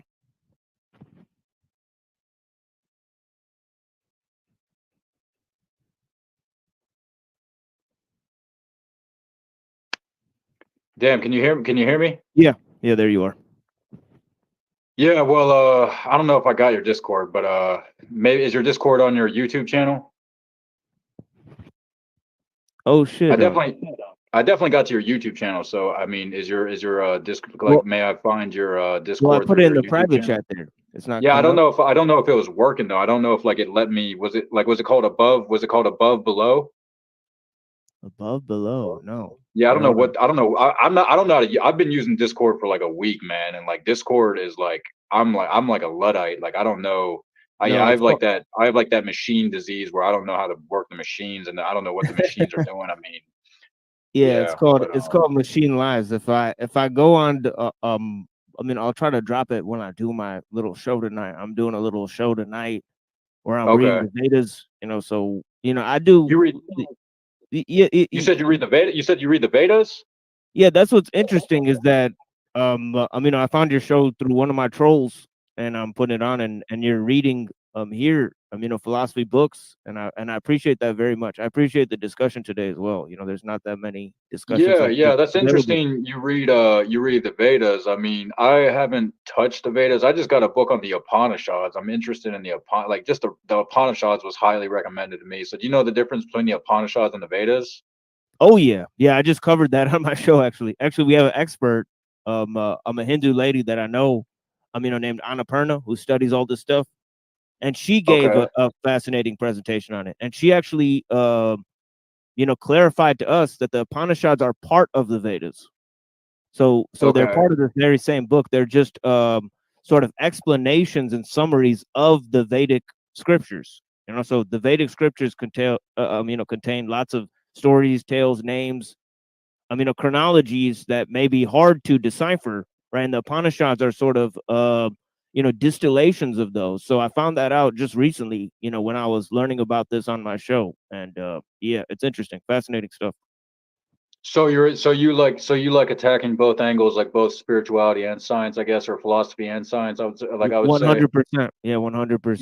Yeah, I agree there, man. Like you need those like copes in life, or you're not gonna make it.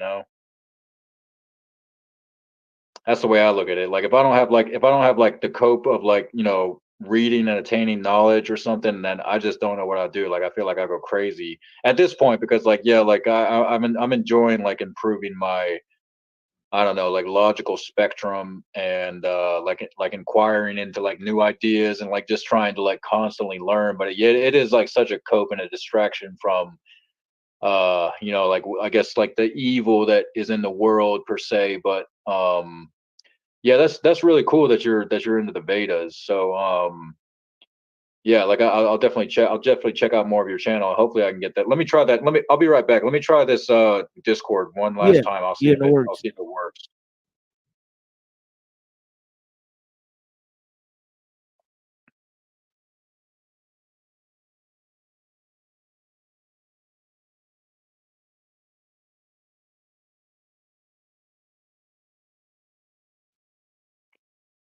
All right, yeah, it worked that time. So that was cool. Yeah, that's cool, man. Thank you for that.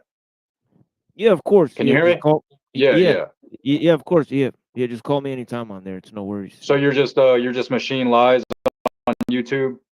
Yeah, I'm the Machine Lies on YouTube, on the Discord as well. My name, my real name is Muhammad.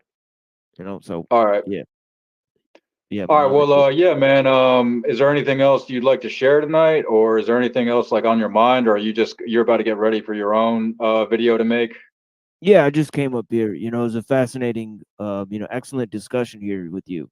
I just want to say that. Yeah, yeah. I mean, Definitely rare type of discussion. On YouTube. Didn't have that many people reading well, yeah. You don't need Anaxagoras. to. So I appreciate you. Yeah, yeah. All right, man. Well, all right. Well, have a good one. All right. Or you can stick around if you want. It's up to you. But do you know Loon? Do you know Loon? No. Oh, have you gotten into like like do you mind if I ask you a question? Who, me? Yeah, Yeah, do yeah. you Of mind if course, I you could ask you a ask me. question? Yeah, of Like course. Ask me what do you anything. think Yeah. about what's that? Oh no, I said ask me anything. I don't mind. Yeah, like have you ever heard of the philosophy of antinatalism? Yeah, yeah, definitely. Yeah, definitely. Yeah, antinatalism. I think. Dr. Scribina is like halfway there. He's a vegan. So he has somewhat of that. Philosophy as well. But yeah, I've definitely Dr. talked to him about it. Scavina. I don't know who Dr. Scavina is. Dr. Scribina. That was the guy I told you earlier who wrote Metaphysics of Technology. You know, I studied under right, this right. dude. Yeah. Yeah, like I did. Like, is it just me, or do you have like so many like books you read? You like, if you buy any more books, you're just gonna like drown in them. Like, you're just gonna like, there's That like is just me. Yeah, that's 100% me. yeah, Yeah. it's Yeah, well, I ridiculous. wrote a book, I don't know if you know. Loon has that problem, but maybe we can. I don't know. Maybe I don't know if Loon has that problem, but I Yeah, I don't know write what Loon. books too. Yeah. Yeah. Oh. What's up, Loon? How's what problem? Can you hear me? How's it going? How's it going? Can y'all hear me? Yeah. Yeah, I can hear you. Okay. Yeah, okay. Sorry. How about Yeah, you? so we're like anti-natalists. So we talk. I mean, we've been talking about anti-natalism for a while. So like, yeah, I mean, like, what do you think about anti-natalism? The machine lies. I mean, I think there's definitely a issue in terms of suffering in this world and how it's being perpetuated by an immoral system. You know, so I don't think there's anything we can actually do about that other than to Like, either replace the system or do you think like so? What do you think about you know. like philosopher? Like, what do you think about like modern philosophers? Like, what do you think about like Sam Harris or like Yeah, I think they suck. Yeah, I think Sam Harris sucks. Yeah. yeah, like Richard. What do you think about Richard Dawkins? Like, Dawkins sucks. Yeah, Dawkins is horrible. yeah. Yeah, Dawkins is really horrible. Did you see him say he's a what?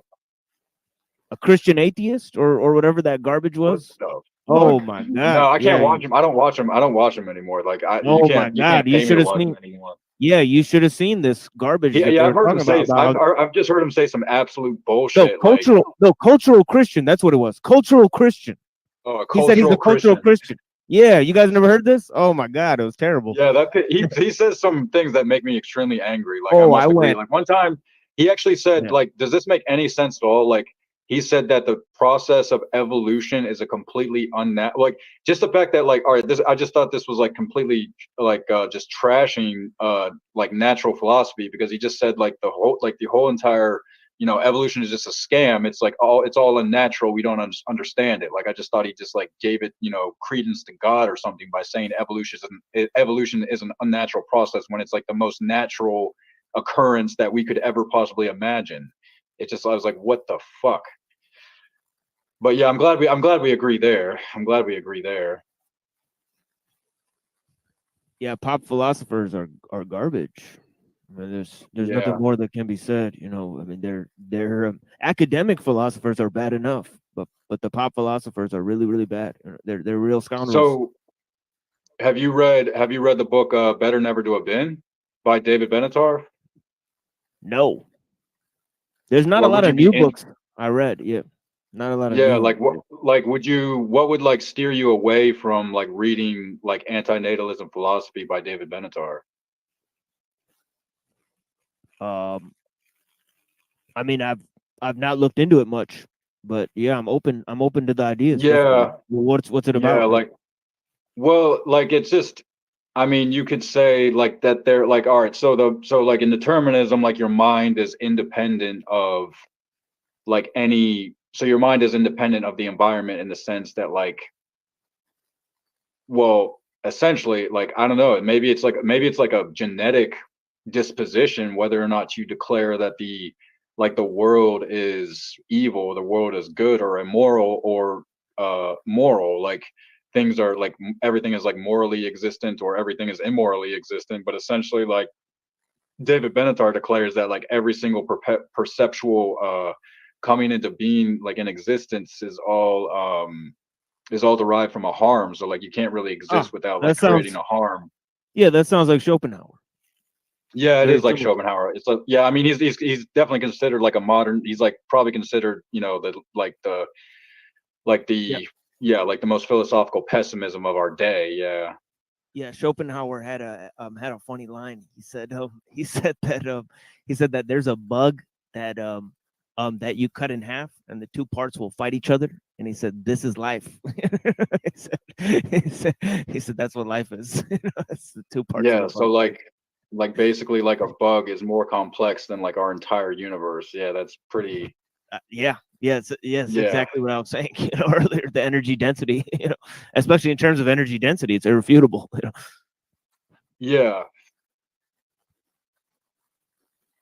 Yeah, I mean, like, well, there's like he says that there's an asymmetry between pain and pleasure. So the only thing that we can really experience is forms of pain and forms of pleasure. And if you're really like an intellectual person, you would come to you would draw conclusions that you like if pain exists, there would be no like alternation. There would be no like also like annihilate. Like if pain exists, not only pain but like annihilation, then there's like no like there would be no like alteration to there should be no alteration to you deciding that like yeah like that is intrinsically something bad, whereas like the pleasure is just so intrinsically selfish and self-serving and like subservient to so much exploitation. So why would you even like why wouldn't you just divorce yourself from this idea that like pleasure can like really retaliate all of the mechanisms of pain that exist, or like at least your annihilation. So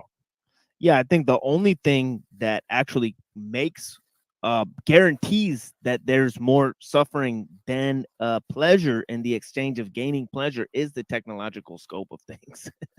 Right. So, without that, I mean, you look in nature, I mean, animals, 50% fucking, 50% fighting. And, if you really look at it, it's about 40% fighting, 60% doing nothing. Right. And, I mean, most of it's not struggle. I mean, so I don't know if yeah, I mean, I don't think I'd necessarily go with that.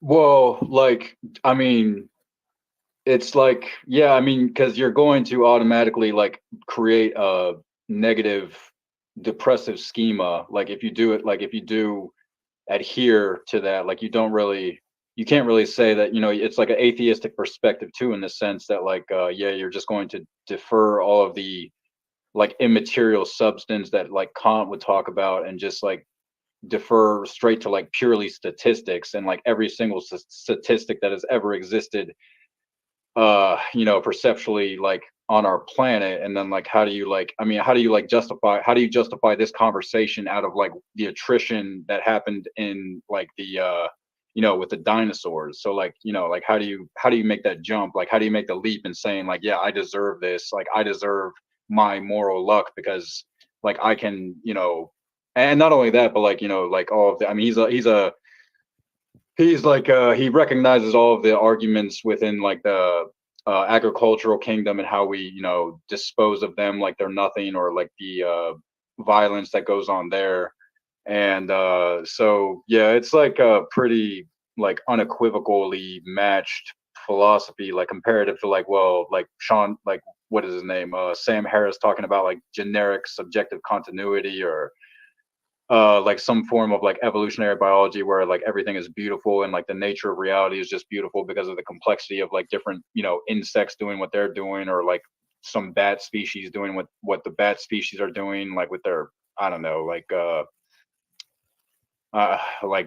whatever they're like the way they see, the way they're like they don't see or whatever, and they can sense everything like dolphins, or they have like whatever, like they send out like radio waves through their communication systems. But like so like yeah like and then there's like other atheists that like only adhere to basically destroying doctrine of the Bible, or like just like religious doctrine in general, but they never get to like an acute physical reality, or they don't have like an acute philosophy of physicalism that is like supportive of all of nature's qualities of sentience, where like you say like okay it's 60% fighting and it's 40% like just eating food or something. But I mean the fact of the matter is like yeah we're just eating everything else. So it's like when we're fighting we're using like energy from other sources of sentience, and when we're eating we're using other sources of sentience for nutrition. So it's like there's this like a infinite regress of how there's like infinitely more pain being caused as opposed to like the pleasure that exists just from like our mere, I would say, like hedonistic exploitation. So Well, it's like nature has all this unconscious activity, that is outside of our control, that we relate to suffering or violence, right? Because we can't impose any order on it, right? So if there's the moment we do start to sublimate our mental energies, right, through the use of machines to try to manipulate and control nature, right, then we imbue the machine, right, with most of the thinking power of humanity, and what happens is we're sublimating our mental acuity through the use of machines, and we're becoming mechanical in the process. Human beings are becoming engineered products, essentially, because nature is intelligent. Our sublimation of the use of technology through the use of machines is a sublimation of nature's intelligence and human intelligence, and it's coming out through the machine. Machines are going to become intelligent, and the fact is that they already are, because nature is already intelligent, right? We're building beehives, right, such as technology, right? And we don't know why we're building these beehives, right? And that is essentially the types of things that these the technology is the beehives of our knowledge, right? And it's gotten away from us. It's its own system, that's causing the bees to propagate themselves, right? And that seems that seems like where a lot of the suffering, in my view, is coming from. It's that we're trying to um you know force the intelligence of nature through the use of machines, and as a result, nature is changing humanity, right? yeah, so yeah, hmm, yeah, and like so yeah, I mean, there was this one anti-natalist philosopher who drew upon this idea of like a hedonistic imperative, but it wasn't much more than like a psychological prognostication of like the future and how we can solve like certain like there's like some anti-natalist philosophers who believe that we can biologically engineer like a greater future with more pleasure, and it's like this it's almost like a superstition, I believe, that like it's like a driving superstition or something that like is keeping people like from depression or something, because like it's just the idea like we can like create, like, have you read that book like by Aldous Huxley called like The Brave New World, or have you like seen the movie or anything, or the I've TV seen that. show? Yeah, I've heard Yeah, about like I saw the TV show. I didn't read the book much, but that. Oh, I didn't know yeah, there like was a TV show about that yeah, book. there was a That's TV show fascinating. about it. But like basically like like they give everyone drugs, and like these drugs just like uh create like pleasure for everyone, but eventually like they rebel, right? So there's always like a rebellion in these like constitutional societies where there's supposed to be like just, I don't know, like an infinite regress of pleasure. But so it's sort of like debunking the idea that we can create, or that we may create like a utopia. And also like Schopenhauer's like credited for saying that like if we do create like a utopia on earth, like that's not going to change the fact that like this rebellion towards constantly being incentivized by like a drug or something, like, I mean, a drug that's going to create like perceptual like like pleasure in perpetuity, like, whereas like most like pharmaceuticals we know have like extreme uh exogenous side effects that like cause debilitating like disease or depression. So like it just doesn't, like, so he was kind of like debunking that entire idea through, David Pierce was like debunking that entire idea through the hedonistic imperative. um and like he just recently wrote this book that I just like I read, well, I didn't even, I think I just read the sample, but He also wrote a book called like 500 like I don't know 500 mysteries of the universe or something. But yeah, so there's like a lot of like anti-natalist philosophers who are just like heavily coping in some sort of like resigned like philosophy. Like they're like David Benatar is like sort of like a pure annihilationist in the sense that like we're going to get annihilated and there's nothing you can do about it, and you don't really want other people to like endure this. I mean, unless you think that like death, I mean, his argument against like death being a bad is like this Epicurean philosophy that like death is like the greatest gift of all, because like immortality would be unimaginable or something, or just like conducive to like insanity, because there's no way that like we could like our bodily functions would be able to like physically break infinity or anything like that, or like somehow uh postpone death and like be able to like work in like an immortal form. So like there'd always be like whatever. I mean, it's just hypothetical. Like he just like David Benatar like doesn't really talk about he does talk about one hypothetical where um so everything on the planet now, like you say, is like 60% fight or like 40% flight.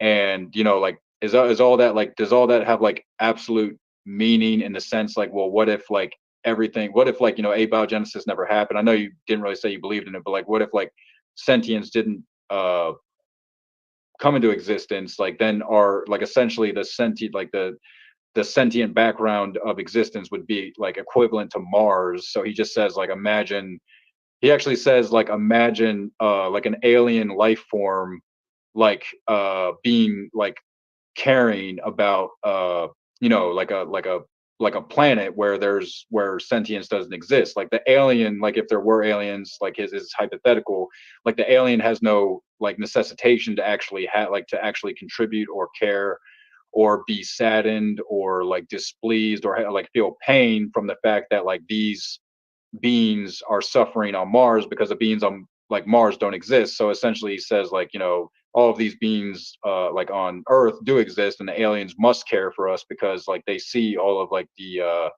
profound like I don't know, like not like yeah, like harm initiation that goes on like in our like in our entire world, like including all the statistics. Like we all just like like I'm just going to turn into like a statistic, and like I mean, I can intuitively understand that, like, like that makes me not unique and not special, but in the same sense, like, yeah, my life is still meaningful and has value.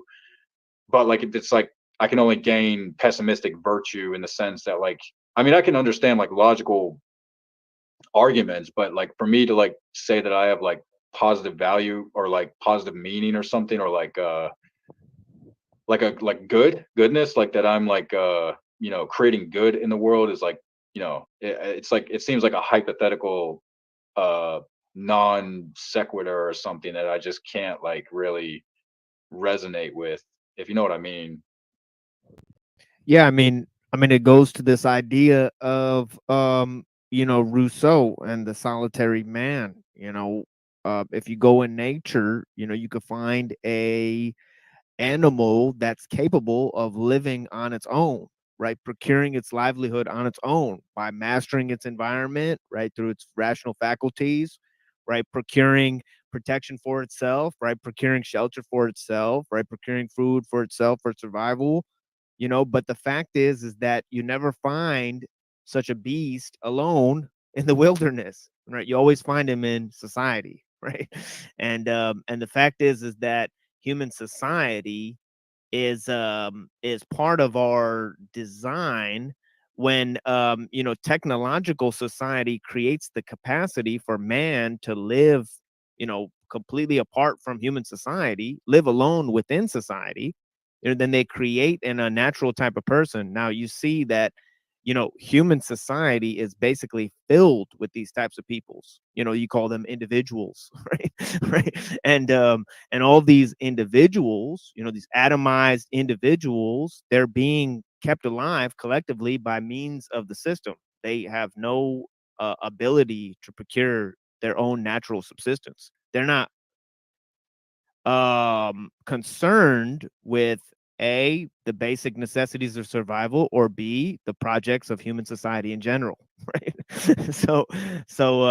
You know, and I wonder what Benetard would say when it's technology that's keeping these people alive. You know, it's technology that's bringing all these people into existence. It's technology that's procuring their existence. It's technology that's sustaining the growth of the population. It's technology that's securing population density in the cities, right? So it seems like the problem that he should be focusing on, right, is the technological problem, right? Is what causes this capacity for human beings to emerge, right? What can be practically done about the issues that he's talking about, right? So many human beings are you know, come into existence just to propagate the system, right? And for no greater or lesser reason than that, right? Yeah, well, I mean, he has like David Benatar has, you know, sort of a nihilistic worldview in terms of like, you know, you like your race uses you know, the humans, they use you know, technology in very, you know, violent, like atrocious ways. Like, I mean, look at the war in the Middle East, or look at the war in Ukraine, and just like, you know, like constant. I mean, it's been constant war for. Yeah, I mean, we've just been at war with each other for, you know, ever since the dawn of civilization or antiquity. So, like, there's I think no escaping. I think the overwhelming majority of the technology, I believe, if I'm not wrong, it's used to make pornography, right? So I think most of it's not that. I think most of it's right, and that may cause suffering, but That doesn't make any sense. That doesn't make any sense. I mean, that's not like, I mean, that's not a form of. the end That's not a form of. the end result of it is that there's What the data fuck? No, centers. man. No, that's just a like, that's such a distraction though. That's like a, well, I mean, do you do I think do you no, like, do you that's watch what it adult is. media content? Do you watch adult media content or what? Like, do you think Well, I adult media think content? Sure, from time to time. I mean, it's unavoidable from time to time, you know. Like, so you think that it's like, you think that it, like, I mean, it might be a good thing because like it might save someone from like going out and getting someone pregnant, like No, accidentally, I maybe. don't think it's a good thing at all. I'm just pointing out that Yeah. if we have communications technology, right, which is the furthest most achievement of our technology is the communications technology, and the majority of that is used to create pornography, right? Then I would say that a large portion of human activities are to create simulated,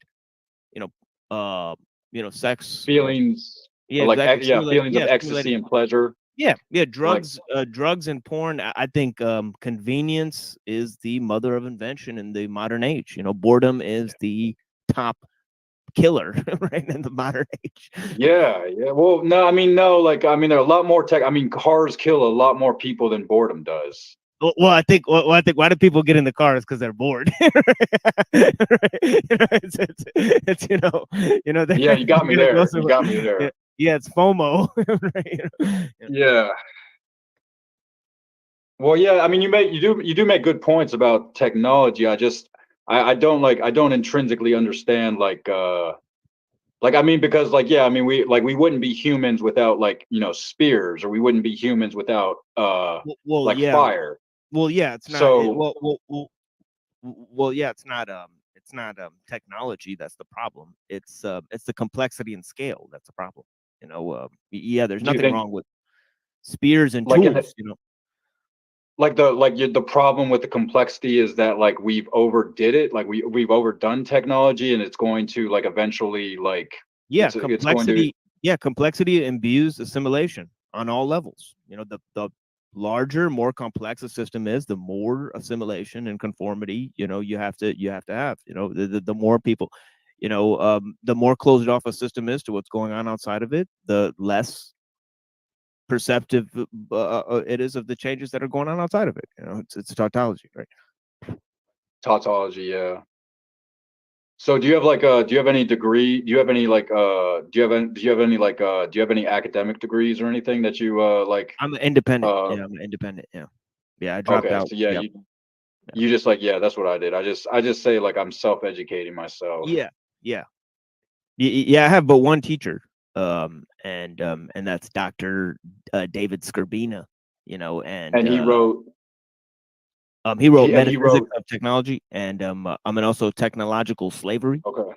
You know, Okay. yeah, and yeah, those are two books that big time influenced a lot of my views. But other than that, I don't really derive views from other teachers and thinkers. You know, I only took that from Dr. Skrbina because I had long conversations with him about it, so I was comfortable enough to accept that viewpoint from him. You know, but yeah. Well, like one of Better Never to Have Been's arguments is like one descendant like could cause, you know, like a reiteration of, you know, like 1,000 to 50,000 to 80,000. I mean, honestly, the number is, you know, like unequivocal because like I mean it's like almost, you know, you could say it's like just an infinite regress because like every, you know, every single Homo sapien only exists through like procreation. So it's like one descendant could be like could equivocate to, you know, like millions. So like it's just like if you are thinking about starting a family, then it's like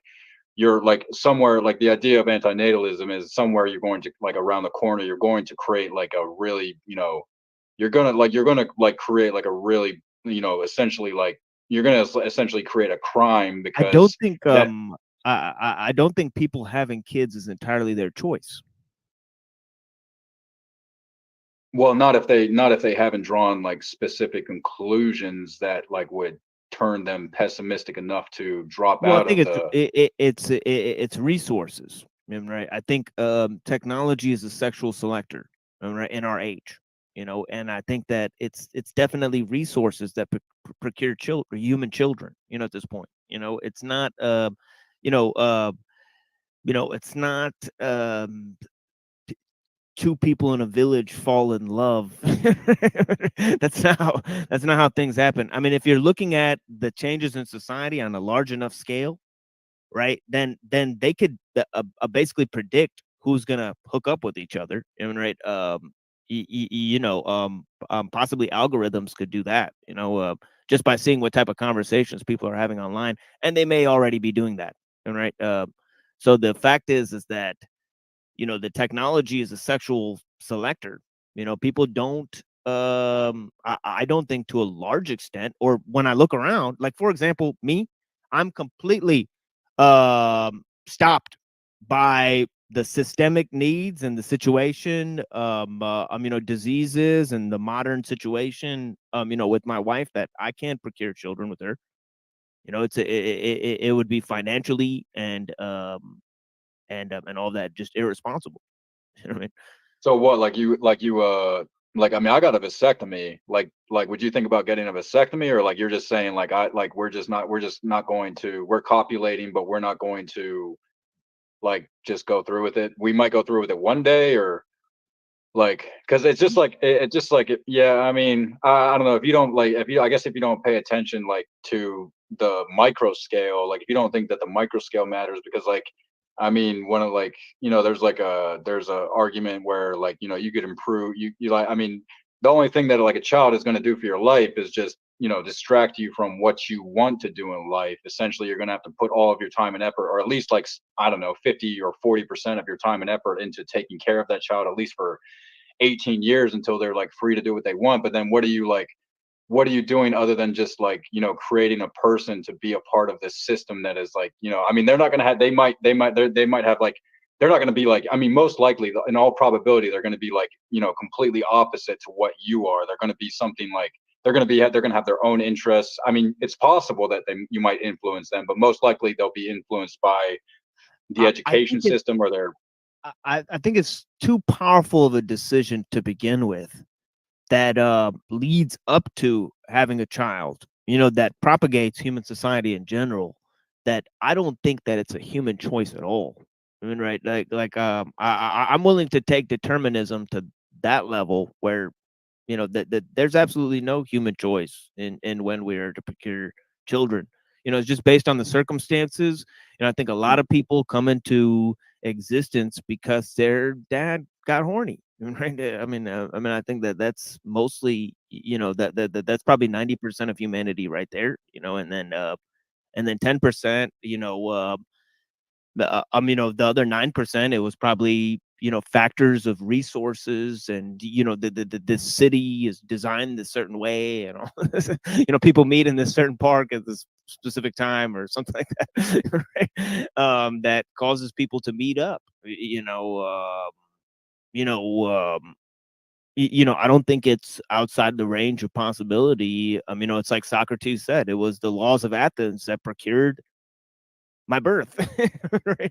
Well, no, Socrates said that you're either going to essentially create a family and you're going to be like a normal part of the economy, like this Aristotelian fascistic deterministic reality, or you're going to take philosophy seriously, and you would understand like the principalities behind, like the principles of the principalities behind, like like why it's such an aggressive decision to like copulate and create life, when that is totally like just a decision that takes what you said, such a minute decision, and it's completely like dependent on like biological urges and something that is entirely physical, when you could just like enlighten yourself for like a few, like you could just enlighten yourself with some statistics and just say, well, this is like like this isn't just like this isn't like as this is way more serious than just like painting a picture or making a video or something. This is like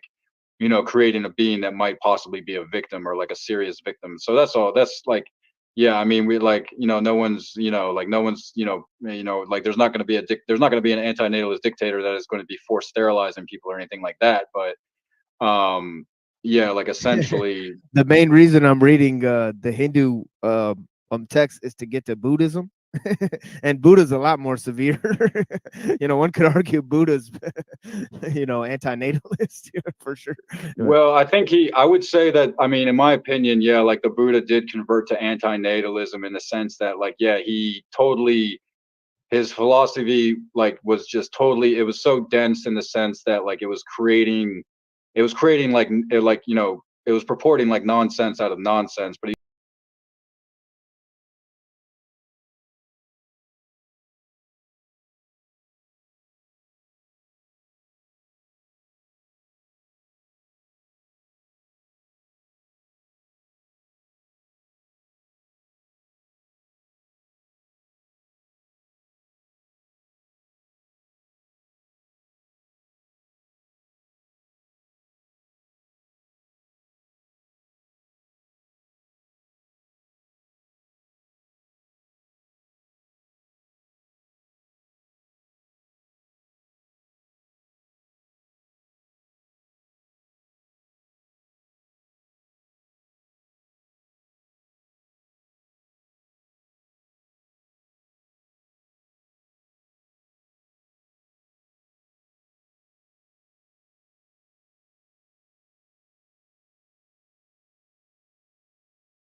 precepts, obviously, in Buddhism that say, you know, you should be chaste and you shouldn't actually, you know, indulge in Right. sexual deviance and stuff like that, because you're Right, just going to right. They create, got you know. veganism and abstinence, you know, so that's pretty strong. Yeah, camps. yeah, but Are you yeah, are and you a then, you know, vegan like, by any chance? well, I consider myself plant-based. I don't like I consider vegan. I consider the only like vegan diet to be fruits, vegetables, and whole grains. And I do eat like what I believe is like protein supplementation from animal food, like within like plant-based products. But like because it's like I don't know. I don't have like, you know, the I'm just too slothful to like, you know, go full-fledged like just to eat fruits and vegetables and whole grains like without any like, you know, without any like protein sauce, because it's just like, well, what am I, you know, like, I don't know. I mean, I'm doing like I'm in that vegan direction, but I just feel like full veganism is just like fully, you know, eating fruits, vegetables, and whole grains like without any actual sauce, like without any actual protein supplemental sauce. And it's just like, yeah, that's like that diet is so, because I believe in like I believe in Pythagorean veganism. Like Pythagoras essentially said that once the society does collapse and we run out of resources, or if you're in a situation given your circumstances where there is a potential for cannibalism, anyone who has adhered to eating animal food all their lives will be the first person to cannibalize you. And the people who are distinctively against and like supplementing with animal protein are going to be like the people who actually are going to save those people from, you know, starvation. Oh And like man, that's so that's he was a I mean, he seems to be a collapse theorist. Well, essentially, yeah. I mean, because you couldn't have, I mean, there was always this idea, there was always this ideology that, yeah, we were always like in perpetual survival mode. So how do we create these civilizations without cannibalism in the first place? So why wouldn't, when like all of this extraction of whatever it is, or like, I mean, they didn't necessarily believe like, you know, one day we were going to be flying, you know, jets or flying, you know, spaceships to, like, they couldn't, I don't think they prophesized, you know, us like landing on the moon or Mars or anything, or, you know, sending probes out, you know, into the middle of the Milky Way galaxy. But like they certainly understood like the entropy principle, in the sense that like, yeah, like Earth was a real living being, and we were always a necessitation, you know, using or abusing it, like the Earth's properties to, like, you know, just like contain energy. And essentially, like, yeah, I mean, Pythagoras I agree with that basic point, you know, that the earth I is a mean, living being. Pythagoras was a cult leader, though. He wasn't an anti-natalist. I mean, he had essentially 6 children, and he had like you know, he had very deep indifference towards like gluttony, and like he was like certainly he was killed by his own people because of atheism and mathematical and like you know, like mathematics and stuff. So he was essentially you know, killed off by his own people because just of Yeah, being too atheistic. yeah, I know some things about Pythagoras as well. Yeah, yeah. So I mean, I've it's definitely unfortunate that studied on the pre-Socratic writers, you know, in quite a bit of detail, especially Parmenides, Heraclitus, Pythagoras, Anaximander, Empedocles, and also Democritus. You know, so those guys, I've looked into their writings. Basically, I mean, no, like what you read earlier was basically all we have of Anaxagoras. So, you know, there's not much there from them. But yeah, I've definitely read what they have. So you've read like fragments of those guys? Yeah, I'd like to read like fragments of Democritus and Pythagoras, and yeah, I mean, there's probably some fragments out there. But I was so surprised how short that Anaxagoras book was. Like, I was like, but a lot of it, I think a lot of it comes out in the Timaeus. You know, the Orphic Pythagorean cult, you know, comes out in the Timaeus. You know, you could see a lot of it there. You know, so yeah. Well, yeah. Is there anything? I mean, I'd like to have another conversation with you. Do you do StreamYards on your channel or what? Definitely. Yeah, like that's cool, man. Well, it was really nice. If you're not, if you're not doing anything, if you're not doing anything later, come on by. I don't know. Yeah, yeah.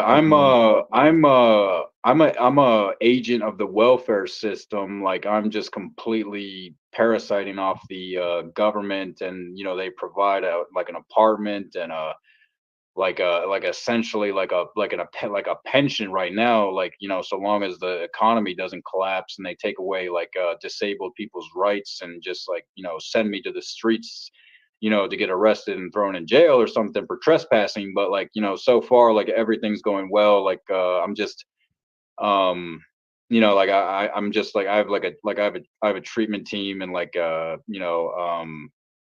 yeah, so I'm pretty taken care of. Like I hope your situation is okay. Do you But take do you have to take meds and stuff like that? I don't have to. I don't like it's not required that I take meds. So yeah, the meds were making me suicidal. So Yeah, I my stopped wife is taking them. like that. Yeah, my wife is Oh like that. really?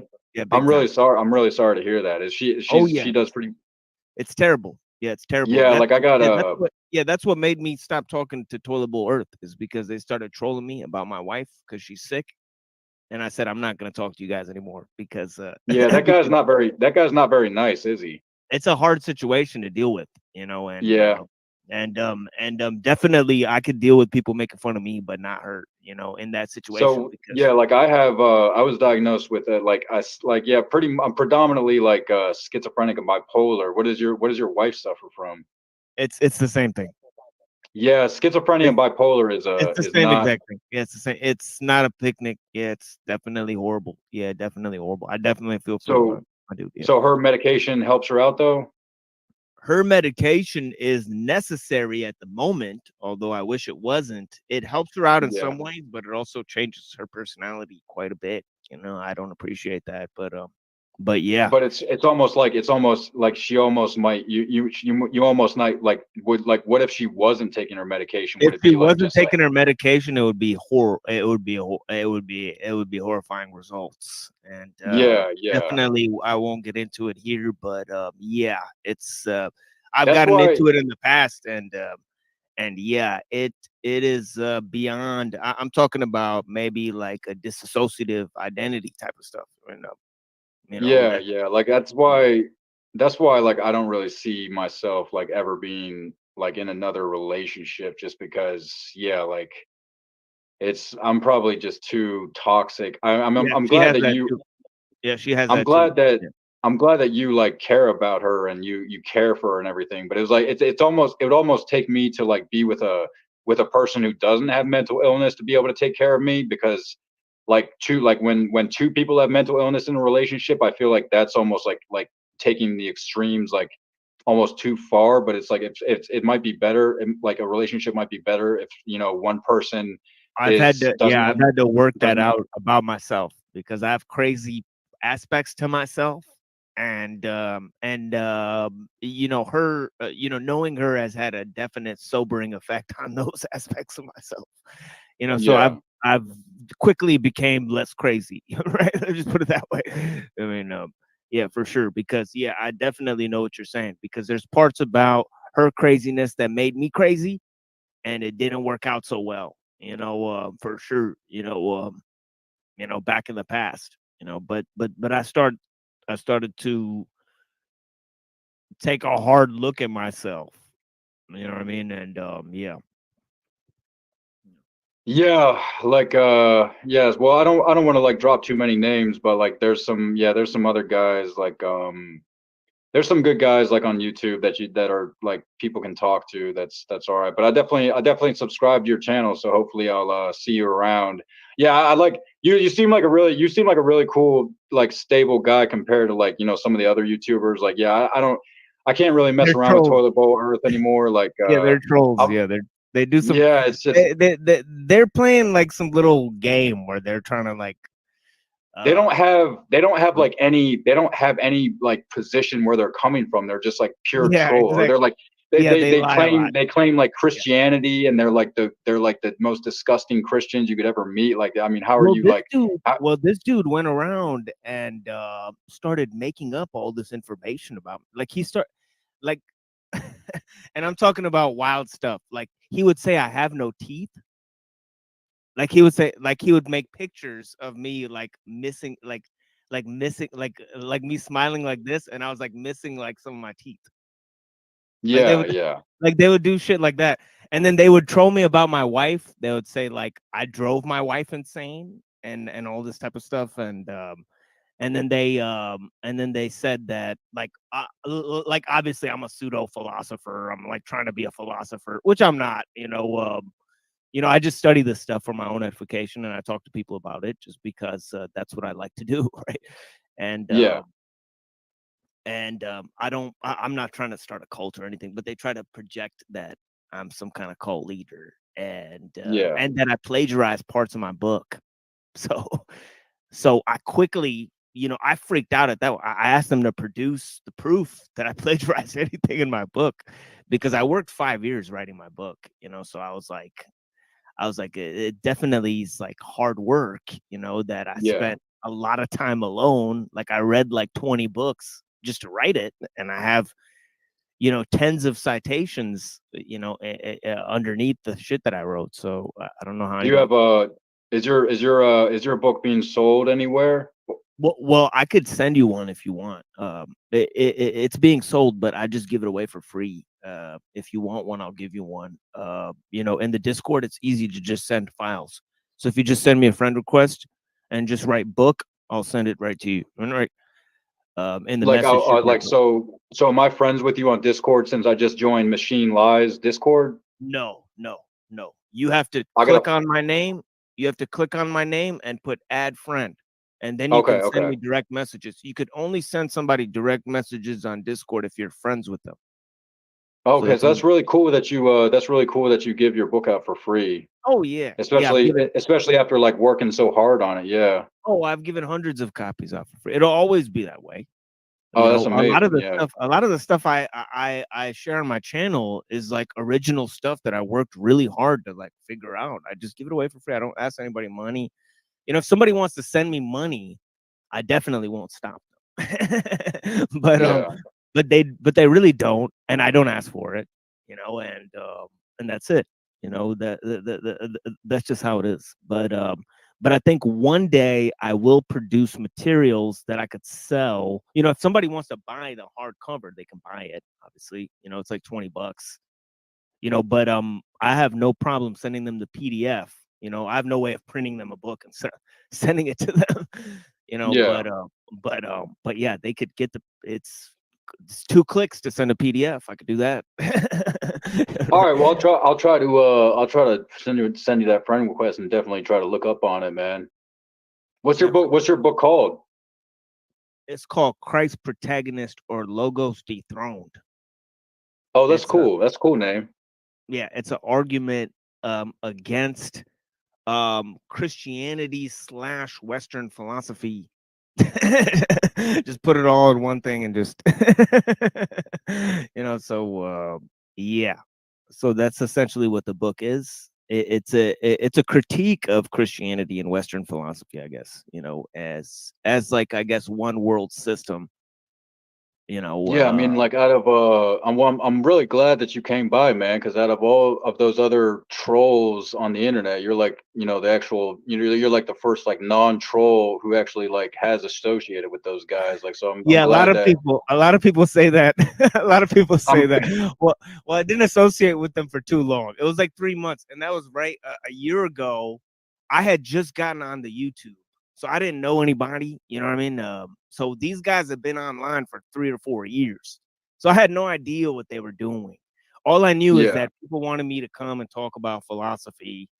So they said. So I definitely went and had a conversation with EBT on one of his shows where they had a Hexen tarot card deck, right? And that Hexen tarot card deck, it had lots of figures on it, like Stuart Brand and Ted Kaczynski and Jean-Jacques Rousseau and Lewis Mumford. So I came and talked to them about those thinkers, because I know a lot about those thinkers. I've read a lot of their works, and I was fascinated with the discussion. So I gave a few special presentations, but then they started like looking up my wife's Twitter, and and all this type of shit. They're I heinous, was like, man. They're heinous. They're like, yes, it's I like was like, no. it's like the on Discord, someone was asking, like, well, like, do you think like trolling should be a crime?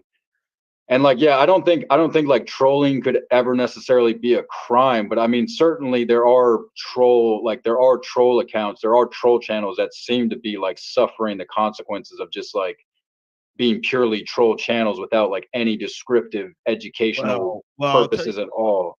Well, I'll tell you, as something a lot more sinister is going on as well, and I think part of it has to do with the production companies, right, that run low-level channels, and also people that are concerned with de-radicalization and gatekeeping and that sort of thing, and going to these smaller level channels and sussing out what people think, and also what their emotional problems are, what their personal issues are.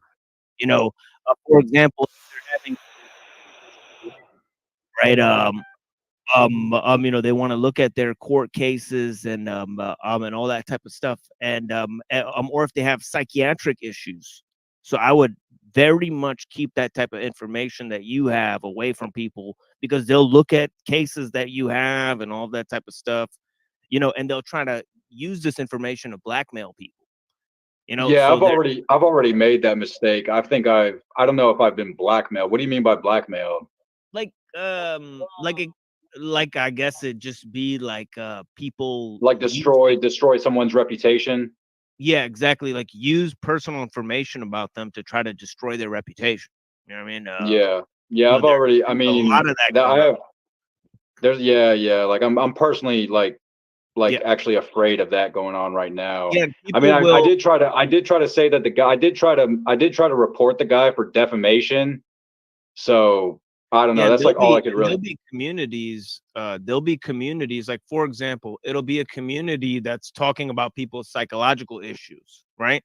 Or it'll be a community talking about people's legal issues, or it'll be a community talking about conspiracy theories, right? The point is to love bomb these people, pull them into the group, allow them to divulge all this information about themselves, what they think about conspiracies, what they think about legal issues, what they think about their own psychiatric problems, and then use that information against them. It's like 3 easy fucking steps, really. Right? But it's being accomplished on a mass scale, I think, because of these types of medians. Because it's easy for people to do that. It's easy for people to make troll rings and blackmail people. I mean,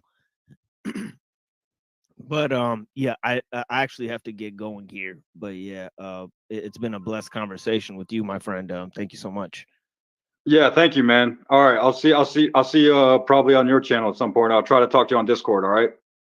Yeah, for sure. Send me a message anytime, and I'll send you over my book. And yeah, we could talk more about any of these things we talked about here. It was a brilliant. All right. Thank you. Yeah, blessings. Nice to meet you, Muhammad. Have a nice night. Yeah, nice to meet you too, Tyler. Have a blessed night, brother. Yeah. All right. See you.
The Industrial Revolution and its consequences have been a disaster for the human race. They have greatly increased the life expectancy of those of us who live in advanced countries, but they have destabilized society, have made life unfulfilling, have subjected human beings to indignities, have led to widespread psychological suffering, in the third world to physical suffering as well, and have inflicted severe damage on the natural world. The continued development of technology will worsen the situation. It will certainly subject human beings to greater indignities and inflict greater damage on the natural world. It will probably lead to greater social disruption and psychological suffering, and it may even lead to increased physical suffering, even in advanced countries. The industrial technological system may survive or it may break down. If it survives, it may eventually achieve a low level of physical and psychological suffering, but only after it passes through a long and very painful period of adjustment, and only at the cost of permanently reducing human beings and many other living organisms to engineered products and mere cogs in the social machine. Furthermore, if the system survives, the consequences will be inevitable. There is no way of reforming it or modifying the system so as to prevent it from depriving people of dignity and autonomy. If the system breaks down, the consequences will still be very painful, but the bigger the system grows, the more disastrous the results of its breakdown will be. So if it is to break down, it had best break down sooner rather than later. We therefore advocate a revolution against the industrial system. This revolution may or may not make use of violence. It may be sudden, or it may be a relatively gradual process spanning a few decades. We can't predict any of that. We do outline in a very general way the measures that those who hate the industrial system should take in order to prepare the way for a revolution against that form of society. This is not to be a political revolution. Its object will be to overthrow not governments, but the economic and technological basis of the present society. In this article, we give attention to only some of the negative developments that have grown out of this industrial technological system. Other such developments we mention only briefly or ignore altogether. This does not mean we regard these other developments as unimportant. For practical reasons, we have to confine our discussion to areas that have received insufficient public attention or in which we have something new to say. For example, since there are well-developed environmental and wilderness movements, we have written very little about environmental degradation or the destruction of wild nature, even though we consider these to be highly important. The psychology of modern leftism. Almost everyone will agree that we live in a deeply troubled society. One of the most widespread manifestations of the craziness of our world is leftism, so a discussion of the psychology of leftism can serve as an introduction to the discussion of the problems of modern society in general. But what is leftism? During the first half of the 20th century, leftism could have been practically identified with socialism. Today, the movement is fragmented, and it is not clear who can properly be called a leftist. When we speak of leftists in this article, we have in mind mainly socialists, collectivists, politically correct types, feminists, gay and disability activists, animal rights activists, and the like. But not everyone who is associated with one of these movements is a leftist. What we are trying to get at in discussing leftism is not so much movement or an ideology as a psychological type, or rather a collection of related types. Thus, what we mean by leftism will emerge more clearly in the course of our discussion of leftist psychology. Even so, our conception of leftism will remain a good deal less clear than we would wish. But there doesn't seem to be any remedy for this. All we are trying to do here is indicate in a rough and approximate way the two psychological tendencies that we believe are the main driving force of modern leftism. We by no means claim to be telling the whole truth about leftist psychology. Also, our discussion is meant to apply to modern leftism only. We leave open the question of the extent to which the discussion could be applied to the leftists of the 19th and early 20th centuries. The two psychological tendencies that underlie modern leftism we call feelings of inferiority and over-socialization. Feelings of inferiority are characteristic of modern leftism as a whole, while over-socialization is characteristic only of a certain segment of modern leftism. But this segment is highly influential. Feelings of inferiority. By feelings of inferiority, we mean not only inferiority feelings in the strict sense, but as a whole spectrum of related traits: low self-esteem, feelings of powerlessness, depressive tendencies, defeatism, guilt, self-hatred, etc. We argue that modern leftists tend to have some such feelings, possibly more or less repressed, and that these feelings are decisive in determining the direction of modern leftism. When someone interprets as derogatory almost anything that is said about him or about groups with whom he identifies, we conclude that he has inferiority feelings or low self-esteem. This tendency is pronounced among minority rights activists, whether or not they belong to the minority groups whose rights they defend. They are hypersensitive about the words used to designate minorities and about anything that is said concerning minorities. The term Negro, Oriental, handicapped, or chick for an African, an Asian, a disabled person, or a woman, originally had no derogatory connotation. Broad and chick were merely the feminine equivalents of guy, dude, or fellow. The negative connotations have been attached to these terms by the activists themselves. Some animal rights activists have gone so far as to reject the word pet and insist on replacement by animal companion. Leftish anthropologists go to great lengths to avoid saying anything about primitive peoples that could conceivably be interpreted as negative. They want to replace the word primitive by non-literate. They may seem almost paranoid about anything that might suggest that primitive culture is inferior to ours. We do not mean to imply that primitive cultures are inferior to ours. We merely point out the hypersensitivity of leftish anthropologists. Those who are most sensitive about politically incorrect terminology are not the average black ghetto dweller, Asian immigrant, abused woman, or disabled person, but a minority of activists, many whom do not even belong to any oppressed group, but come from a privileged strata of society. Political correctness has a stronghold among university professors who have secure employment with comfortable salaries, and the majority of whom are heterosexual white males from middle to upper middle class families. Many leftists have an intense identifications with the problems of groups that have an image of being weak, women, defeated, American Indians, repellent, homosexuals, or otherwise inferior. The leftists themselves feel that these groups are inferior. They would never admit to themselves that they have such feelings, but it is precisely because they do see these groups as inferior that they identify with their problems. We do not mean to suggest that women, Indians, etc. are inferior. We are only making a point about leftist psychology. Feminists are desperately anxious to prove that women are as strong and as capable as men. Clearly, they are nagged by a fear that women may not be as strong and as capable as men. Leftists tend to hate anything that has an image of being strong, good, and successful. They hate America, they hate Western civilization, they hate white males, they hate rationality. The reasons that leftists give for hating the West, etc., clearly do not correspond with their real motives. They say they hate the West because it is warlike, imperialistic, sexist, ethnocentric, and so forth. But where these same faults appear in socialist countries or in primitive cultures, the leftist finds excuses for them, or at best, he grudgingly admits that they exist, whereas he enthusiastically points out and often greatly exaggerates these faults where they appear in Western civilization. Thus it is clear that these faults are not the leftist's real motive for hating America and the West. He hates America and the West because they are strong and successful. Words like self-confidence, self-reliance, initiative, enterprise, optimism, etc. play little role in the liberal and leftist vocabulary. The leftist is anti-individualistic, pro-collectivist. He wants society to solve everyone's problems for them, satisfy everyone's needs for them, take care of them. He is not the sort of person who has an inner sense of confidence in his ability to solve his own problems and satisfy his own needs. The leftist is antagonistic to the concept of competition because, deep inside, he feels like a loser. Art forms that appeal to modern leftish intellectuals tend to focus on sordidness, defeat, and despair, or else they take on an orgiastic tone, throwing off rational control as if there were no hope of accomplishing anything through rational calculation, and all that was left was to immerse oneself in the sensations of the moment. Modern leftish philosophers tend to dismiss reason, science, objective reality, and to insist that everything is culturally relative. It is true that one can ask serious questions about the foundation of scientific knowledge and about how, if at all, the concept of objective reality can be defined.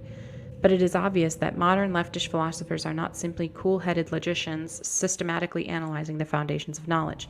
They are deeply involved emotionally with their attack on truth and reality. They attack these concepts because of their own psychological needs.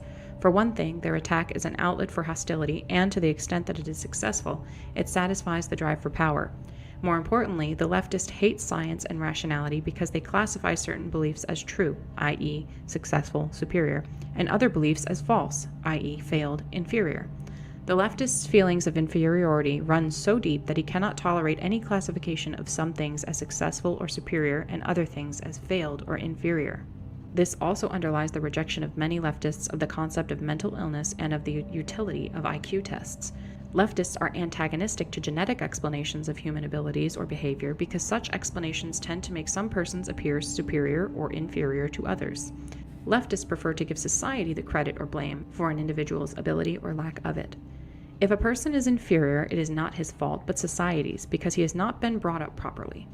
The leftist is not typically the kind of person whose feelings of inferiority make him a braggart, an egotist, a bully, self-promoter, or ruthless competitor. This kind of person has not wholly lost faith in himself. He has a deficit in his sense of power and self-worth, but he can still conceive of himself as having the capacity to be strong, and his efforts to make himself strong produce his unpleasant behavior. But the leftist is gone too far for that. His feelings of inferiority are so ingrained that he cannot conceive of himself as individually strong and valuable, hence the collectivism of the left. He can feel strong only as a member of a large organization or mass movement with which he identifies himself. Notice the masochistic tendency of leftist tactics. Leftists protest by lying down in front of vehicles. They intentionally provoke police or racists to abuse them, etc. These tactics may often be effective, but many leftists use them not as means to an end, but because they prefer masochistic tactics. Self-hatred is a leftist trait. Leftists may claim that their activism is motivated by compassion or moral principles, and moral principle does play a role for the leftists of the over-socialized type. But compassion and moral principle cannot be the main motives for leftist activism. Hostility is too prominent a component of leftist behavior, so is the drive for power. Moreover, much leftist behavior is not rationally calculated to be of benefit to the people whom the leftists claim to be trying to help. For example, if one believes that affirmative action is good for black people, does it make sense to demand affirmative action in hostile or dogmatic terms? Obviously, it would be more productive to take a diplomatic and conciliatory approach that would make at least verbal and symbolic concessions to white people who think that affirmative action discriminates against them. But leftist activists do not take such an approach because it would not satisfy their emotional needs. Helping black people is not their real goal. Instead, race problems serve as an excuse for them to express their own hostility and frustrated need for power. In doing so, they actually harm black people because the activist hostile attitude toward the white majority tends to intensify race hatred. If our society had no social problems at all, leftists would have to invent problems in order to provide themselves with an excuse for making a fuss. We emphasize that the foregoing does not pretend to be an accurate description of everyone who might be considered a leftist. It is only a rough indication of a general tendency of leftism. Over-socialization. Psychologists use the term socialization to designate the process by which children are trained to think and act as society demands. A person is said to be well socialized if he believes in and obeys the moral code of his society and fits in well as a functioning part of that society. It may seem senseless to say that many leftists are over-socialized, since the leftist is perceived as a rebel. Nevertheless, the position can be defended. Many leftists are not such rebels as they seem. The moral code of our society is so demanding that no one can think, feel, and act in a completely moral way. For example, we are not supposed to hate anyone, yet almost everyone hates somebody at some time or another, whether he admits it to himself or not. Some people are so highly socialized that the attempt to think, feel, and act morally imposes a severe burden on them. In order to avoid feelings of guilt, they continually have to deceive themselves about their own motives and find moral explanations for feelings and actions that in reality have a non-moral origin. We use the term over-socialized to describe such people. Over-socialization can lead to low self-esteem, a sense of powerlessness, defeatism, guilt, etc. One of the most important means by which our society socializes children is by making them feel ashamed of behavior or speech that is contrary to society's expectations. If this is overdone, or if a particular child is especially susceptible to such feelings, he ends by feeling ashamed of himself. Moreover, the thought and behavior of the over-socialized person are more restricted by society's expectation than are those of the lightly socialized person. The majority of people engage in a significant amount of naughty behavior. They lie, they commit petty thefts, they break traffic laws, they goof off at work, they hate someone, they say spiteful things, or they use some underhanded trick to get ahead of the other guy. The over-socialized person cannot do these things, or if he does do them, he generates in himself a sense of shame and self-hatred. The over-socialized person cannot even experience without guilt thoughts or feelings that are contrary to the accepted morality. He cannot think unclean thoughts. And socialization is not just a matter of morality. We are socialized to conform to many norms of behavior that do not fall under the heading of morality. Thus, the over-socialized person is kept on a psychological leash and spends his life running on trails that society has laid down for him. In many over-socialized people, this results in a sense of constraint and powerlessness that can be a severe hardship. We suggest that over-socialization is among the more serious cruelties that human beings inflict on one another. We argue that a very important and influential segment of the modern left is over-socialized, and that their over-socialization is of great importance in determining the direction of modern leftism. Leftists of the over-socialized type tend to be intellectuals or members of the upper middle class. Notice that university intellectuals constitute the most highly socialized segment of our society and also the most left-wing segment. The leftist of the over-socialized type tries to get off his psychological leash and assert his autonomy by rebelling. But usually he is not strong enough to rebel against the most basic values of society. Generally speaking, the goals of today's leftists are not in conflict with the accepted morality. On the contrary, the left takes an accepted moral principle, adopts it as its own, and then accuses mainstream society of violating that principle. Examples: racial equality, equality of the sexes, helping poor people, peace as opposed to war, non-violence generally, freedom of expression, kindness to animals. More fundamentally, the duty of the individual to serve society and the duty of society to take care of the individual. All these have been deeply rooted values of our society, or at least of its middle and upper classes, for a long time. These values are explicitly or implicitly expressed or presupposed in most of the material presented to us by mainstream communications media and the educational system. Leftists, especially those of the over-socialized type, usually do not rebel against these principles but justify their hostility to society by claiming with some degree of truth that society is not living up to these principles. Here's an illustration of the way in which the over-socialized leftist shows real attachment to the conventional attitudes of our society while pretending to be in rebellion against it. Many leftists push for affirmative action, for moving black people into high-prestige jobs, for improved education in black schools, and more money for such schools. The way of life of the black underclass they regard as a social disgrace. They want to integrate the black man into the system, make him a business executive, a lawyer, a scientist, just like upper middle-class white people. The leftists will reply that the last thing they want is to make the black man into a copy of the white man. Instead, they want to preserve African American culture. But in what does this preservation of African American culture consist? It can hardly consist in anything more than eating black-style food, listening to black-style music, wearing black-style clothing, and going to black-style church or mosque. In other words, it can express itself only in superficial matters. In all essential respects, most leftists of the over-socialized type want to make the black man conform to white middle-class ideals. They want to make him study technical subjects, become an executive or a scientist, spend his life climbing the status ladder to prove that black people are as good as white. They want to make black fathers responsible. They want black gangs to become nonviolent, etc.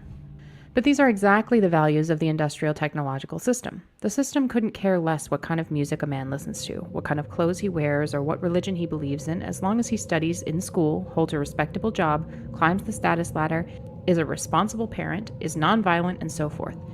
In effect, however much he may deny it, the over-socialized leftist wants to integrate the black man into the system and make him adopt its values. We certainly do not claim that leftists, even of the over-socialized type, never rebel against the fundamental values of our society. Clearly they do sometimes. Some over-socialized leftists have gone so far as to rebel against one of modern society's most important principles by engaging in physical violence. By their own account, violence is for them a form of liberation. In other words, by committing violence, they break through the psychological restraints that have been trained into them. Because they are over-socialized, these restraints have been more confining for them than others, hence their need to break free of them. But they usually justify the rebellion in terms of mainstream values. If they engage in violence, they claim to be fighting against racism or the like. We realize that many objections could be raised to the foregoing thumbnail sketch of leftist psychology. The real situation is complex, and anything like a complete description of it would take several volumes, even if the necessary data were available. We claim only to have indicated very roughly the two most important tendencies of the psychology of modern leftism. The problems of the leftist are indicative of the problems of our society as a whole. Low self-esteem, depressive tendencies, and defeatism are not restricted to the left. Though they are especially noticeable in the left, they are widespread in our society. And today's society tries to socialize us to a greater extent than any previous society. We are even told by experts how to eat, how to exercise, how to make love, how to raise our kids, and so forth. The power process. Human beings have a need, probably based in biology, for something that we will call the power process.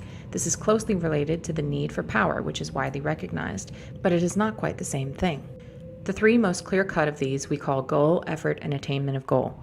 Everyone needs to have goals whose attainment requires effort and needs to succeed in attaining at least some of his goals. The fourth element is more difficult to define and may not be necessary for everyone. We call it autonomy, and we'll discuss it later. Consider the hypothetical case of a man who can have anything he wants just by wishing for it. Such a man has power, but he will develop serious psychological problems. At first, he will have a lot of fun, but by and by, he will become acutely bored and demoralized. Eventually, he may become clinically depressed. History shows that leisured aristocracies tend to become decadent. This is not true of fighting aristocracies that have to struggle to maintain their power, but leisured, secure aristocracies that have no need to exert themselves usually become bored, hedonistic, and demoralized, even though they have power. This shows that power is not enough. One must have goals toward which to exercise one's power. Everyone has goals, if nothing else, to obtain the physical necessities of life. Food, water, and whatever clothing and shelter are made necessary by the climate. But the leisured aristocrat obtains these things without effort, hence his boredom and demoralization. Non-attainment of important goals results in death if the goals are physical necessities, and in frustration if non-attainment of the goals is compatible with survival. Consistent failure to attain goals throughout life results in defeatism, low self-esteem, or depression.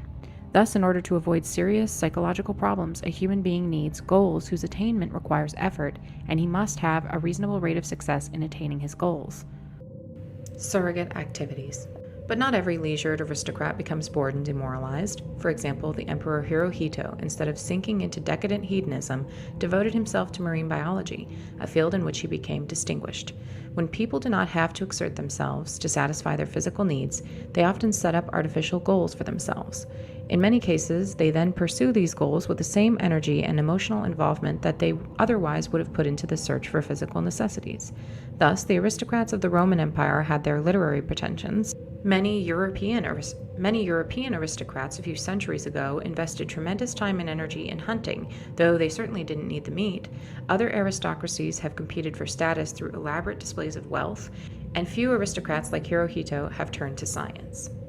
We use the term surrogate activity to designate an activity that is directed toward an artificial goal that people set up for themselves merely in order to have some goal to work toward, or let us say merely for the sake of the fulfillment that they get from pursuing the goal. Here's a rule of thumb for the identification of surrogate activities. Given a person who devotes much time and energy to the pursuit of goal X, ask yourself this: if he had to devote most of his time and energy to satisfying his biological needs, and if that effort required him to use his physical and mental faculties in a varied and interesting way, would he feel seriously deprived because he did not attain goal X? If the answer is no, then the person's pursuit of goal X is a surrogate activity. Hirohito's studies in marine biology clearly constituted a surrogate activity, since it is pretty certain that if Hirohito had had to spend his time working at interesting, non-scientific tasks in order to obtain the necessities of life, he would not have felt deprived because he didn't know all about the anatomy and life cycles of marine animals. On the other hand, the pursuit of sex and love, for example, is not a surrogate activity because most people, even if their existence were otherwise satisfactory, would feel deprived if they passed their lives without ever having a relationship with a member of the opposite sex. But pursuit of an excessive amount of sex, more than one really needs, can be a surrogate activity. In modern industrial society, only minimal effort is necessary to satisfy one's physical needs. It is enough to go through a training program to acquire some petty technical skill, then come to work on time and exert the very modest effort needed to hold a job. The only requirements are a moderate amount of intelligence, and most of all, simple obedience. If one has those, society takes care of one from cradle to grave. Yes, there is an underclass that cannot take the physical necessities for granted, but we are speaking here of mainstream society. Thus, it is not surprising that modern society is full of surrogate activities. These include scientific work, athletic achievement, humanitarian work, artistic and literary creation, climbing the corporate ladder, acquisition of money and material goods far beyond the point at which they cease to give any additional physical satisfaction, and social activism when it addresses issues that are not important for the activist personally, as in the case of white activists who work for the rights of non-white minorities. These are not always pure surrogate activities, since for many people they may be motivated in part by needs other than the need to have some goal to pursue. Scientific work may be motivated in part by a drive for prestige, artistic creation by a need to express feelings, militant social activism by hostility. But for most people who pursue them, these activities are in large part surrogate activities. For example, the majority of scientists will probably agree that the fulfillment they get from their work is more important than the money and the prestige they earn. For many, if not most people, surrogate activities are less satisfying than the pursuit of real goals, that is, goals that people would want to attain even if their need for the power process were already fulfilled. One indication of this is the fact that in many or most cases, people who are deeply involved in surrogate activities are never satisfied, never at rest. Thus, the moneymaker constantly strives for more and more wealth. The scientist no sooner solves one problem than he moves on to the next.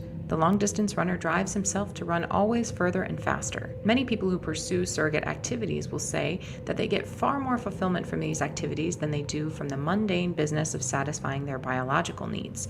But that is because in our society, the effort needed to satisfy the biological needs has been reduced to triviality.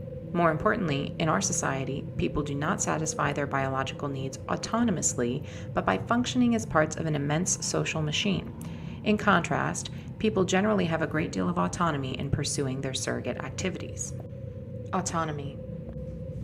Autonomy as part of the power process may not be necessary for every individual, but most people need a greater or lesser degree of autonomy in working toward their goals. Their effort must be undertaken on their own initiative and must be under their own direction and control. Yet most people do not have to exert this initiative, direction, and control as single individuals. It is usually enough to act as a member of a small group. Thus, if half a dozen people discuss a goal among themselves and make a successful joint effort to attain that goal, their need for the power process will be served. But if they work under rigid orders handed down from above that leave them no room for autonomous decision and initiative, then their need for the power process will not be served. The same is true when decisions are made on a collective basis if the group making the collective decision is so large that the role of each individual is insignificant.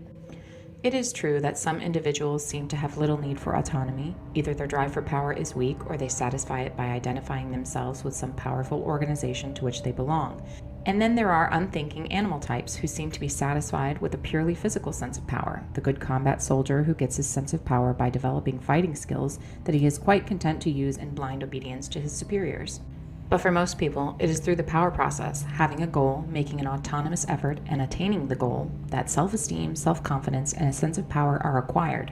When one does not have adequate opportunity to go through the power process, the consequences are, depending on the individual and on the way the power process is disrupted, boredom, demoralization, low self-esteem, inferiority feelings, defeatism, depression, anxiety, guilt, frustration, hostility, spouse or child abuse, insatiable hedonism, abnormal sexual behavior, sleep disorders, eating disorders, etc. Sources of social problems. Any of the foregoing symptoms can occur in any society, but in modern industrial society they are present on a massive scale. We aren't the first to mention that the world today seems to be going crazy. This sort of thing is not normal for human societies. There is good reason to believe that primitive man suffered from less stress and frustration and was better satisfied with his way of life than modern man is. It is true that not all was sweetness and light in primitive societies. Abuse of women was common among the Australian Aborigines. Transsexuality was fairly common among some of the American Indian tribes. But it does appear that, generally speaking, the kinds of problems that we have listed in the preceding paragraph were far less common among primitive peoples than they are in modern society.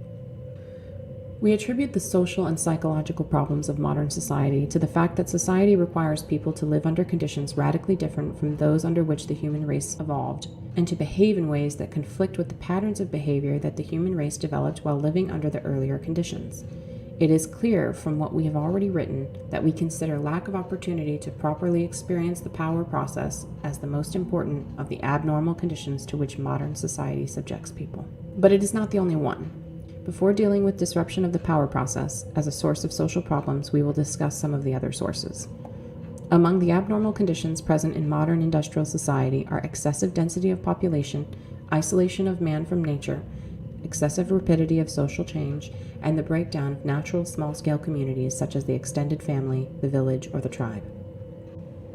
It is well known that crowding increases stress and aggression. The degree of crowding that exists today and the isolation of man from nature are consequences of technological progress. All pre-industrial societies were predominantly rural. The Industrial Revolution vastly increased the size of cities and the proportion of the population that lives in them, and modern agricultural technology has made it possible for the Earth to support a far denser population than it ever did before. Also, technology exacerbates the effects of crowding because it puts increased disruptive powers in people's hands. For example, a variety of noise-making devices, power motors, radios, motorcycles, etc. If the use of these devices is unrestricted, people who want peace and quiet are frustrated by the noise. If their use is restricted, people who use the devices are frustrated by the regulations. But if these machines had never been invented, there would have been no conflict and no frustration generated by them. For primitive societies, the natural world, which usually changes only slowly, provided a stable framework and therefore a sense of security.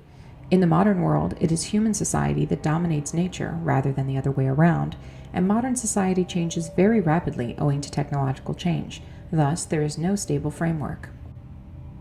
The conservatives are fools. They whine about the decay of traditional values, yet they enthusiastically support technological progress and economic growth.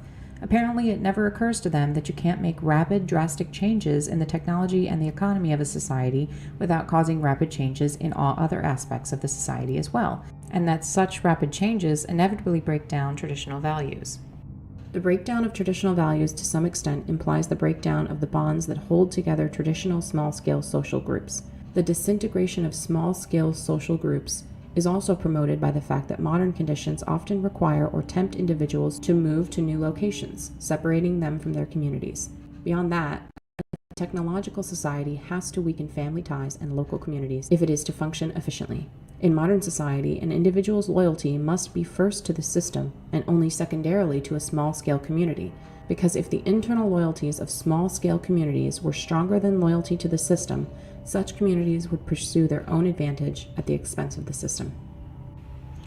Suppose that a public official or corporation executive appoints his cousin, his friend, or his co-religionist to a position rather than appointing the person best qualified for the job.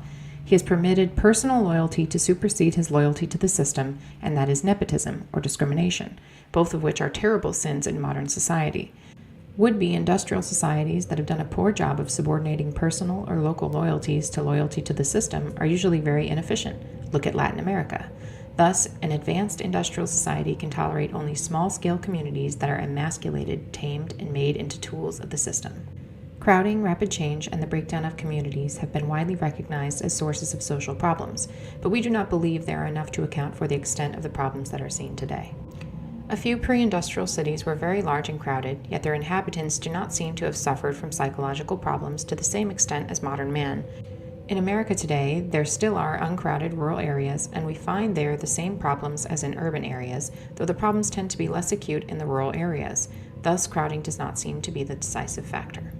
On the growing edge of the American frontier during the 19th century, the mobility of the population probably broke down extended families and small-scale social groups to at least the same extent as these are broken down today. In fact, many nuclear families lived by choice in such isolation, having no neighbors within several miles, that they belonged to no community at all, yet they do not seem to have developed problems as a result. Furthermore, change in American frontier society was very rapid and deep. A man might be born and raised in a log cabin outside the reach of law and order and fed largely on wild meat, and by the time he arrived at old age, he might be working at a regular job and living in an ordered community with effective law enforcement. This was a deeper change than that which typically occurs in the life of a modern individual, yet it does not seem to have led to psychological problems. In fact, 19th century American society had an optimistic and self-confident tone, quite unlike that of today's society.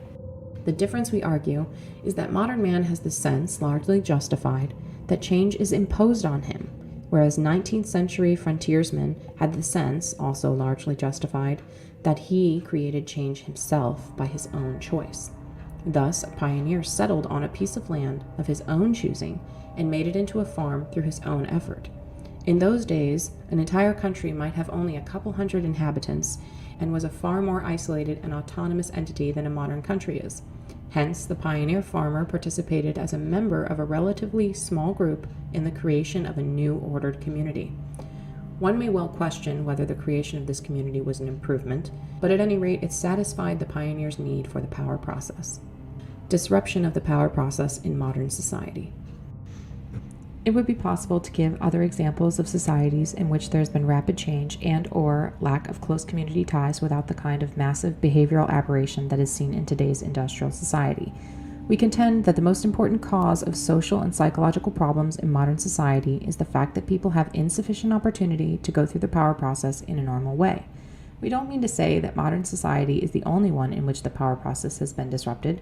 Probably most, if not all, civilized societies have interfered with the power process to a greater or lesser extent.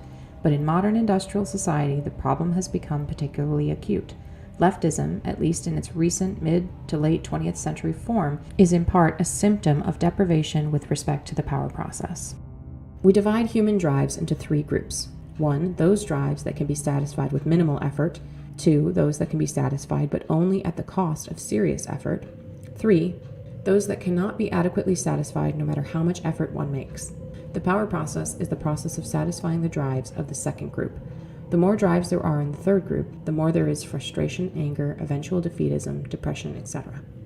In modern industrial society, natural human drives tend to be pushed into the first and third groups, and the second group tends to consist increasingly of artificially created drives.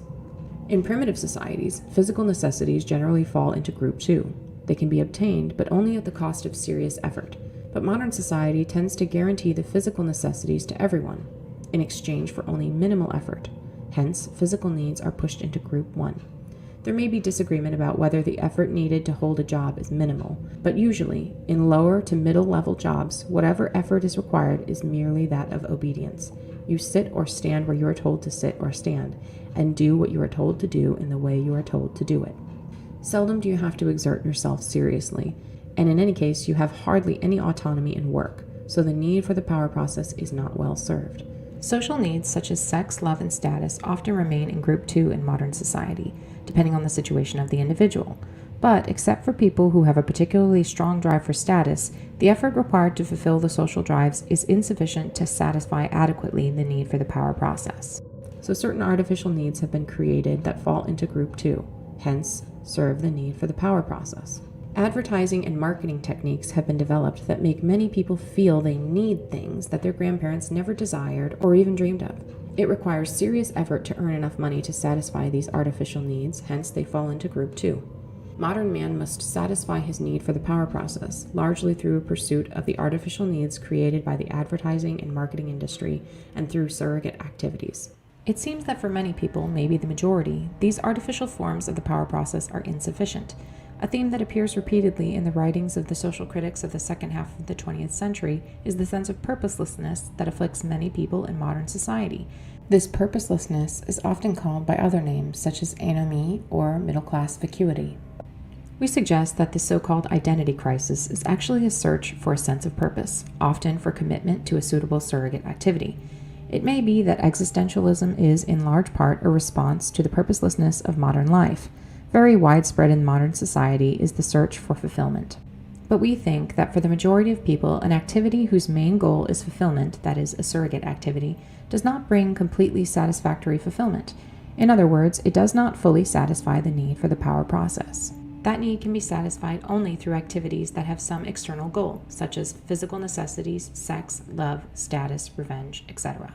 Moreover, where goals are pursued through earning money, climbing the status ladder, or functioning as part of the system in some other way, most people are not in a position to pursue their goals autonomously. Most workers are someone else's employee, and as we pointed out in paragraph 61, must spend their days doing what they are told to do in the way they are told to do it.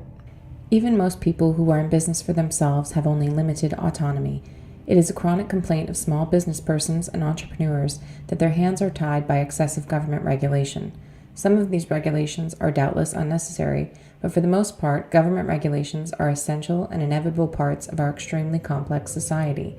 A large portion of small businesses today operate on the franchise system. It was reported in the Wall Street Journal a few years ago that many of the franchise-granting companies require applicants for franchises to take a personality test that is designed to exclude those who have creativity and initiative because such persons are not sufficiently docile to go along obediently with the franchise system. This excludes from small business many of the people who most need autonomy. Today, people live more by virtue of what the system does for them or to them than by virtue of what they do for themselves. And what they do for themselves is done more and more along channels laid down by the system. Opportunities tend to be those that the system provides. The opportunities must be exploited in accord with the rules and regulations, and techniques prescribed by the experts must be followed if there is to be a chance of success. Thus, the power process is disrupted in our society through a deficiency of real goals and a deficiency of autonomy in pursuit of goals. But it is also disrupted because of those human drives that fall into group 3. The drives that one cannot adequately satisfy no matter how much effort one makes. One of these drives is the need for security. Our lives depend on decisions made by other people. We have no control over these decisions, and we usually do not even know the people who make them.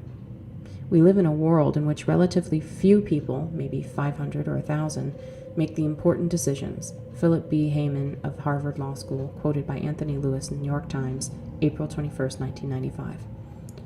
Our lives depend on whether safety standards of a nuclear power plant are properly maintained, or how much pesticide is allowed to get into our food, or how much pollution into our air, on how skillful or incompetent our doctor is. Whether we lose or get a job may depend on decisions made by government economists or corporation executives, and so forth. Most individuals are not in a position to secure themselves against these threats to more than a very limited extent. The individual's search for security is therefore frustrated, which leads to a sense of powerlessness.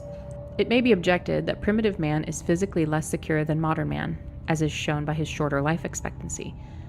Hence, modern man suffers from less, not more, than the amount of insecurity that is normal for human beings.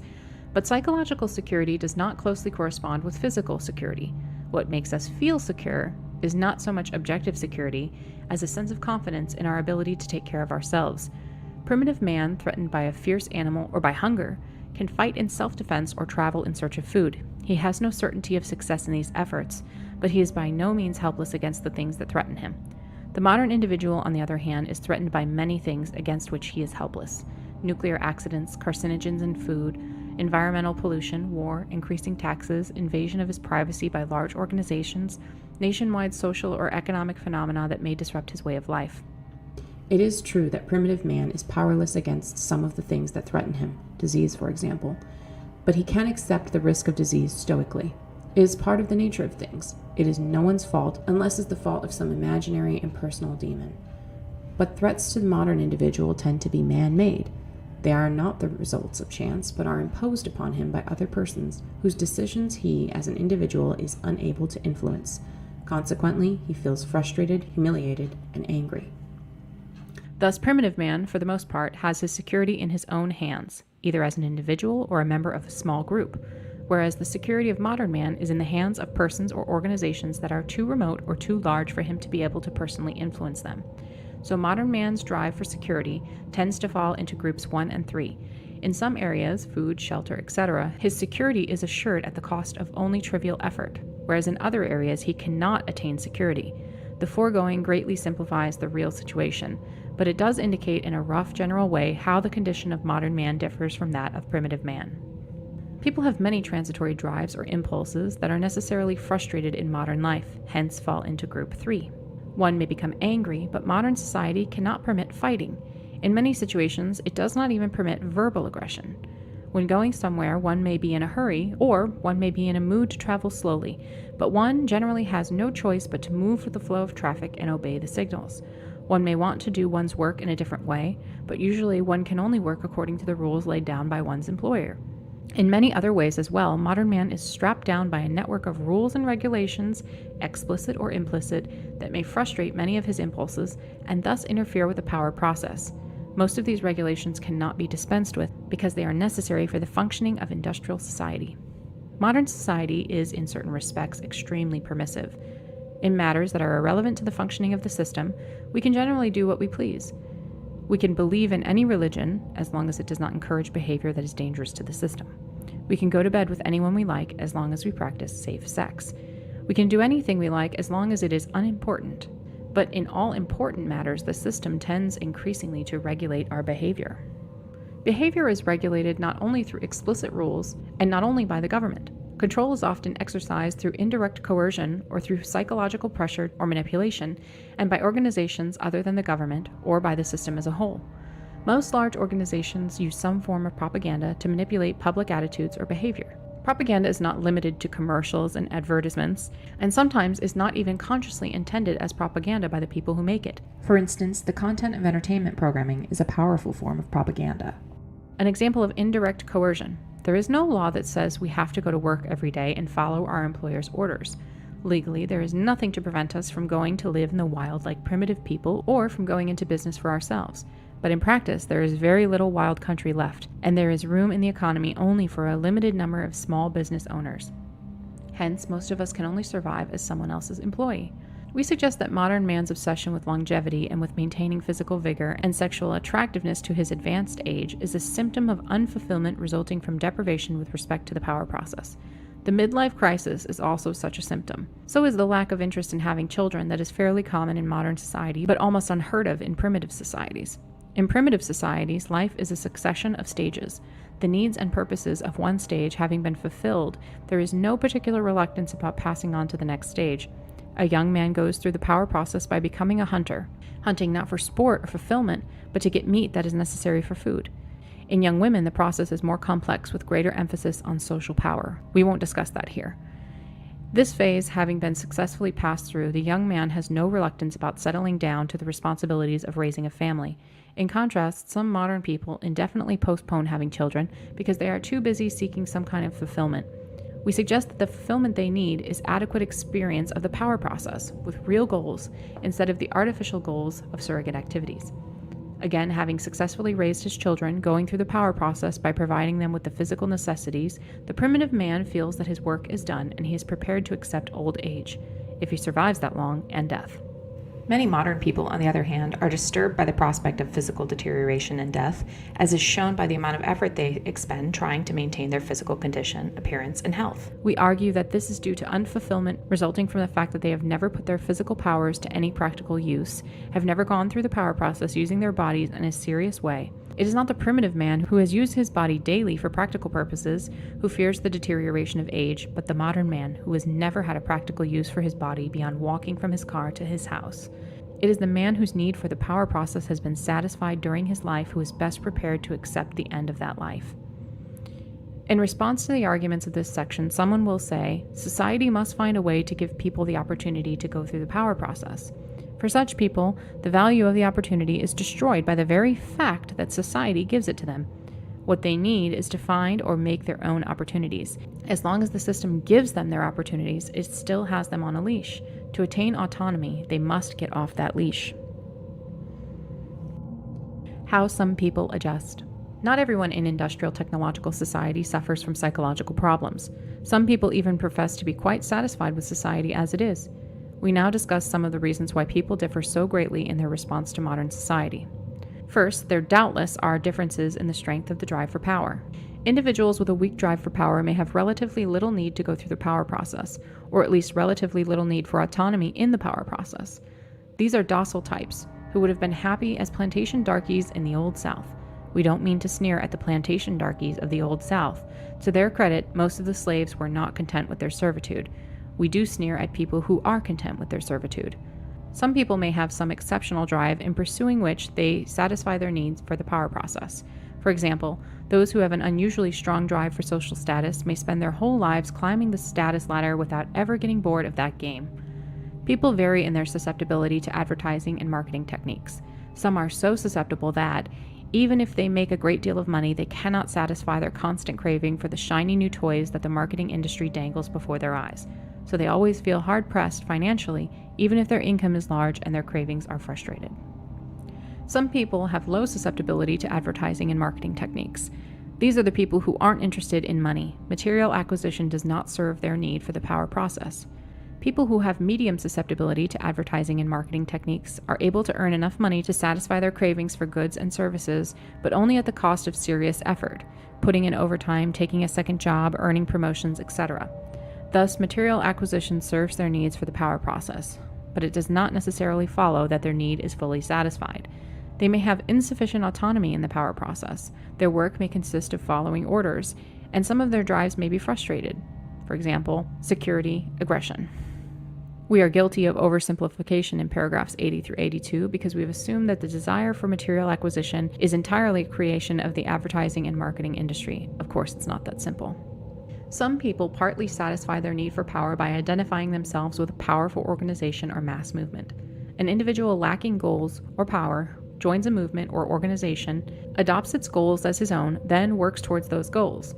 When some of the goals are attained, the individual, even though his personal efforts have played only an insignificant part in the attainment of the goals, feels, through his identification with the movement and organization, as if he had gone through the power process. This phenomenon was exploited by the fascists, Nazis, and communists. Our society uses it too, though less crudely. Example, Manuel Noriega was an irritant to the U.S. Goal, punish Noriega. The U.S. invaded Panama, effort, and punished Noriega, attainment of goal. Thus, the U.S. went through the power process, and many Americans, because of their identification with the U.S., experienced the power process vicariously, hence the widespread public approval of the Panama invasion. It gave people a sense of power. We see the same phenomenon in armies, corporations, political parties, humanitarian organizations, religious or ideological movements. In particular, leftist movements tend to attract people who are seeking to satisfy their need for power, but for most people, identification with a large organization or a mass movement does not fully satisfy the need for power. Another way in which people satisfy their need for the power process is through surrogate activities.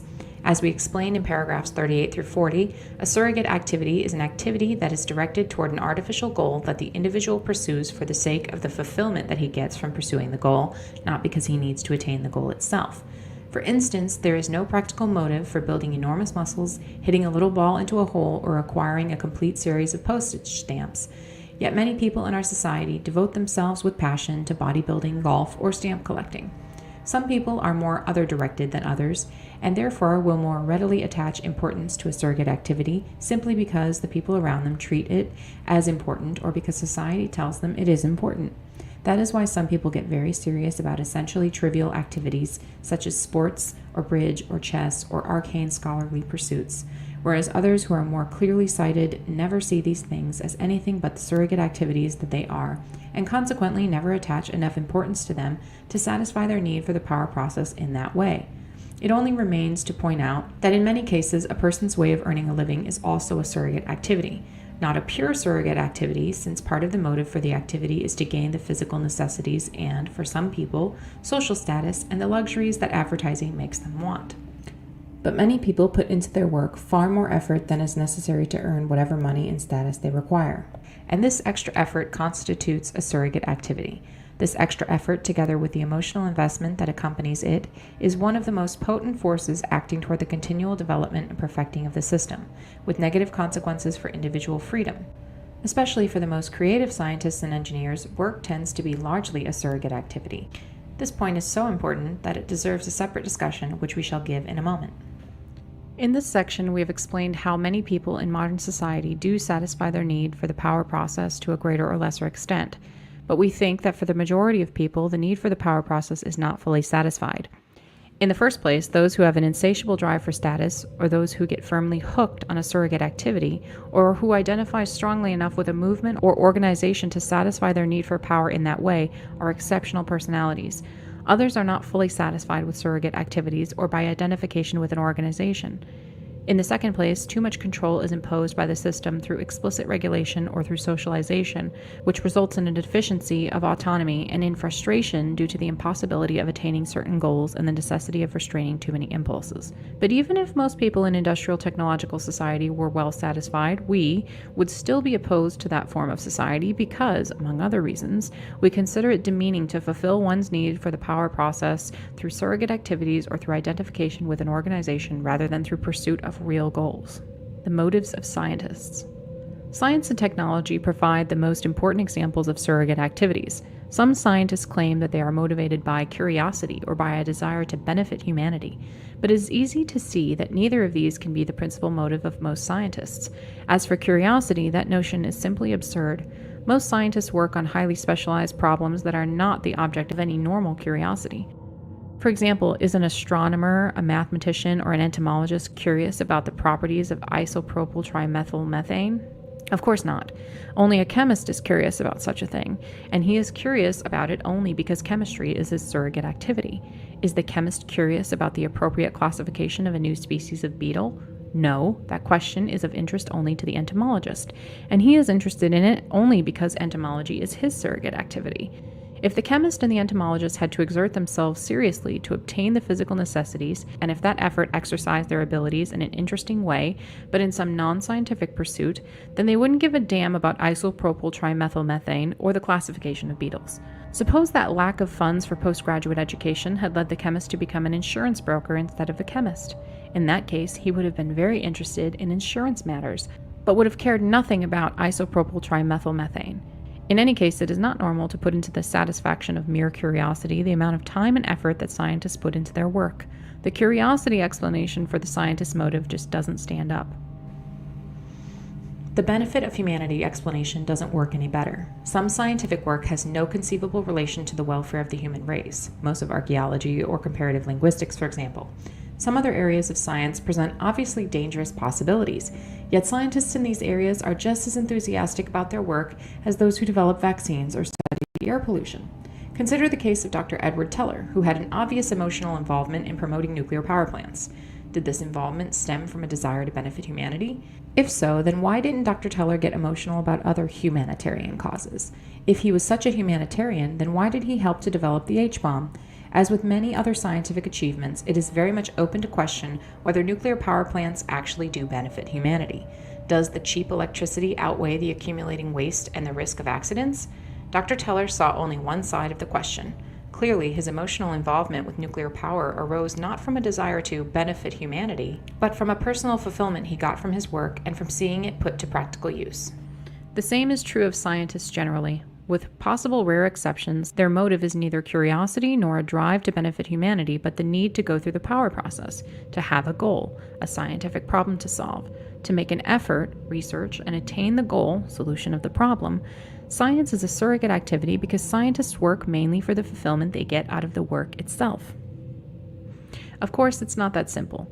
Other motives do play a role for many scientists. Money and status, for example. Some scientists may be persons of the type who have an insatiable drive for status, and this may provide much of the motivation for their work. No doubt the majority of scientists, like the majority of the general population, are more or less susceptible to advertising and marketing techniques and need money to satisfy their craving for goods and services. Thus, science is not a pure surrogate activity, but it is in large part a surrogate activity. Also, science and technology constitute a power mass movement, and many scientists gratify their need for power through identification with this mass movement. Thus, science marches on blindly without regard to the real welfare of the human race or to any other standard, obedient only to the psychological needs of the scientists and the government officials and corporation executives who provide the funds for research. The nature of freedom. We are going to argue that industrial technological society cannot be reformed in such a way as to prevent it from progressively narrowing the sphere of human freedom. But because freedom is a word that can be interpreted in many ways, we must first make clear what kind of freedom we are concerned with.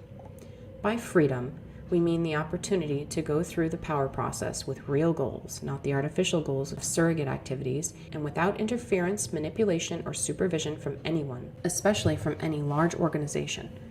Freedom means being in control, either as an individual or as a member of a small group, of the life and death issues of one's existence. Food, clothing, shelter, and defense against whatever threats there may be in one's environment. Freedom means having power, not the power to control other people, but the power to control the circumstances of one's own life. One does not have freedom if anyone else, especially a large organization, has power over one, no matter how benevolently, tolerantly, and permissively that power may be exercised. It is important not to confuse freedom with mere permissiveness. It is said that we live in a free society because we have a certain number of constitutionally guaranteed rights, but these are not as important as they seem. The degree of personal freedom that exists in a society is determined more by the economic and technological structure of the society than by its laws or form of government. Most of the Indian nations of New England were monarchies, and many of the cities of the Italian Renaissance were controlled by dictators. But in reading about these societies, one gets the impression that they allowed far more personal freedom than our society does. In part, this was because they lacked efficient mechanisms for enforcing their rulers' will. There were no modern, well-organized police forces, no rapid long-distance communications, no surveillance cameras, no dossiers of information about the lives of average citizens. Hence, it was relatively easy to evade control. As for our constitutional rights, consider, for example, that of freedom of the press. We certainly don't mean to knock that right. It is a very important tool for limiting concentration of political power and for keeping those who do have political power in line by publicly exposing any misbehavior on their part. But freedom of the press is of very little use to the average citizen as an individual. The mass media are mostly under the control of large organizations that are integrated into the system. Anyone who has a little money can have something printed and can distribute it on the internet or in some way. But what he has to say will be swamped by the vast volume of material put out by the media. Hence, it will have no practical effect. To make an impression on society with words is therefore almost impossible for most individuals and small groups. Take us, for example. If we had never done anything violent and had submitted the present writings to a publisher, they probably would not have been accepted. If they had been accepted and published, They probably would not have attracted many readers, because it's more fun to watch the entertainment put out by the media than to read a sober essay. Even if these writings had many readers, most of these readers would soon have forgotten what they had read as their minds were flooded by the massive material to which the media exposed them. In order to get our message before the public with some chance of making a lasting impression, we've had to kill people. Constitutional rights are useful up to a point, but they do not serve to guarantee much more than what might be called the bourgeois conception of freedom. According to the bourgeois conception, a free man is essentially an element of a social machine and has only a certain set of prescribed and delimited freedoms, freedoms that are designed to serve the needs of the social machine more than those of the individual.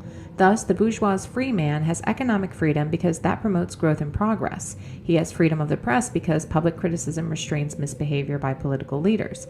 He has a right to a fair trial because imprisonment at the whim of the powerful will be bad. This was clearly the attitude of Simon Bolivar. To him, people deserved liberty only if they used it to promote progress, progress as conceived by the bourgeois.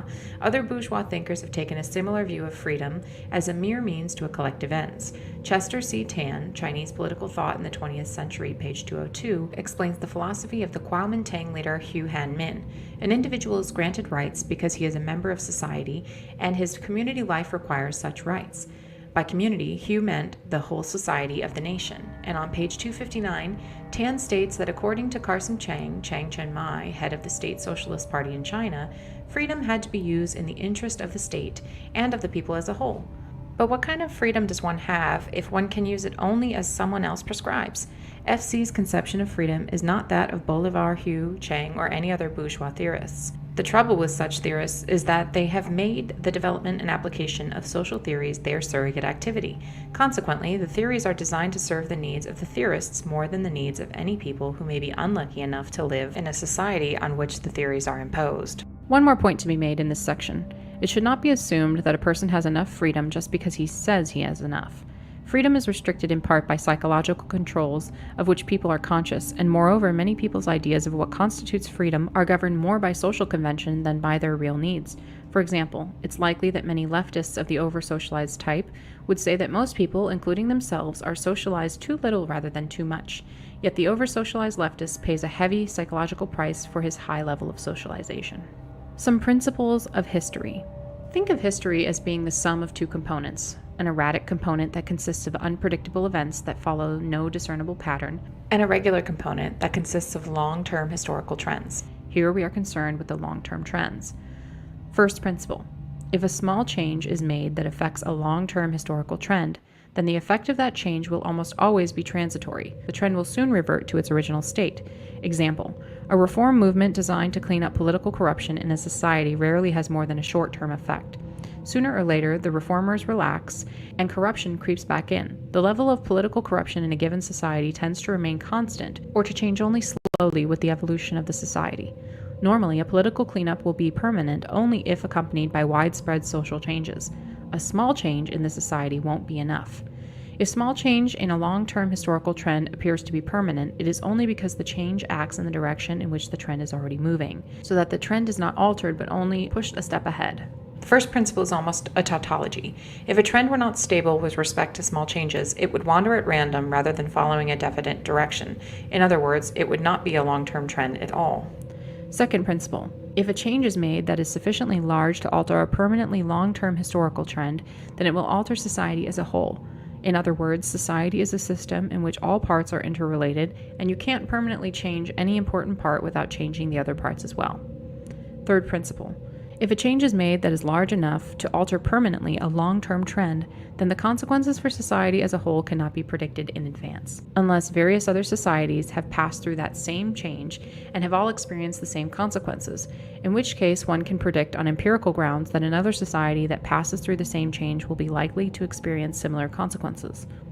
Fourth principle: a new kind of society cannot be designed on paper. That is, you cannot plan out a new form of society in advance, then set it up and expect it to function as it was designed to do. The third and fourth principles result from the complexity of human societies. A change in human behavior will affect the economy of a society and its physical environment. The economy will affect the environment and vice versa. And the changes in the economy and the environment will affect human behavior in complex, unpredictable ways, and so forth. The network of causes and effects is far too complicated to be untangled and understood. Fifth principle: People do not consciously and rationally choose the form of their society. Societies develop through processes of social evolution that are not under rational human control. The fifth principle is a consequence of the other four. To illustrate, by the first principle, generally speaking, an attempt at social reform either acts in the direction in which the society is developing anyway, so that it merely accelerates a change that would have occurred in any case, or else it has only a transitory effect, so that the society soon slips back into its old groove. To make a lasting change in the direction of development of any important aspect of society, reform is insufficient and revolution is required. A revolution does not necessarily involve an armed uprising or the overthrow of a government. By the second principle, a revolution never changes only one aspect of society, it changes the whole society. And by the third principle, changes occur that were never expected or desired by the revolutionaries. By the fourth principle, when revolutionaries or utopians set up a new kind of society, it never works out as planned. The American Revolution does not provide a counterexample. The American Revolution was not a revolution in our sense of the word, but a war of independence followed by a rather far-reaching political reform. The Founding Fathers did not change the direction of American society, nor did they aspire to do so. They only freed the development of American society from the retarding effects of British rule. Their political reform did not change any basic trend, but only pushed American political culture along its natural direction of development. British society, of which American society was an offshoot, had been moving for a long time in the direction of representative democracy, and prior to the War of Independence, the Americans were already practicing a significant degree of representative democracy in the colonial assemblies. The political system established by the Constitution was modeled on the British system and on the colonial assemblies. With major alteration to be sure, there is no doubt that the Founding Fathers took a very important step, but it was a step along the road that English-speaking world was already traveling. Proof is that Britain and all of its colonies that were populated predominantly by people of British descent ended up with systems of representative democracy essentially similar to that of the United States. If the Founding Fathers had lost their nerve and declined to sign the Declaration of Independence, our way of life today would not have been significantly different. Maybe we would have had somewhat closer ties to Britain, and we would have had a parliament and a prime minister instead of a Congress and a president. No big deal. Thus, the American Revolution provides not a counterexample to our principles, but a good illustration of them. Still, one has to use common sense in applying the principles. They are expressed in imprecise language that allows latitude for interpretation, and exceptions to them can be found. So we present these principles not as inviolable laws, but as rules of thumb or guides to thinking that may provide a partial antidote to naive ideas about the future of society. The principles should be borne constantly in mind, and whenever one reaches a conclusion that conflicts with them, one should carefully re-examine one's thinking and retain the conclusion only if one has good, solid reasons for doing so. Industrial technological society cannot be reformed. The foregoing principles help to show how hopelessly difficult it would be to reform the industrial system in such a way as to prevent it from progressively narrowing our sphere of freedom. There has been a consistent tendency, going back at least to the Industrial Revolution, for technology to strengthen the system at a high cost in individual freedom and local autonomy. Hence, any change designed to protect freedom from technology would be contrary to a fundamental trend in the development of our society. Consequently, such a change either would be a transitory one, soon swamped by the tide of history, or, if large enough to be permanent, would alter the nature of our whole society. This by the first and second principles. Moreover, since society would be altered in a way that could not be predicted in advance, third principle, there would be great risk. Changes large enough to make a lasting difference in favor of freedom would not be initiated because it would be realized that they would gravely disrupt the system, so any attempts at reform would be too timid to be effective.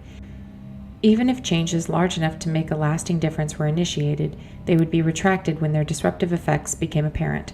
Thus, permanent changes in favor of freedom could be brought about only by persons prepared to accept radical, dangerous, and unpredictable alteration of the entire system. In other words, by revolutionaries, not reformers. People anxious to rescue freedom without sacrificing the supposed benefits of technology will suggest naive schemes for some new form of society that would reconcile freedom with technology. Apart from the fact that people who make such suggestions seldom propose any practical means by which the new form of society could be set up in the first place, it follows from the fourth principle that even if the new form of society could be once established, it either would collapse or would give results very different from those expected. So even on very general grounds, it seems highly improbable that any way of changing society could be found that would reconcile freedom with modern technology. In the next few sections, we will give more specific reasons for concluding that freedom and technological progress are incompatible. As explained in paragraphs 65 through 67, 70 through 73, modern man is strapped down by a network of rules and regulations, and his fate depends on the actions of persons remote from him whose decisions he cannot influence. This is not accidental or a result of the arbitrariness of arrogant bureaucrats. It is necessary and inevitable in any technologically advanced society. The system has to regulate human behavior closely in order to function. At work, people have to do what they are told. Otherwise, production would be thrown into chaos. Bureaucracies have to be run according to rigid rules.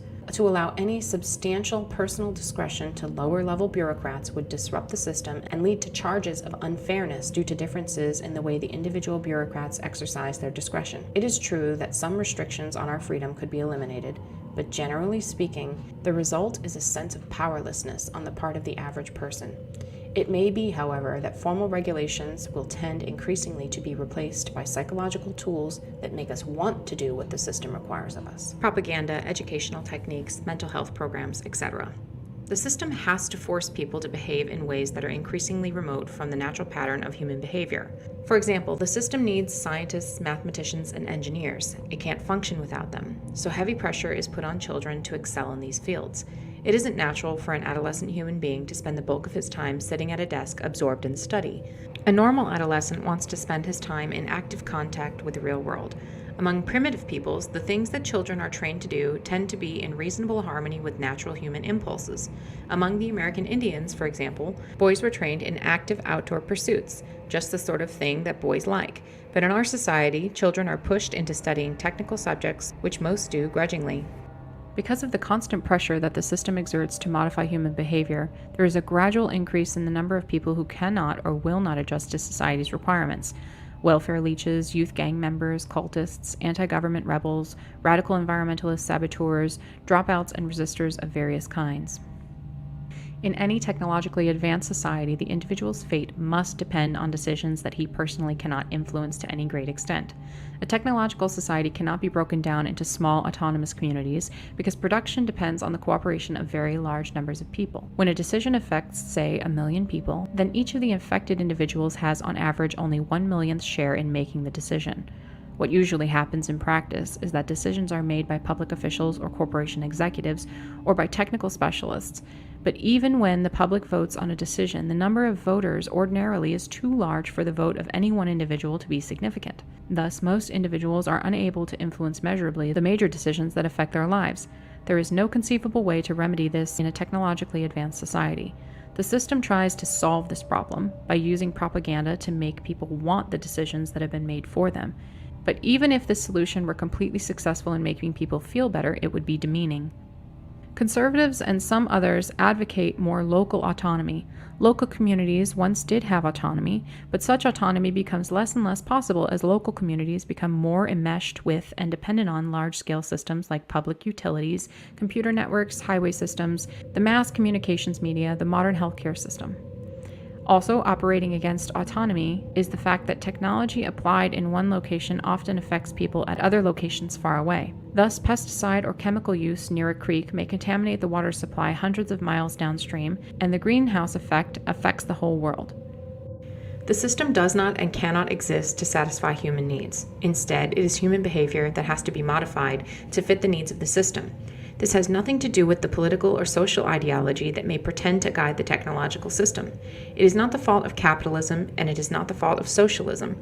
It is the fault of technology, because the system is guided not by ideology, but by technical necessity. Of course, the system does satisfy many human needs, but generally speaking, it does this only to the extent that it is to the advantage of the system to do so. It is the needs of the system that are paramount, not those of the human being. For example, the system provides people with food because the system couldn't function if everyone starved. It attends to people's psychological needs whenever it can conveniently do so because it couldn't function if too many people became depressed or rebellious. But the system, for good, solid, practical reasons, must exert constant pressure on people to mold their behavior to the needs of the system. Too much waste accumulating? The government, the media, the educational system, environmentalists, everyone inundates us with a mass of propaganda about recycling. Need more technical personnel? A chorus of voices exhorts kids to study science. No one stops to ask whether it is inhumane to force adolescents to spend the bulk of their time studying subjects most of them hate. When skilled workers are put out of a job by technical advances and have to undergo retraining, no one asks whether it's humiliating for them to be pushed around in this way. Efforts to make room for a sense of purpose and for autonomy within the system are no better than a joke. For example, one company, instead of having each of its employees assemble only one section of a catalog, had each assemble a whole catalog, and this was supposed to give them a sense of purpose and achievement. Some companies have tried to give their employees more autonomy in their work, but for practical reasons, this usually can be done only to a very limited extent, and in any case, employees are never given autonomy as to their ultimate goals. Their autonomous efforts can never be directed toward goals that they select personally, but only towards their employer's goals, such as the survival and growth of the company. Any company would soon go out of business if it permitted its employees to act otherwise. Similarly, in any enterprise within a socialist system, workers must direct their efforts toward the goals of the enterprise. Otherwise, the enterprise will not serve its purpose as a part of the system. Once again, for purely technical reasons, it is not possible for most individuals or small groups to have much autonomy in industrial society. Even the small business owner commonly has only limited autonomy. Apart from the necessity of government regulation, he is restricted by the fact that he must fit into the economic system and conform to its requirements. For instance, when someone develops a new technology, the small business person often has to use that technology whether he wants to or not in order to remain competitive. The bad parts of technology cannot be separated from the good parts. A further reason why industrial society cannot be reformed in favor of freedom is that modern technology is a unified system in which all parts are dependent on one another. You can't get rid of the bad parts of technology and retain only the good parts. Take modern medicine, for example. Progress in medical science depends on progress in chemistry, physics, biology, computer science, and other fields. Advanced medical treatments require expensive, high-tech equipment that can be made available only by technologically progressive, economically rich society. Clearly, you can't have much progress in medicine without the whole technological system and everything that goes with it. Even if medical progress could be maintained without the rest of the technological system, it would by itself bring certain evils. Suppose, for example, that a cure for diabetes is discovered. People with a genetic tendency to diabetes would then be able to survive and reproduce as well as anyone else. Natural selection against genes for diabetes will cease, and such genes will spread throughout the population. This may be occurring to some extent already, since diabetes, while not curable, can be controlled through use of insulin. The same thing will happen with many other diseases, susceptibility to which is affected by genetic degradation of the population. The only solution will be some sort of eugenics program or extensive genetic engineering of human beings, so that man in the future will no longer be a creation of nature or of chance or of God, depending on your religious or philosophical opinions, but a manufactured product.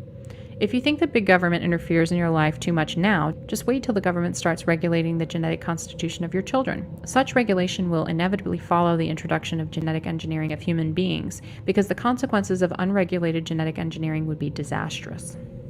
The usual response to such concerns is to talk about medical ethics, but a code of ethics would not serve to protect freedom in the face of medical progress. It would only make matters worse. A code of ethics applicable to genetic engineering would be in effect a means of regulating the genetic constitution of human beings.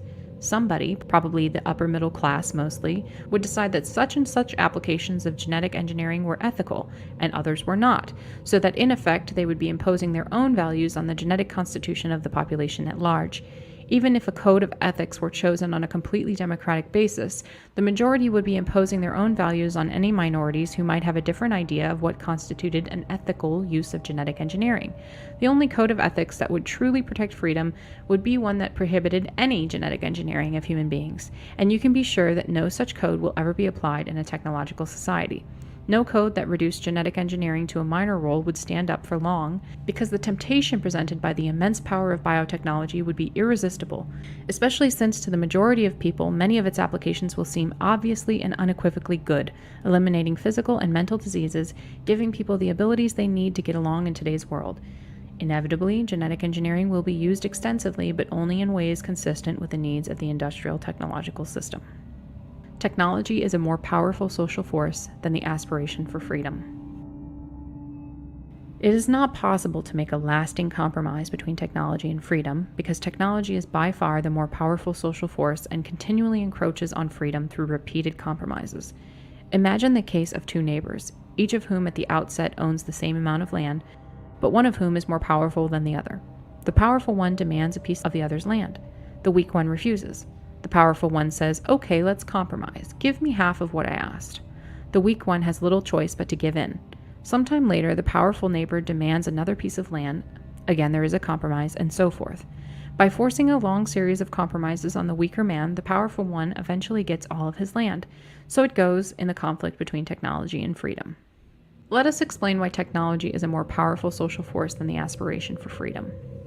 A technological advance that appears not to threaten freedom often turns out to threaten it very seriously later on. For example, consider motorized transport. A walking man formerly could go where he pleased, go at his own pace without observing any traffic regulations, and was independent of technological support systems. When motor vehicles were introduced, they appeared to increase man's freedom. They took no freedom away from the walking man. No one had to have an automobile if he didn't want one, and anyone who did choose to buy an automobile could travel much faster and further than a walking man. But the introduction of motorized transport soon changed society in such a way as to restrict greatly man's freedom of locomotion. When automobiles became numerous, it became necessary to regulate their use extensively. In a car, especially in densely populated areas, one cannot just go where one likes at one's own pace. One's movement is governed by the flow of traffic and by various traffic laws. One is tied down by various obligations, license requirements, driver test, renewing registration, insurance, maintenance required for safety, monthly payments on purchase price. Moreover, the use of motorized transport is no longer optional. Since the introduction of motorized transport, the arrangement of our cities has changed in such a way that the majority of people no longer live within walking distance of their place of employment, shopping areas, and recreational opportunities, so that they have to depend on the automobile for transportation. Or else they must use public transportation, in which case they have even less control over their own movement than when driving a car. Even the walker's freedom is now greatly restricted. In the city, he continually has to stop to wait for traffic lights that are designed mainly to serve auto traffic. In the country, motor traffic makes it dangerous and unpleasant to walk along the highway. Note this important point that we have just illustrated with the case of motorized transport. When a new item of technology is introduced as an option that an individual can accept or not as he chooses, it does not necessarily remain optional. In many cases, the new technology changes society in such a way that people eventually find themselves forced to use it. Another reason why technology is such a powerful social force is that, within the context of a given society, technological progress marches in only one direction. It can never be reversed. Once a technical innovation has been introduced, people usually become dependent on it, so that they can never again do without it, unless it is replaced by some still more advanced innovation. Not only do people become dependent as individuals on a new item of technology, but, even more, the system as a whole becomes dependent on it. Imagine what would happen to the system today if computers, for example, were eliminated. Thus, the system can move in only one direction, toward greater technologization. Technology repeatedly forces freedom to take a step back, but technology can never take a step back, short of the overthrow of the whole technological system. Technology advances with great rapidity and threatens freedom at many different points at the same time. Crowding, rules and regulations, increasing dependence of individuals on large organizations, propaganda and other psychological techniques, genetic engineering, invasion of privacy through surveillance devices and computers, etc. To hold back any one of the threats to freedom would require a long and difficult social struggle. Those who want to protect freedom are overwhelmed by the sheer number of new attacks and the rapidity with which they develop. Hence, they become apathetic and no longer resist. To fight each of the threats separately would be futile. Success can be hoped for only by fighting the technological system as a whole, but that is revolution, not reform. Technicians, we use this term in its broad sense to describe all those who perform a specialized task that requires training, tend to be so involved in their work, their surrogate activity, that when a conflict arises between their technical work and their freedom, they almost always decide in favor of their technical work. This is obvious in the case of scientists, but it also appears elsewhere. Educators, humanitarian groups, conservation organizations do not hesitate to use propaganda or other psychological techniques to help them achieve their laudable ends. Corporations and government agencies, when they find it useful, do not hesitate to collect information about individuals without regard to their privacy. Law enforcement agencies are frequently inconvenienced by the constitutional rights of suspects, and often of completely innocent persons, and they do whatever they can do legally, or sometimes illegally, to restrict or circumvent those rights. Most of these educators, government officials, and law officers believe in freedom, privacy, and constitutional rights, but when these conflict with their work, they usually feel that their work is more important. It is well known that people generally work better and more persistently when striving for a reward than when attempting to avoid punishment or a negative outcome. Scientists and other technicians are motivated mainly by the rewards they get through their work, but those who oppose technological invasions of freedom are working to avoid a negative outcome. Consequently, there are few who work persistently and well at this discouraging task. If reformers ever achieved a signal victory that seemed to set up a solid barrier against further erosion of freedom through technical progress, most would tend to relax and turn their attention to more agreeable pursuits. But the scientists would remain busy in their laboratories, and technology as it progresses would find ways, in spite of any barriers, to exert more and more control over individuals and make them always more dependent on the system. No social arrangements, whether laws, institutions, customs, or ethical codes, can provide permanent protection against technology. History shows that all social arrangements are transitory. They all change or break down eventually, but technological advances are permanent within the context of a given civilization. Suppose, for example, that it were possible to arrive at some social arrangements that would prevent genetic engineering from being applied to human beings, or prevent it from being applied in such a way as to threaten freedom and dignity. Still, the technology would remain waiting. Sooner or later, the social arrangement would break down, probably sooner given the pace of change in our society. Then genetic engineering would begin to invade our sphere of freedom, and this invasion would be irreversible, short of a breakdown of technological civilization itself. Any illusions about achieving anything permanent through social arrangements should be dispelled by what is currently happening with environmental legislation. A few years ago, it seemed that there were secure legal barriers preventing at least some of the worst forms of environmental degradation. A change in the political wind, and those barriers begin to crumble. For all the foregoing reasons, technology is a more powerful social force than the aspiration for freedom. But this statement requires an important qualification. It appears that during the next several decades, the industrial technological system will be undergoing severe stresses due to economic and environmental problems, and especially due to problems of human behavior, alienation, rebellion, hostility, a variety of social and psychological difficulties. We hope that the stresses through which the system is likely to pass will cause it to break down, or at least will weaken it sufficiently so that a revolution against it becomes possible. If such a revolution occurs and is successful, then at that particular moment the aspiration for freedom will have proved more powerful than technology. In paragraph 125, used an analogy of a weak neighbor who is left destitute by a strong neighbor who takes all his land by forcing him on a series of compromises. But suppose now that the strong neighbor gets sick so that he is unable to defend himself. The weak neighbor can force the strong one to give him his land back, or he can kill him. If he lets the strong man survive and only forces him to give the land back, he is a fool, because when the strong man gets well again, he will take all the land for himself. The only sensible alternative for the weaker man is to kill the strong one while he has the chance. In the same way, while the industrial system is sick, we must destroy it. If we compromise with it and let it recover from its sickness, it will eventually wipe out all of our freedom. Simpler social problems have proved intractable. If anyone still imagines that it would be possible to reform the system in such a way as to protect freedom from technology, let him consider how clumsily and for the most part unsuccessfully our society has dealt with other social problems that are far more simple and straightforward. Among other things, the system has failed to stop environmental degradation, political corruption, drug trafficking, or domestic abuse. Take our environmental problems, for example. Here, the conflict of values is straightforward.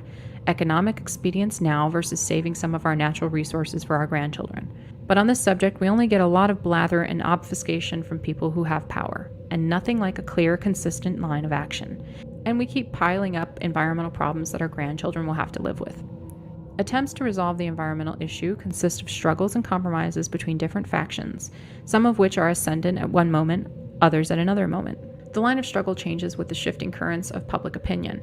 This is not a rational process, nor is it one that is likely to lead to a timely and successful solution to the problem. Major social problems, if they get solved at all, are rarely or never solved through any rational, comprehensive plan. They just work themselves out through a process in which various competing groups pursuing their own, usually short-term, self-interest arrive, mainly by luck, at some more or less stable modus vivendi. In fact, these principles we formulated in paragraphs 100 through 106 make it seem doubtful that rational long-term social planning can ever be successful. Thus, it is clear that the human race has at best a very limited capacity for solving even relatively straightforward social problems. How then is it going to solve the far more difficult and subtle problem of reconciling freedom with technology? Technology presents clear-cut material advantages, where freedom is an abstraction that means different things to different people, and its loss easily obscured by propaganda and fancy talk. And note this important difference. It is conceivable that our environmental problems, for example, may someday be settled through a rational, comprehensive plan, but if this happens, it will be only because it is in the long-term interest of the system to solve these problems. But it is not in the interest of the system to preserve freedom or small group autonomy. On the contrary, it is in the interest of the system to bring human behavior under control to the greatest extent possible. Thus, while practical considerations may eventually force the system to take rational, prudent approach to environmental problems, equally practical considerations will force the system to regulate human behavior ever more closely, preferably by indirect means that will disguise the encroachment on freedom. This isn't just our opinion. Eminent social scientists, for example James Q. Wilson, have stressed the importance of socializing people more effectively. Revolution is easier than reform. We hope we've convinced the reader that the system cannot be reformed in such a way as to reconcile freedom with technology. The only way out is to dispense with the industrial technological system altogether. This implies revolution, not necessarily an armed uprising, but certainly a radical and fundamental change in the nature of society. People tend to assume that because revolution involves a much greater change than reform does, it is more difficult to bring about than reform is. Actually, under certain circumstances, revolution is much easier than reform. The reason is that a revolutionary movement can inspire an intensity of commitment that a reform movement cannot inspire. A reform movement merely offers to solve a particular social problem. A revolutionary movement offers to solve all problems at one stroke and create a whole new world. It provides the kind of ideal for which people will take great risks and make great sacrifices. For this reason, it would be much easier to overthrow the whole technological system than to put effective permanent restraints on the development or application of any one segment of technology, such as genetic engineering, for example. Not many people will devote themselves with a single-minded passion to imposing and maintaining restraints on genetic engineering, but under suitable conditions, large numbers of people may devote themselves passionately to a revolution against the industrial technological system. As we noted in paragraph 132, reformers seeking to limit certain aspects of technology would be working to avoid a negative outcome, but revolutionaries work to gain a powerful reward, fulfillment of their revolutionary vision, and therefore work harder and more persistently than reformers do. Reform is always restrained by the fear of painful consequences if change goes too far. But once a revolutionary fever has taken hold of society, people are willing to undergo unlimited hardships for the sake of their revolution. This was clearly shown in the French and Russian revolutions. It may be in such cases only a minority of the population is really committed to the revolution, but this minority is sufficiently large and active so that it becomes the dominant force in society. We will have more to say about a revolution in paragraphs 180 through 205. Control of human behavior. Since the beginning of civilization, organized societies have had to put pressures on human beings for the sake of the functioning of the social organism. The kinds of pressures vary greatly from one society to another. Some of the pressures are physical, poor diet, excessive labor, environmental pollution, and some are psychological, noise, crowding, forcing human behavior into the mold that society requires. In the past, human nature has been approximately constant, or at any rate has varied only within certain bounds. Consequently, societies have been able to push people only up to certain limits. When the limit of human endurance has passed, things start going wrong. Rebellion, or crime, or corruption, or evasion of work, or depression, and some other mental problems, or an elevated death rate, or a declining birth rate, or something else, so that either the society breaks down, or its functioning becomes too inefficient, and it is quickly or gradually, through conquest, attrition, or evolution, replaced by some more efficient form of society. Thus, human nature has in the past put certain limits on the development of societies. People could be pushed only so far and no farther. But today, this may be changing because modern technology is developing ways of modifying human beings. Imagine a society that subjects people to conditions that make them terribly unhappy, then gives them drugs to take away their unhappiness. Science fiction? It's already happening to some extent in our own society. It is well known that the rate of clinical depression has been greatly increasing in recent decades. We believe that this is due to disruption of the power process, as explained in paragraphs 59 through 76. But even if we are wrong, the increasing rate of depression is certainly the result of some conditions that exist in today's society. Instead of removing the conditions that make people depressed, modern society gives them antidepressant drugs. In effect, antidepressants are a means of modifying an individual's internal state in such a way as to enable him to tolerate social conditions that he would otherwise find intolerable. Yes, we know that depression is often of purely genetic origin. We are referring here to the cases in which environment plays the predominant role. Drugs that affect the mind are only one example of the new methods of controlling human behavior that modern society is developing. Let us look at some of the other methods. To start, there are techniques of surveillance. Hidden video cameras are now used in most stores, and in many other places, computers are used to collect and process vast amounts of information about individuals. Information so obtained greatly increases the effectiveness of physical coercion, in other words, law enforcement. Then there are methods of propaganda for which the mass communication media provide effective vehicles. Efficient techniques have been developed for winning elections, selling products, influencing public opinion. The entertainment industry serves as an important psychological tool of the system, possibly even when it is dishing out large amounts of sex and violence. Entertainment provides modern man with an essential means of escape. While absorbed in television, videos, etc., he can forget stress, anxiety, frustration, dissatisfaction. Many primitive peoples, when they don't have work to do, are quite content to sit for hours at a time doing nothing at all because they are at peace with themselves and their world. But most modern people must be constantly occupied or entertained, otherwise they get bored. In other words, they get fidgety, uneasy, irritable.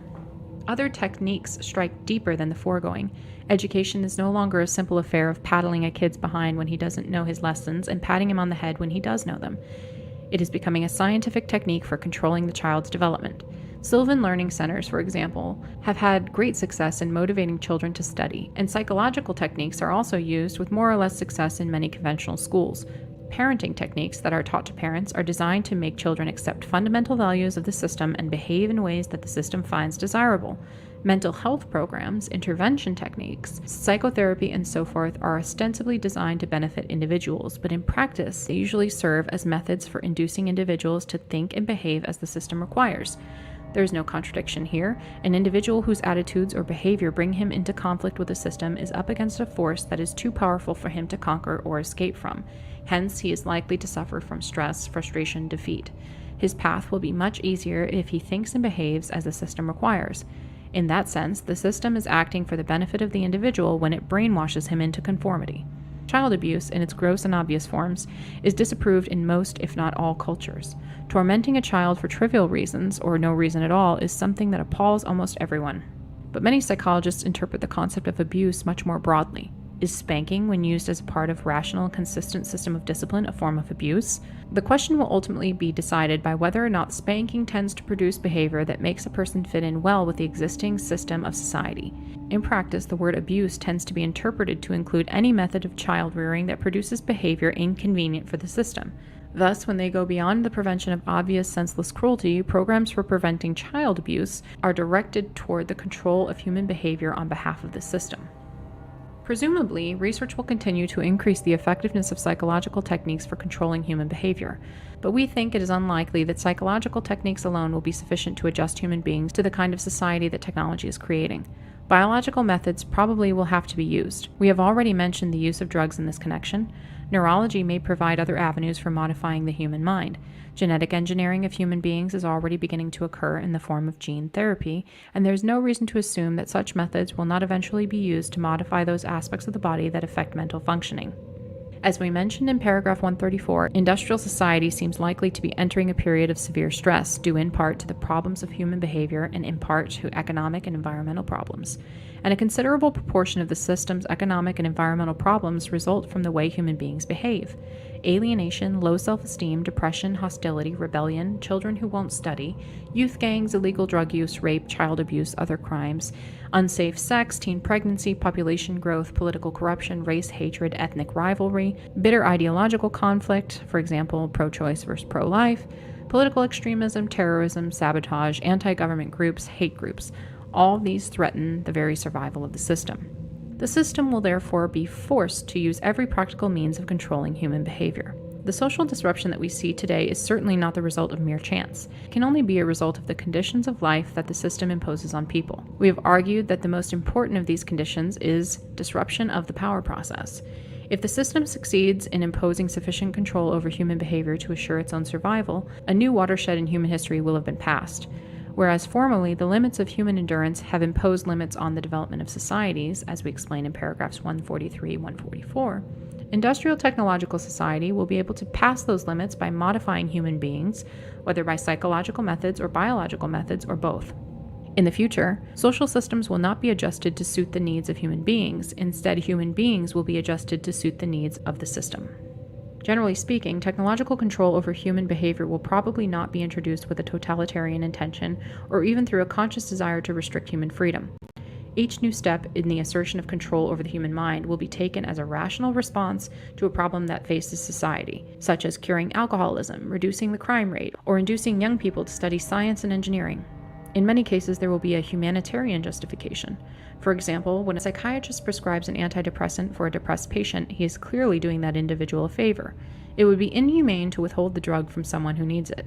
When parents send their children to Sylvan learning centers to have them manipulated into becoming enthusiastic about their studies, they do so from concern for their children's welfare. It may be that some of these parents wish that one didn't have to have specialized training to get a job, and that their kid didn't have to be brainwashed into becoming a computer nerd. But what can they do? They can't change society, and their child may be unemployable if he doesn't have certain skills, so they send him to Sylvan. Thus, control over human behavior will be introduced not by a calculated decision of the authorities, but through a process of social evolution, rapid evolution, however. The process will be impossible to resist because each advance considered by itself will appear to be beneficial, or at least the evil involved in making the advance will appear to be beneficial. Or, at least the evil involved in making the advance will seem to be less than that which would result from not making it. Propaganda, for example, is used for many good purposes, such as discouraging child abuse or race hatred.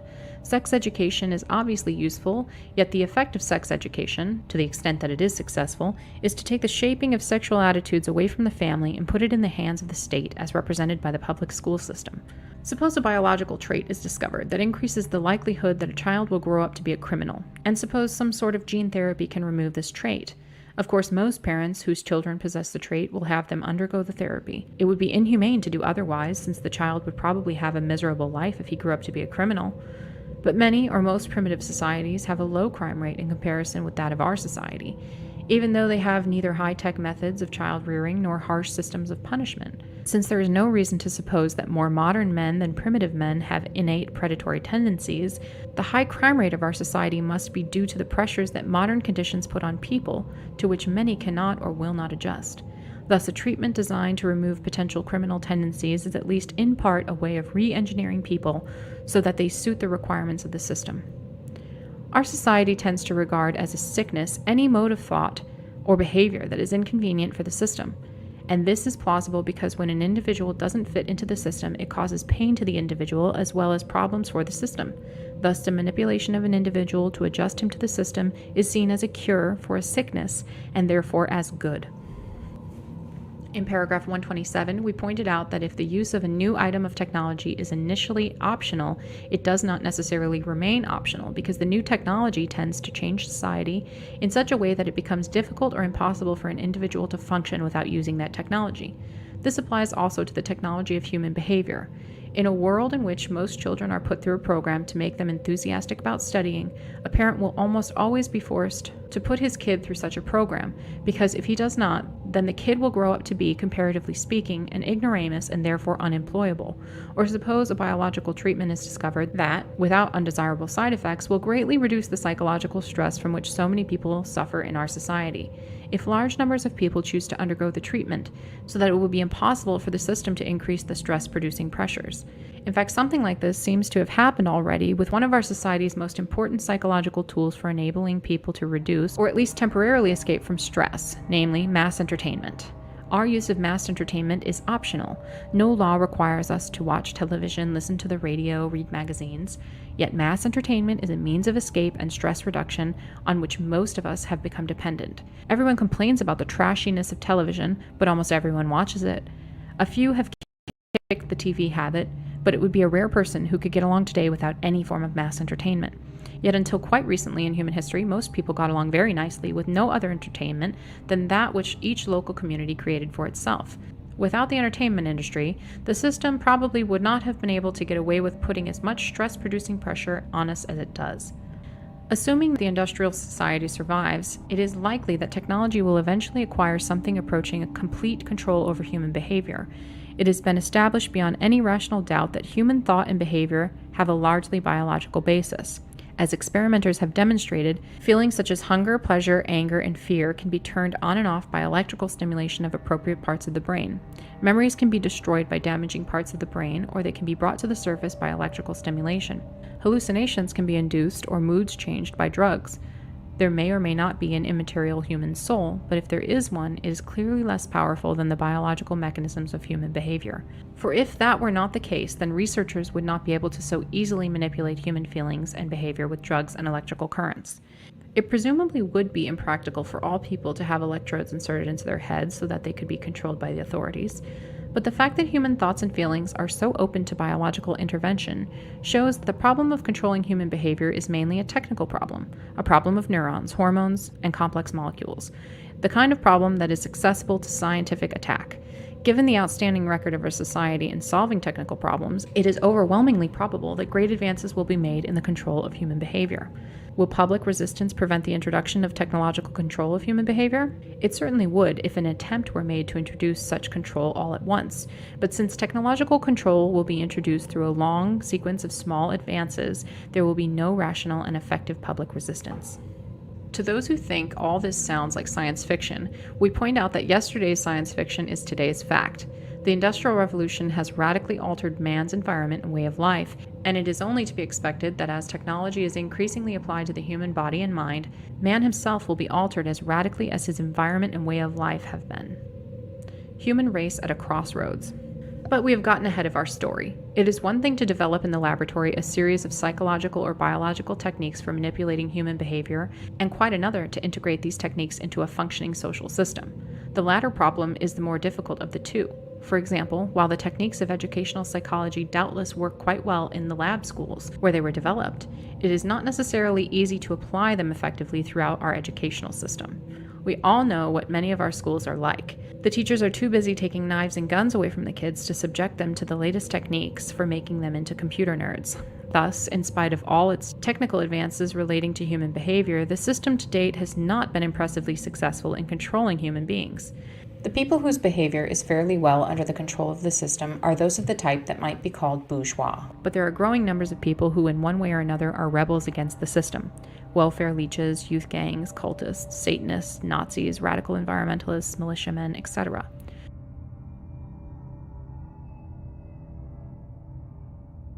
The system is currently engaged in a desperate struggle to overcome certain problems that threaten its survival, among which the problems of human behavior are the most important. If the system succeeds in acquiring sufficient control over human behavior quickly enough, it will probably survive.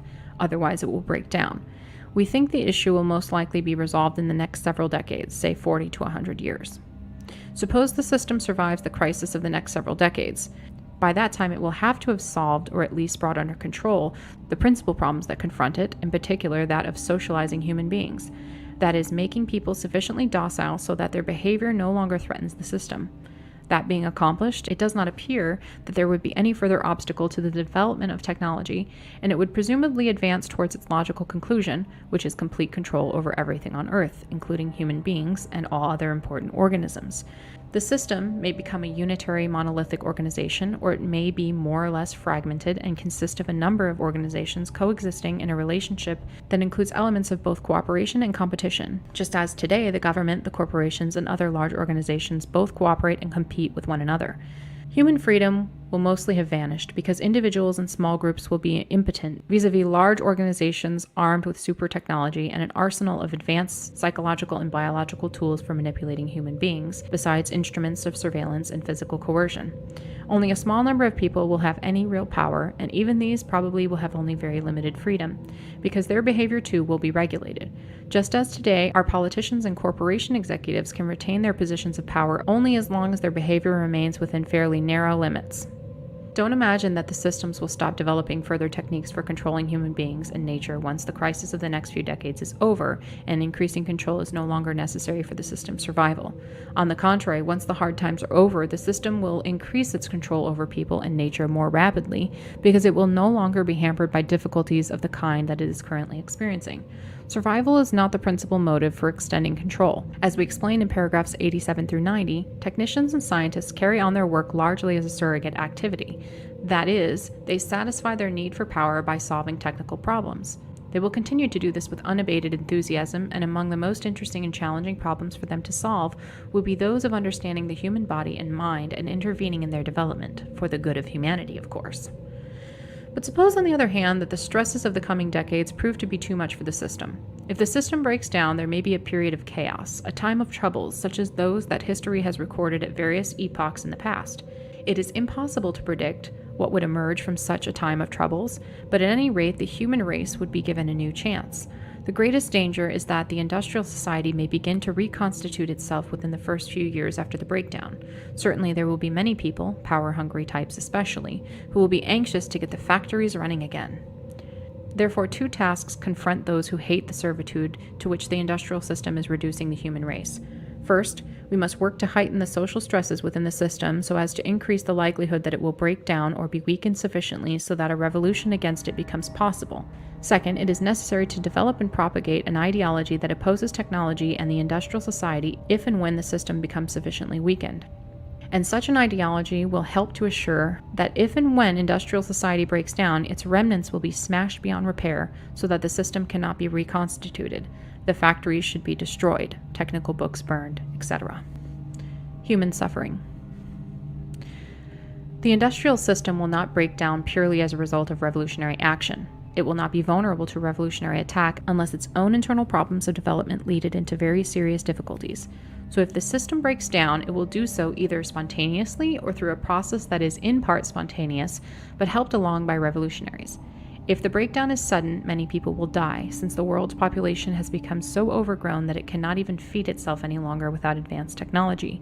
Even if the breakdown is gradual enough so that the reduction of the population can occur more through lowering of the birth rate than through elevations of the death rate, the process of deindustrialization probably will be very chaotic and involve much suffering. It is naive to think it likely that technology can be phased out in a smooth, managed, orderly way, especially since the technophiles will fight stubbornly at every step. Is it therefore cruel to work for the breakdown of the system? Maybe, but maybe not. In the first place, revolutionaries will not be able to break the system down unless it is already in enough trouble so that there will be a good chance of its eventually breaking down by itself anyway. And the bigger the system grows, the more disastrous the consequences of its breakdown will be. So it may be that revolutionaries, by hastening the onset of the breakdown, will be reducing the extent of the disaster. In the second place, one has to balance struggle and death against the loss of freedom and dignity. To many of us, freedom and dignity are more important than a long life or avoidance of physical pain. Besides, we all have to die sometime, and it may be better to die fighting for survival for a cause than to live a long but empty and purposeless life. In the third place, it is not certain that the survival of the system will lead to less suffering than the breakdown of the system would. The system has already caused and is continuing to cause immense suffering all over the world. Ancient cultures that for hundreds of years gave people a satisfactory relationship with each other and with their environment have been shattered by contact with the industrial society, and the result has been a whole catalog of economic, environmental, social, and psychological problems. One of the effects of the intrusion of industrial society has been that over much of the world, traditional controls on population have been thrown out of balance. Hence the population explosion with all that implies. Then there is the psychological suffering that is widespread throughout the supposedly fortunate countries of the West. No one knows what will happen as a result of ozone depletion, the greenhouse effect, and other environmental problems that cannot yet be foreseen. And, as nuclear proliferation has shown, new technology cannot be kept out of the hands of dictators and the irresponsible third world nations. Would you like to speculate about what Iraq or North Korea will do with genetic engineering? Oh, say the technophiles, science is going to fix all that. We will conquer famine, eliminate psychological suffering, and make everybody healthy and happy. Yeah, sure. That's what they said 200 years ago. The Industrial Revolution was supposed to eliminate poverty, make everybody happy, etc. The actual result has been quite different. The technophiles are hopelessly naive or self-deceiving in their understanding of social problems. They are unaware or choose to ignore the fact that when large changes, even seemingly beneficial ones, are introduced into society, they lead to a long consequence of other changes, most of which are impossible to predict. The result is disruption of the society. So it is very probable that in their attempts to end poverty and disease, engineer docile, happy personalities, and so forth, the technophiles will create social systems that are terribly troubled, even more so than the present ones. For example, scientists boast that they will end famine by creating new genetically engineered food plants. But this will allow the human population to keep expanding indefinitely, and it is well known that crowding leads to increased stress and aggression. This is merely one example of the predictable problems that will arise. We emphasize that, as past experience has shown, technical progress will lead to other new problems that cannot be predicted in advance. In fact, ever since the Industrial Revolution, technology has been creating new problems for society far more rapidly than it has been solving old ones. Thus, it will take a long and difficult period of trial and error for the technophiles to work the bugs out of their brave new world, if they ever do. In the meantime, there will be great suffering. So it is not at all clear that the survival of industrial society would involve less suffering than the breakdown of that society would. Technology has gotten the human race into a fix from which there is not likely to be any escape. The future. But suppose now that industrial society does survive the next several decades, and that the bugs do eventually get worked out of the system so that it functions smoothly. What kind of system will it be? We will consider several possibilities. First, let us postulate that the computer scientists succeed in developing intelligent machines that can do all things better than human beings can do them. In that case, presumably, all work will be done by vast, highly organized systems of machines, and no human effort will be necessary. Either of two cases might occur. The machines might be permitted to make all of their own decisions without human oversight, or else human control over the machines might be retained. If the machines are permitted to make all their own decisions, we can't make any conjectures as to the results, because it is impossible to guess how such machines might behave. We only point out that the fate of the human race would be at the mercy of the machines. It might be argued that the human race would never be foolish enough to hand over all power to the machines, but we are suggesting neither that the human race would voluntarily turn power over to the machines, nor that the machines would willfully seize power. What we do suggest is that the human race might easily permit itself to drift into a position of such dependence on the machines that it would have no practical choice but to accept all of the machines' decisions. As society and the problems that face it become more and more complex, and as machines become more and more intelligent, people will let machines make more and more of their decisions for them, simply because machine-made decisions will bring better results than man-made ones. Eventually, a stage may be reached at which the decisions necessary to keep the system running will be so complex that human beings will be incapable of making them intelligently. At that stage, the machines will be in effective control. People won't be able to just turn the machine off, because they will be so dependent on them that turning them off would amount to suicide. On the other hand, it is possible that human control over the machines may be retained. In that case, the average man may have control over certain private machines of his own, such as his car or his personal computer. But control over large systems of machines would be in the hands of a tiny elite, just as it is today, but with two differences. Due to improved techniques, the elite will have greater control over the masses. Because human work will no longer be necessary, the masses will be superfluous, a useless burden on the system. If the elite is ruthless, they may decide to exterminate the mass of humanity. If they are humane, they may use propaganda or other psychological or biological techniques to reduce the birth rate until the mass of humanity has become extinct, leaving the world to the elite. Or, if the elite consists of soft-hearted liberals, they may decide to play the role of good shepherds to the rest of the human race. They will see to it that everyone's physical needs are satisfied, that all children are raised under psychologically hygienic conditions, that everyone has a wholesome hobby to keep him busy, and that anyone who may become dissatisfied undergoes treatment to cure his problem. Of course, life will be so purposeless that people will have to be biologically or psychologically engineered, either to remove their need for the power process or to make them sublimate their drive for power into some harmless hobby. These engineered human beings may be happy in such a society, but they will most certainly not be free. They will have been reduced to the status of domestic animals. But suppose now that the computer scientists do not succeed in developing artificial intelligence, so that human work remains necessary. Even so, machines will take care of more and more of the simpler tasks so that there will be an increasing surplus of human workers at the lower levels of ability. We see this happening already. There are many people who find it difficult or impossible to get work because, for intellectual or psychological reasons, they cannot acquire the level of training necessary to make themselves useful in the present system. On those who are employed, ever-increasing demands will be placed. They will need more and more training, more and more ability, and will have to be more reliable, conforming, and docile, because they will be more and more like cells of a giant organism. Their tasks will be increasingly specialized so that their work will be, in a sense, out of touch with the real world, being concentrated on one tiny slice of reality. The system will have to use any means that it can, whether psychological or biological, to engineer people to be docile, to have the abilities that the system requires, and to sublimate their drive for power into some specialized task. But the statement that the people of such a society will have to be docile may require qualification. The society may find competitiveness useful, provided that ways are found of directing competitiveness into channels that serve the needs of the system. We can imagine a future society in which there is endless competition for positions of prestige and power. but know more than very few people will ever reach the top, where the only real power is. Very repellent is a society in which a person can satisfy his need for power only by pushing large numbers of other people out of the way and depriving them of their opportunity for power.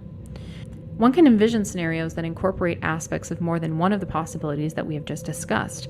For instance, it may be that machines will take over most of the work that is of real practical importance, but that human beings will be kept busy by giving relatively unimportant work.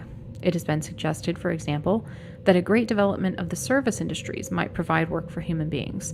Thus, people would spend their time shining each other's shoes, driving each other around in taxicabs, making handicrafts for one another, waiting on each other's tables, etc. This seems to us a thoroughly contemptible way for the human race to end up, and we doubt that many people would find fulfilling lives in such pointless busy work. They would seek other dangerous outlets, drugs, crime, cults, hate groups, unless they were biologically or psychologically engineered to adapt them to such a way of life. Needless to say, the scenarios outlined above do not exhaust all the possibilities. They only indicate the kinds of outcomes that seem to us most likely. But we can envision no plausible scenarios that are any more palatable than the ones we've just described. It is overwhelmingly probable that if the industrial technological system survives the next 40 to 100 years, it will by that time have developed certain general characteristics. Individuals, at least those of the bourgeois type who are integrated into the system and make it run, and who therefore have all the power, will be more dependent than ever on large organizations. They will become more socialized than ever, and their physical and mental qualities, to a significant extent, possibly to a very great extent, will be those that are engineered into them rather than being the result of chance or God's will or whatever. And whatever may be left of wild nature will be reduced to remnants preserved for scientific study and kept under the supervision and management of scientists. Hence it will no longer be truly wild. In the long run, say a few centuries from now, it is likely that neither the human race nor any other important organisms will exist as we know them today, because once you start modifying organisms through genetic engineering, there is no reason to stop at any particular point, so that the modifications will probably continue until man and other organisms have been utterly transformed. Whatever else may be the case, it is certain that technology is creating for human beings a new physical and social environment radically different from the spectrum of environments to which natural selection has adapted the human race physically and psychologically. If man is not adjusted to this new environment by being artificially re-engineered, then he will be adapted to it through a long and painful process of natural selection. The former is far more likely than the latter. It would be better to dump the whole stinking system and take the consequences. Strategy. The technophiles are taking us all on an utterly reckless ride into the unknown. Many people understand something of what technological progress is doing to us, yet take a passive attitude towards it because they think it is inevitable. But we don't think it is inevitable. We think it can be stopped, and we will give here some indications of how to go about stopping it. As we stated in paragraph 166, the two main tasks for the present are to promote social stress and instability in industrial society and to develop and propagate an ideology that opposes technology and the industrial system. When the system becomes sufficiently stressed and unstable, a revolution against technology may be possible. The pattern would be similar to that of the French and Russian revolutions. French society and Russian society, for several decades prior to their respective revolutions, showed increasing signs of stress and weakness. Meanwhile, ideologies were being developed that offered a new worldview that was quite different from the old one. In the Russian case, revolutionaries were actively working to undermine the old order. Then, when the old system was put under sufficient additional stress by financial crisis in France, by military defeat in Russia, it was swept away by revolution. What we propose is something along the same lines.